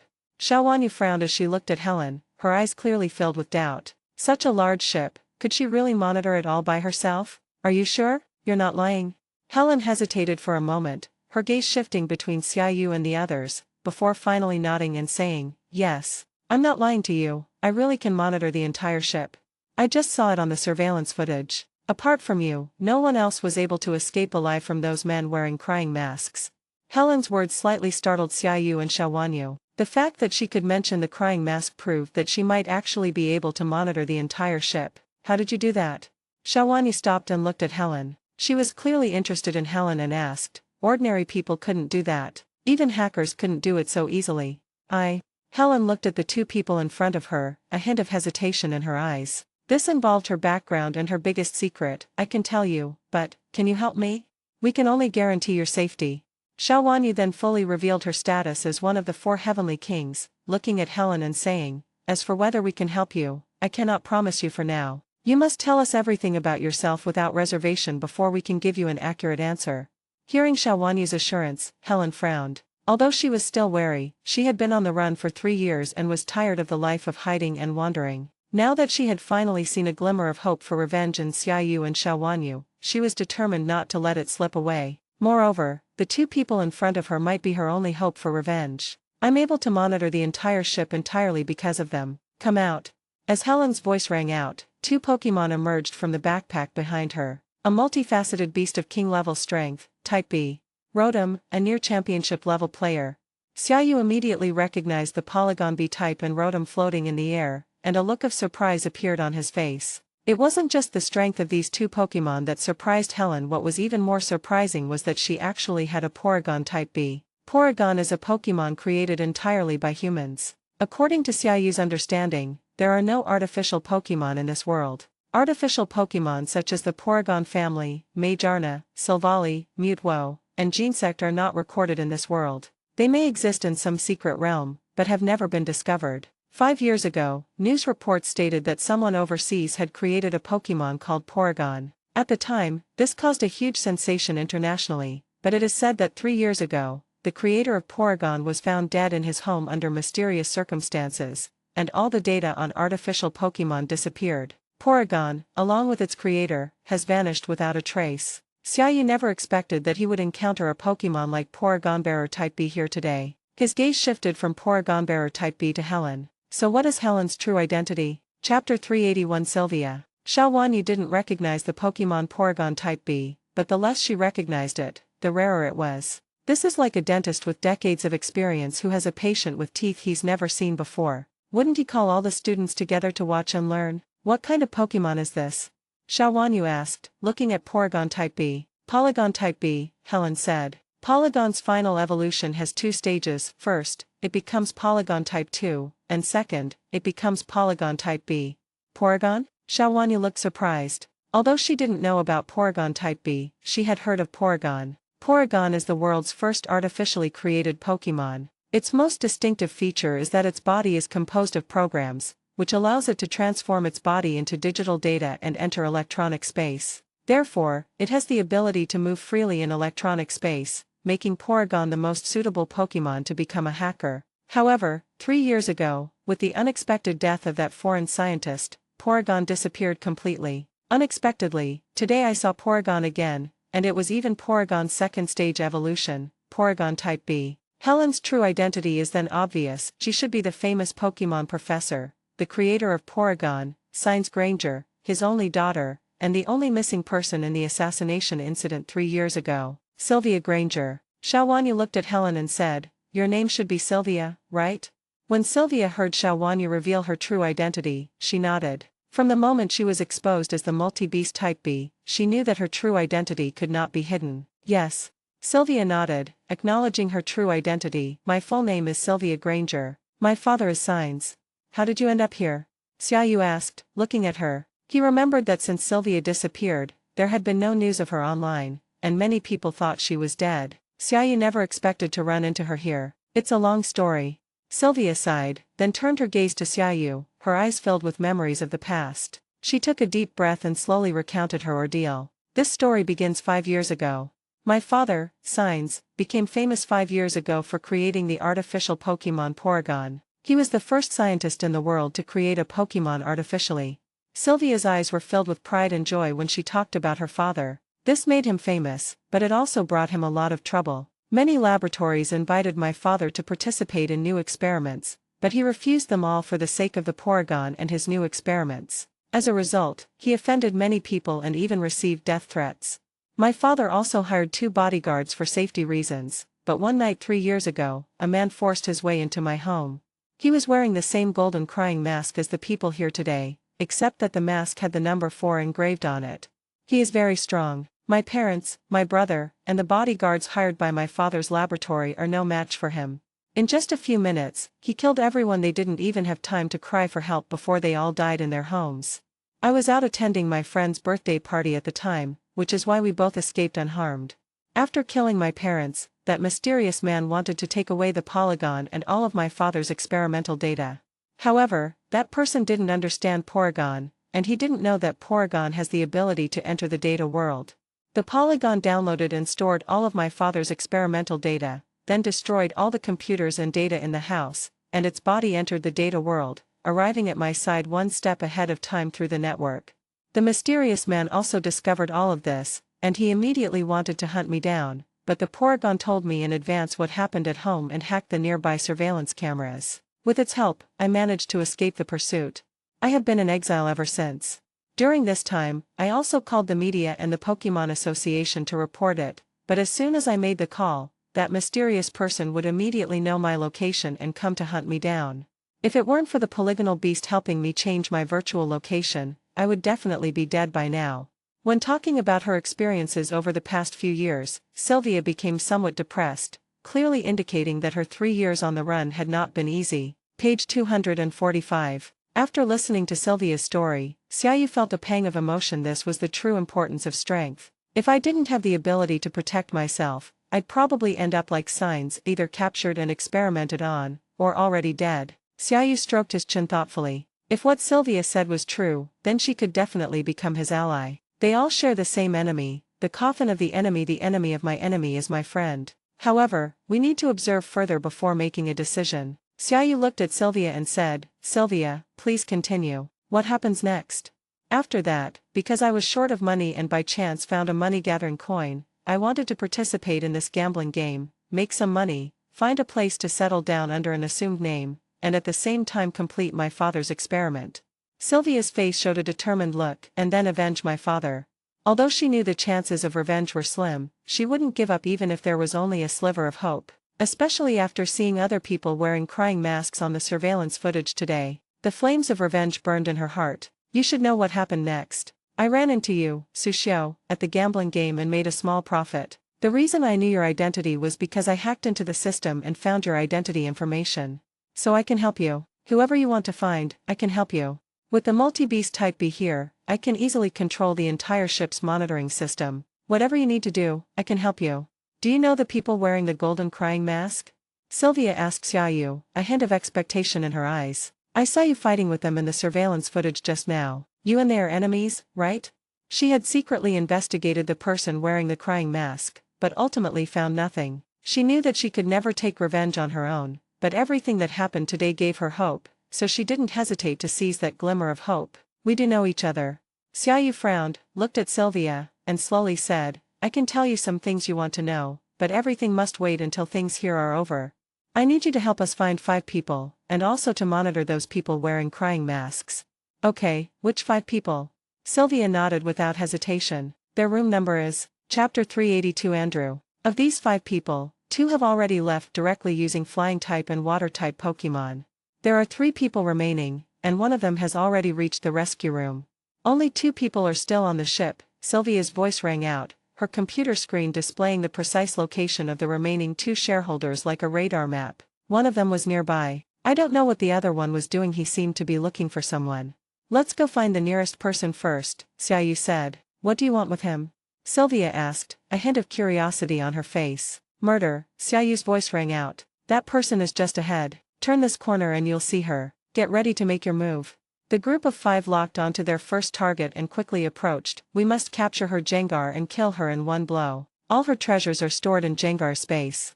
As the 5 men were talking, they turned the corner and a tall, hot blonde woman appeared before them. She was dressed sexily, her long skirt billowing in the sea breeze, and she wore a cat face mask. She sensed a murderous intent emanating from the 5 people approaching and watched them warily. Attack!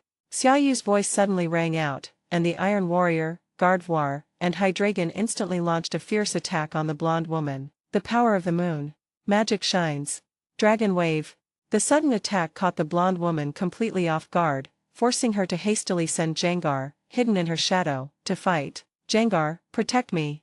Even though Jengar used Protect immediately, it was still too much of a stretch for a champion-level Jengar to withstand attacks from champion-level Ironhide, champion-level Hydreigon, and near-champion-level Gardevoir. Faced with attacks from 3 Pokémon far stronger than Jengar, Jengar was completely powerless to defend itself. No.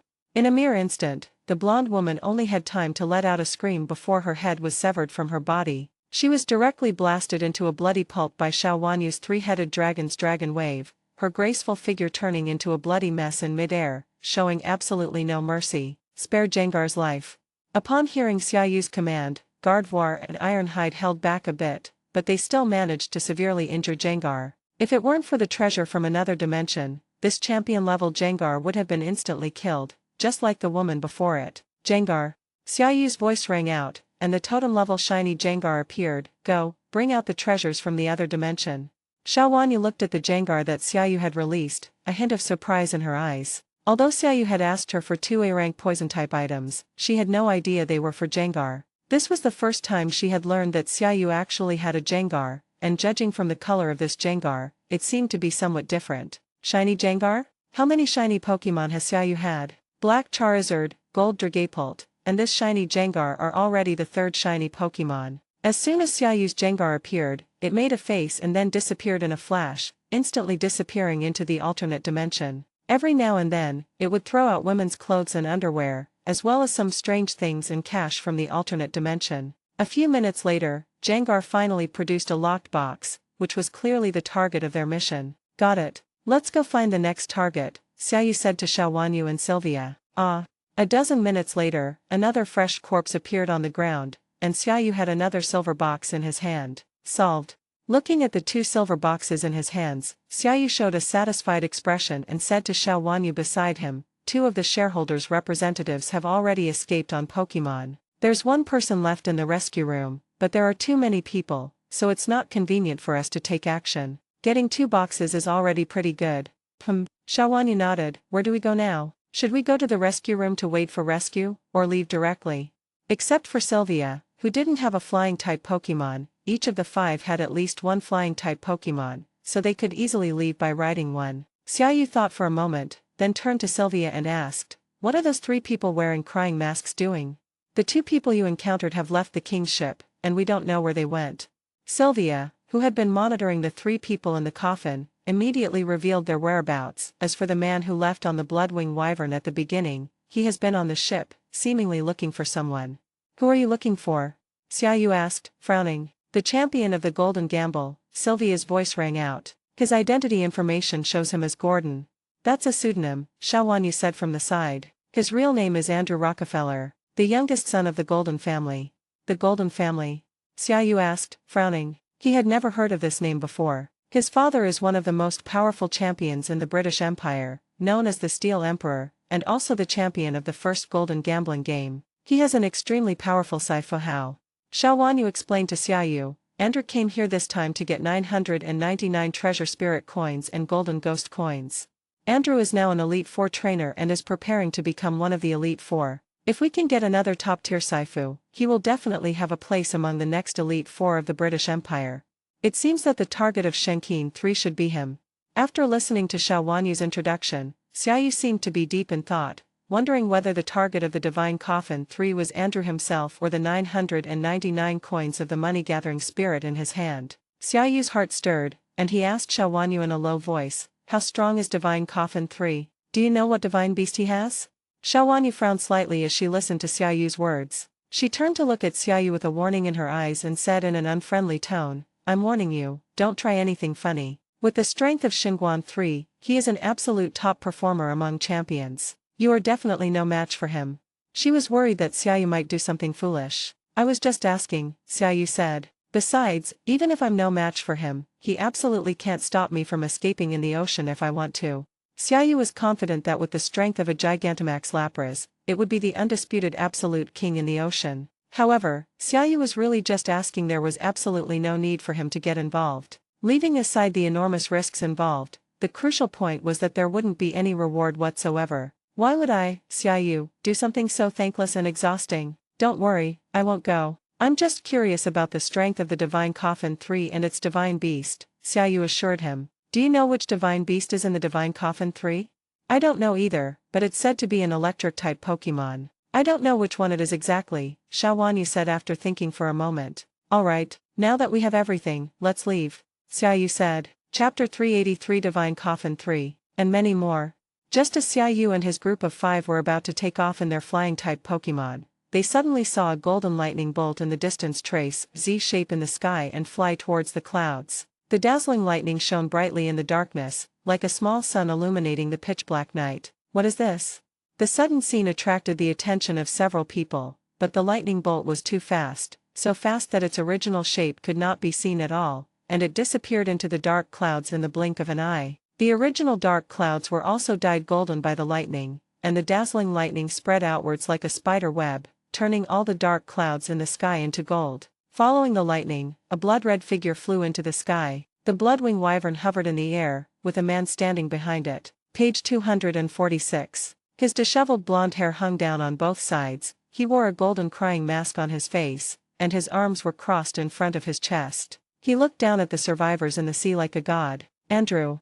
The unique magnetic voice of the Coffin 3 rang out, its hoarse and deep tone giving off a sense of composure characteristic of a mature man. Upon hearing this sound, the survivors struggling in the sea raised their heads and looked up at the Divine Coffin 3 in the sky. However, as the golden light in the clouds became increasingly dazzling, they had to reach out to shield their eyes from the blinding light. I know you're in the sea. I don't have that much time to play hide-and-seek with you.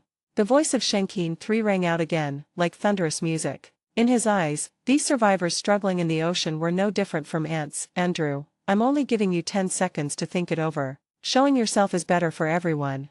Otherwise, they will all be buried with you.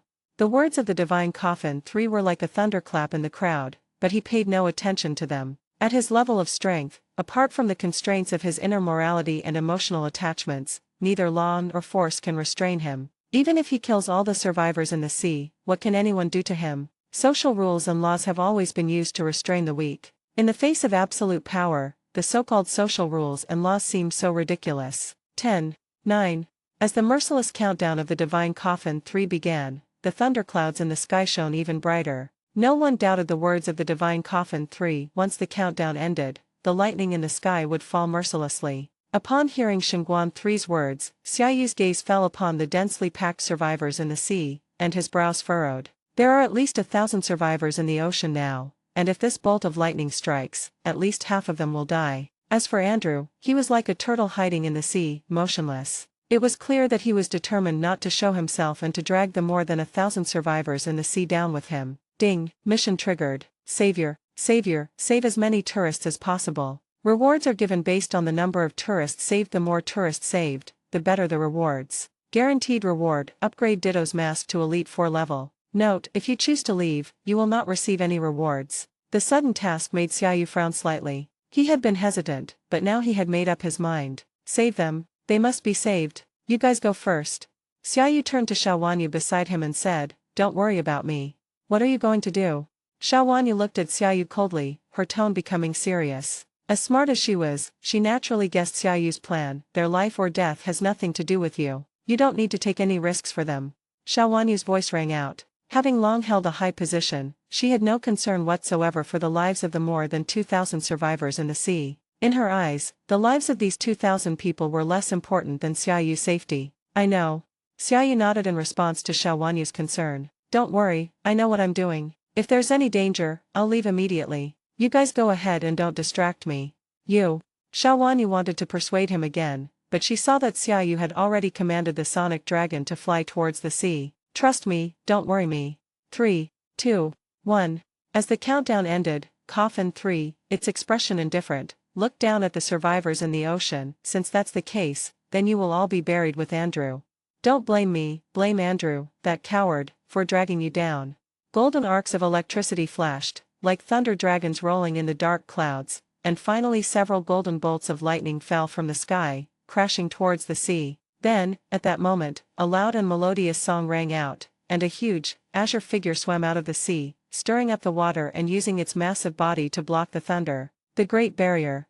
The enormous barrier covered almost the entire sky, like an inverted giant hand, enveloping all the survivors on the sea and protecting them from the attack of lightning. All the lightning was blocked by this Dynamax barrier. It was only then that Xiaoyu, standing on the back of Gigantamax Lapras, saw the Pokémon unleashing its lightning. Regieleki.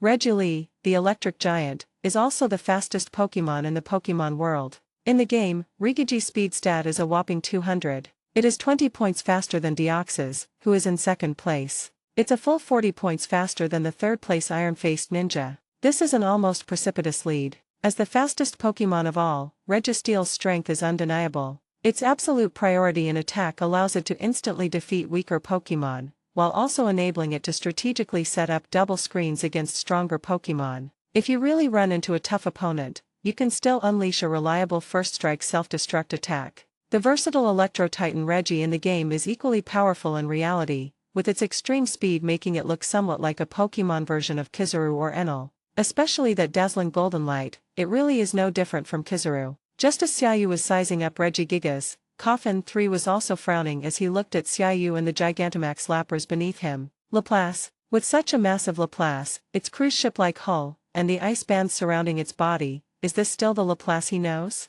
The gaze of the divine Coffin 3 fell on Xiaoyu's face, but Xiaoyu was already wearing the Ditto mask and another mask to hide his face. Double protection ensures that no one can recognize his face. Is this Laplace? Laplace is huge, it's like a giant cruise ship. Look, there's someone behind this Laplace. The survivors, adrift in the sea, thought they were about to die, but a giant wave arrived before the thunder. The Gigantamax Laplace that emerged from the sea created a massive wave that left them completely disoriented. When they came to their senses, they discovered that the fierce lightning had been completely blocked by Gigantamax Lapras. Looking at the colossal, cruise ship-sized Colossus Laplace, everyone felt an unparalleled sense of security. Chapter 384 Testing. Is there really such a large Laplace in the world? Or is this really Laplace, not an evolution of Laplace? Shenguan 3 frowned as he looked at the suddenly appearing Gigantamax Lapras. It was the first time he had ever seen a Lapras of such a massive size. Although the Pokémon in front of me is 80 to 90% similar to Lapras, its shell and the ice bands surrounding its body are still somewhat different from Lapras's. Most importantly, the Gigantamax Laplace in front of him was very strong. He could feel a huge pressure coming from him, and it was at least a champion-level power. In the world of Pokémon, generally speaking, the larger the size, the stronger the Pokémon. This Laplace is so enormous, its strength is definitely not weak. Even so, there was little panic in Shenkin 3's eyes. Or rather, he still has absolute confidence in himself, and he is confident that he can deal with even the supergiant Laplace. Are you here to stand up for Andrew? Coffin 3's voice was cold as it stared directly at Xiaoyu, who was standing on the back of Gigantamax Lapras. Its tone was devoid of any emotion. Let me see if you have the strength to back it up. Regieleki, use the lightning cage. The divine Coffin 3 doesn't hesitate to take action at the slightest disagreement. If you want to stand up for others, first consider whether you have the strength to do so. Lightning Cage, Reggie's signature move, traps enemies in a cage of lightning, preventing them from escaping for a certain period of time. However, given the size of Gigantamax Lapras, it would be a pipe dream for Regieleki to try and trap it with a lightning cage. Regigigas erupted with dazzling golden lightning, which spread across the sky like a golden spider web, attempting to engulf Gigantamax Lapras. Laplace, use Dynamax Water Stream. Faced with Regieleki's attack, Xiaoyu hesitated for a moment before making a decision. The reason he chose to have Gigantamax Lapras use Max Aqua instead of the signature move Gigantamax Aurora Melody is because the reason is that there are many survivors in the sea, and if Gigantamax Aurora Melody is used, the instant release of cold air may accidentally injure the survivors in the sea. He came to save people, not to kill them. So Xiaoyu had no choice but to settle for having Gigantamax Lapras use Max Water Stream. Endless seawater converged towards Gigantamax Lapras, condensing into a giant water sphere in front of him like a rolling dragon. Page 247. Immediately afterwards, the water sphere transformed into a towering column of water, tearing through the night and hurtling towards the divine Coffin 3 in the sky. That's right, Xiaoyu had Gigantamax Lapra's target not Regigigas, but Coffin 3 riding on Salamence. It's worth noting that while Regielegy may not be the strongest in other aspects, he is undoubtedly the king of speed. At such a distance, it would be extremely difficult for the massive water flow to accurately hit Regielegant. Xiaoyu didn't want to waste a Gigantamax move, so he directly chose to have Gigantamax Lapra's aim at Coffin 3 in the air. To relieve the siege of Wei by attacking Zhao, to capture the enemy, first capture the king, to shoot a man, first shoot his horse. This isn't a proper competition. Why would someone kill a Pokémon when they can kill a trainer? The divine Coffin 3 also keenly noticed Xiaoyu's plan. Seeing the enormous water flow, which was several times more powerful than the water bubble, coming towards it, it dared not be careless and try to catch it head-on. Bloodwing Wyvern, get out of the way. Upon hearing the command from divine Coffin 3, the Bloodwing Wyvern flapped its blood-red wings, nimbly darting through the air, trying its best to dodge the attack of the giant water stream. However, the giant water flow is not so easy to dodge. Even with the Iron Warrior's sharp speed, it cannot dodge, let alone the Bloodwing Dragon. The massive torrent of water shattered the lightning cage in the sky, its remaining force continuing to hurtle towards the divine Coffin 3. Regielech, Bloodwing Wyvern, use Protect. Coffin 3 realized that Salamanque's speed was insufficient to dodge Max water stream. Therefore, Coffin 3 decisively sent Regigigas back to defend, using Protect to block in front of itself. At the same time, Salamence also used Protect. With two Pokémon using Protect at the same time, he didn't believe that they couldn't stop it. Upon hearing Coffin 3's command, Regis' figure flashed across the sky like golden lightning tearing through the night, instantly flying to Coffin 3's front and simultaneously raising a light shield in front of him to desperately resist the Gigantamax Lapra's Dynamax water attack. Boom! Ordinary Protect moves are obviously ineffective against Gigantamax moves. Oh! The light shield shattered instantly, blasted into glass shards by Max water stream, scattering in the air. However, it still served its purpose, successfully reducing the power of Max water stream. Bloodwing Wyvern, hold the line.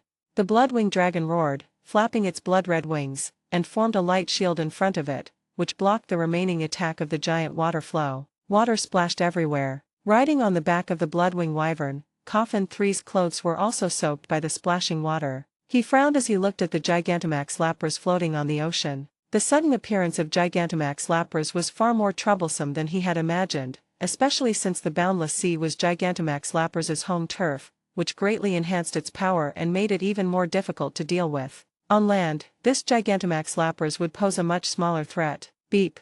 Just then, the phone in Shenkin 3 rang. The Chinese people will be here in 3 to 4 minutes, you'd better hurry. The voice from the other end of the phone made Shenguan 3's expression even more serious. 3 minutes. There isn't much time left for him. Shenguan 3 decided to hold back no longer, and apart from his most treasured Pokémon, he took out 2 Pokeballs and threw them out. Go, Widower. Go, Onion Soldier.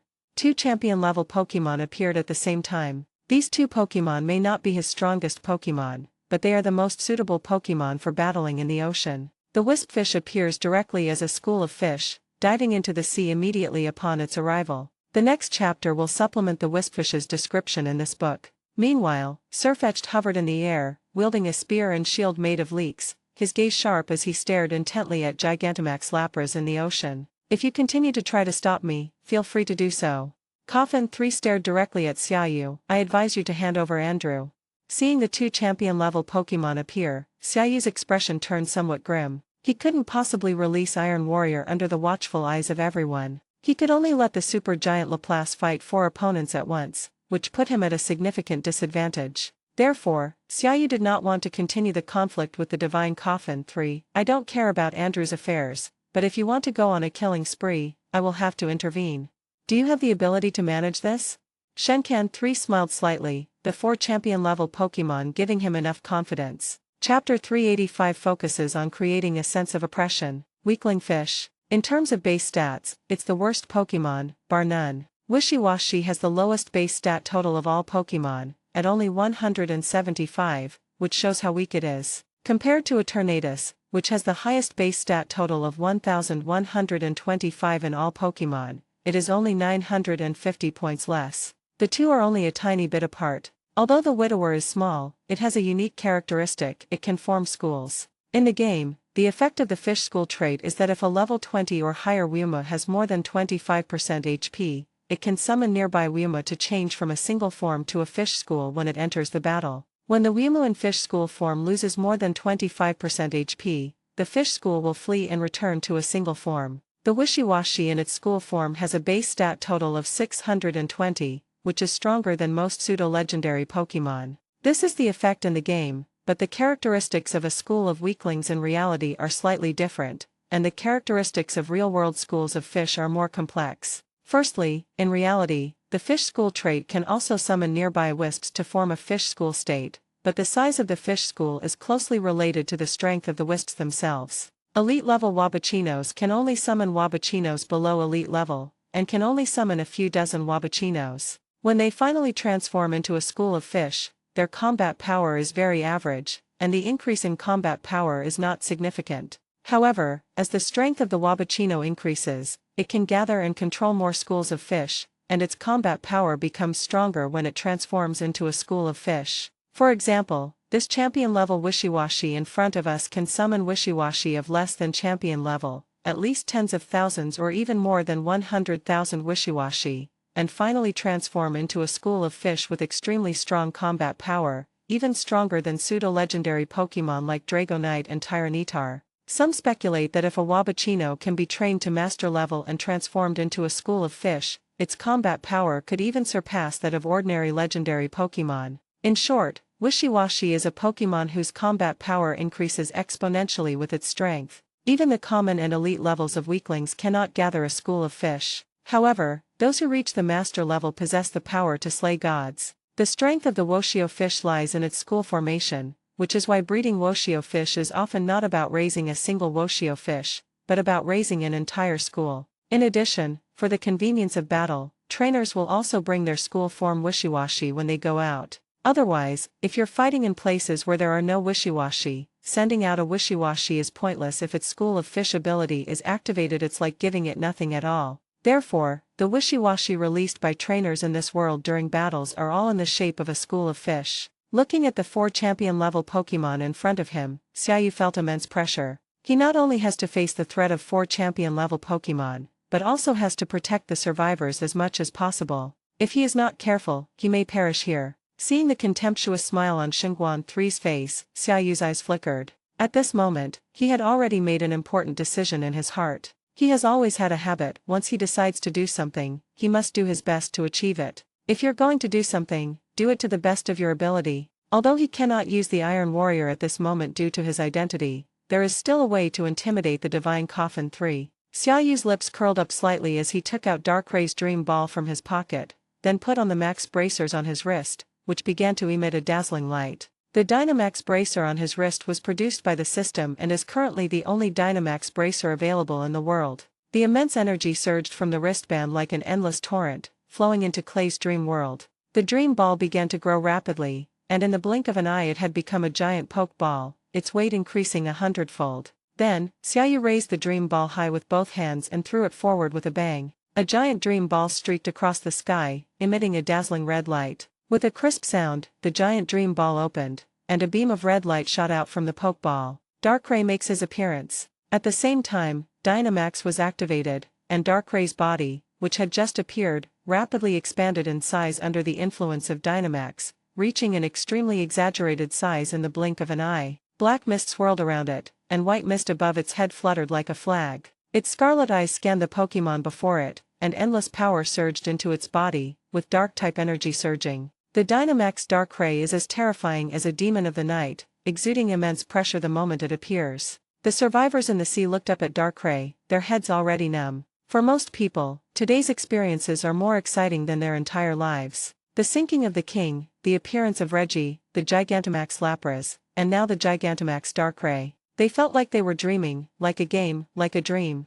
They just hoped that when they closed their eyes and opened them again, they would be back in bed. Unfortunately, what was happening before their eyes was not a dream. The seawater lapping against them reminded them that everything happening before their eyes was real. The same was true for Coffin 3. Although the mask concealed his expression, he was equally astonished. Even the appearance of Gigantamax Lapras hadn't surprised him this much, but when Darkray, who was as huge as a god, appeared, he lost all his composure. The overwhelming sense of oppression made Coffin 3 feel suffocated. Xiaoyu stood behind Gigantamax Lapras, with Gigantamax Darkrai floating behind him. Page 248. The two Dynamax Pokémon, one like a deep-sea beast and the other like a god, brought endless pressure to Coffin 3. And now?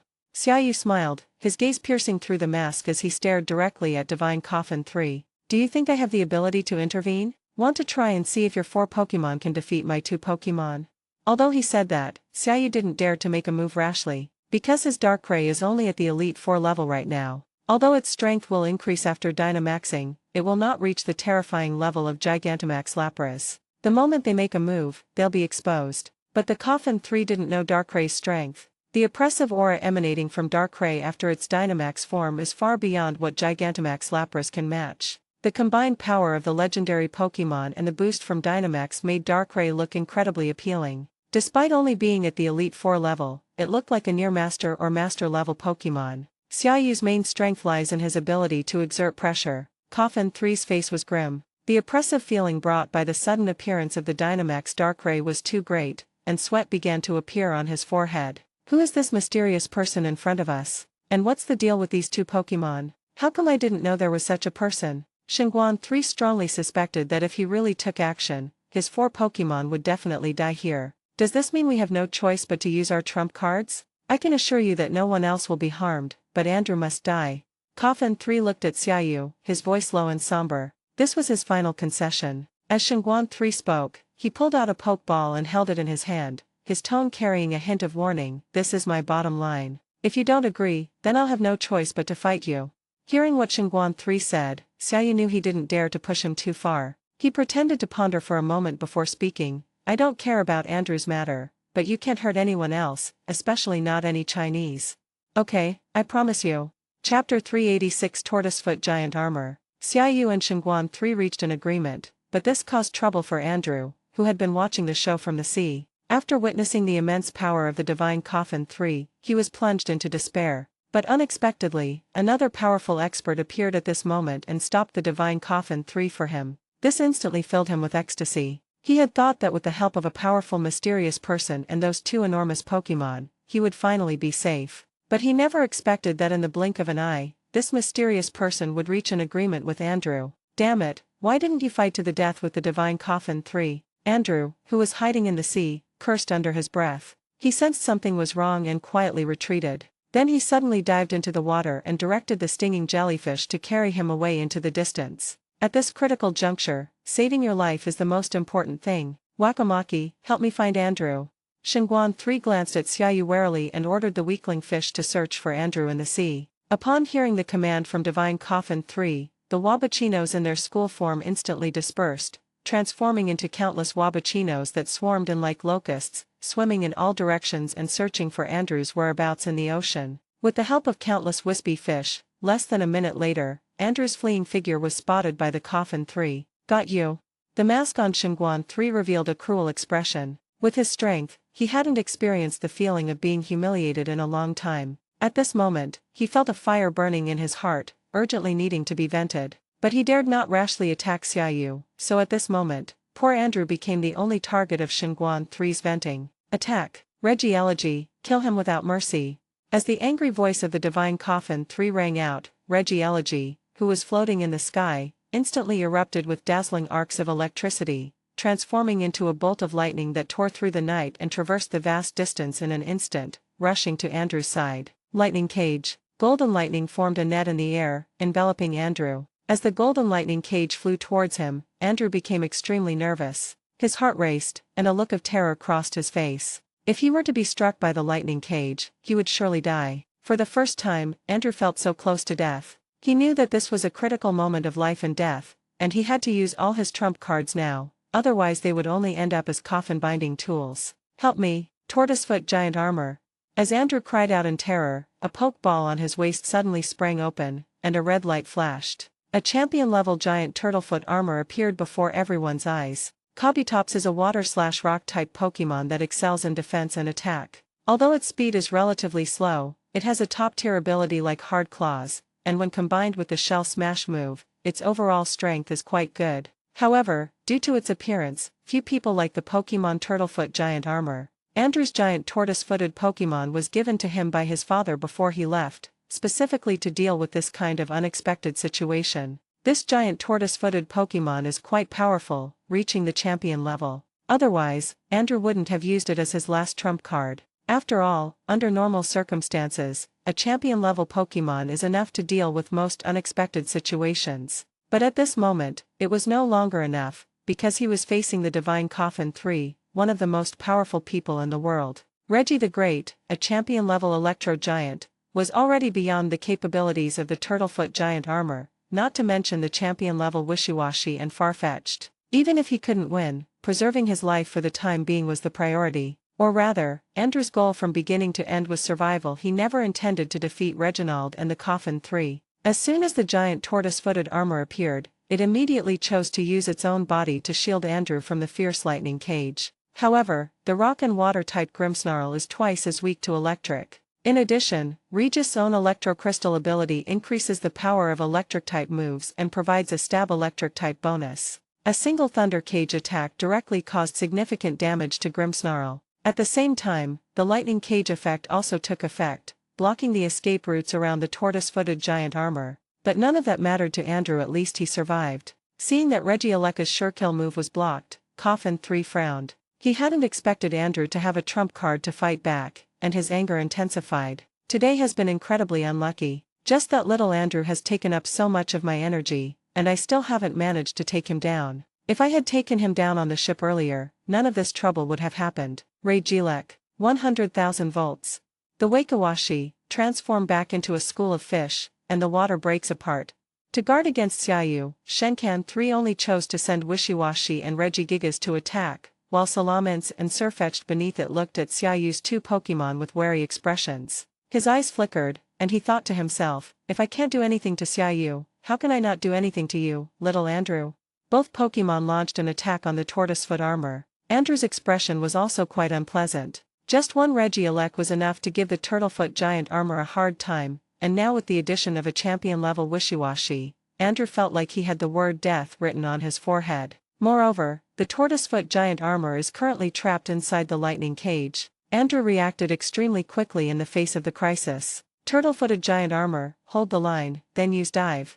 While the lightning cage blocked the escape routes of the giant tortoise-footed armor, it did not block its route to the seabed. At Andrew's command, the giant tortoisefoot armor activated its diving skill, carrying him into the deep sea to escape. On the surface of the sea, the giant Gripen would not be able to hold out for long against two champion-level Pokémon at the same time, but once it dives into the deep sea, with only one fish-shaped Wabachino in its current form, the pressure on the giant armored turtle has decreased dramatically, giving it a good chance to stall until reinforcements arrive. No matter how strong Regieleki is, he would never fight in the water. Furthermore, Regieleki dared not use powerful electric-type moves into the sea, as it might accidentally injure others. Seeing this, the Coffin 3's face darkened as it watched helplessly as the tortoise-footed giant armor used its defensive skill and submerged into the sea. Although Andrew wasn't very strong, he was as cunning as an eel. Wakamaki, don't hold back, kill him.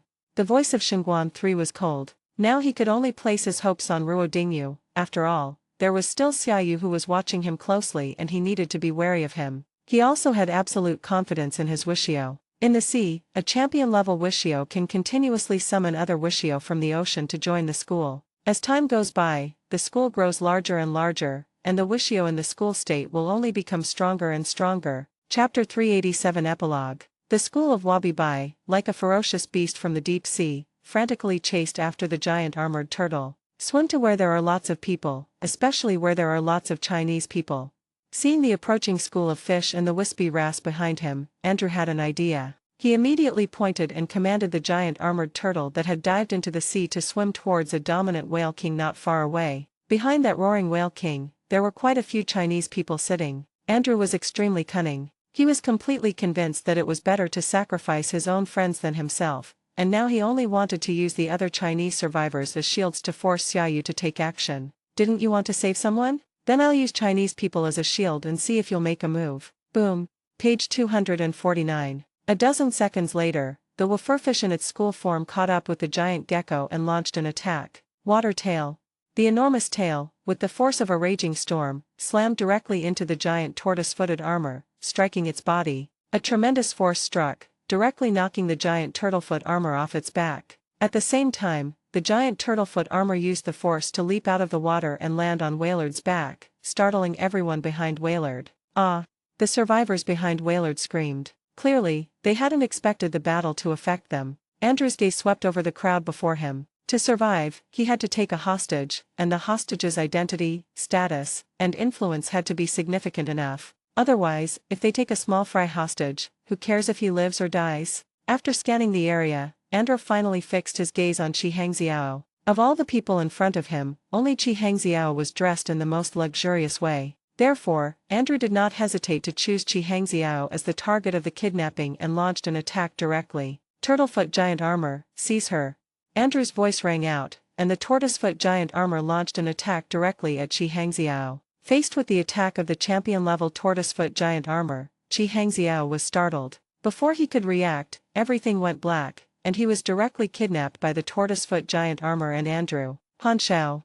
Everyone was shocked by what they were seeing and shouted loudly, "Shut up, all of you, don't move, I'll kill anyone who tries to run." Andrew roared at the crowd before him, a fierce glint in his eyes. Everyone was stunned into silence by the ferocious Andrew and the giant tortoise-footed armor beside him. Seeing this, Shengguan 3 frowned slightly. His time was running out. He looked at Xiaoyu and said, "In this situation, I can't guarantee whether those people live or die." Ray Jilek, 100,000 volts. Coffin 3 didn't give Xiaoyu a chance to speak after saying that, and directly gave the order to Ray Jilek. He was getting anxious. His phone kept ringing with warning messages that the Chinese were getting closer and closer. He couldn't worry about anything else now. If he didn't take down Andrew soon, he would miss his chance. Judging from what Shengguan 3 said, it's obvious that Shengguan 3 wants to kill all of those people. With no other options, Andrew clearly wanted to use the hostages in his hands to force Xiaoyu to take action. Xiaoyu sighed inwardly. Things had turned out this way, completely beyond his expectations. Should I save him or not? If it were anyone else, Xiaoyu might have hesitated, but Chi Hangxiao's identity was special, and he couldn't just watch Chi Hangxiao die. Chi Hangxiao's face turned pale, and his mind went blank. Today was truly an unlucky day for her. She originally came to the gold gambling game just to broaden her horizons, but she got carried away with the losses and not only lost all her chips, but also lost her precious necklace in the end. When the gamble ended, Chi Hangxiao began to regret her actions. She regretted her impulsiveness and was also thinking about how to redeem her necklace. Before she could think of a solution, an explosion occurred, and the entire king began to sink. She immediately went to the emergency rescue room to seek survival and, together with several friends on vacation, climbed onto the back of the Wailord. I thought all I had to do was patiently wait for rescue, but then this happened. Looking at the approaching lightning, Chi Hangxiao was filled with despair and closed his eyes. Mega current. A Gigantamax Lapras unleashed a Dynamax water stream from afar. It directly interrupted Reggie's attack. Andrew's face lit up with ecstasy. I made the right bet. Xiaoyu really did come to save me. You, Shengguan 3 looked at Xiaoyu with anger and embarrassment, his tone filled with undisguised coldness. Time was running out, and he never expected that this operation would fail. Very good, I'll remember you. Coffin 3 laughed in anger, glanced at Gigantamax Lapras and Dynamax Darkrai, and then said to Salamence beneath him, "Let's go, Salamence. Let's go, Reggio Emilia. Come back, you Wakaizashi, you scallion soldier." After recalling its Pokémon, Coffin 3 took one last look at Andrew and Xiaoyu, and then Salamence flapped its wings and disappeared into the vast ocean. Ding, mission, savior, complete. Reward calculation in progress. Rewards are being distributed. Watching the departing figure of the divine Coffin 3, Andrew finally breathed a sigh of relief, but he dared not be careless in the slightest, because he was unsure whether his actions just now would anger Xiaoyu. At the same time, the figures of the Chinese rescue team appeared in the distance. They had also clearly seen the enormous Gigantamax Lapras and Dynamax Darkrai, and their expressions were solemn. This was the first time they had ever seen such a huge Pokémon. Although they had received information before their arrival, they were still incredibly surprised to see a Pokémon of such a massive size for the first time. Looking from afar, Xiaoyu also spotted Long Fan's figure in the rescue team. It seems that Master has finally decided to go to East China. You can release them now. Come back, Darkrai. Let's go, Lapras. Xiaoyu recalled Darkrai, then commanded Gigantamax Lapras to dive into the sea. Walking on the surface of the sea makes it easy for them to catch up, but if you walk underwater, no Pokémon can match Gigantamax Lapras. Seeing the Chinese rescue team appear, and after Xiaoyu and Gigantamax Lapras dived into the sea, Andrew finally breathed a sigh of relief. Let them go, Turtlefoot Armor. I'm sorry, beautiful lady. Andrew wiped his wet, long blonde hair and looked at Qi Hangxiao with an apologetic expression. It was a special situation just now, and I had no choice. Please forgive my rudeness. I would like to invite you to dinner to express my apologies. Qi Hangxiao looked at Andrew with a cold face, his expression full of disgust. Get out. Andrew's actions were truly disgusting to her. They were incredibly hypocritical. However, at that moment, a bone-chilling cold swept over us as the water broke through the surface. Freeze-drying. Gigantamax Lapras emerged from the seabed and immediately unleashed its freeze-dry ability, filling the air with icy energy and instantly freezing the tortoisefoot armor. At the same time, Darkrai appeared beside everyone, raised his hand, activated the Dark Hole skill, directly hypnotized Andrew, and then carried Andrew back to Xiaoyu's side. Chapter 388 Robbing Andrew. Qi Hangxiao looked at Xiaoyu who had returned, her face full of surprise. Like Andrew, she never expected Xiaoyu to make a surprise return. Thank you. Seeing that Xiaoyu was about to leave, Qi Hangxiao's gaze fell on Xiaoyu, and he quickly mustered up his courage to say to Xiaoyu. Xiaoyu glanced at Qi Hangxiao, then turned and left without looking back, preparing to dive into the sea with Gigantamax Lapras. Spray flames. Just then, Long Fankai arrived riding a three-headed dragon, and he also witnessed Darkrai hypnotizing Andrew. His status as one of the four heavenly kings compelled him to take action against Xiaoyu. A scorching heatwave erupted as the champion-level Hydreigon unleashed a jet of flames and flew towards Xiaoyu. Lapras, use Max Water, Max Guard. Xiaoyu said to the Gigantamax Lapras beneath him. He was somewhat worried that the champion-level Gigantamax Lapras might accidentally injure Hydreigon's dragon armor with a Max Water stream, so he revised the plan again and again, eventually having Gigantamax Lapras use Max Guard to block Hydreigon's attack. The flames were completely blocked by the light shield. Supergiant Laplace also took this opportunity to dive into the sea. Once Xiaoyu dives into the sea, no one can catch him. Watching the Gigantamax Lapras disappear beneath the sea, Long Fan remained calm. His attack just now was merely a show. At this moment, Long Fan also landed behind Wailord and looked at Qi Hangxiao. Are you alright, Qi? Uncle Long, I'm fine. Qi Hangxiao's voice rang out. Your grandpa is very worried about you. Remember to call him later to let him know you're safe. When Qi Hangxiao heard Long Fan mention his grandfather, he immediately thought of losing the necklace and how he should explain it. Hangxiao, are you alright? I was so worried about you. At this moment, a man next to Qi Hangxiao also came forward and asked with concern. Qi Hangxiao gave the man a cold look. She clearly remembered that this man had been hiding behind the crowd without saying a word when Andrew had taken her hostage, and now he was coming up to her with feigned concern. Get lost.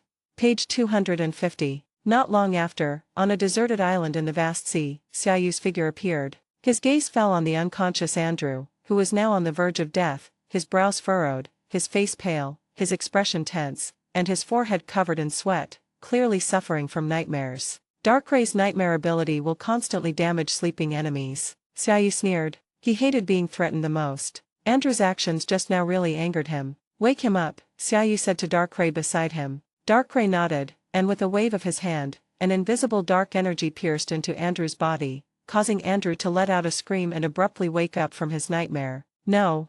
Andrew, who had just woken up, realized that it was all a dream. He gasped for breath, looked at Xiaoyu, and said, Don't kill me. Meeting Xiaoyu's gaze, Andrew was genuinely panicked, especially since he was on a deserted island. If Xiaoyu killed him and disposed of the body, no one would know. I'm very rich, please don't kill me. Xiaoyu looked at Andrew in silence, without saying a word. Seeing that Xiaoyu remained silent, Andrew grew increasingly anxious. He had barely escaped the pursuit of the Divine Coffin 3, only to find himself in the jaws of another tiger. No, please don't kill me.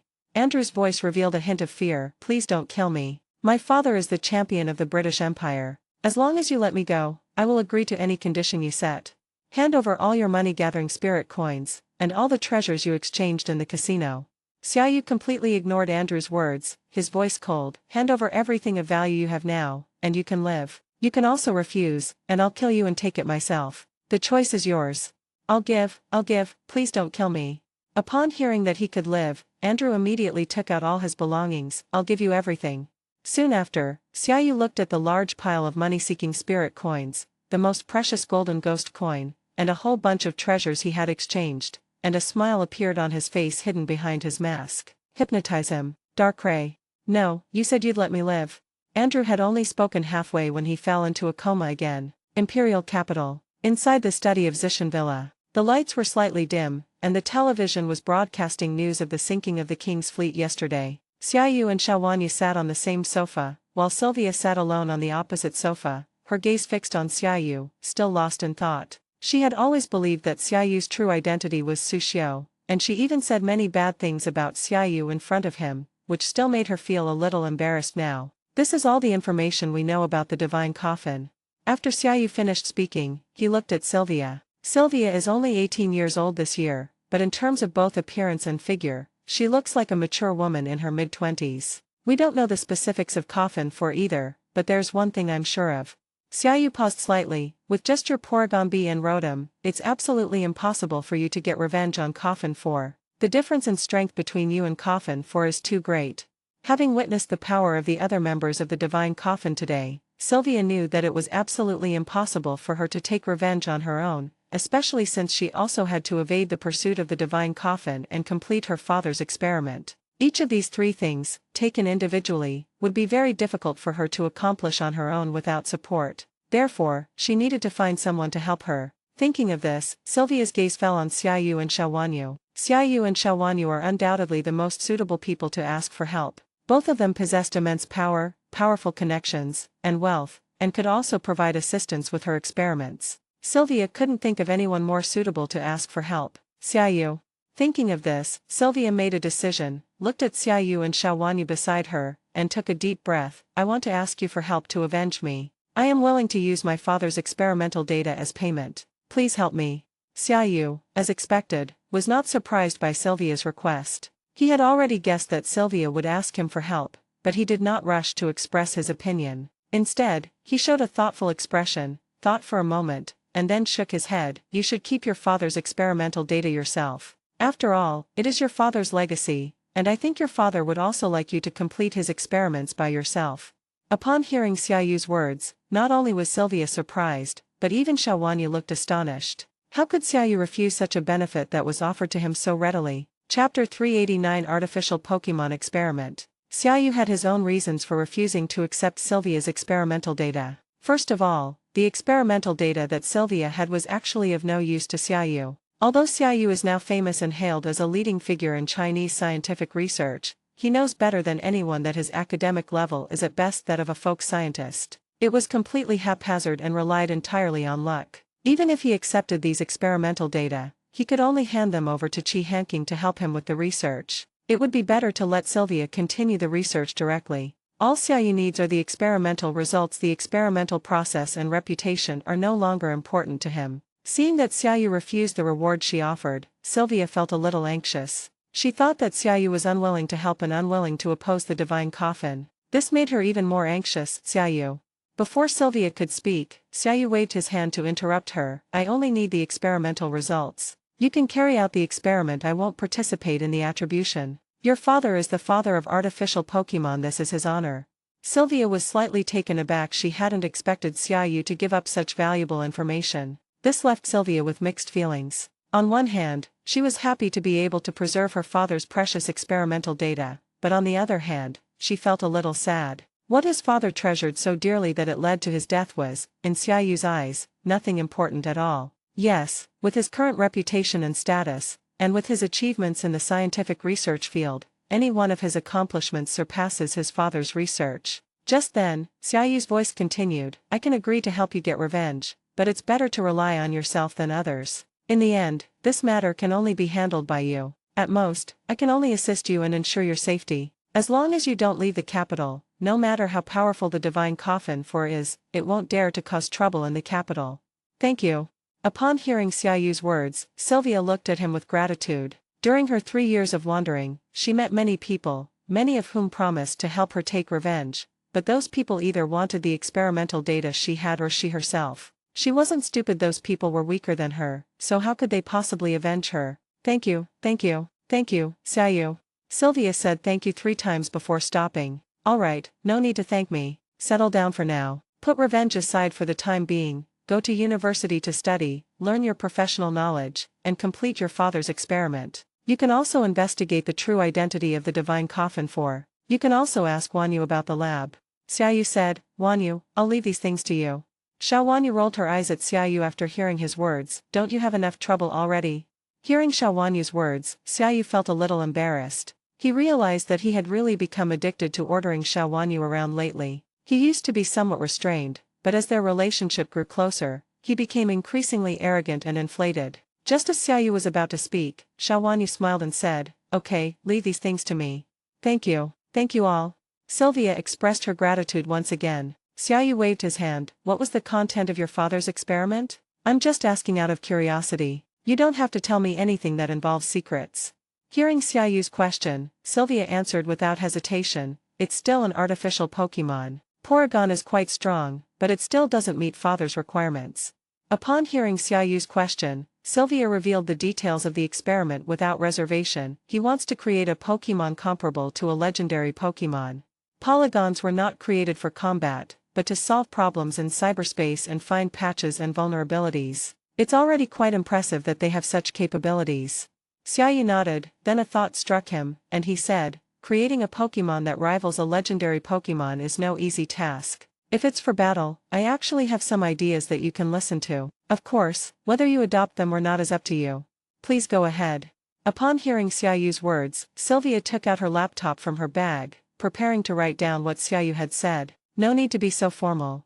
Xiaoyu waved his hand. If the goal is to create a Pokémon that can rival a legendary Pokémon, then you definitely need the genetic material of a legendary Pokémon. Among all the legendary Pokémon, I suggest you use 2 legendary Pokémon as models for your experiments. The first one is Arceus. You can imitate Arceus, and different type plates give Arceus different types. You can create a Pokémon similar to Arceus and switch types at any time in battle using items similar to plates. As long as you can find the plates, you can find Arceus's genetic material. The second one is Mew. As the progenitor of all Pokémon, Mew is said to possess the genes of all Pokémon. Pokémon created by recombining the genes of Mew would definitely be powerful. Xiaoyu's suggestion was not unfounded, because in the world of Pokémon, there are indeed people who created these 2 Pokémon based on these 2 ideas. The first type of Pokémon is called Type Null. It can evolve into Silvally, which has the same abilities as Arceus. It can insert different memory disks into the drive on its head and activate the AR system to change its type. The second type of Pokémon is the well-known Mewtwo. Mewtwo is a Pokémon created by recombining the genes of Mew, and its personality is more brutal. Does Arceus still have dreams? Sylvia nodded, keeping Xiaoyu's words in mind. If we have the opportunity to obtain the genetic material of Mew or Arceus, we can give it to you for experiments, Xiaoyu said with a smile. I have high hopes for your father's experiments. Your father is a genius. Thank you. This was the umpteenth time Sylvia had said thank you. Take a good rest these few days. Once the formalities are completed, you can go to university to study, Xiaoyu said. Now there's something I need you to do for me. What is it? Just tell me. Having just received Xiaoyu's assurance, Sylvia also wanted to do something for Xiaoyu to repay his kindness. Encrypt my satellite phone. I need to make a call. Anyway, you guys come with me. Remember to wear masks so Andrew doesn't recognize you. The encrypted call was naturally made to Andrew's father. Andrew must be released, but before that, every last bit of value must be extracted from him, and he must be extorted for a hefty sum. This could be a rare opportunity for Xiaoyu, an excellent chance to acquire the aluminum steel dragon. For the champion of the British Empire, obtaining an aluminum steel dragon is a piece of cake, isn't it? Hello everyone, this is Shadow. Due to copyright restrictions on YouTube, I can't publish many of the audiobooks you love. That's why I've created a special paid service where you can enjoy over 300 high-quality audiobooks from platforms like Webnovel, Pocket FM, Audible, Wuxia, and more. Each novel comes as a one-time purchase, no subscriptions, no hidden fees. After payment, you'll receive full access via Telegram, along with all future updates for that novel. You'll find a wide selection of your favorite genres and titles, always in premium audio quality. Check the full list of available novels in the description. DM me now to get your favorite stories in audiobook form and start listening today. Also, you can request any novel so I can turn into audiobooks. Check out our Patreon for more details.